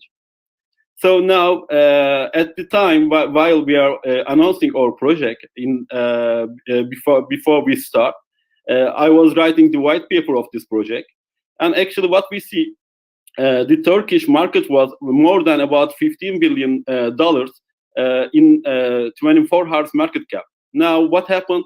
We lost nearly 99% of our market cap to other exchanges. just because we couldn't keep our tokens secure in a good way, actually. So the other thing what we do in the ByteX ecosystem is Byte Wallet. Byte Wallet is a non-custodial wallet which is directly connecting to our exchange, and users can be able to keep their tokens in the wallet, and they can just connecting to our exchange, and they making their trade, and just easily, it is very easy used wallet actually, and everyone can use, especially most of the wallets have lots of features, but what we understood that in the crypto sector, especially the newcomers, really don't have any knowledge about the how to use a DEX wallet. And when we look to our community, we are getting lots of questions about how to transfer tokens just in the wallet, or how they just going to save their private keys and etc.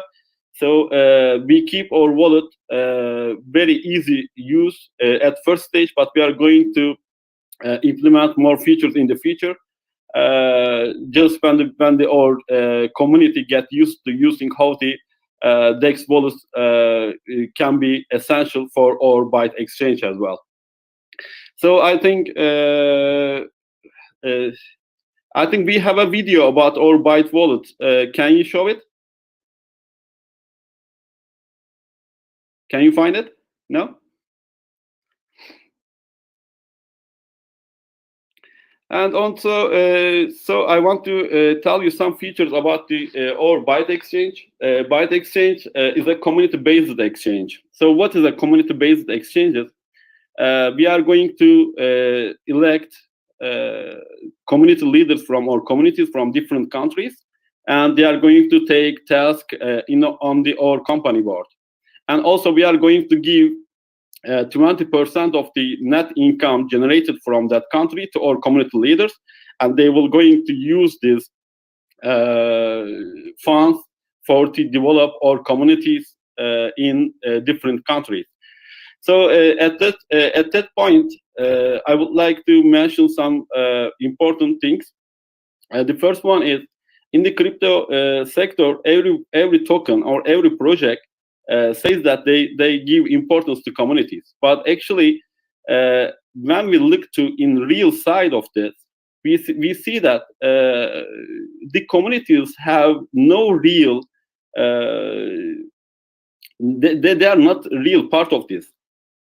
So we think that communities must be an active player on the crypto projects, and they have to be a real partner in the project. So we are trying to achieve this in our project, and we are trying to keep them in our project as well. And especially, this project is belong to them, and they are going to govern this, and they are going to earn from this.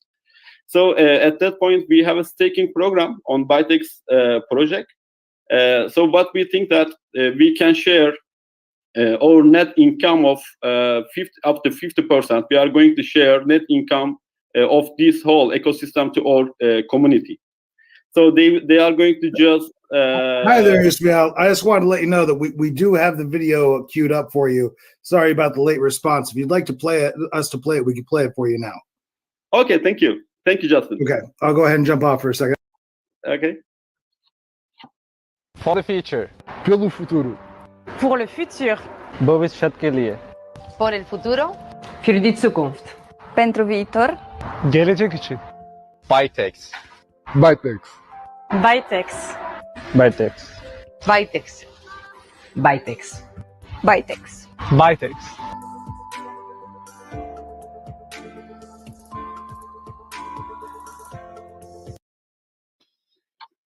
Yes, this was a great video prepared by our community, and actually this is what is the community, and because our community is a real part of ByteX project. So everyone in different countries, I'm just saying that you can be a community founder in your country, and we are going to really provide you a great support while creating ByteX communities in your countries.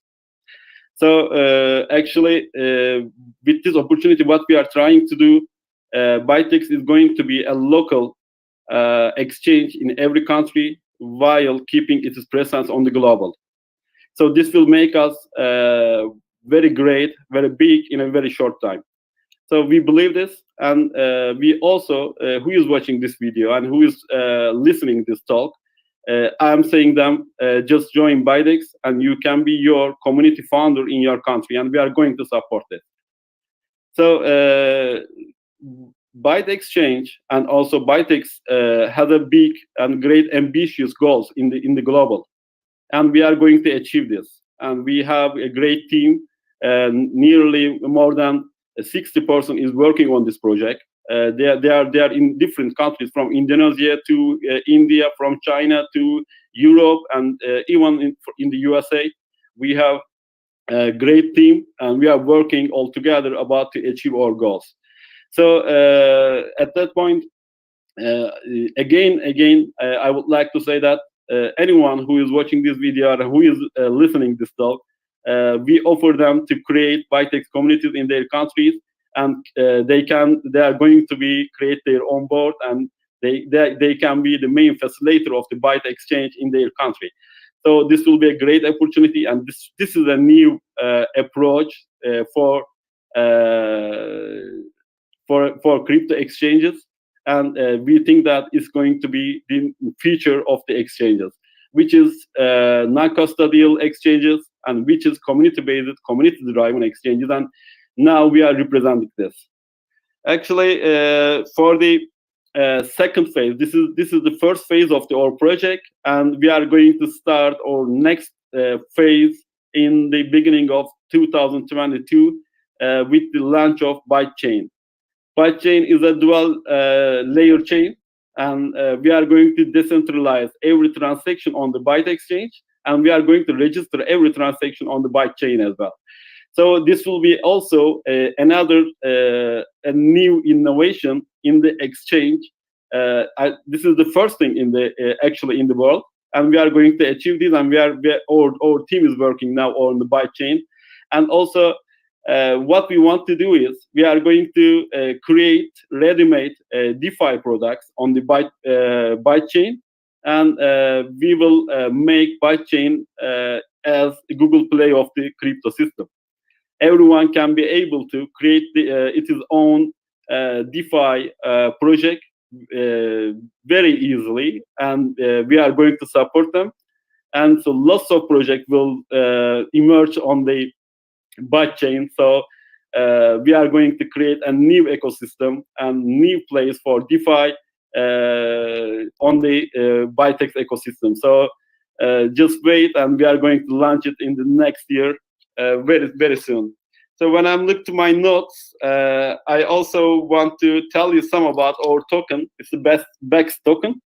BEX token is our main token. It's like the other counterparts like BNB, OKB, and the Gate token. You know that exchange tokens, but BEX token is not only an exchange token, but it's an ecosystem token. So every part in our ecosystem is going to be used, and it's also there's lots of tasks that's going to be carried on.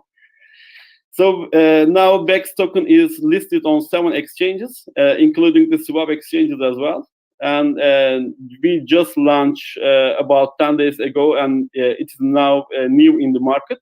And actually, we are in a good position now, and we are looking forward to get a great return of the for the investment in the BEX token as well. So our community is also supporting our token in very good and very strong. With the launch of the Byte Exchange, which is we are thinking to launch our exchange in this month. Actually, we had some problems with the smart contracts, and we are going to renew it. But we think that in this month we are going to launch our Byte Exchange. So when the Byte Exchange launch, BEX token will have much more things to do, and it will be needed so much more. And also we had to have some burning sessions, and now nearly 70% of the token has been burned, and we are going to burn it in the future because it's a deflationary token, and it's very nice and good token in TRC20, ERC20, and BP20 as well. So when we look the whole ecosystem in the Byte exchange and Byte wallet and the Byte chain and the ByteX community, and in addition to BEX token, we are just about to creating a new era for crypto exchanges, because we know that there is lots of infrastructure problems. There is lots of bad UIs on the global stage, and actually there are lots of fake volumes of the crypto exchange transactions. But we can do it better, and ByteX can achieve all of these goals actually. And this is all about. In a short time, I am telling about about our project. So if you have any questions, I'm happy to answer about them. Hi there. You certainly have a lot of people ring in just showing their general support and love for the project. Where do you think all of the enthusiasm and hype is coming from, Ismail? It is coming from being honest, I think, because from the starting until now, we are very transparent, and we are directly in communication with our community. And actually, I'm every day in my community. Not like just I'm not just behaving like a CAO. Actually, I'm behaving a member of this community, and every question has been answered. But maybe more than thousands of questions, thousands of requirements, inquiries has been answered. And we have a direct connection, and we have a great support. And we also volunteered members in our community, and they are really great persons. And they are supporting our project actually. So what we see about this, people want a warm approach against them. They are just saying that don't take our money, just answer our questions. What you are doing? Right. And is this a movement about sort of self-custodying your assets? Is that kind of the solution to the example? I did hear that story. About the exchange in Turkey, I believe. Is this a matter of self-custodying and having more control over your assets that way through cold storage, or how would you frame that? Actually, there is two big problems in this case. The first one is the newcomers in the crypto sector has really no knowledge. Actually, even they don't know how to use a wallet. Right. So, because they never also questioned where they're trading.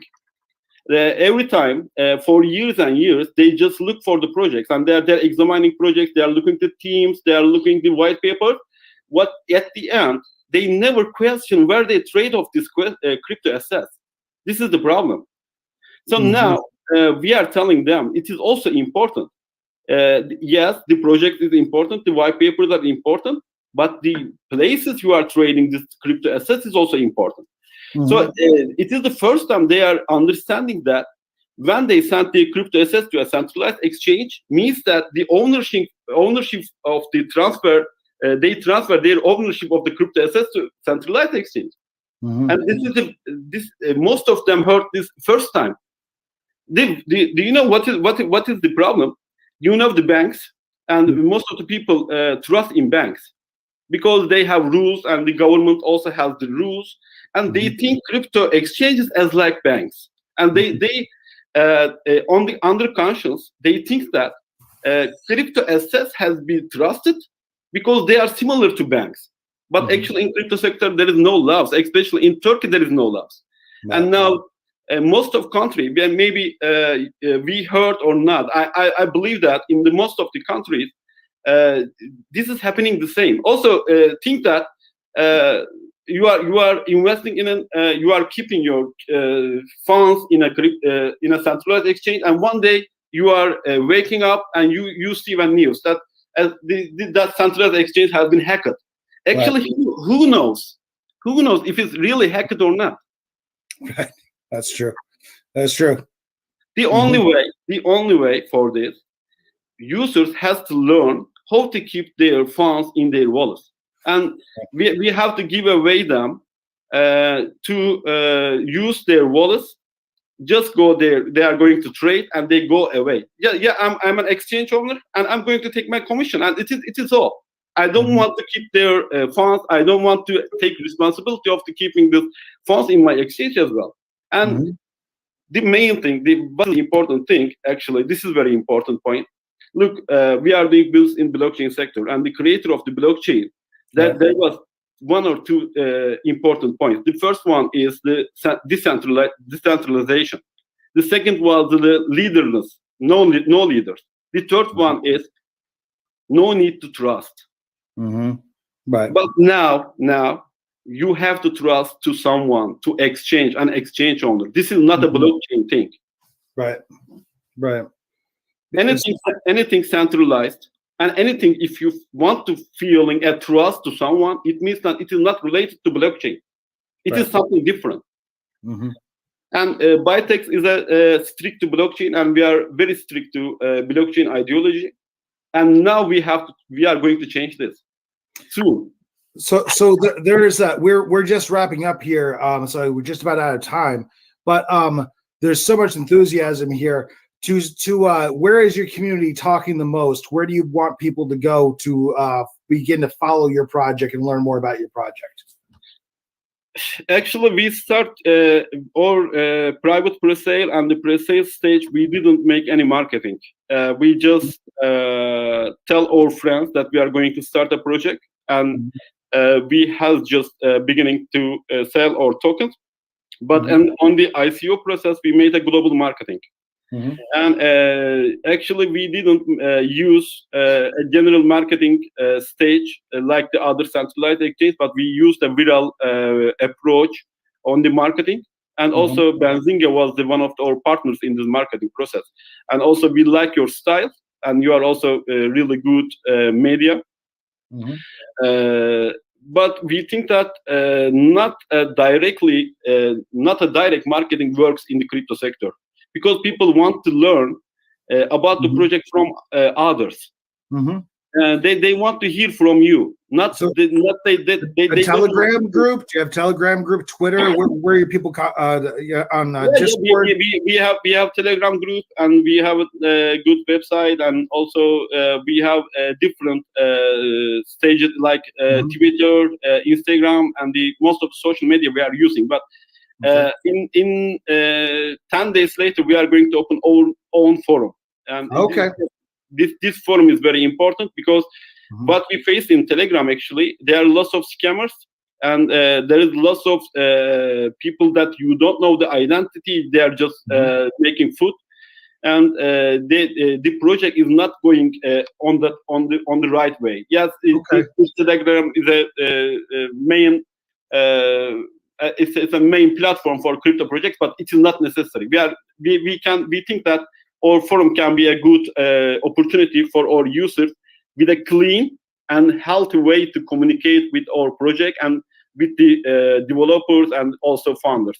Okay, well, thank you very much for joining us today. We really appreciate you taking the time to explain. Obviously, there's a lot of heat around this project. People are very enthusiastic about it.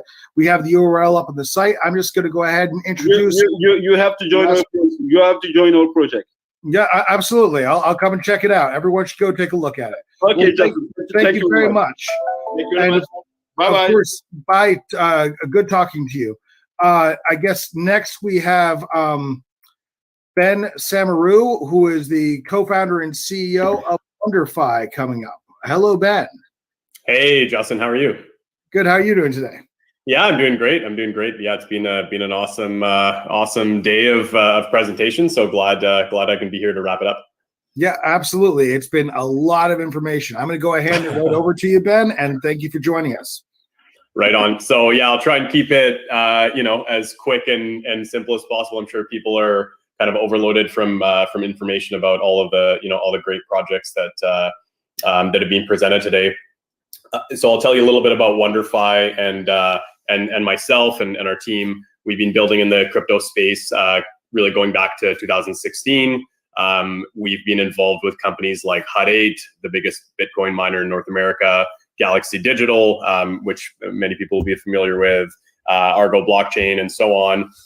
So we've been in the space for a long time, and now we're working on accessibility in DeFi. So that's what I wanted to talk about today.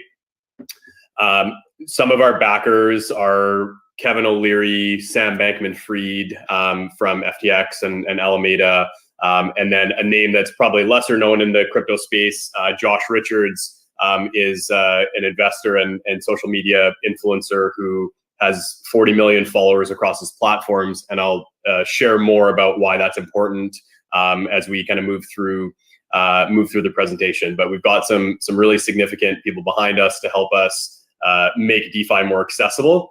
And I'll just give you a heads up, like, not going to be selling you on DeFi. I think people have probably done an excellent job of doing that, or most people today here are sold on that. Just going to focus on the problem of accessibility.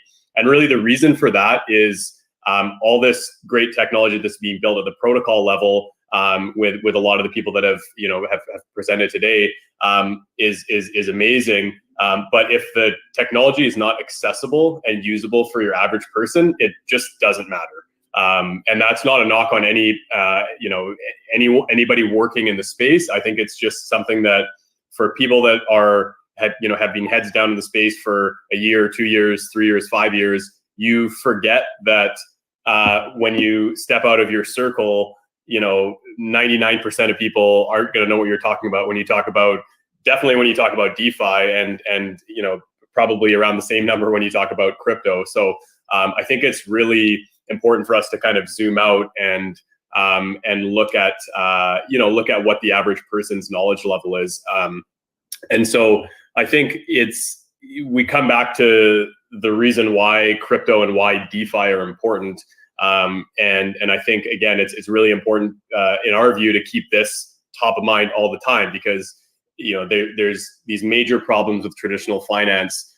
It's so many people in the world that are unbanked or underbanked, and that's not just people that are in developing countries. That's in North America, in the United States. I saw a stat recently in New York City. I think it was either 10 or 12% of people don't have bank accounts, and so that's a staggering statistic. And the income inequality and sort of the wealth gap continues to grow. So I think everybody here knows this, but I think it's just really kind of important for us to keep that in mind as we're building in this space, that everything comes down to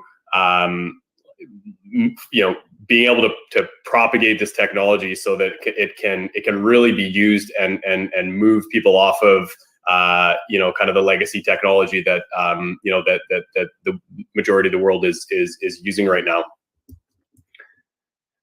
So our mission with WonderFi, as I mentioned, really is to create better access. It's all about accessibility, and I can't emphasize that enough. Like I said before, if this technology does not get does not become usable for your average person, it doesn't matter. So I'll touch on this a little bit more. Our kind of high level view of this is education is the first piece, and that education is, people within the crypto space look at education differently than people outside of the crypto space. People within the crypto space are extremely, diligent, educated about the technology. The level of knowledge is incredible, as a lot of you know. Deep diving on white papers, and a lot of people are have backgrounds in software development, coding, can really understand that side of things. But again, for your average person, it's so far gone from what is accessible or useful for them. So I think when we think about education for people in the crypto space and people outside of the crypto space, it's completely different. So I think the education piece is very important if we want to get this technology out to many people. And then the second part is simplifying things. So I think we're in the early adopter stage for DeFi right now, where almost all the usage is from people that have experience in the space. And so their needs are a lot different than people that are going to be more part of the majority, like early majority market segments, who are, they're not going to care about looking at 40 different protocols and yield farming, spending their whole weekend doing that. They're just going to want some exposure to this. Oh, hey, I can earn a few percent on my asset instead of a fraction of that in my bank account. Let's see if I can do that. And if you can provide a way to do that, in a few clicks, then this starts to matter to people past that, past that early adopter segment. So I think what don't want to go into all the details on the slide, but basically I think if we zoom out of the experience that a lot of people probably attending today and a lot of the presenters have within the crypto and the DeFi space, for your average person, the moment that they look at a DeFi product or protocol, it's extremely confusing for them. There's a lot of, there's a reason why there's so many resources online for people being able to navigate, how to do different things within DeFi. And there's, a lot of time and energy that people spend helping to, make it more cohesive so that you can, so that you can achieve what you're trying to do within DeFi. So it's a really fragmented space. It's really complicated. Everybody knows these problems, and I think they're really key. So what we're doing is really making a simple point of access and really honing in on what people care about, because what we're finding is from doing user testing as we take people through a lot of the applications within DeFi, and when I say people, again, this is people without any experience in crypto. Basically the reaction is, oh, hey, this is cool, but I don't know what to do with it, and I don't know why it's important. So I think, again, that's a challenge that comes with every early technology, where you have people that are so passionate, the core community that's building, and so the level of knowledge gets so higher and higher and higher. And as the technology develops, you're catering to those people with that high level of knowledge. So it basically estranges people that want to get in more and more, until you have something that comes in and really makes it accessible and sort of levels the playing field. So that's what we're focused on, and that's what that's what we think is really important for this space to get to a significant level of adoption. So I'll talk about, I mentioned some of our backers earlier, and it's for a really specific reason, which is that in our view, even if you solve these problems I talked about here through an app, and it's seamless, it gets in the hands of somebody that has no background in crypto, and they can understand why I need to use this, and they can do it really easily. It doesn't matter if it can't get in it doesn't matter if you can't get people to download that app. And so again, on the point of accessibility, it comes through the user interface, which I talked about, but social media really is the most valuable currency today. If you can't get something in front of people, if you can't get a new technology in front of a large segment of people, it doesn't matter, because it's still not going to get meaningful adoption. So we're really focused on again, on accessibility, as I keep mentioning. But with WonderFi, we have this unfair advantage, which is some of the biggest names in finance, in crypto, and in social media behind us. And these aren't paid promoters. Like these are investors in the company that are aligned on our accessibility mission, and they all have different reasons for getting involved. So Kevin O'Leary, who a lot of people are familiar with from Shark Tank, he's a traditional investor. He's just looking for ways to earn interest on his assets, and it's as simple as that. And DeFi provides him that opportunity. He's an investor in FTX, in Circle, and WonderFi is his third venture that he's invested in. And I'll talk just for a moment about Josh Richards. We actually got it. We just got one more minute, Ben. We got to wrap it up. Okay. Yeah, sounds good. I think the reach of these people is extremely important, because it does help to get the message out. And again, it's a lot of companies in the space are spending a lot on marketing to get their product out. But I think having people aligned really focused on the accessibility mission is extremely important, and it creates a lot of consolidation opportunities. Just with the last sort of 15 seconds, I think Wonderfi, we just completed a public listing. We're publicly traded on the Neo under the ticker Wonder. So that's that's a great way to get exposure to the DeFi space for institutions or even retail investors that don't want to hold assets. They just want to invest in the traditional way. Well, thank you so much for taking the time to come and speak with us today, Ben. We very much appreciate it. People can Google, and I suggest we all take a look at the project, of course. We've had such a wonderful outpouring of content today, and I really appreciate your participation. Absolutely. My pleasure. Thank you, Ben. You take care. So, hello, Spencer. Hey, Justin, we're not done yet. We actually have a surprise speaker coming on. Are you going to sing for us, Spencer? No, it's a surprise speaker. That's what Okay. it is. I was looking for something a cappella. That would be an awesome way to end it. No, those days are long gone, Justin. But before I bring him on, I just want to do one thing real fast. I mentioned yesterday, and I don't think I mentioned it today, as a matter of fact. So let me do this. Our next in-person event is soon. It's actually next month. Yeah. Can you believe it? Next month.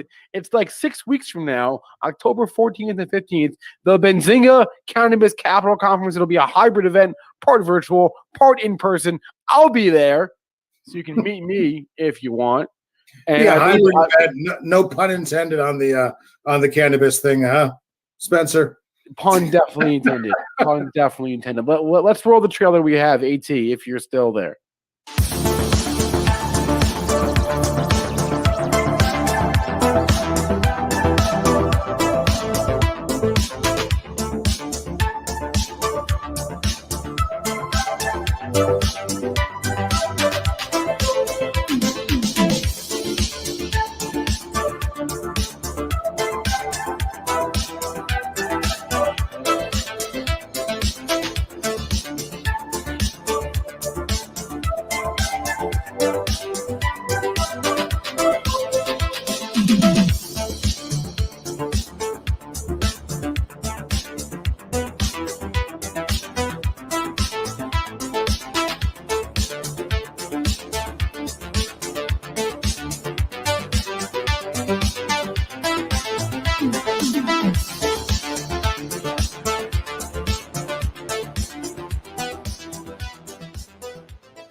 There it is up on the screen, bzcannabis.com, to learn more how you can attend the next Benzinga, as we call it, the CCC, Triple C, Cannabis Capital Conference. Looking forward to that. And now, Justin, Yes, let me bring on our surprise speaker we have today. This is someone who is a builder at Benzinga and super, super into crypto. And a couple months ago, he took it upon himself to make our own token, Zincoin. And John G. Wow. Can we bring you on? Do we have John G? We have John G. Hey, guys. Hey. How you doing, John? Spencer? How you doing, Justin? Good. How are you? I'm doing pretty good. You guys John? are long at it. Is it 16 hours and 2 days of content? More than We could do this every day, John. This is all we live for, to continuously talk blockchain every moment of the day. So John G made for us, he made Zincoin. Yeah. You made Zincoin. Explain what Zincoin does. Sure. And I think also, can we share your screen? Let's do that. Share my screen real quick. So Yeah. let me, we got some stuff up here. Let's see. So yeah, Zincoin. So Brian's another builder here at Benzinga. He handles a lot of our customer support. He's also really into crypto. If you haven't seen him, he's a host on our Moon or Bust show. So I definitely recommend checking that out as well. We have a lot of crypto content all the time here at Benzinga, so definitely check that show out. It's Monday, Wednesday, Friday, I believe, 2 p.m. That's it. So definitely check that out. So Brian and I had a conversation about like how we could basically create our own token. And so we went and launched our own a smart contract token on the Ethereum mainnet, an ERC20 smart contract called Zing.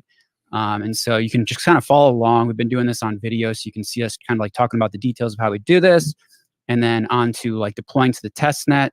So we went through and used the different like open source technologies out there that allow you to basically launch your own smart contract in a way that someone like myself and developers just kind of learning it can figure out how to do it and actually launch their own contract. And so we did that. We launched the Zing token, and this is a video of the actual launch day, going through and actually launching the token. So you could watch us live. I believe it was June 18th, launched the Zing token. I mean, it's actually still sitting up here in my MetaMask wallet. So you scroll down here, there's a billion Zing just sitting in my MetaMask wallet. Damn, billion. So billion Zing. I wanted to be a billionaire, so I made. What is the real world? I can't talk anymore. Use case for Zing coin.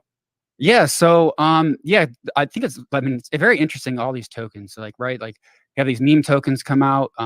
There's other tokens that like represent like basically the proportion of like how you can vote in these different decentralized autonomous organizations. There's always like very interesting use cases of tokens coming out. And one of the use cases that I think apply pretty interesting to what we do here at Benzinga, we build a bunch of products. So you can see here on the left, we have this mobile app. We also have, which I should have pulled up, a pro.benzinga.com product. So if you go here, we have our real-time news feed and a bunch of different tools that help you like access the market data. And we have a large community of people on there chatting, figuring out how to like access, find opportunities in the markets and use our tools to do that. So what Zing can be, actually similar to our good friends Voyager, they have a loyalty program. So we could easily do a very similar program as a loyalty token distributed on a technology like the Ethereum network. That sounds awesome. Very cool. Yeah, and so we're actually giving it out for free. So if you come here and go to this page, benzinga.com/Zing, and join Zinger Nation with your email, you can get 1,000 Zing. And so I believe we've given away so far 50 million Zing. There's a number of different ways to earn Zing through our mobile app currently. And you can get 1,000 Zing for just entering your email here on this page, benzinga.com/Zing, and you'll get an email to tell you a little bit about what we're doing with Zinger Nation and Zing. And you can download the app. You'll get another 1,000 for downloading the app. So you can see here, we used to be 10,000. If you were an OG early person getting in before our launch date, we're rewarded 10,000 Zing, but now it's 1,000. So you get 1,000 for entering your email, and then another 1,000 for downloading the app. And then we have Zing for like referring other members. So you get 100 Zing for referring other members. And there's all different types of other ways to earn Zing. So you can actually earn Zing for referring members and then reading articles. Let me go to article to actually claim. So Jay in the chat's asking how you claim Zing. Jay, it's up on the screen, man. Benzinga.com/Zing. Right there. That's how you claim your Zing. Let's go sign up, put in your email address. I haven't done this yet. I probably should do this. Yeah, you definitely should. Like, I know I did. I'm pretty sure I did. I don't know. I think you did. I pushed people pretty hard. You should join. And so we have this. So another thing that we've been doing as a part of the Zing is people have been submitting trade ideas. So we're pushing to like get people organized, build community around just information around stocks, contribute information to like help people just communicate and collaborate around different opportunities in the markets. And Zing is a token that we can use this person got 20 Zing tipped their way for creating a great fundamentals and technical analysis here on this Disca stock. Mitch did this. I'm not sure what this is, but you can come in here and click and see what's going on with the stock, read our news, and tip Mitch some Zing for sharing some great information that might help you find some opportunities in the market. And so you can scroll through this feed and see a bunch of different opportunities.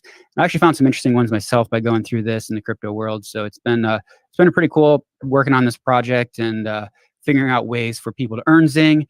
And soon we'll hopefully have ways for people to kind of expend their Zing a little more, access to premium type products in our app and potentially pro. So we're figuring out exactly the details of what we're trying to do, but those are kind of the opportunities in some sort of like reward type token for what the Zing represents. So very cool.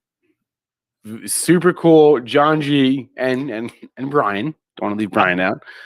I'll say one thing too. I want to make sure it's clear because this is a question I get a lot. Because a lot of people, it's good. So actually, the last guest, Ben from I'm very bad with names.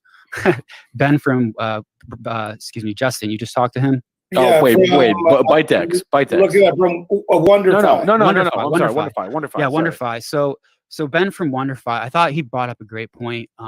because a lot of people are at all different levels of education on what cryptocurrencies actually are and how they function, and it's a very interesting, it's a very interesting journey to get through understanding exactly what this is and what it means. Like when you go to Coinbase and you're buying your tokens, they have your tokens, and so it's like there's that knowledge of, okay, they hold your assets versus like, oh, I can download this wallet and hold the assets or myself. Or in this case with MetaMask, I'm holding my tokens on my MetaMask wallet in my Chrome browser.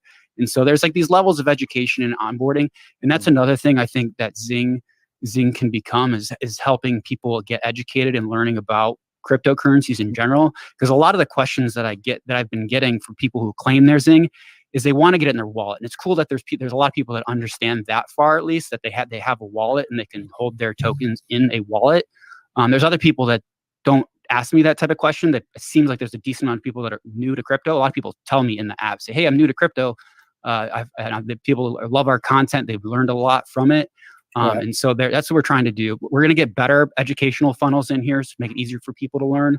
But one of the important things to know with Zing right now is it says in my app I have 18,570 Zing, but the Zing app is actually not a wallet. So it's not there. It's something that it's currently centrally held, and the actual tokens exist in one address here. So it's an important thing to know. I just want to make that clear about Zing and hopefully prevent like 100 emails coming to inbox, people asking, can I have Zing in my wallet? So it's something that, we're not allowing that right now. I think this is more of like a marketing angle that would potentially be at some point could have a wallet where you can hold it yourself. But, this is just where we're at right now. And I wanted to make that clear. All right, John G. Fun fact, John G was named the most valuable Zinger last year. That was unexpected. That was a cool day. So John G, thanks a lot. The guy built Zingcoin. We had to bring him on here to talk about the project. Thanks a lot, John. Thanks for having me, Justin. Thanks for having me. All right. Good seeing you. One last thing before we end the day is we are at 390 likes right now. Actually, 391. Can we get to 400 likes in the next 10 seconds when I end this stream? Real quick, the winner of today's Slido, the free 1-year subscription to Benzinga Pro, David Wells. David Wells, we have your email. We'll be emailing you, sir, to redeem your 1-year subscription to Benzinga Pro. Congratulations, David. Oh, man, Justin, I so badly want to end this show, this stream, and get out of this room where I've been all day for the last 2 days. With a song? But I can't do it. I can't do it until we get to 400 likes because we're right there. We're right there. Crypto Morning Show says, I got you, Spencer. Thank you. I've had a lot of fun the last couple of days, Justin. I know you've probably had a lot of fun as well. What was your biggest takeaway from our first ever crypto festival? I love how the first day we were focused on more kind of 10,000 foot view market stuff. We had Tim Draper here. We had Pomp here. That was really, really cool. I love the panel of tokenization. I love that one. Today we went into a pretty good deep dive on mining. That was really pretty neat. We almost had like a little mining track, and then a lot more. Starting out the day with Ben from BitBoy, had a lot more hands-on kind of market information and some projects that people were really pumped about too. I think it was a really good mix and tons of information. I mean, some shows kind of peter out in the second day if they're 2 days long. This one went straight through, like 8.5 hours of content 2 days in a row. I'm doing some math in my head right now, so hold on a second. 1, 2, 3, 4, 5, 8.5 hours today. Plus 8 hours yesterday. And we're at 400 likes, which means we can end this show. So thank you to all of you for hanging out with us today, yesterday. We are back to our normal programming tomorrow. All the usual shows you've come to know and love. Thanks to Justin for co-hosting with me. Thanks to all of our speakers, our presenters, everyone in the chat, the events team for putting this together. And with that being said, that's a wrap for the first ever Benzinga Crypto Festival. Everyone have a great rest every day. We'll see you tomorrow. Thanks for joining us, guys. Take care.